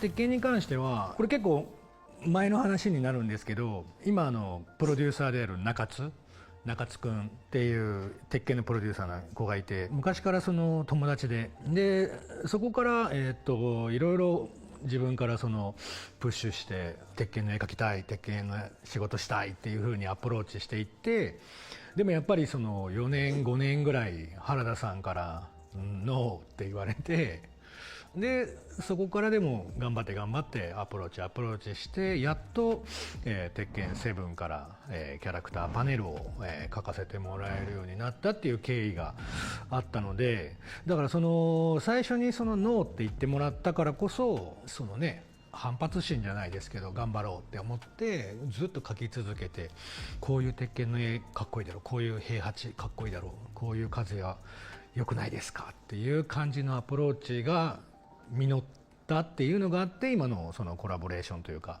今いろんなグッズ展開をねしてもらったりとかっていう風に、経緯に至ります。でエボはもう本当に、前からもう、そういうゲーム雑誌だったり、インターネットの配信だったりとかでずっと見てたイベントだったので、いつかは行きたいなとは思いながらもなかなかやっぱりね遠いから行けずっていうこともあったので、今回そうやってマークマンから連絡をもらって JB 来てくれないかっていうことで行かせてもらって、やっぱ最初はその自分のサイン会ああいうねグリーン&ミートをやるってなって誰も来ないんじゃないの、そんなに来ないんじゃないのかと思ってだけど、本当にいっぱいいろんな人が来てくれたから、こっちがもうたくさん元気をもらって、日本に帰ってくることができました。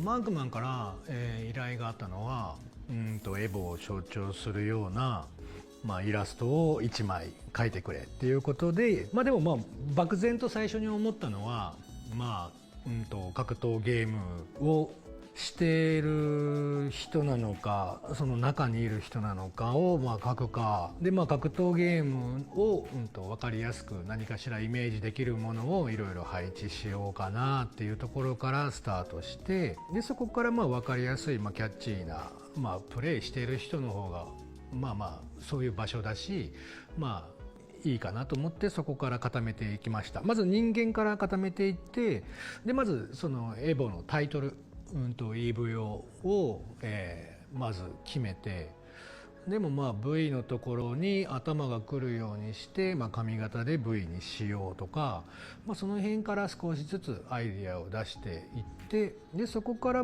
背景をどうしようかっていうところはその時のもうひらめきでまずバーって書いていって、でそこからモニターがあってもいいな、コントローラーだな、お菓子チップスナックだな、あとはそのね漫画、その本とかいろんなものをその子の部屋をまずイメージしつつ、そこに、ストリートファイターとか鉄拳とかいろんなそのモチーフを少しもじって書いて、ちょっと分かる人には笑ってもらったりとか気づいてもらったりできるような、そういうシークレット要素をちょこちょこ挟んで、できるだけその長くその絵を見てほしいっていう気持ちで、結構細かいところにいろんな仕組みを入れて描きました。基本そうやってね遊び心で描いてるので、そういう楽しみ方をしてもらえたら嬉しいなっていうところで、完成させました。自分のこのスタイルはあんまり日本にはマッチしてなくて、自分の絵は日本だと難しいのかなとか、だからやっぱ海外とかに行って海外で仕事をした方がいいのかなって思った時期もあるぐらい、海外からの評価の方が高いのは現実にあります。でも、日本でもそういうちゃんとファンがやっぱいることもあって、やっぱだんだんそこもこういうスタイルもいいよねっていうのも少しずつやっぱ徐々に増えてきてるのも感じるので、今現状やっぱ日本のフォロワー数は少ないですけど、これがね同じぐらいになったら嬉しいなとは思いますけど、自分の力じゃ多分どうにもならない気がする。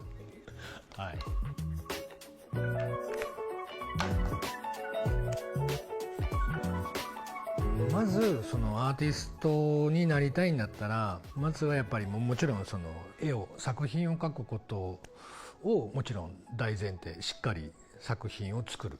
でそれを時間かけてでもいいから1枚しっかりした作品をいっぱい作っていくことがまず大事で、でもそれを書いたものを例えばどこかの SNS で発表したって、そこで仕事がもらえるのは難しいと思うので、それを私はこういう絵を描いています、こういう仕事がしたい、でこういうチームと、コラボレーションしたいっていうのをできるだけやっぱ具体的にいろんなところに発表していく。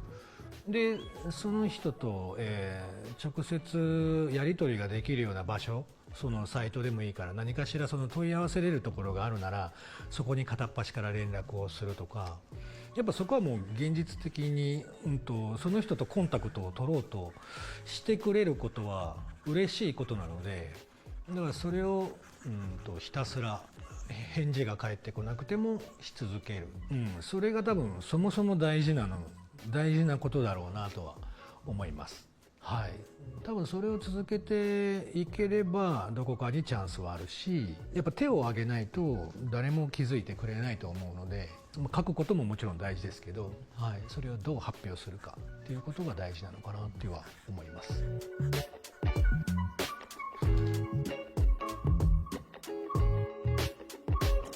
Son, we have a special gift for you. One of our featured artists that we had at EVO in Las Vegas this year, JB Style, we asked him to do a sketch of a player, and he decided to do a sketch of you. So one of the Tekken artists, JB Style, wanted to present you with this. Oh, that's so nice. So this is for you. This is a gift from JB Style. Thank you so much, JB Style. That's so cool.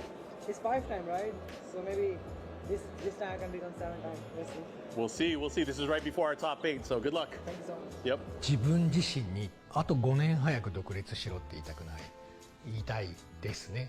どうせなっていう、多分独立しても食べれないだろうなって思ってる時期が若干やっぱりあったので、だからその時期がもったいなかったなって、後悔するとしたらそこかなって思います。で言うとしたら、そうもう5年早く独立会社を辞めてれば、だから会社を辞めろって言いたいです。5年前にね、もうちょいあと5年早く会社を辞めろって言いたいですね。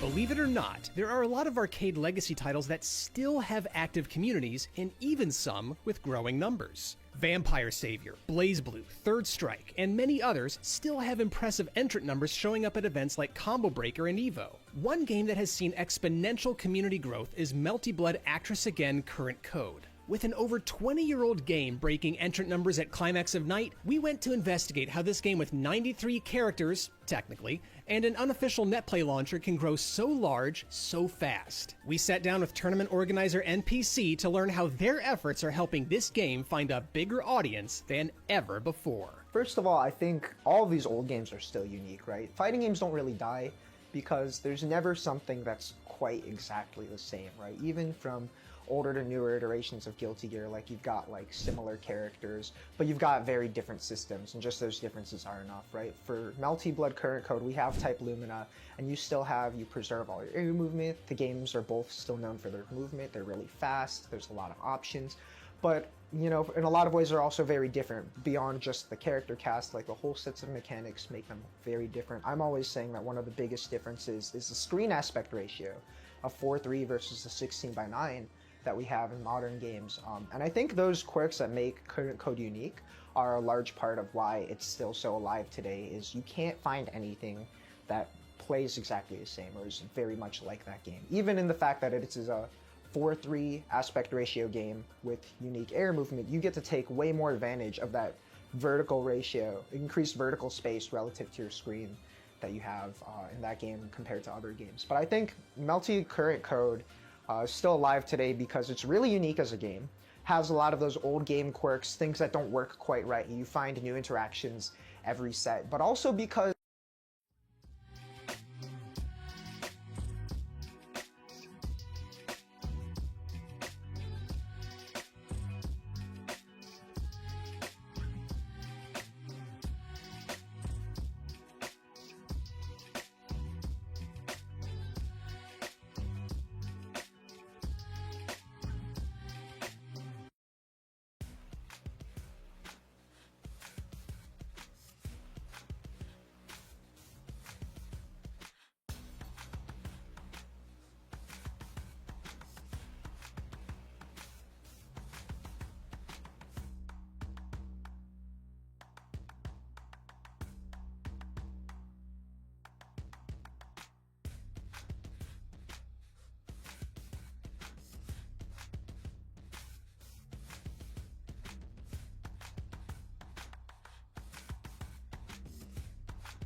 EVO 2026, Tekken 8.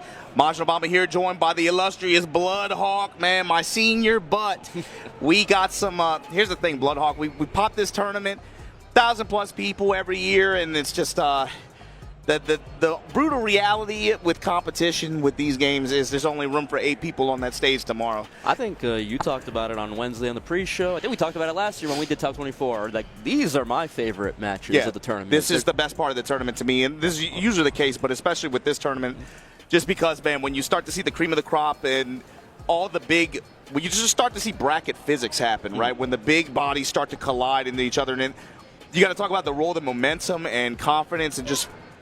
What did we learn at EVO Japan, man? Or relearn, I guess, is just the power of just having a good weekend. Any given weekend, any given Sunday. And, speaking of which, the winner, Ikari's still in that top 24 losers bracket. But, the top 24 matches, man, top 8 got that spectacle, it got that prestige. But top 24, especially when you're trying to claw your way on that loser side, there's so much desperation, emotion, passion that just comes out that I don't think top 8 beats it in a weird way. It's a beautiful chaos to this top 24, usually like top 24, top 48. So like you said, the desperation. This feels almost like college athletes trying to play to get to the pros kind of thing. Like, you know what I mean? Yeah. They got that dream of Sunday, and it's right there, but you might have to go over someone else who might be having a good weekend. That's the thing. For some of these players, it's about putting themselves in position to be able to be successful so many times. Maybe you get close this time, maybe whatever, but it's about consistently putting yourself in the position to where all you need to do is have a good weekend. And this is where we get the people who are playing the best this weekend all running into each other. And look no further than the main stage right here, man. This is loser side, fight for your life. And we got Ilias representing the EU, right? This is another known issue with this top 8 is seeing who is going to make the run from that region out there. Yeah, I don't know how the rest of the bracket is filling out, but as of right now, he is the only EU representative left, so he's got potentially a lot of pressure on him to try and qualify for that top 8. And just as a side note, there's 2 top 24 streams going on right now. The other one is on EVO 3, I believe. EVO 3 and EVO 5. Yes, tune in over here for losers, tune in over there for winners. Open up that multi-stream, bro. They let the pros handle the Showtime matches. Let us handle the losers. But anyway, you got Ilias locked and loaded. This is another player. He's been through a lot the past couple years, been consistently about about getting on the road out there and getting good performances under his belt too. You know, had some issues with the tour, but with the EWC qualification as well. Like this dude has been in the mix before, but right now he is having a really good weekend. He faltered a little bit, of course, in that earlier set. Ilias, who did he lose to? He lost to Shadow. Yeah, he lost to Shadow 0-2. That was his last match, I believe. And on the other side, we got Dawood with the Elisa from Pakistan. Yes. 2-0 AK, 2-1 Chikarin, 2-1 Nino with the other EU representative, one of the other ones. He lost to Shonen pretty early on, 1-2, and just clawed his way up so far on loser side. And if you go to even top 98, 96, you go to loser side early on, it's a struggle, man. It's like almost double-digit games you got to do compared to staying in winner side. Yeah, you said it, Blood. So, like, the thing is, EVO in general, just because, and this is EVO Japan, EVO France, when you get to these tournaments that are over 500 people, they start to turn into, particularly if it's a 3-day tournament, day 2 is going to be that marathon run. Yes. Where you might, it's not like you have to play clean from like 6 a.m. to midnight, right? But you got to lock in at 11, get the job done, decompress, then come back at 4 p.m., be able to lock in again, and it's just the back and forth, being able to juggle like that. You can't eat too much, you might get sleepy, you got to find a lot of good options just to be able to just maintain focus and concentration throughout the day and be able to tap in when it matters. Character select, though. What did we just see? Elias locked in the Lily that he tried out in the mix-up. This is the other character option that he's been running with his shell. He got here on Eddie's back, but he's going to go with Lily pick here. What do you think about the Lily? Like, in my eyes, maybe trying to match movement with the Elisa? That was my thought, especially if he finds himself in chainsaw pressure. He's looking for that sidestep left. Yeah. Deeper, faster depth on the sidestep like that with Lily, how fast she can move. And this character sidestep is so good, can literally sidestep certain situations and things that other characters cannot. Exactly. So whenever he's in these frame disadvantageous positions, it's going to matter a lot more, that sidestep on Lily. You see him leveraging it early here. But no break, loses the wall position here. Grip up and throw from Wood Sikandar. Activation on the burst, but just guard and then chainsaw time. Yep. There's already that heat meter ticking down, though. Little punish. Oh, keeping the pressure, trying to not give him a chance to use any of that heat meter, and does so. Dawood, round 1 here. Low mid mix. And you mentioned that heat gauge as well. You got to talk about Season 3 and the changes that they made. Heat gauge consumption up overall. Yeah, Lily, that heat, Feisty Rabbit sweep takes basically all the meter of your heat burst. Yeah. 600. And you got to think about, too, with that character and some of the big victories that she's had in big tournaments, that Feisty Rabbit mix does play a big role with that. Gonna stomp, down 2-4. Down 2-4, here we go. Keep At the wall now. Oh, the divine step. We've seen Chikarin use it to great effect in other tournaments. Goes for the drop kick. Counter activation here from Dawood. Fight his way away from the wall. Yeah, using chainsaws just to be able to buy himself some space here, get off this wall, be able to wrap around. Ooh, nice challenge. Gonna spend it, get a little bit of health back. Beats out the Power Crush. Great read. Voila. Trying to lock him down with that down 4-3, but no, Dawood Seganar with the jab checks. 2 close rounds that Dawood just kind of shut the door on Elias's face right now. Yeah, this is another one of those players, too. He's been all around the world. He's been competing. He's been on the road for a while, too. What was it? Was it like Manila Madness or Tiger Uppercut? Yeah. Tekken 7 the first time he showed up? One of those tournaments, the first time he showed up, he did damage, man. But again, it's just about, for so many of these players, it's like they've consistently been up into the upper ends of these brackets, but they're fishing for a big W. Wall in a weird spot. What are we going to do here? Ooh. What are we going to do? We go rock with it. Almost got control the wall. Almost got the wood locked and loaded in the corner. You got to watch out for that Elisa wall jump. It might come into play. Just jump out into mid-screen. Wall jump. Power crush. Nice duck jabs. Ili's not getting too greedy either, just trying to work some jab strings. God, it could have been a launch, though. One jab. Down 4-3 again. Trying to lock down. Little pokes. These low touches adding up, Blood. So many whip duck jabs, but Elias not in a position to punish, and the chainsaws come out, and they were close, but still 3 rounds in a row here for Dawood. That's brutal, man. Elias got so polite with his pressure at the wall there, man. Just a lot of jabs, a lot of safe mid pokes, and then just low. He was trying to do the death by 1,000 cuts, but then Elise just turns on chainsaws, touches you low once, catches you mid the next time. Yeah, and it's not like he didn't get a couple opportunities. Dawood whiffing some crouch jabs, but like sometimes you get so like focused on your own pressure, like you said, trying to keep it safe, but you're not ready. Like, oh, you actually whiffed there, like, and your brain kind of skips a beat. It's just sometimes the game moves too fast. I mean, sometimes you know, like you're not looking for that opportunity that just pops up, and then you have to make the decision, damn, do I try to pursue it late or do I let it go and try to reposition or something like that? Kira right now giving Ilias words of encouragement. That's not a bad coach to have. He did some work in this bracket this year. He did a hell of a lot of work in this bracket last year. Yeah. And Kira definitely plays a lot of the waifus, so definitely that potentially that anti-character experience. But even so, just great player. Great player usually means great coach. Not always, but not always. Some people cannot necessarily articulate what they're good at. You know, like just hit them more. Like, I was about to say, there's some pretty shitty coaches actually. Just hey, just sidestep that, man. Just sidestep it, bro. All right. The Witsikandar, how's the opener here? Gonna sidestep right, gets checked. The do-glide 1-2. Oh, Lily getting stepped here. Yeah, using a little bit more do glide. Challenging these back turn situations. She just has that back turn power crush, but Both these guys, brought it out yo, yet. the Abare this round already. Kip up challenge. Chainsaw Punish. challenge. Good punish there from Ilias. That backstep from Elisa. Yeah, he reached for him. This should be it. Stomp on. Oh no, gonna do this. Make it a little bit more fancy than you had to maybe, but just making doubly sure.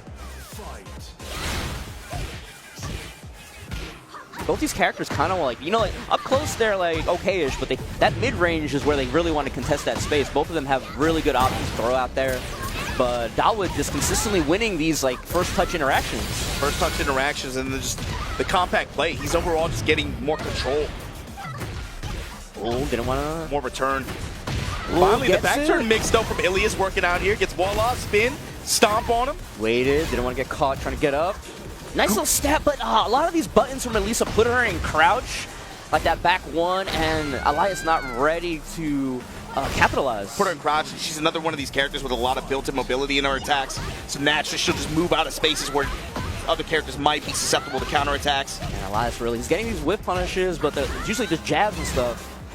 Gotta try and be willing to commit more to get the full launch. Yeah, beats the armor here. Just jab down for one Trade. pressure from Ilias. Trade in his favor. What we got here, a weird angle. Yeah, voila, but he Pop has it. heat activation to stabilize it. Gonna look to push a little bit more. Get the spike into the low hit. And down for threes. Dawood, not a lot of life, but he's got that heat meter and some to recover. Trying to get a heat engager here. Nice low parry. Finally sniffing out some of these crouch jabs. Ilias with the Abare jabs, man. This dude is disrespecting frames all over the place. You gotta do it, man, sometimes in this game. Otherwise, people are just gonna try and run you down. That's the biggest thing from better players. They're willing to just be like, no, stop. A lot of damage here. He's looking real good in the second game. 70 damage with the back turn homing Another attack. kill? No, just on a sliver. Oh, she's out of there, but big opportunity for Dawood with the engager. Gonna recover a lot of this health with the engager and the chainsaws, but got to the back with the Lily movement. Clean around to the left side, rotated. Just like that, Ilias able to bring it back. Yeah, eating the 1-1 in the back like that, Dawood basically had to guess the 50-50. Like either the mid could try to turn around in time to block the mid, but if you stay standing, that low is going to be pseudo-guaranteed like you saw.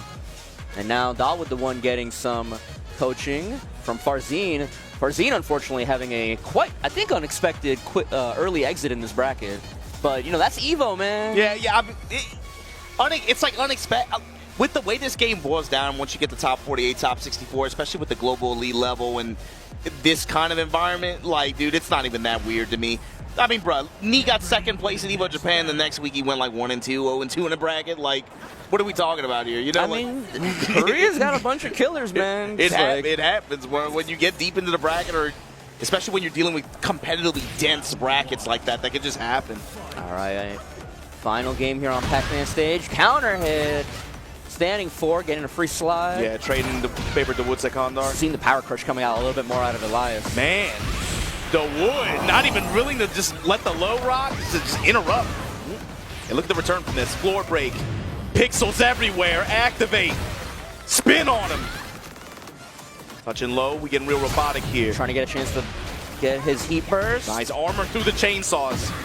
Spends the burst, the smash early, trying to get something going with the Feisty Rabbit. I like it. Try to reposition if nothing else. Yeah, Dawood's got that little bit of his heat meter. Eats the dual boot 1+2, and then punishes the kip up. Kip up. Evo 2020. See, everybody's kipping up, man. It's so good. Like, only like -14 on whiff, and you have to be on point. You got to be on shape to do that stuff, though, man. It's not. You got to be limber. That unique Lily movement options. Counter hit. Pick up, and he's going to convert this into wall after activation. stomp now. Trying to go for the Feisty Rabbit Stomp. No, fakes it out. Yeah, Feisty feint. The wood Sekandar, look where you're standing. Ooh, waited for it. Yeah, good patience. Clean sidewalk, got a touch on it. Wow, I think the slide hit so meaty that it couldn't be punished. Uh-oh. What are we gonna do here? Oh He's my got God. a wall. Oh, he couldn't Just blow it off up the though. pixels, But just off the doesn't pixels, but yeah, he still was able to make it work. And Ilias now with the lead in this, tying up. While standing 4, mixed with the lows. Get him poked down a little bit. The wood Sekandar's movement is also just so clean. What a punish! Sidewalk on the kip up, and just like that, hop kick on the inky wall, blinky wall. I don't know, man. I messed with Sue though. Clyde and Sue. I messed with Clyde and Sue. Taking another jab. Oh, gets swift punished by the heat smash, and Dawood in a really good position here. Yeah, slight delay in that scramble, and then just immediate heat smash. Break on the grab. The wood Sekandar got the mid strike to close out the round. The wood Sekandar, man, we've been talking about Ilias and how good his Lily movement is. The wood, his sidestep has been on point. Yeah, I mean, people talk more about the Elisa backdash, but Elisa's got a really good sidestep as well. The waifu privilege. His sidestep guard in particular has really opened up some opportunities from here, but here we go. Pixel Blast. Ilias not trying to hear it. Voila. Got behind. Ooh, not going to be enough to kill, but it's going to put him in a great position. Yeah, but goes with the mid after this heat dash extension. Like you said, just short of the wall. Punish. Dawood looking for a chance to get a heat engager or a heat burst, but might not get a chance. Final round here, Obama. The pursuit. Ilias unafraid, jab strings, dashing your face low, hop kick to open things up, the wood Sekandar. I want that wall. Give it to me. As Tasty Steve would say, give me a half. I don't want 40%, I want half, I want more. Oh my God, Spinaroonie at sidewall. Conversion off the heat extension, pixels everywhere. He's gonna get one more chance. The wood cutter up. Nice block. Propeller hands while standing 4. There we go, the wall attack. jump. Get me out of dodge. Sliding in. Nice jab check. Just heat expired.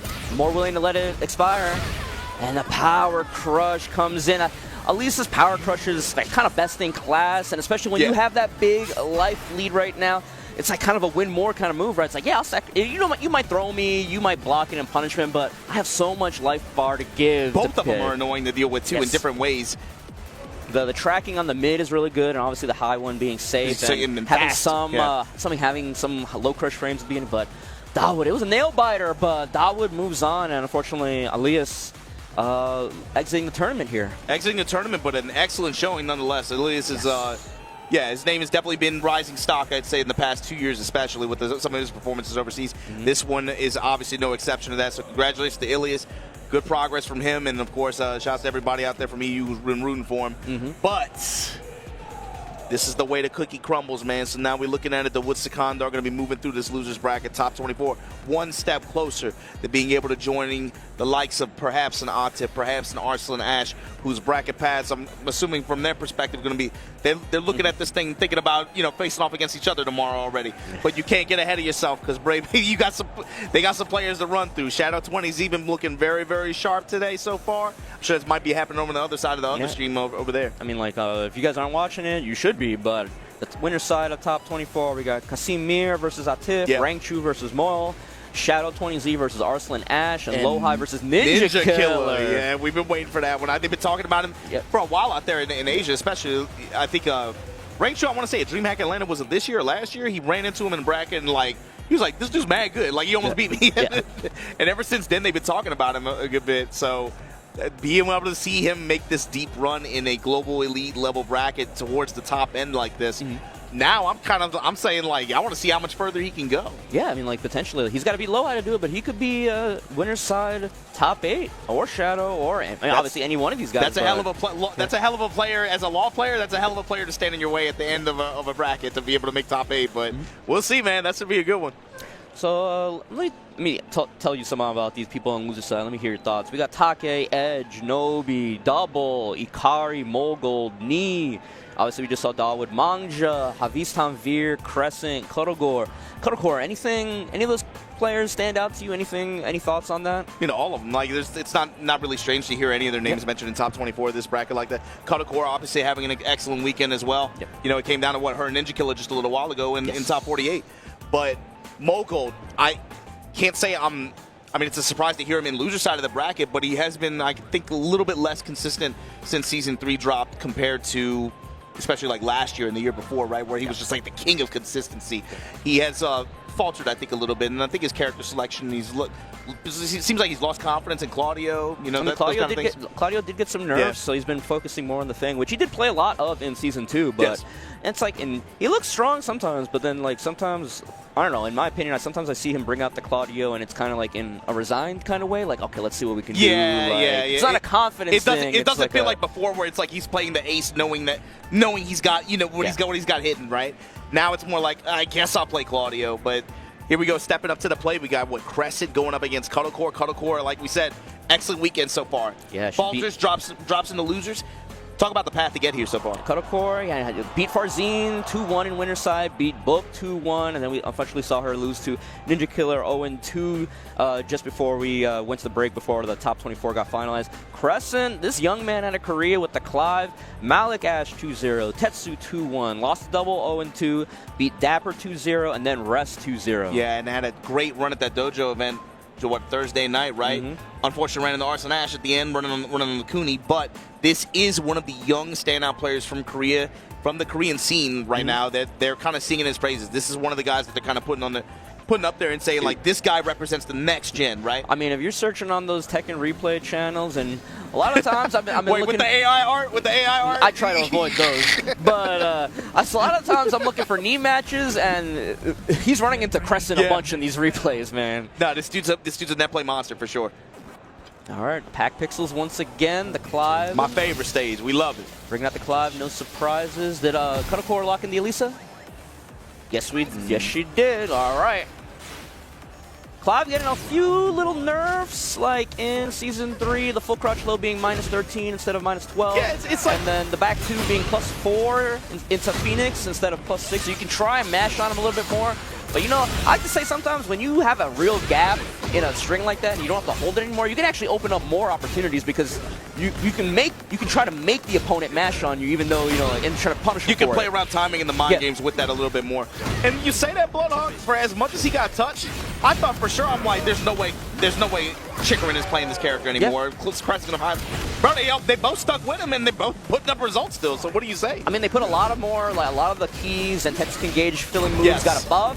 So, like, realistically, in like a 3 out of 5 round situation, you could get like 2 level 3s, maybe even 2 level 4s in one because of the way they adjusted the system to make it more, you have more incentive to use and consume and build the gauge a lot more now. So you see that kind of reflected in Crescent and Chikrin's style a little bit more these days. But Cuddle not letting that previous loss bother her, trying to run Crescent down here, down back 4. The trade on the down back 1, I believe it was, trying to get a small comp. Ooh, just goes past her. No punish, didn't believe in it. That's what I'm talking about, man. She moves so much with these attacks. Post smash, where we going with it? Post smash. Look for the side step 2. Post smash also got nerfed +5 instead of +8. So leaves it a window there as well. Ooh, breaks the counter throw. Crescent with the counter. Not enough to kill. And the running 2 traded in his favor. Traded and still survived. Crescent with a huge round 2 comeback. Cuddle now getting her legs opened up. The down 2s, the down 1s, gets floated. Flame Burst also got a little bit nerfed, easier to step, but timing will always fix tracking issues. Yes. What is happening right now, man? Chainsaw's coming in, the slide. If this is the future of AI, we are finished, dude. Oh my god, the tracking. Pops the Heat Burst, trying to set up the situation. Nice check! Jab on the running 2 and double low. Kotogor takes back the lead. Cuddle Core's, that was the most defiant stand jab in his face like that. No, stop. And the perfect timing too. That running 2 could have been the end. There we go, step in the flame burst this time. Sidewall combo didn't work out. No, yeah, got the back turn shot, comes over the wild standing 1/. And we were talking about this intensity engage. Crescent's been getting run down so hard. He's only at level 2 right now. It's like, yeah, level 2 when it's set, game point for Cuddle Core as well. Back 3. Little punish. He wanted it standing. Sidestep 2 that time got the float, low damage. 30+4 from Phoenix Shift. Again going to it. Ooh, the armor. What can we get here? 2, tornado at the wall. It's low damage, but it's about the positioning after. Ramu's spear. Calls up the kip up. Ramu again, running 2, doesn't really bother. Oh, the stare down, and Crescent shot first. Shot first, they barely beat the draw. Beats out a power crush, and the Phoenix 1+2 heat engager, trying to run her down in this corner. Crescent wasn't being so insistent on Phoenix Shift mix-up so much earlier on in this game, but the options that as the rounds have gone on, he's going to do it more and more. A lot of Phoenix Shift 3+4 especially. Oh, shot the legs out, and then again going for the boot sweep. Good chase down. A lot of damage in the back. Oh, the back up 2, spring kick, down back 4, and the power crush again. Different Elisa, but again, the power crush from this character so strong. Crescent going Phoenix Shift options, mostly just 3+4, and then also the Phoenix Shift spin. You saw that come into play one time, but ultimately, like, man, the chase, he had some really good chase down punishes too. It's just Cuddle Core just kind of imposed their will at the end like that. Those early rounds were super chaotic. Yeah. I don't know if it was like Crescent was expecting it or not, but it was like Cuddle Core, I've said it before, Cuddle Core kind of rewrote the script on how you play this character in Tekken 7, and definitely one of the more like highly aggressive Elisa players for a character that used to be in the past just kind of like, movement, poke, run away kind of character. No, she presses. Yes. She presses, absolutely. A lot of use of armor, a lot of chase down. He's aggressive, like a bar eight jabs and stuff like that. So I was able to interrupt Crescent in a few key times when he was able to get a run mix. Hack Pixels once again, gets the heat engager early on. Power crush once again. Maybe we'll see some throws or something to try to deal with it. Great sidewalk on the sweep. Finds this opening, going to be able to activate, extend it towards the wall. Running 2 brings out the destruction form, punish. Not wrong angle to try to get the wall slap. Yeah, side wall, that's good.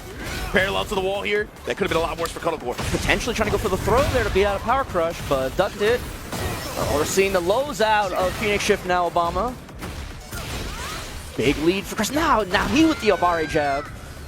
Then using the down 4-1 mid follow up there. Be able to seal the round.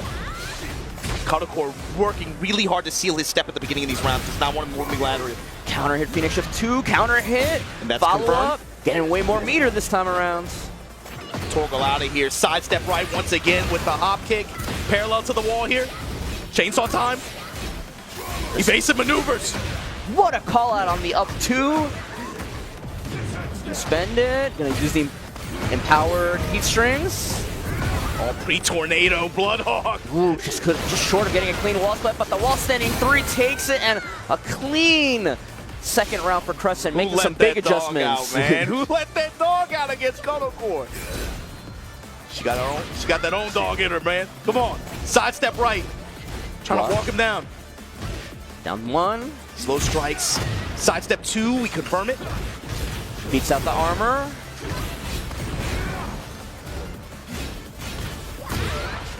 Power crush again. That's still been her answer to try to deal with a lot of these situations. Yeah, armor on armor. Lets the heat meter run out. No duck. Rama spear. Counter hit, back 1. And is this enough? No, one more hit. 4-4, 1+2. What a whiff punish. Backstep with barely any room behind her, and gets, how much can she get out of this, Obama? Yeah, how much health can she get back as well? She get real estate. Unblockable. Hello world. Oh. Get out of my face! The Titan Fist Power Crush. And now we go to a final game here. Cuddle, call for a coach. Strong momentum shift there, and you, man, what even changed from that game to game? What advice did he get from Infected. I'm really interested too because it was really just a lot more Infested, rather. Not infested, just a lot more movement, a lot more just not getting stepped as much. We still saw a couple of the sidestep hopkicks hit, but then just kind of like getting the big opportunity, and then he was, in that case, it was like almost a full reversal from game one where he was the one running Cuddlecore down instead with the Clive. Yeah, you saw him didn't go to the full crouch mix that much, but enough to be able to create some strikes and some hesitation on Cuddlecore's side. Then be able to use some Phoenix. He went to Phoenix Shift a lot earlier. Phoenix Shift 3+4. He was running the plus frames off of 3+4 over, and then just playing around that, just like kind of trying to beat out the power crush situations and stuff like that. We saw one potentially risky Phoenix sweep come out, but it worked out. And then he just made some good calls at the wall positioning too, right? Was able to call Cuddlecore out for trying to use sideways movement to be able to try to round herself off those homing attacks. The duck call out on the up 2 was huge on that one as well. But final game here. And now the low defense from Cuddlecore looking kind of sharp here already. Phoenix spin. Chainsaw time. We go standing one jab. Armor again, man. Armor slop. Low touch. Back two with the Phoenix spin this time. Plus frame again, and now armor through your arm. I got armor too. Oh, gets the full launch here. The wall might be in a weird spot. I don't know how she's going to try and finish She this. could get the corner at least, though. Yeah. Low spin, yeah. Chops the legs with the destruction form. Down two. Cuddlecore with the lead in the set. Once again. Nice block. Those lead jabs. Now, how does Crescent develop this Phoenix Shift mix-up? So far, he's been going to 1+2. The Phoenix Shift's been over and over and over again. It's been either that or Phoenix Shift double kicks like that for the frames. Damn, using the armor. Ooh, get out again. The Titan armor comes out. We haven't seen him outside of the game one. Hasn't really used the parry either, though. And the standing 4. I love that button. The 4-2. It's such an ugly looking kick in my opinion. Yeah, it's the range. It just feels good. They taught me how to use a sword. They didn't teach me how to kick, man. It's like nice pickup. Conversion. Good adjustment. I'm gonna spend heat burst here. Yes, back two. Use your heat, stabilize it, be able to get this wall. Crescent. Counter hit down back 4. Oh, that and could have been nasty. Parry. I get a second chance. Drops it, picks it right back up. Burning the flames. Into the heat smash. What a sequence. And now Crescent potentially 1 round away from moving on top 24 losers here. Cuddlecore's got to do something. Running 2, gets the conversion. Oh, the down back 1 into the Bahamut. We're bringing all the Eidolons out. Oh, I'm sorry, it's Akon. Every summon in the move list. Phoenix coming out with the heat smash. Making an appearance. What a step! Oh, but he turned around because the first hit spot him on the wall like that. Post smash, where's she going low? What a block, the second hit whiffed. Peller hands plus frames. 4-2, the down 1. Homing attack to seal the step, and Crescent takes the set 2-1. Cuddlecore, a hell of a run this EVO 2026. Yeah, I don't know if that was the advice Infested gave him, but I feel like he just got one opportunity and then is like, maybe in his head he was like, don't give her a chance to respond. Yeah. Just like truly just run her down, just keep the pressure on 100%. And a lot of the Phoenix Shift 3+4, dancing on that Ramu staff, a lot of the down back 4s, down 2s, and then just like really good move choices out of the Clive. You called it. It's like obviously went to a lot of those key options in mid-range, but especially at the wall, he did a really good job of placing his homing attacks to be able to try to seal step whenever she was trying to walk off, step off. And obviously, like you said, just the Phoenix Shift, the way he played around Phoenix Shift 3+4 to just use those frames just to see what she's thinking, just to see what she wants to do. He used those moments to observe, and then that's when you saw him start to go for the homing options after a lot more too. Yeah, I really like his wall pressure, like you mentioned. Yeah. A lot of early forcing Cuddle to respect the Ramu staff, the down 1+2. Hits grounded. If spring kick or kick up, it'll cause a tornado and stuff. The move's godlike. It's really good. And then kind of is like, he established it so much early on and then ended up cashing out in that final game with that counter hit down back 4. Yep. The combo messed up, but that was the idea there. I'm going to do this over and over until I can finally cash out this one down back 4.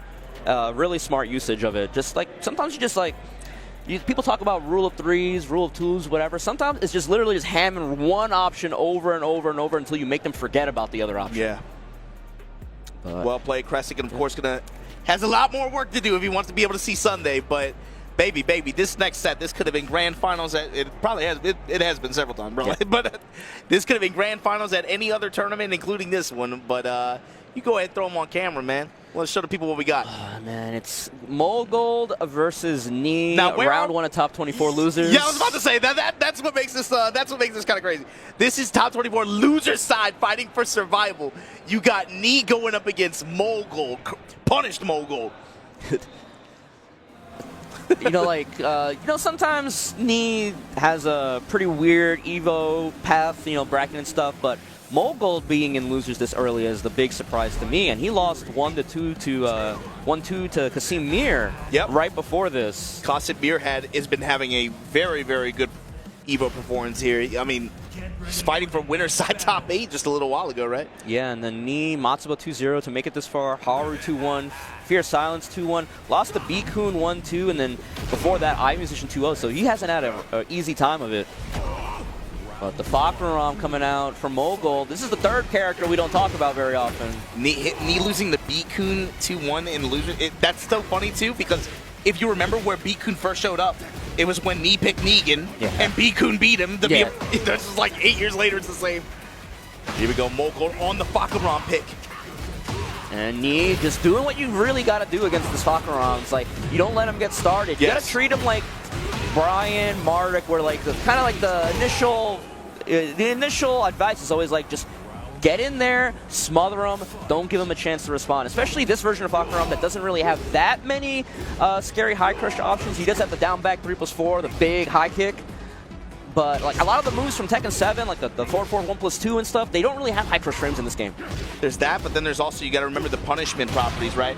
-13 and -14, Brian especially has a vicious 14 frame punish. What a walk. Saw the first 2 hits whipped, and I was like, I can keep going here. It's like, free hit. Perhaps a preview of things to come. Knee with the down body hits. Gonna go with the smash here. 3+4, just waits on it, and then the jab checks to interrupt. You're always in his range, so it's about you being able to establish control and being able to try to put him in that cage like that. Yes, all these like these jet kicks, the running threes, the 4-4 threes. What a challenge on the down forward 1 into the question mark kick. And again, just being willing to challenge. Mogold, if he wants to deal with this stuff, he has to make hard reads, like ducking the high string stuff. Like, you got maybe got a sidestep 4, like right there, to try and get around stuff, but like, unless Fakram starts hitting you, it's like, he wants that first initial hit to scare you, that first initial knockdown, so then you can start running stuff, but Knee's not letting him happen. And Knee's approach to this is pretty interesting, too. It feels like right now he's kind of shifted to this like defensive mode where he wants Mogold to lead the action and he'll react defensively. Especially because for Fakram, a lot of these attacks and a lot of these strings, he's betting his, can't say he's betting his life, but he's taking significant risk with a lot of them. Yeah, 3 rounds in a row. It's like, maybe we go to the Fang, but we just had Knee versus Matsuba, beat him 2-0. Maybe we go to the Claudio, but like, do we really believe in the Claudio? None of that matters. We're just rematching. Fakram coming out again. Double down, tripling down on the Fakram. This stage also a little bit closer quarters as well. Again, the trade. This Fakram character, you can't really run away from him. His range is too great. But when he's on the defensive, he can't run away either. Yes, exactly. So. And then also, if you're a character with threatening options from that range that are counter hit launchers, etc., you can beat him to the punch, and that's one way. That's one way Knee is kind of establishing control here in mid range. In addition to just dashing up in his grill and sidewalking the F. Oh, but this is the best that Mogold's looked on this Fakram so far in this set. Should kill easy with the double round. The back 3-4, back 4-3-2. Good round. Need that. It's confidence building round. Knees in the chest. Yeah, he needed that one. Hatchet kick. Knee just like getting checked with his down 4 and just responding right away. He's like, I know this ain't plus. What a step in between the 1-2-1. Micro step left. Able to find the lift off. Able to find the wall. Able to burn him up. Back 1 with the plus frame. What a micro duck. Yo, Knee is on fire. Knee is reacting, bro. Single jab, just gonna get my activation off. No step there, but the punish is there. Knee able to even it up here, game 2. Big counter hit, gets the Garuda stock. With how popular this character pick has become as like a pocket pick in some shells, Knee seems very well practiced against this. Again, using it right away to try to force the Rama mix-up. You know, when he has the Garuda stock, he does have another defensive option with that parry. But you don't really see a lot of the Falcon Ramas do it because they're like so intent on running you down. Big damage though. And Mogold potentially trying to bring this to a game 3. Yeah, good rebound. He's been able to establish control. Jab float here though. Went for the running knee. Yeah. Gonna spend it? No. Just regular Bloody War. Yeah, just hold it. Take the Bloody War. Take the flames. You see these micro fuzzies out of it. He blocks it down forward 1, ducks a little bit to see if the high comes out, stands back up in case he wants to go for the mid. It's like a double fuzzy timing kind of thing. Oh, that was there were some words behind that wake up while standing 3 Obama. It's like, you know what, screw you, Nee. It's just like... If they're having a conversation, what did Moko just tell him? He said something mean in Korean, I think, man. And 3, get that last round, bringing it to a game 3 here. Was looking pretty suspect the game 1, but he woke up with game 2 and starting to find his spots to try to get that Fakuram pressure going. When the match was slowed down too, and he still had really good defensive cues as well, but Moko just kind of especially those last 2 rounds, just kind of ran over him. All right, different stage here. Loser out of the tournament. Who's gonna move on loser's side? Top 24. Where are we going? And now Mogo, the one with that move, with the active movement. Yeah. Walking him around to the right side. Punish. What a step on the power crash. True, a little bit too slow to punish though. Running jab strings, takes the plus frame off the knee. Ooh, like I said before, he's got to, because of this character's lack of defect dodge, he has to start hard ducking some of these, you know, jab attempts and such. Ooh. Big heat engage here. Hatchet, down forward, 3 counter hit. And Nee keeping it simple with the back 2-on-4. Great, puts a round on the board here in game 3. Finally saw what he was looking for with that counter hit timing there. Knee now, lead jab. Ooh, speaking of counter hit timing, Obama. Right into that kick, that mid strike, big follow up at the wall, 81 damage plus frames. Gets the Garuda stock. How do we want to spend it? Well, okay, tried to hit confirm it. Question mark kick. Gonna spend it this time. Pretty decent. Great health here on Nee's side. Finally popping the heat burst, trying to set up a killing situation. The double impact coming out. Boom, back 1. Back 1, side step left. 1, 2, 4, up against the wall. We can't kill him though, no. Neo Bloody War. No, you're gonna need one more touch. But the walk on the toe tap, and Nee now in the driver's seat. The counter adjustments from Nee, 1 round away from moving on. One more from moving on, but that's a big man, bruh. He's trying so hard to force this Rama stance mix up. And it's, I mean, to be fair, he's up 50%. That's a ton of chip, but the walk around the back shot. Ooh, nope. No down back 1+2 there, but gets the 1-2-4 for the heat engage. Empowered back 1+2, the empowered hatchet. Trying to get away, trade on the side step 4. In Nee's favor. The heat, oh my God, cannibal straight whip punish. Hatchet, cross jab, step not deep enough. No counter hit. Ooh, what a duck again, the micro duck. But gets it. This should be a round on the board here for Mogo. Yeah, with tornado, just with keep rage. it easy too, man. Just like, I agree. Wall was in a weird spot. Give yourself a little bit of time to think. How do I get 2 more? How do I move on? You gotta just get 1 more first. You gotta just focus on the second. Good point, good point. 1 round at a time, I agree. Lead jab from Knee. Fishing with the Vulcan punches, moving around left side rotation. Gets the counter hit he wants. Ooh, tries to cancel it. Gets beat out, hatchet. Trying to force something with these duck jabs. Again, the trade on the side step 4. Bro, the movement. Bro, these guys just released their bomb. It's a hot boy summer. Oh, the Requiem, the push to the wall. Neo Eyes of the snake. Bloody War. Ooh. Spends the heat burst, trying to get some space. Question mark kick, jet kick. The double fuzzies. Me just blocking it out. But Mogo each block. What a punish, but no wall splat. Running 3. All right, jab string. Down 4. Challenges right away. The lows and Mogo able to stay alive. Final round of this set. Mogo versus Nee. Fighting for survival in loser's bracket here at EVO 2026. Down 4, 2-1, 2-2 actually. Back 1. Oh man, they're scrapping. And it Counter went straight. hits! Burning 3, spends it, gets some space. Sidestep and launch! Knuckle whip, yes sir. Boom! Gonna spend it. Spike him, down 4. Ooh! One more chance. Vulcan punches, and that's gonna do it! Knee! 2-1 gonna be moving on here on loser's side of this bracket through top 24. Mogold, you had a great tournament. Sure, we'll see him a little bit later down the line, but in this tournament, Knee is gonna be the one moving on and loser's side of the bracket. Man, it's like top 20, losing top 24 at this point, and the competition that we got this weekend, no shame. I know a lot of people would, I mean, you know, even Mogold himself would maybe consider it a disappointment not to be top 8. For but him, just for sure. like, it's like the standards these players have for themselves is, you know, it's crazy. I think for him especially, just because he's had so much success.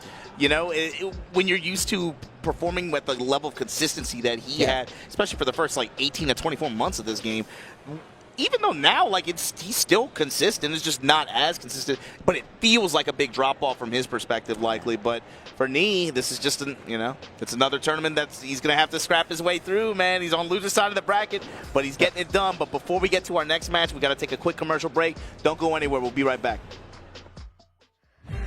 The 5 Gods of Fighting Games. It's a moniker given to 5 Japanese players whose skill in multiple fighting games became the stuff of legends. Haitani, Sako, Tokido, Nuki, and Daigo. These names have become synonymous with the genre, but that wasn't always the case. Wait. Nerd. Commentary is about keeping people engaged. Yes. Right? This guy lied to me for 15 years. I didn't know his age. That was like my first couple months in the game. I guess it's weird for you to call me daddy. That's very weird, Jay. I need to do all that. I gotta avenge myself. Stop, guys. You're making me laugh too much. Oh, jeez.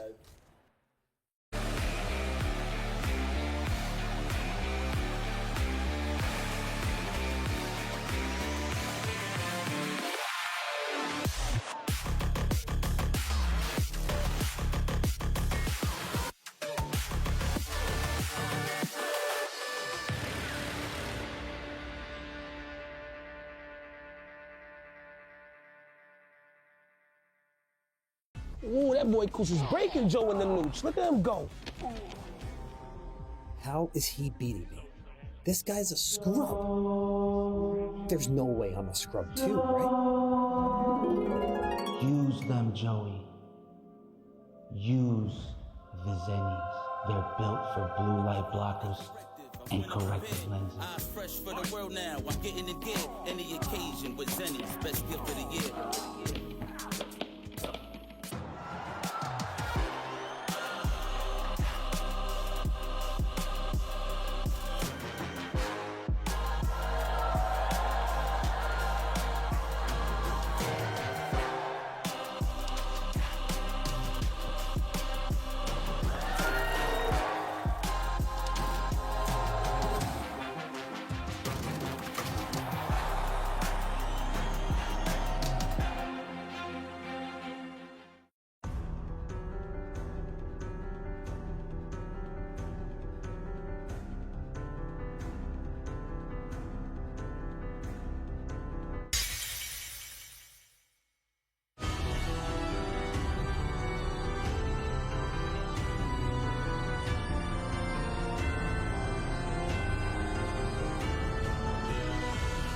Melty Blood, Toa Illumina.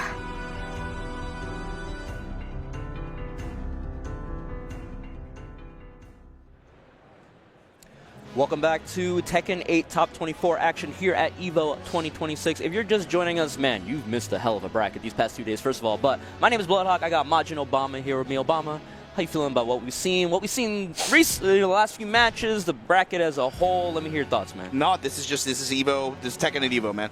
So once you get to this part of the bracket, this is the part where it gets really fun.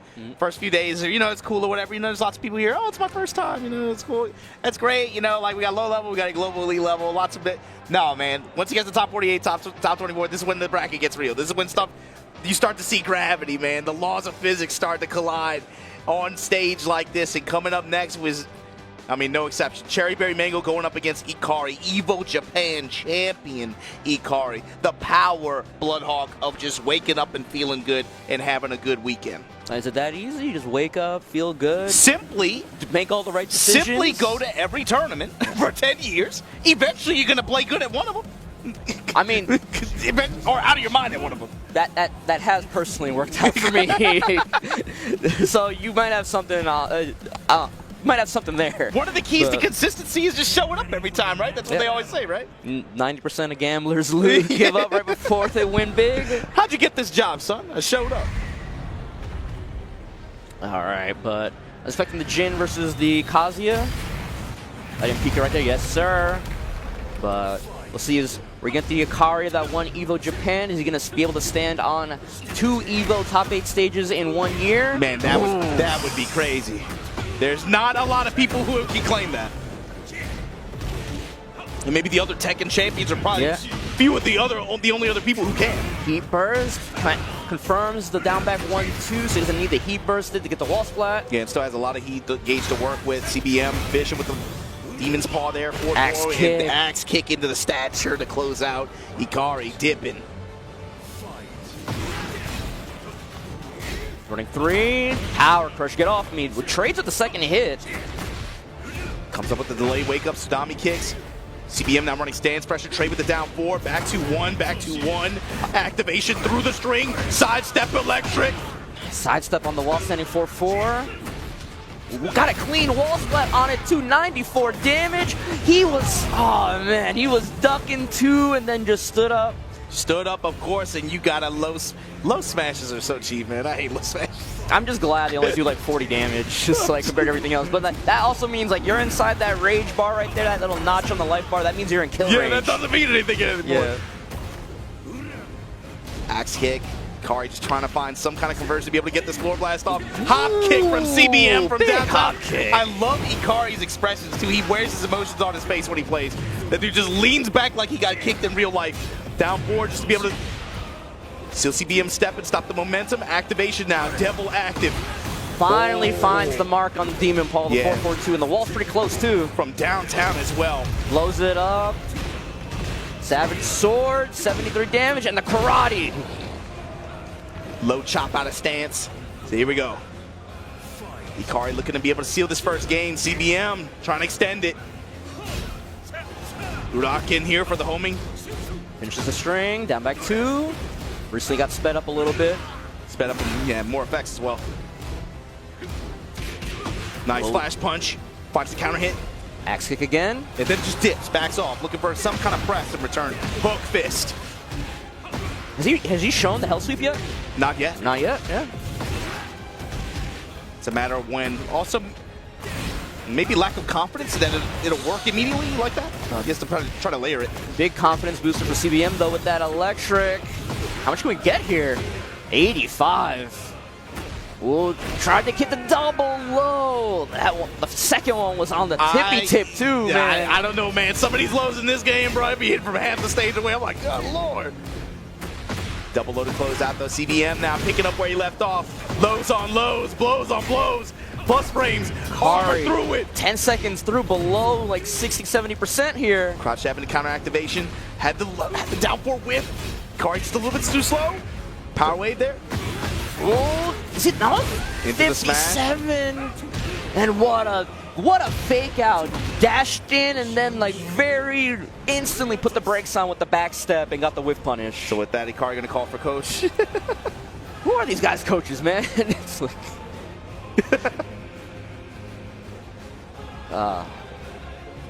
so correct me if I'm wrong, but it didn't always used to be this way where the Korean Tekken community was like kind of tight knit. Like it feels like over time they kind of, a lot of them have come together and put aside some like biases or prejudices and like come together. I don't want to misspeak, but just like as as an outsider looking in, to me it felt more like over time, though they're seen as kind of like cliquey. Yeah, you could feel. I think in the past 3 to 4 years especially, there's been kind of like a coming together and an understanding of like, especially when it comes to meeting the challenge that Pakistan presents and some of these other regions are starting to put up now, we have to work together more. There's been like a little bit more inspiration, so you see a lot more collaboration between some of these Korean players and their respective cliques. Then also, I would even throw like JP on top of that. You know, you see a lot more like cross-continental training camps and stuff like that. They'll do these little like week-long stints where they just play a lot. And it like I said, I was talking about it a little bit earlier. This is the Korean scene, but just an example of that. Kari bringing out the hell sweep for the first time in the set, the patricide fist as well. I only bring it up because like CBM wins game 1, and then Kari calls to the coach, and then they're both smiling and laughing about it. It's just like, listen, man, it's top 24. I'm trying to win. It's just like Devil Roar. Oh, and the counter hit. Let the devil out, Bloodhog. Another hell sweep coming out. We didn't see a single hell sweep that first game. Look what happens when he starts bringing it out second game early on here. Oh, that was a true combo with the spacing on the flash punch. Steps very into specific. That alpaca got the hell out of there. Oh my god. Everything working for Akari here. Sidestep for 1. The combo converts the adjustment. Spicing down and the down forward for 2 quick rounds for Ikari here. That's the thing. Speed, fast rounds too. Not really giving CBM too much time to even just process. Ducking in his face. Checking the armor. 4-4-2. Down 4-2 this time. Ooh. With the follow-up to engage. Down 4 at the wall. Step in with him. Going to activate. Electricity in mid-range. Dive kick to the lead-in for CBM. Gotta respect the Devil Roar. I like it. Take the wall standing 4, dip out. Rotate around right side. Especially since the wall standing 4-4 is not plus. Savage sword ender at the wall though. CBM able to stave off the bleeding here. Woo! Round opener, delay hook fist. And you know where you're going. Oh yeah. Clean wall splat, Savage sword, 91. Oh, and the counter hit before the armor could activate. Looking like a really good CBM round. CBM after heat, spike, just outside of range now, just inside it, dive kick.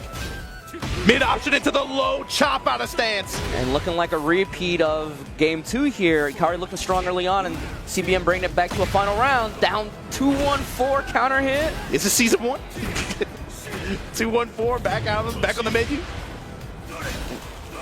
Lightning fist. No matter if that could have been wall standing too. The electrics. Another electric from CBM. Yeah. The wall's in a weird spot. What do we do? Break the balcony and go downstairs. Whee. Post activation. Gonna get the wall. Back 2-1, just barely. You're kidding me. 91 damage. The Omen stance comes in, blocks the hell sweep. Just a little punish. Didn't believe in it, but the heat smash coming out at the end. 2-0. CBM moving on. Good on CBM too, bending but not breaking. When Ikari came out all guns blazing in game 2 like that, able to slow the match down and bring it back into his favor like that. Good stuff, CBM moving on loser side here. Congratulations again to Ikari for this deep run here. EVO Japan champion for a reason. You see it there. We're going to take an exit here at top 24. Just, like I said, potentially disappointing for himself, but, in a way, it's like when you auto-qualify for TWT and EWC, how upset can you be? I know like he still's playing for points because top 4 still get to skip the group stages in TWT finals, but it's like, in a way it's like, do you feel like, he might be feeling like, oh, like everything is like kind of like way less pressure for the rest of the year in terms of the season? Well, I think for him maybe, like normally I would agree. Yeah. But I think for him, especially since he just joined that team, right? He just got picked up like that. You got to think maybe there is some sense of pressure or expectation for you to continue be able to put up performances up like that meet the echelon that you just did, right? So I'm sure for him it might be a little crestfallen, but he's usually like happy-go-lucky. I mean, that dude's been in, like I said, that dude's been going to tournaments for years. I'd like. Oh, you're telling me he's not a rising Korean star? No, I don't know why people thought that, but no, that dude has been to more dojo tournaments than a lot of many people put together. I'll put it that way. Yeah. Long time vet of the game, and it's definitely not the last time we're going to see him, but we're going to start to get some winners side action here, Obama. I see it on our screen. Shadow 20Z versus Arslan Ash. Tell me your thoughts about this. Bloodhog, this for me personally, this has been a stressful match to watch, man, over the years. Yeah. I forgot. I even didn't remember all of that. This one here, man, this is somebody who has consistently just been a stop sign for Shadow in terms of making like real deep progress. It kind of goes both ways because initially it was a while like Shadow was the one, at least one Evo I think, kept Arslan out of top 8. And after a while, you get used to each other. You start trading blows now. But Arslan is definitely, when it comes to Evos, he's the king sitting on the throne, right? Yeah, we were talking about it all weekend, man. It's just like, even when he's not playing that well coming into this event, it's just like the timing. There's something about the lights. He touches down at the airport and he just becomes, I don't know if it becomes a different person or if this is the real him. You know what I mean? Something about that Vegas air, the dry heats, the bright lights. He's like, some people falter, but maybe he does get stronger. Maybe he does get more bold. Like, in a way, like, all that sin outside just makes him stronger, bro. Look at this. In a way, like, it's weird to say, but like, in a way, Evo is his tournament. It's just like at this point, right? Yeah, I mean, like I said, there's a very short list of Tekken Evo champions, since even 2013, right? If you go back that far. Yeah. And in the recent history, he has dominated the list. There's not, that's not a long list of names, and he by far is right now the emperor that most people are looking at with this game. So Shadow, of course, trying to make a name for, can't say trying to make a name for himself, but he's trying to add another Evo top placing to his catalog of results, right? Man, Shadow, Elias, Keisuke, Joe Crush, all 2 zeros. Arslan on the other side, Nobi, Jonah, Paul Z, Pena, again, 2 zeros. But what do you feel about him not bringing out the Kuni here? Not bringing out the Kuni? I don't know, man. So far, Arslan, he's kind of been like split picks between Kuni and Nina. He's been running the shell so far today. Early on in pools, I saw a lot of the Kunimitsu, but I feel like since then, round 3 or so, he's been more Nina for sure. Maybe it's just like, okay, it's not a fully finished product. Let me go with what I know. What brought me to the top 8, brought me to the title so many times before. Yeah, maybe even familiarity to an extent. We'll see, but we go. Activation now. Shadow back to the wall. Instant. Down like 50% health. Counter hit. Yeah, counter hit low. Stomp for the Oki. Where you going? Just mids. Mid merchant. And everything's for sale. Here we go. Tarantula gets a check on him. Looking for that torpedo kick at first interaction, Shadow. And Shadow being so willing to just block it out, wait for an opportunity for the momentum to swing his way back his way. The Scarecrow transitions into Mantis, but that orbital strike. One orbital. Gonna be able to crush. Convert this in the wall, convert this into damage, convert this into positioning, convert this into Oki. Again. 90 damage in the Stomp Oki. Feeds him that stiletto heel for breakfast. Running bomb block, tried to get away. Gunshots. Some gunshots. Shadow desperate to get a heat engager here to get some life back. Oh, but puts himself in the corner and the jab check. 2 rounds on the board for Arslan here. The timing for Arslan, man. That sidestep jab, not even a sidestep one. Tarantula time, we're gonna go with a low swipe, armor through the torpedo, dash up, low parry, Shadow 20Z, you know where you're going on this wall. Misses the Ivory Cutter, gives Shadow a chance to get away. Back 1+2, the 1-4 Tarantula. 1-4, just gonna take the rising slash, take the chip. Trying to get the legs, blocks the, still gets heat with the heat burst. Duck jab the challenge, counter hit, low string, the shut up. Wine opener there. Throw, breaks it, gets away from the breakable balcony. Sidestepping in the foreground. Shadow with a chance here, got the wall to aid him. Still hasn't had a chance to pop heat, and the low parry gonna take it. 3-0 for Shadow. A little bit of a nod of the head though. Shadow calling for a coach. Arslan maybe calling for some water from Farzin. Damn. Ain't that something, bro? Farzin lost in the tournament, now you Arslan has water. Arslan has gotta carry water for the chair. The stick caddy. But hey, that's how coaches should be though, man. Like, that's what I'm saying. I don't want coaches anymore. I want caddies. You should be carrying my trail mix. I got trail mix, whatever beverage of choice. You should have hardware to fix my stick if I run into issues. That's what I'm saying. If we could turn this into like a pit crew scenario. You should give me my backup stick too. Like, give me the 5-iron. Yeah, exactly. Yo, what do you think about this one? Go with the leverless. Go with the leverless. I mean, we make that joke, but wasn't Kakoma rocking 2 different types of sticks in Tekken 7 for a while? He had the WASD style and the leverless. It was that, and then his performance at one tournament where like the stick broke mid-set, so he had to hop off. I think Low-High had a screwdriver or something like that in the crowd, and like they had to crack it open and fix it. I think about that every time. Shadow 20Z though, fight for survival. Arslan Ash trying to make it to top 8 winner's side. Familiar territory for him. Arslan doing a good job of checking these stance transitions on block, not letting Shadow get anything for free. And Shadow trying to force the issue with the running 1+2 into Tarantula like that. It's like most of the time, Manticore, we check it. most of the time it's been Shadow really fishing with Mantis, but he's getting checked. So he ends up having to rely a little bit on Tarantula stance. He's going for this low swipe and torpedo kick mix, but it just has not been terribly effective against Arslan. He always seems to have an answer for the torpedo kick whenever it comes out, but here we go. He got hold on the side, wall splat, and didn't recognize it. It's a heartbreaker. And then just raw dog uppercut. The safe down 4-2s, man. They're so cheap, man. I love them. I love it. Trying to get some space. A lot of great health built on the side of Shadow as well. And a lot of these rounds have just been Arslan getting the initial hit and then just Shadow being forced to fight his way with his back against the wall like this. But gets a big opportunity here. Finally gets a clean heat engager on his own terms. Yeah, it's the first time the torpedo kick really worked out of a tarantula stance like that. Found a counter hit. The lows, the jab pressure at the wall. Heat smash, try to get some space and some plus frames. Shadow still got a decent amount of time on his heat timer like that. But to wipe the floor, that's something Cooney ain't got anymore. And with that, set point, Arslan Ash. 5 rounds in a row so far. And Arslan's playstyle compared to a lot of his Pakistani fellows is so interesting to me. It's like Atif, you know, pure aggression, full pass space. Arslan doesn't play slow by any measure. He plays fast too, but it's just control. It's like control versus aggression whenever you see him play some other people, like just smothering control. You can really see it too when he gets compact, right? When he's working that classic Nina pressure and just like that, bruh. Shadow 20Z gonna have a shot on loser side of top 24, but baby, it's looking like familiar territory here for Arslan Ash. Winner's side, top 8. We'll see you on Sunday. Doing it with the Nina. I wonder if we'll see the Nina the rest of the way tomorrow, or we might see the Kunimitsu come out. I think at some point. Once it shifts to first to 3, I think you should expect the shell. That's possible. For sure. Top 8, all first to 3. Especially considering the player matchups that he might be potentially looking at, right? Yep. Especially, I mean, collision cores, you could be looking at an Atif, Arslan Ash, either winners semifinals or winners finals, depending on the results. Yes. So it's like, once it gets to that matchup, you know, I would expect him to maybe, if not run Nina the whole way through, maybe even just throw him a bone. He's going to first have to worry about the winner of the next match we have taking the stage right here. Low High versus Ninja Killer, the standout star this weekend for NA. His biggest performance to date on the brightest of stage. Biggest stages, brightest lights. Yeah, I mean, this guy's no stranger to success in these games and on this stage, right?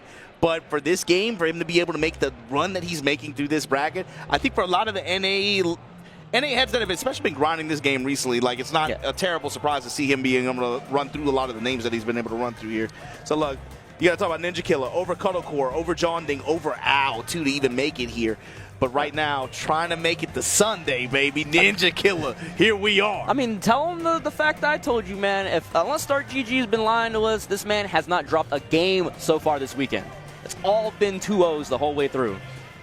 And I've been watching him play, man. His reactions, his situational awareness for certain like awkward wall splats or trade scenarios, and his combo routing has all been top class this weekend. Yeah, I want to say when I was watching him play Ilias earlier, it was like every potential for Ilias to step off the wall was immediately checked with homing, splatting options, and then just deep DC pressure. You know, you're going to hold these while standing forwards. You're going to hold all this, the arrows, everything. He's just throwing everything at him. It's just overwhelming pressure once he gets comfortable. And I mean, with Low High, you know, we haven't been talking about him enough, but it's like no slouch either. He's an EWC winner from getting like what we consider our Tekken Grand Slam, I guess. He's been a TWT champion. He's been an EVO champion. So this time going up against one of the characters he used to make the run with, right? Yep. Right now, Ninja Killer, one of the lower players, showing you how it's done. Cannonball straight counter hit, though. Going to activate. Low splat. Not going to be able to get the conversion he wanted. But here we go. Counter hit grabs. Yeah. The nunchuck. Poison arrow. Another counter hit throw. Doesn't give Low High any chance to use the remainder of his heat timer. Looking for the confirm. Low snap kicks. Shoe shining this launch conversion from Low High. Enough to be able to seal the round. First round here for Low High. Ninja Killer having some bright spots there, but just Low High managing to draw first blood here. And you know, like this fast pace, you know, like Low High, you expect them, the Korean Tekken, that, you know, like that patient, calculated play, but this guy, Sometimes it feels like he's got a monster waiting on the inside, man. Like Takamura from Ippo, man. Like, you make him, you want to scrap with him, sometimes he'll be willing to scrap in the mud with you sometimes, man. Those clutch rage arts that we've seen out of him in the past. I think it takes the right player to bring it out of him, though, sometimes. And the splats in sight, parallel to this wall here. Heat smash. Gonna tank it with the armor. Ninja Killer fighting back with these jabs. Get in the wall, breaks it. Gonna spend the heat smash. Yes, we are trying to get some life back. Think about our next thing. Nice duck. While sending 3. Poison arrow. Broken punches and the punish with what the upper. Discipline! I thought he might have tried. The other option that he could have tried in between was punch pairing when you stagger the blows like that, but he waited the whole sequence out. Tech roll. It's like, okay, it wasn't jet up, or you got to show me you could do it, man. Got in the round 2. Back chase down. And able to snip it out with the rising upper. We gonna go down, or are we gonna spend it like this? No, keep the wall position. He's been going to that as an option for a lot of wall combo enders. What a dash of block on the orbital on Ninja Killer's side. More important for him to hold the wall pressure. Kind of let him out though. Sidestep, got the check on the homing. What do we do now? The splat. Break it. I don't know if that was on purpose, but we'll see what we can do here. Still has heat to work with as well. Low touch. Blue. What? He sidestepped, waited for the orbital to finish, because sometimes you throw out a button, it can clip you. And Ninja Killer 2-1 in rounds here, gets the clean DF2 as well. Whoa, this routing, bro. This might, oh my God. Right now, Ninja Killer on one. Slide, punish from low high. One big opportunity for low high here. How much can we get out of it? Pops the burst, trying to keep this pressure. Sidestep right, sidestep with him, sidestep activate. Burst for burst. Get back on this wall. Counter hit, trade. He's so high up. Bloody War right there. Trying to keep up, not gonna happen. Incinerator finish the string. Mid strikes? No, goes low. If it ain't blue, it ain't true. Get some space, but can we get something going here? Counter hit, legend kick. Armor on armor, baby, and just like that. Just enough life to absorb it right there. This is a good little set we got here. Yeah. Dropping the hammer on him, coming up with the Wasp 4, dragon pressure. Back up, back one. Nice counter break hit on the grab, counter we throw. break that. Poking punches. Yeah. Again, retreating. His movement, especially using back turn, is so good. Yep. I see so much little pieces of previous Law players in NAOE. I see a little bit of the Just Frame James, I see a little bit of the Rip. Just putting it all together, you know? He's the avatar. Is that what you're saying? He's taking all of the old Law players. He's taking the essence, but doesn't matter for this first game, low high.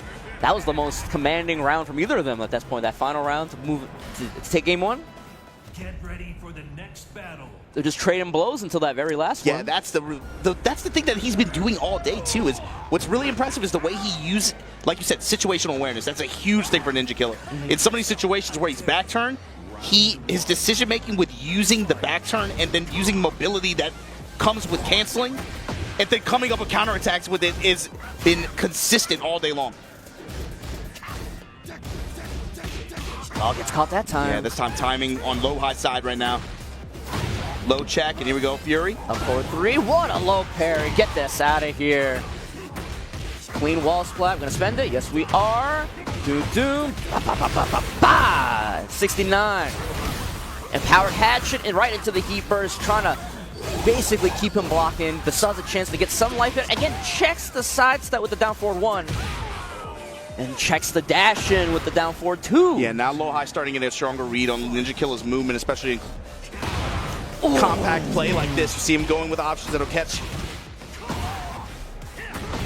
A lot of play around Vulcan punches, but here we go. This is just low high Brian at the wall. If there's one criticism I can give the Ninja Killer in this set so far, not respecting the taunt Oki on wake up a lot of these situations. Sidestep right guard. Oof. Block. What are we gonna spend it on?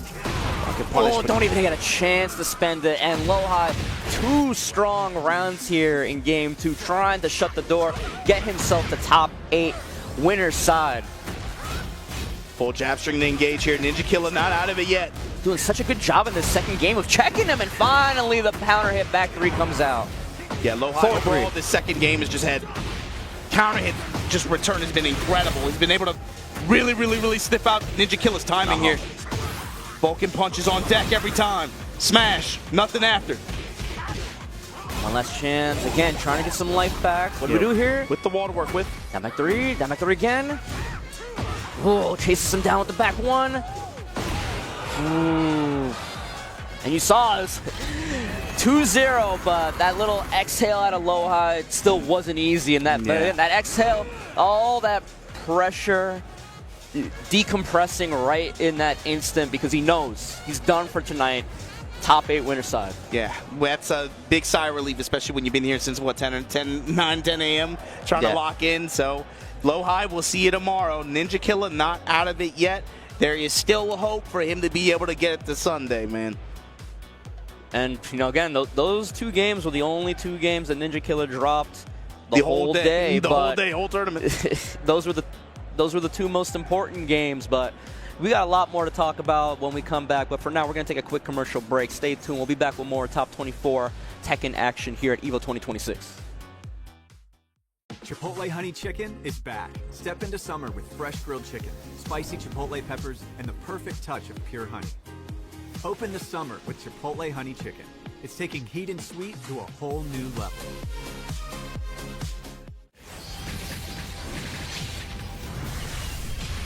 We are stronger together!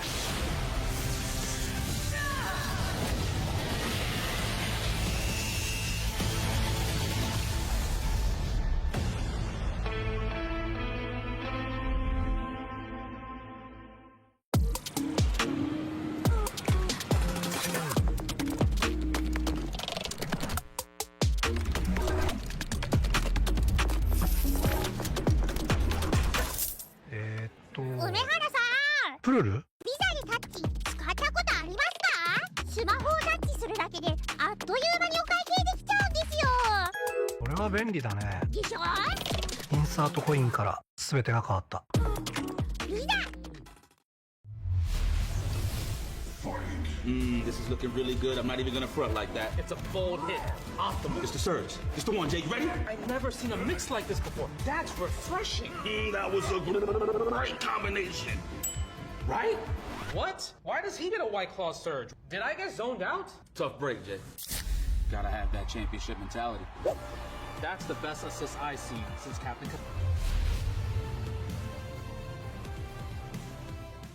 で、ストリートファイター4っていう形で格闘ゲーム久しぶりにやった時に、その時になんていうか、自分で特別なものがあったんだなっていうのを、思い出したっていうことがあったんですけど。I don't see myself quitting for at least maybe 20 more years. 気持ちは調子良かったですね。It's much more than just playing. It's being a part of this community.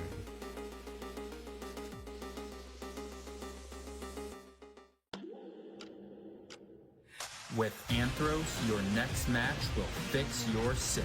Try today, risk-free for 60 days, or your money back guaranteed. Anthros.com/Evo.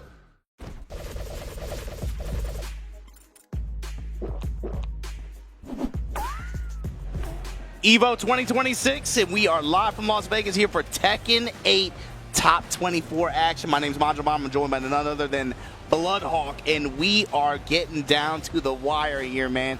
You start out with 1,000+ man tournament, open bracket like this, people from all over the world, global elite level, low level, their first tournament, their first whatever. Yeah.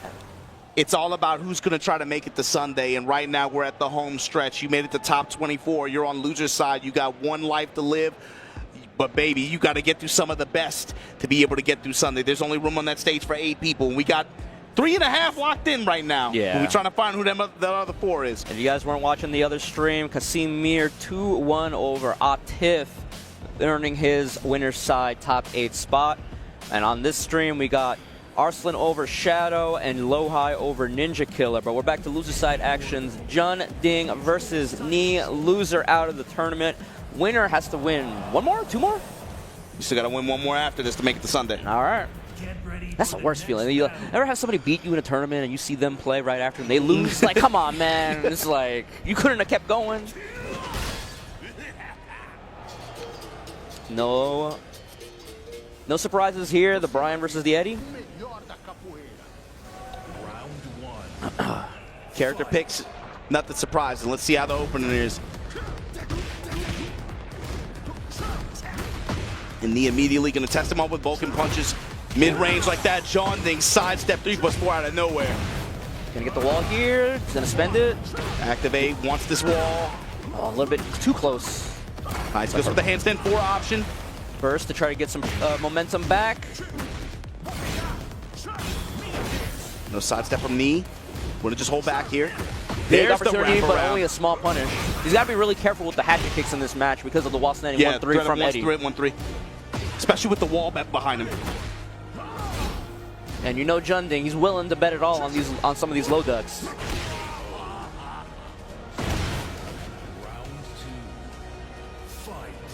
Junding kind of like the opposite of what I was talking about low high before, where it's like he plays like a wall boy, but underneath there is a calculated Korean Tekken player there. You can force him to play the patient style if he has to. But sometimes when you see him play, like, man, this guy's a wall boy. Here we go, Knee with full return here. Bishop with Requiem, great interruption here. Check on the armor on a handstand. You got to be willing to. There's lots of times where you have to. That's the answer. The jab check to float him out. That one was basically a punish because he tried to armor through it. But there's lots of times where he goes in the handstand, the pressure, and you have to be willing to jab check. Yeah, jab check or a quick mid, right? Especially some of the faster options out of that. Sometimes you don't even have time for the quick mid, honestly. Needs big life bar. He knows he does. The only way he loses this round is if he runs into something from Junding and trying to keep it safe and secure. Ties it up here. Really polite, just approach it with jab, down 4-1, low strikes, and down 4-2. I've told people before, like, if you want to watch Knee, don't watch necessarily Knee to learn how to play your character. Unless it's Brian, because he does a lot of esoteric stuff. Watch Knee to learn how to fight other characters, because he has so many very particular responses here. And it's really interesting. It's really interesting to see his defensive fuzzying, his anti-character knowledge in a lot of these matchups. But Junding getting a decent life lead here. Heat burst to try to keep the pressure on. Oh, goes under the jet upper, and the wall standing 4 once again, taking a round for Junding here. They got momentum build here. Who's going to take advantage of the floor blast? Back one to open for John Ding. You see Knee wrapping around into the background. 4-4-3 counter hit, and there we go. We go with the mid strike. Following up here. +4. That's one of those situations where you have to be willing sometimes to guess it on the jab check. John Ding cooking right now. These back ones. Another one. Chopping him up in mid-range. John Ding. 1 game advantage here on Knee. And you were talking about phantom hitboxes. That last back one, I don't even know how I don't know where that came half a stage away. Chop.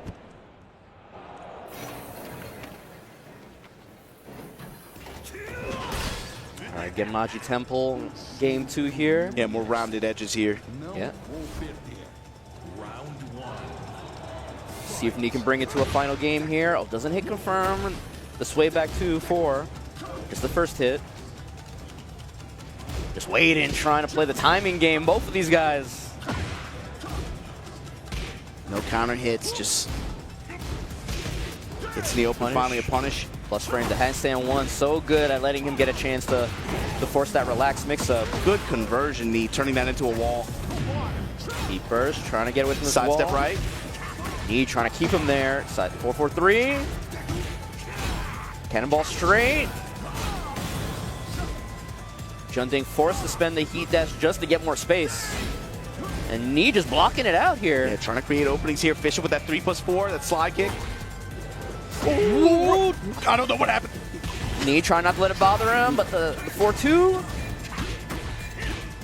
7 seconds here. Look at time, Bloodhawk. Back one in the back. Oh, while the duck standing jab 4. in the wall standing 4. Junding managed to, like, keeping it close and eking out these last little bits of Knee's life bar consistently. 4 double kicks here. Crouch jab, steal the turn back. A low touch, keeping it real polite here. Nothing too greedy. Showing him stance feints. Yeah, Junding just dancing in the mid-screen, just like, and Nii just like, I don't know if it's hesitancy or he's just waiting for that one moment, you know, to get something going. Had a big moment. There's the moment he was waiting for. That's what you were talking about. But weird wall splat. Nice duck. Trade in Nii's favor. Gonna convert. Can we get to the wall here? What a flash duck conversion into yes. All this. Not done yet. Regular bloody war. Running 3 into handstand. Trying to get something going. Kind of like the first round, but swap sides. Great block on the low. Good read there, too, especially with time expiring. That's the farm on the sweep.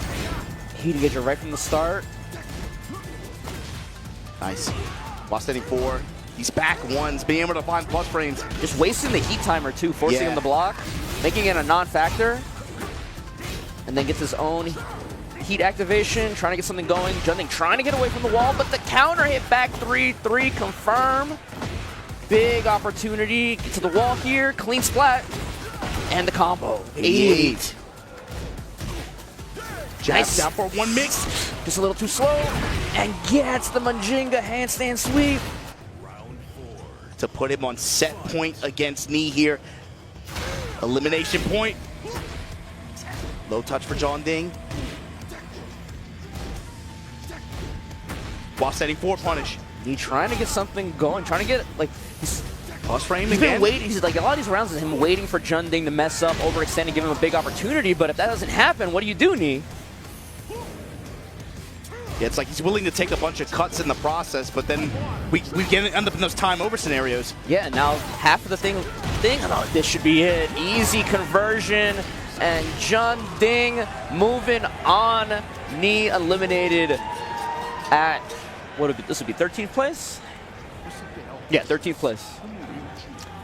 Just kind of a weird flow to that game, right? Just, like I said, I don't know if it was Nii being hesitant or him just waiting for Junding to give him the opportunity to let him get started, but it's like a lot of Junding kind of controlling the tempo of the match. Would you agree or disagree? Yeah, I mean, I think you saw like kind of a window into it in that second to last round, especially Nii. It felt like he played it on the back foot, playing really defensive the whole time until finally, okay, here's that burst activation, raw dog from Junding. What happened? Nii was already a step ahead with the step. I think he was looking for more scenarios like that and maybe bigger swings than that. But Junding told him, like, for quite some time, he's like, no, I'm not looking to do that, bro. I'm trying to cut you 1,000 times. And then once it gets to 7 seconds, 8 seconds, you're going to have to be a little bit more desperate with the swings that you make because he's not going to let you, ISO that way. And so there you go, man. Junding able to kind of just slowly cut Nii down and not really give him too many opportunities to create some big plays like that. Yeah, maybe Junding thinking, like, especially after those whiffed heat bursts or whiffed big moves, is like, maybe you just sit down and think, is like, well, wait, the only way I'm losing these rounds is when I give him a big opportunity. So just tighten it up, don't give him any big opportunities, and we can close it out. And that's seemingly what happened right there. Yeah, I mean, it really just kept, like, really polite pressure. Had a lot of low touches sprinkled in there with the just safe mid. Not even a lot of safe mid, just like a lot of jab checks and then just sidestep. Showed him a lot of just stance feints as well. And, I mean, just kind of slowly took Nii out of the set. All right, but we got another loser's side match here. Again, winner of this has to play Ninja Killer to try to make loser's side top 8. But it's Take versus CBM. Should be Brian versus the Jin Kazama. But we got Take here. He beat Chikrin, beat Manja, lost to Mail to put himself in the losers bracket. CBM beaten Ao, Junya, lost to Nobi, and he beat Akil. And just beat Akari as well. We just saw him there as well. So Brian versus the Jin, who's going to move on. One more match after this for one of these players to try to move it on the top 8. And you mentioned it before, right? Casimir versus Rangchu, Arslan versus Lohai. That's the first half of your top 8 for tomorrow, so it's about finding who these last 4 spots are going to go to. These guys scrapping right from the beginning. Take, been a while since he was on this Evo stage like this deep in a bracket. Yeah? But no stranger to it. All the same here, going up against CBM. Getting gripped up. Activation after the step. CBM also has had a fantastic weekend so far. So many like you mentioned before, so many of the players that we're seeing so far have been on an EVO stage, if not a TWT final stage at one point or another in their Tekken careers. So, no surprises here. Or very few surprises, I guess. I mean, if you're talking Tekken exclusively, right now we're looking at Ninja Killer, right? He's pretty much the only one. I was playing that man in Tekken Tag 2 net play when he was probably like 12 years old or something like that. So he's no surprise to me, man. He's like a King Ray Jr., man. He's young in the face, but he's like a 40-year vet to me.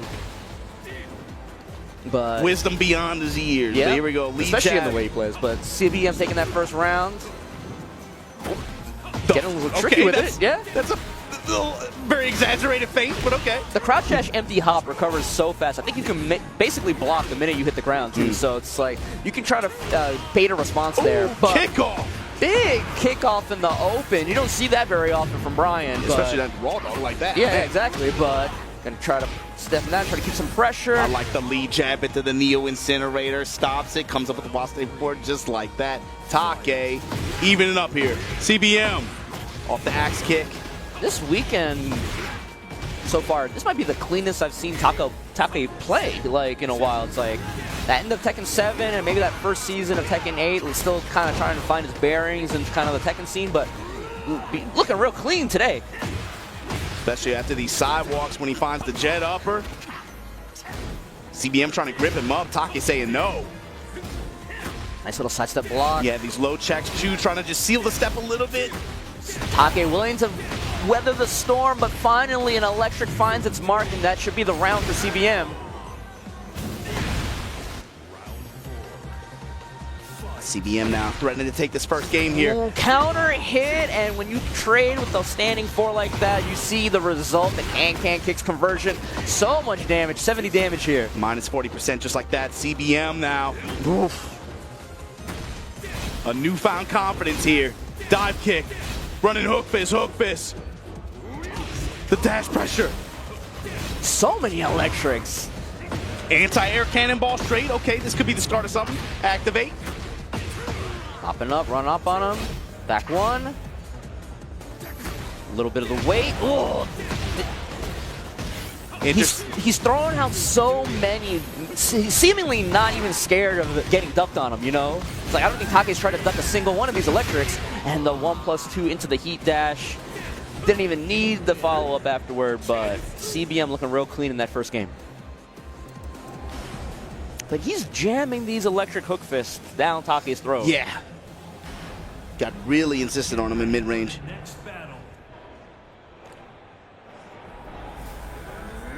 All right, no character switch. Wasn't expecting it, but we're going to the beach here. Any adjustments out of Take here? Try to bring it to a final game. The sidestep one into the follow-up. That's a good start. Yeah, immediately gets the snake eyes as well. Counter hit forward 4 though. The great equalizer. Can we get to the wall here? Just a little bit short. CBM not letting it bother him. Just going to push him to the wall the old-fashioned way. Yeah, he's just going to bully you on the way there. Build up a lot of gray health. Finally, you're going to get touched there. Okay, get a real wall split. Jeez, nice block and punish. Got to spend the heat burst. Yes, sir. CBM.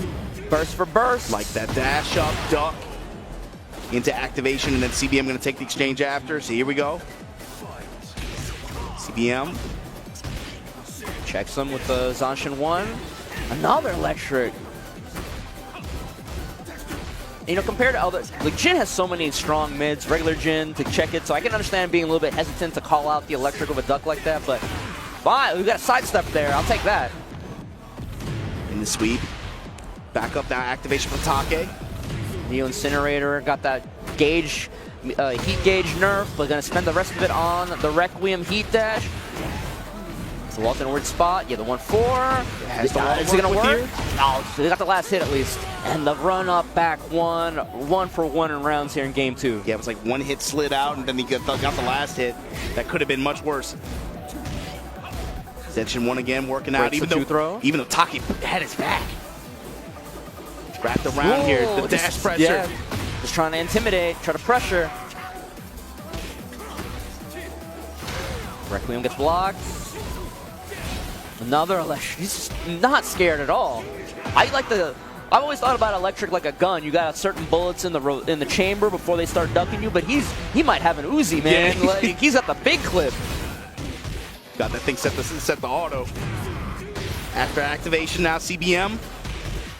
Parallel to the wall here. Taki gonna let the smash go. Nice. Low able to check him. Low check on the Omen armor. Frames. Finally, we got a little duck, but not a big punish, but the down 2 takes it. And you know CBM, he saw that duck. That's information.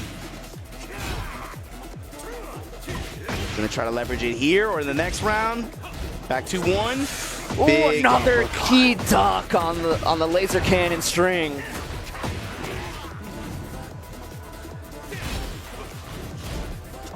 Hatchet. Nice. Got his back gonna launch. Oh, didn't go for the Zanshin up 1 launch. But he's got the wall pressure. Sidestep. No. Not deep enough. Clean wall splat. We're gonna get a resplat here. Savage sword. And the down forward 4 final round. Game 2, Obama. CBM trying to make it to Sunday. Another duck, but no punish again. 2 clutch ducks on electrics, but couldn't convert anything big out of it. Take, what's your answer here, man? Getting swept. Push towards the wall. You see with the little bit of backdash, micro step right. Hatchet. 4-3 gets blocked. Counter hit. Confirmed. Heat engage. Anti-air. Get out of the sky. Take now pushing, gets his wall. Neo bloody war. And the generic load check right there. It was looking a little bit iffy, but that last round was pretty kind of all Take. Yeah.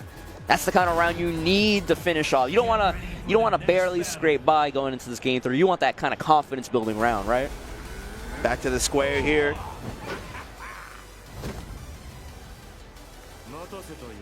Wall control, who can get it? Round 1. Fight. Picking up right where we left off here. Cannonball straight, down for 1s in mid-range. These Vulcan punches, Take finding it. Yeah, that cannonball straight is basically Brian's version of an electric, right? Takes up the space. It's a counter hit launcher plus on block. Well, we can spikes him down. Down 4. Down 4 again. Omen gets the wall splat. What do we do here? With the dash behind it. Oh, tried to get him for standing up. Trying to fight his way back up. Vulcan punches off the wall, but the jab, defiant jab. Counter hit, he gets it. CBM now. Begin the set in the lead in the set. Running 3. Cross frame. And one option as well. Demon's Paw. Here we go. Tried to push him out with the bus 4. Came right back in with the heat engager. Wall trying to control the wall, yes. Bloodhawk. Get Look off at the chip me. damage, and here we go. He's going to recover a lot of this back. Yeah, Take with a big opportunity here. Post-activation, to get even more health back. Ooh, what a whiff punish. Didn't want to heat dash it, though.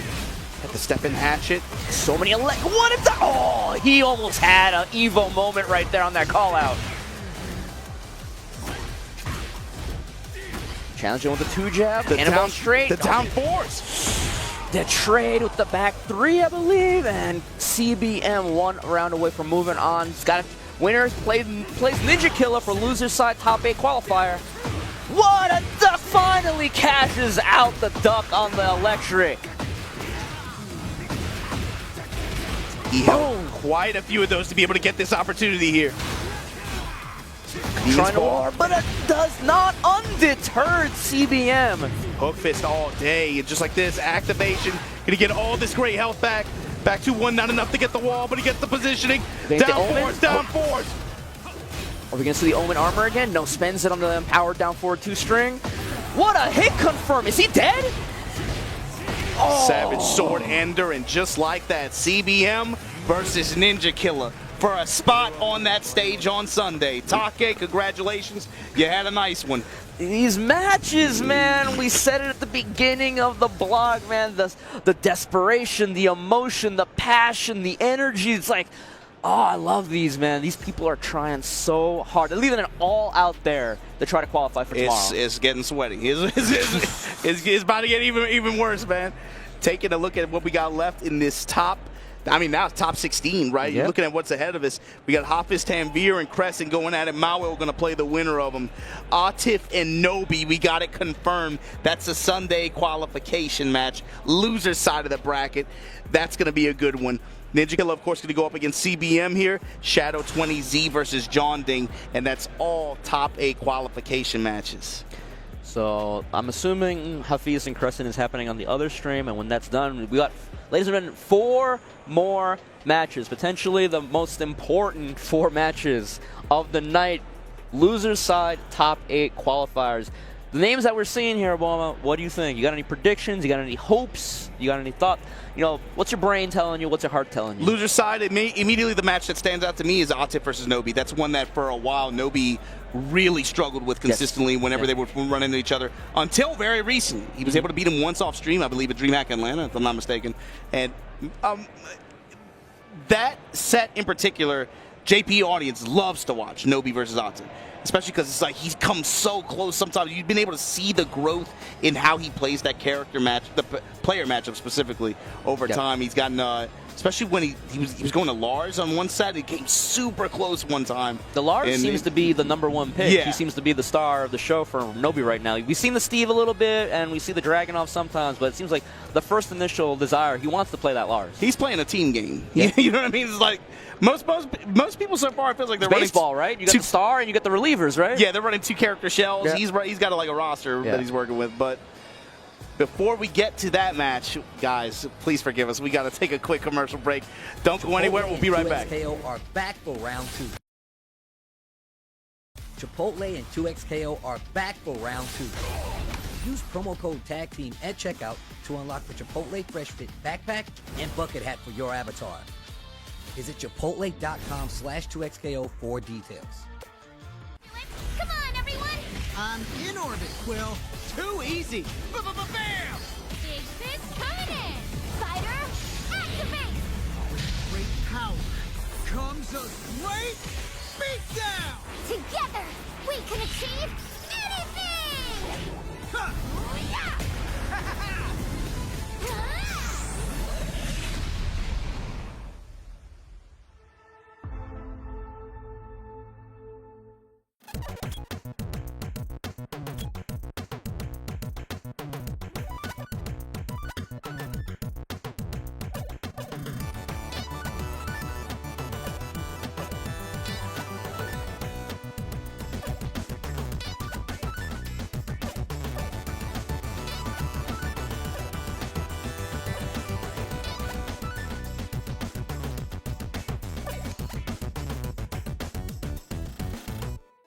Hello?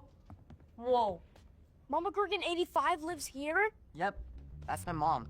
The absolute legend who went from gaming on her phone to ruthless online streaming slayer with no mercy for any living thing is your mom? Hey guys. Apples with peanut butter?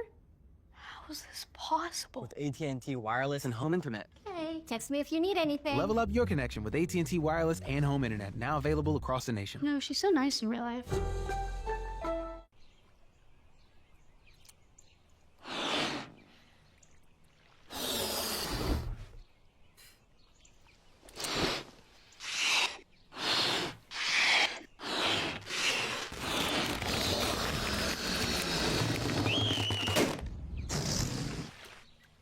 Airheads have more fun. How would you like to live forever? I do not trust this thresh. His lamp contains screaming. Those are just squeals of wonderment. Ready to banish the darkness. Come on, let's live a little. In the light is your deliverance.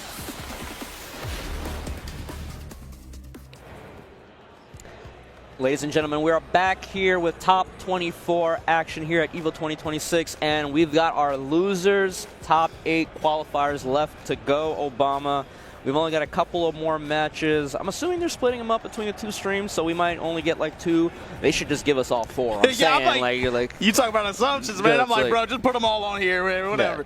Like, do people really want to have to watch 2 matches at the same time? Like, split their attention? Just put them all, just give them all to us. With the 4 we got, man, there would be no complaints. And speaking of which, man, go ahead and hit the stage real quick. They already up there.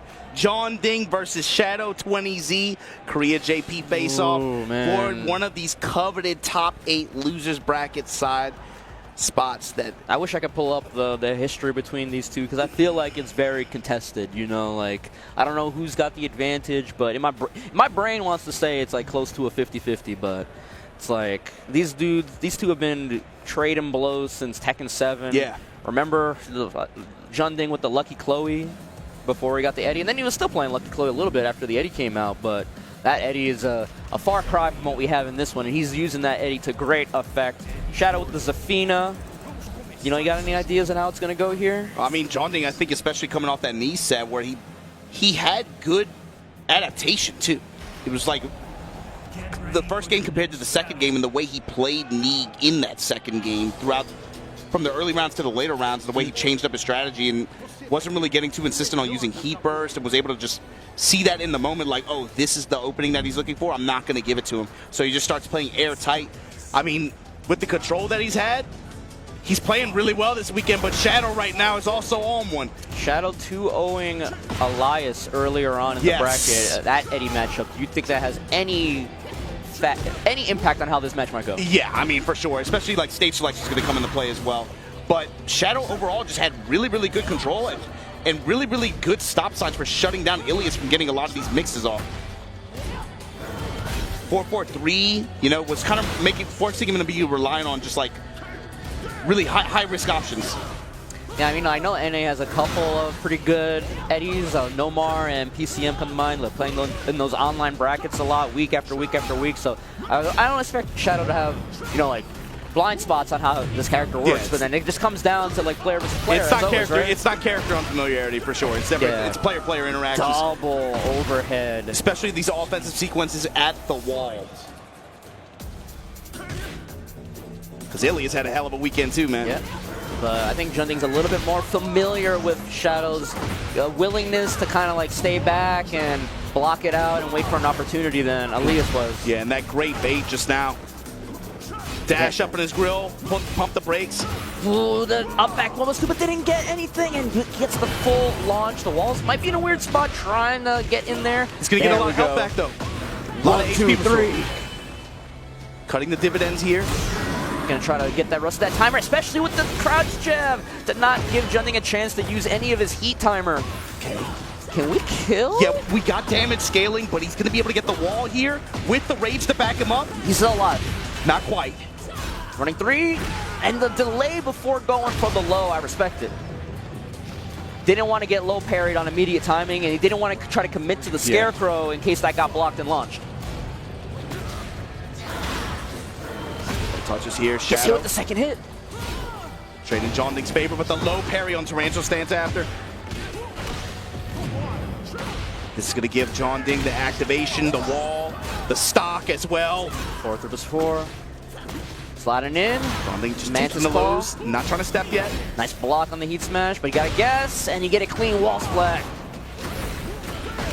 A lot of the 78 damage, low. You're going to try to get the back ones again like you did with knee. Oh no, just comes in with the 4-4-3. Put that jab out there and opened up for the whiff. Back one, back to the back one gameplay. Punish. One flip kick, Manticore fishing for it. Shadow having to delay his timing a lot more now to find these lows. Ooh, duck, little punish. 4 torpedo kick, activation.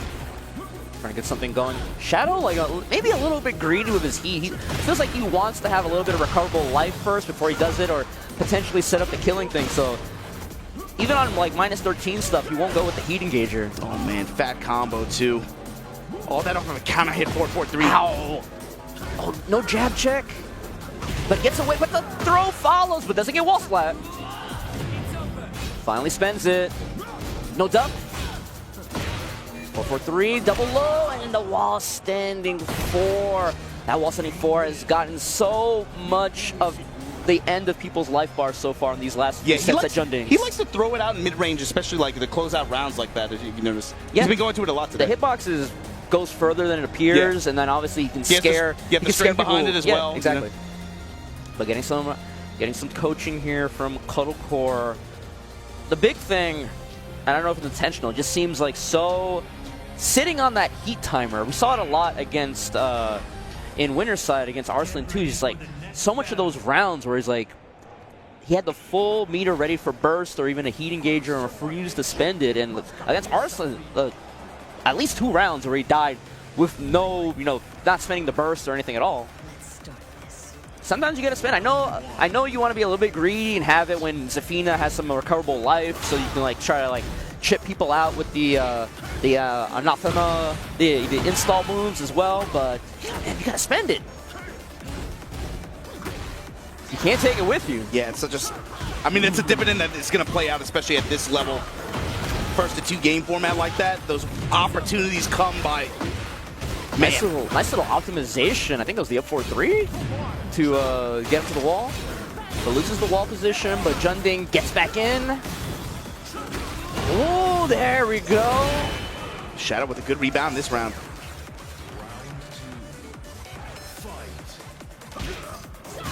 That one jab, the single one jab. Tarantula claw. Ooh. Are we going to try to go down early, or? Yes, sir. So we still have our tornado. Oh, no, we don't. I'm sorry. It's like, spends the heat burst. Doop. Playing around that Tarantula low swipe into the heat engager claw. Running 1+2 into the Tarantula claw, like you said. And the forward 1+2 heat engage. We're going to spend it. Nope. A forward 1-4. Handstand fishing, goes for the mid. So not willing to block and punish. And punishes it with the heat smash. Beautiful. If he was not in heat, he would only have had the wall standing 3 and the good awareness or the perfect punish in that situation. But Junding not letting it bother him, getting the first blood here in round 3, gonna get the wall here. Get the flip over Oki. Has the heat timer running. Checks him with the back 3. Yeah, tests him with the back 3. No trigger pull, though. Shadow trying to get a heat engager here. The running with the Tarantula down forward 1. Checking the legs. A lot of great health built for Shadow. Gets the back. Big opportunity here. No. While standing 4 again. Both these players have to be careful. They got a bomb on their feet, bro. Oh, that for the explosion. The activation. Weird situation, but he's going to get life back. You got to block that Mantis down forward 2 the way he sets up that situation. Pushes towards the wall, finishes it. What a block! And gets the conversion! Obama, how does he do it, man? With the spacing and the awareness. Able to do that. Just awesome reversal of fortune there, especially using the wall. Getting the perfect wall splat like that, that is just, sometimes, the game giveth and the game taketh away sometimes, man. Like, that was a blessing from the game. Straight to Shadow 20Z, bringing it to this game 3. Now, that's going to be a little bit harder to come by on this stage. Yes. Both these characters really good at running away. Both good movement and good evasive tools in their own right. But I feel like one of these guys is going to run straight at the other right at the start, man. There we go. And it's Junding pressing the issue, going to run up low. Okay, we got a float. A lot of good mid-screen options, too, to play with that spacing as well on both sides. Yeah. The back 1+2 from the Zafina. Yeah, I mean, both of them, underrated reach, maybe. Oh, chases down the wall standing 2. She could roll back into Mantis, but if you guess it, you could chase her down and still punish. While setting 4-string, slide punch from Junding. Nice. Finally, I like spending the heat burst like that. I like the feint like that, too. Set up for it.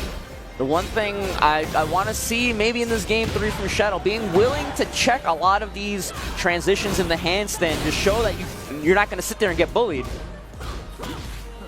Hasn't come up yet. Ooh, that could have been a bad whiff for Shadow, but... Side step double kick, just holds guard. You got the level 2 Majinga as well. He goes into... Ooh, down for 2. Almost had a whiff touch there. 6, 5, big block. Had it scouted. The Tarantula sweep. Good guard there in that situation to know that low was coming.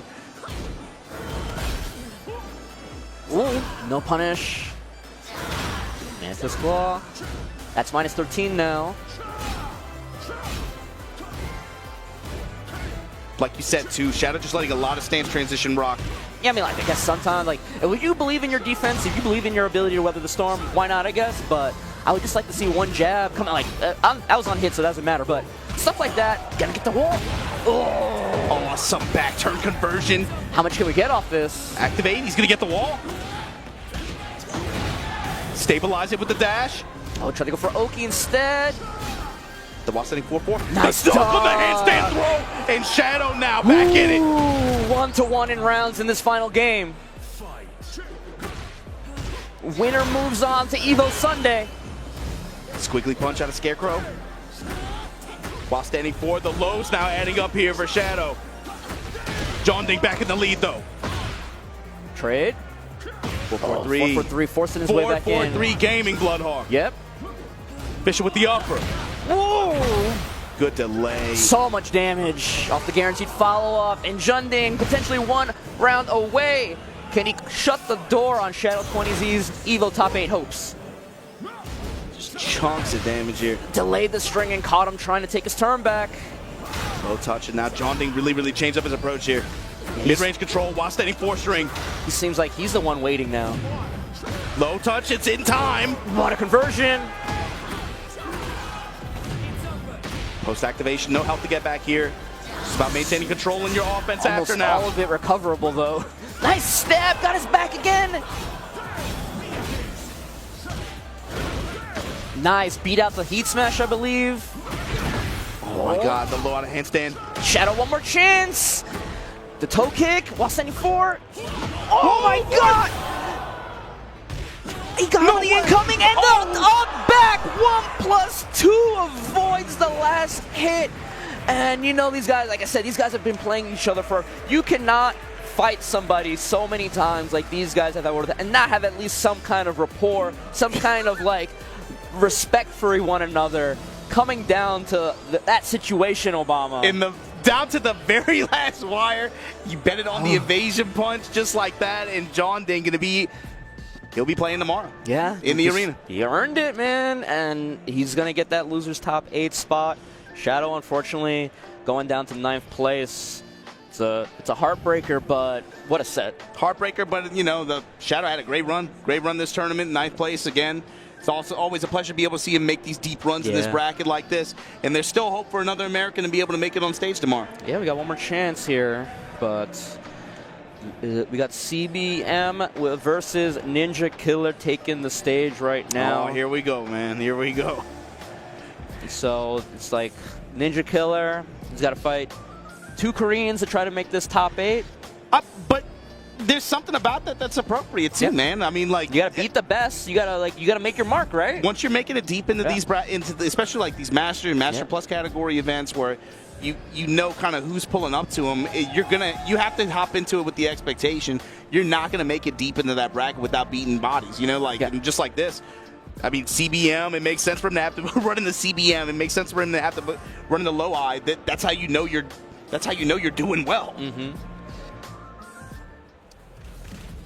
I'm expecting the Law versus the Jin. Law versus Jin, I think, is what everybody's got penned for this one. Yeah. My question is the approach. How do you think CBM is going to react to this one, especially given his Law experience with the people that he has to play with? Yeah, I mean, I'm really interested to say, like, Low High seemed to be having trouble a little bit in Game 1, and then just kind of like figured it out a little bit in Game 2, and it looked way different than Game 1 did. Maybe we'll see a little bit from CBM. Maybe CBM asks Low High for a little bit of advice, but yeah, like you said, in terms of Law knowledge, definitely not lacking when you got Manja in your region. But I want to see how this is the last match of the night here, Obama. See how Ninja Killer is able to get in the range and be able to apply Law pressure against Jin, especially with the threats that he has. Are we going to see the electrics like we did against Take? Like Hook Fist Minefield? Could Parry be on the table as maybe a potential option? Defensive option to get some of this pressure. Jin, just in general, really good at controlling that mid-range. And, you know, like, I know Law's gotten a lot of decent mid-screen tools in Tekken 8, but still, that spacing is kind of all Jin. And he's got to force his way in. When you got to contest against forward 4, when you got to contest against Hook Fist, and all these other mid options, like you're saying. No break on the 1+2 throw out of DSS. Spends it. He's got to be worried about parry in certain situations like that, too. Yeah, step and activate. So much confidence here. Plus frame. Block.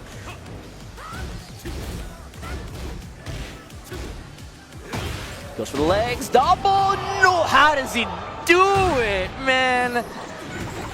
The reactions. This man, Ninja Killer, he wants to make that top 8. He wants to be somebody that says, I got an EVO championship in an NRS game and a Bandai Namco game, man. Multi-gaming. Yeah. Dragon Hammer with the plus range. Yep. Finish the Rekka here. Minus 13. Big punish for Jin. Kazuma. Standing punish. Little whiff. Just gets the jab punish. Poison arrow. Gets backdashed out of. Fishing with Demon Paws. Fishing with Rekkas. And you see Ninja Killer just forcing his way in to try to play the game in close range. What a dot from CBM, though. CBM being like, okay, you want to force the close range encounters? I'll scrap with you. Yeah, and comes up with the fast while standing 2 here. We got lift off. We got Savage Sword at the wall. And the hook kick at the end to seal the deal here. Trading rounds back and forth. Like you said, they're scrapping, man. Ooh, hook yeah. fist. Kind of like Lowhigh, man. I was like, okay, you want to play this game? This is not the style I want to play, but I'm not unused to it, man. I'm not unfamiliar. Sliding the nunchucks. Ooh, right into the paw. Nice backdash. Nice, the lead jab, working the lead jab with the step. Single dash jab. to realign as well. Simple activation, 1, 2, 3. What a step in smash! 60 damage on the counter hit. Oh, good! Caught him at max range! From downtown Bloodhawk. How much are you gonna get out of here, man? Legend kick. 1, 2, 3, 4. 100 clean! Desperate game! Oh, what a comeback from Ninja Killer, man! This kid is real, man. Now back it up. Down 4. CBM. Trying to contest this approach. Getting eaten up, though. Power crush. First time he's shown it. Ninja Killer lead jab. Side step 2, 0. Step in with him. Nice sidewalk CBM around, with the wall. But nice willing to duck against the Zanshin 3+4. Power crush gets thrown. Nunchuck roll. I don't even need heat. Oh, man. A 4-3 trying to keep it going. Wall pressure in the slide. Nunchuck. The first slide of the set. Ninja Killer. 1 game up on CBM in this set. Trying to punch his ticket to Sunday. Man, I had that feeling midway through that set, man. It's like I was saying, CBM was like, okay, you want to play like this? I can play like this. I can play at this speed. I can play at this tempo. And then maybe Ninja Killer was like, all right, but what if I go 1 gear faster, man? It's just like, it felt that way a little bit. This is to go one. This is to go one man. level further beyond. Back to 1 in mid-range now. CBM changing up his options to contest. This mid-range approach from Ninja Killer. No longer with the wall to back him up either. Much wider stage. Down Scourge. Oh, what a dog! Completely different from the Take set. Ninja Killer recognizing this electric pressure and being willing to duck early on. Just hard commit to it. How do we gets get to the read, gets the wall. Regular throw, gets the spacing though. CBM trying to get it. Oh, but this electric finds the mark. Wasn't trying to over pursue CBM at the wall either. You saw him back off, maybe anticipating some of those mid-range options. I mean, it was decent discipline, but again, gave CBM the opportunity to get that hook fist in. Working the slide now, CBM wise to it. Yeah, there's a certain spacing here where it's just like slide is the only thing you could really do. Maybe up 4-3, but it's like 1, 2, 3 with the parry. If it ain't blue, it ain't true. Good whiff punish. Good interception. And not spending the nunchuck to get the extra damage as well. Wants to conserve a little bit of that heat meter. Gonna spend it. Here we go. Nice stab. CBM with the discipline, man. Micro step to the left, able to find the lift kicks. Drops the ender there, back to 1. Breaks the one up throw, but another clutch low parry. Gets the free. That's free off axis like that. Banana peel kick this time checked. Ooh. Can't die from the heat burst damage. Gonna try to waste the timer. Running 3. Oh, and the back 2-1 finds the mark. CBM. Maybe he's found another gear as well. Yeah, it feels a little bit like that low-high set right now. Maybe figured it out. I'm sure a lot of people in the crowd hopes that's not the case. A lot of people cheering for Ninja Killer. Down 4, they're going low for low. Blow for blow. Oh, heat engage with the Zanshin 1-2. Down 4-4. Slide. Raw dog. Not scared, even though 1 got blocked. Ooh. Heat burst. Finally finds a moment for it. Down back three again, even though got a big put. Whoa! Set him up for the counter hit. And we gotta get to the wall? With the dash behind it. Whoa! Not quite enough. Not a clean one, but the poison arrow gets around on the board here in game 2. And man, if that hit clean, I would have lost my mind. Running 3. Another counter hit, nunchuck. Man, this dude's sense of timing with this stuff is crazy. Yeah, CBM is just...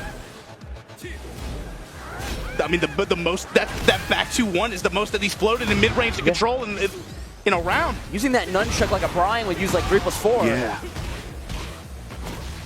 Big hook fist here. Gonna be able to convert this. 84 damage. He's working with rage. Down 4s. Are we gonna go low again? While standing 4 pressure. Yeah, chaining the while standing 4s. Just out of range with a down 4. Not enough to kill. Oh! Dive kick.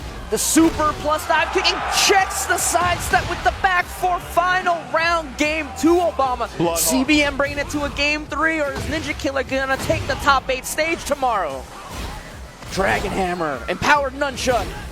CBM leading with the dive kick, counter hit Scourge. Down punch. Raw dog slide from that far. Spends that last little bit of meter on the empowered nunchuck. Oof. Look at the pressure, change it up. 2 gets blocked. With the upper back 2-1. Stuffed out the heat burst, finally gets an opportunity to pop it. Lows, tried to hit him with the double dragon and gets floated. Big The side step opportunity, CBM. So plus, things like +4 if you hit him in the tip like that. And the Eat Smash finds the mark. Game 2 CBM, but he had to work so hard for did you it. see that? You saw him clutch his chest after that? Sweating. So now we got a full set here. CBM versus Ninja Killer. Only 1 spot left on that stage on Sunday. Somebody got to get it. Who's it going to be? Who wants it more? Who can get this wall control?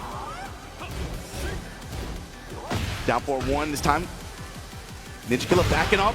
Counter hit Scourge once again. 45 damage with the follow-up. Oh, what a duck on the 4-4-3. The 1 came out afterward. He was so ready for it. Gonna get a clean spot this time. Absolutely. Junkyard, down into the standing 3. Little sidestep. Oh, he tried to get fancy with it, man. He wanted another wall splat. No duck on the 1-2. Mashes out the 1-1-1, and the blue sparks. Dragon Cannon there to finish him off. Ninja Killer back in the lead here. The square, looking for the while standing 4, can't get it. CBM stepping with him, 2-1-4. Good duck in his face. Counter hit Dragon Hammer, bringing it down. Can we get to the wall here? Absolutely, you know where you're going. Whoa, you know where you're going. 3. 102. Jeez. Gonna spend Then the we first. activate, now step with him. But CBM is trying to control this wall. Break. You break from CBM. Down 4-1 strings. CBM getting a chance to spend the heat smash right here. Goes for the low, tried to bring it. That might have been the first time he brought out the parry. Ninja Killer. Ninja Killer, 2 quick rounds. Is it gonna happen? Set point Ninja Killer to make it the top 8. Low parry from CBM. Don't get ahead of yourself, kid. Savage sword. Low chop. Kick him. Running 3. Oh no. Betting on armor. I know it's Vegas, we got house money, but... Oh, didn't get the clean wall split. -14, no punish. Step and activate. There's no way. Only a true master, okay. CBM gets around on the board. Relax. Ninja Killer's still on set point, though. CBM, signs of life. Super dive kick lead. Kick. CBM has really been changing up his approaches. Yep, you got to. Not even just parry works this time. After the parry. Yep. And let's go. There's your spin. Back 2-1. Short of the wall. But the terrain. Electrics. Throw out another one. Good. Duck jab. Ninja I said 3. Stepping left as well. Stepping left. Trying to step off the wall now. CBM. Activation. Counter activate. Ooh, 1, 2, 3. The mid worked out so well for him. Blocks the nunchuck. Wastes the last bit of CBM timer. Heat dash in. Nice block with no wall splat. One more. Wait a minute. Bloodhawk. Oh, blocks the wall. That 4-2. Slice the 3 again. The slide. Not enough to kill. One last chance. Oh, and he went for the down 4 into the flip kick, and it was hard fought, but it feels like it's been forever, Obama, but we got a U.S. rep on this Tekken 8 Evo Top 8. Ah! Shout-outs Lil Maja, shout-outs Genghis. But baby, Ninja Killer, we'll see you tomorrow on Evo Top 8 stage for Tekken 8 at Evo 2026. Look at that sigh of relief. Look at him walk that off. You know he wanted that on some level. But baby, you got it. Ninja Killer, they've been waiting on it, anticipating it. Not even just in North America, man. They've been talking about him all over the world, low-key. Finally, he's going to have a chance to show what he's got tomorrow on that stage in the arena. Bloodhawk, how you feel about it? It's been so long, man. It's like, it's like, you know, we had Genghis Don. I believe that was the last one at the end of 7, right? Genghis, yeah. Like, Majin, of course, before that. We get to see somebody show out again, and it's seems so strange to say, but a new blood. Like I said before, this guy's been playing Tekken on the side forever, even though we know him for NRS, but it's like, one other thing that just popped into my mind, that I don't know how it works out, is that a EWC qualifier? There's so many people in this bracket top that 8 that has qualified. Yeah, so that's a possibility too. So he might be going to France. And to put it out there, Rankshu tweeted it out earlier, yo, this kid's going to EWC. He might have just locked that opportunity up. We'll find out shortly. I mean, like, we know about it for US for a while, and I know a lot of these international players have played him before and been impressed with him, but this performance here, like, he's on a lot of people's radar now, you know, for better or for worse. You know, now especially going into top 8, who's he playing tomorrow, Obama? Let me know. Let's see. Have we figured out? Looks like it's going to be John Ding. John Ding, who he beat 2-0 earlier on in the bracket. So that's a run back, ladies and gentlemen, for top 8. Like I said, he's got eyes on him now, and the #1 person that he's got to be worried about. You know, John Ding going to be watching some tape and talking to people overnight, right? Oh, absolutely. I mean, as he should, right? But real quick, you know, I mean, looking at that bracket, you're looking at it ahead of time. I was like, yeah, Ninja Killer could make a really deep run this year, and I'm glad that I got on my AT&T Evo Fantasy bracket. I logged the points. I'm number 30 in the standings right now. Oh, you went up? Getting up. I'm winning that trip. You showed me you were like 57. I went up. There's some other finals going on. And you guys can play from home too, man. Log on, upset.gg, I think, /Evo 2026. Log on, make an account. It takes like 5 seconds. Yep. You can plug in all your results and all your predictions for the top 8 brackets.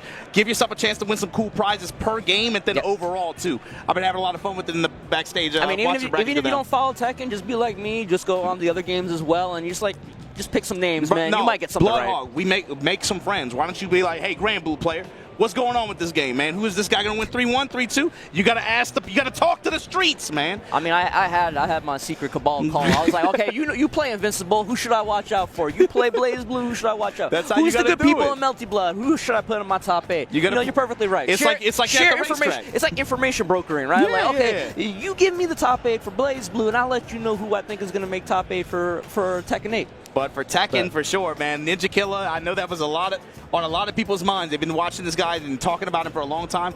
Able to get that win and lock up that spot for Sunday finals here at EVO 2026. Bloodhawk, it was a pleasure. And everybody watching from all over the world, wherever you're watching from, we appreciate you guys staying up with us and NYK and Steve over on the other stream for this top 24 action. You guys are going to have a hell of a time tomorrow for Tekken 8 Top 8 at EVO 2026. We'll see you guys there. Everybody be easy. Y'all have a good night.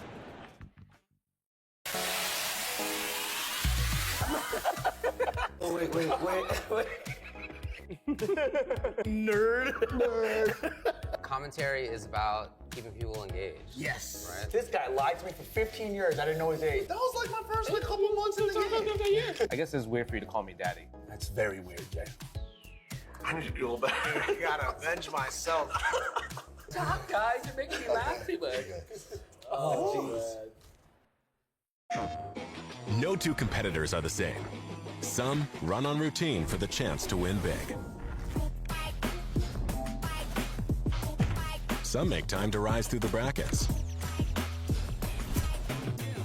Some lock in with confidence. However you prepare, there's a place for every kind of competitor. PlayStation Tournaments. Sign up today on PS5.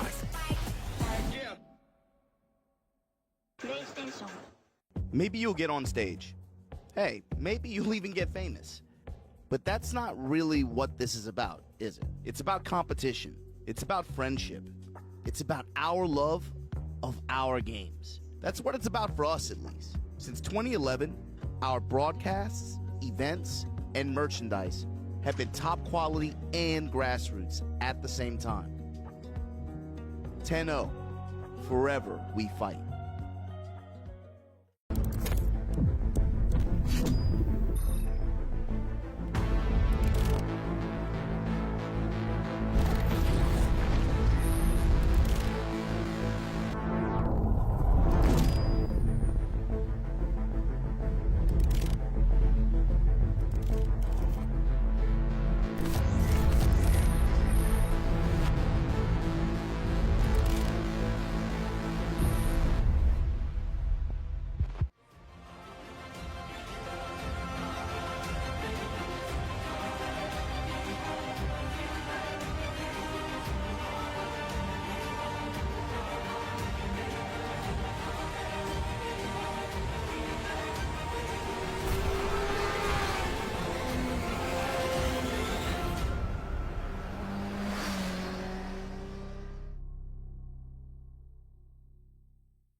Your body knows.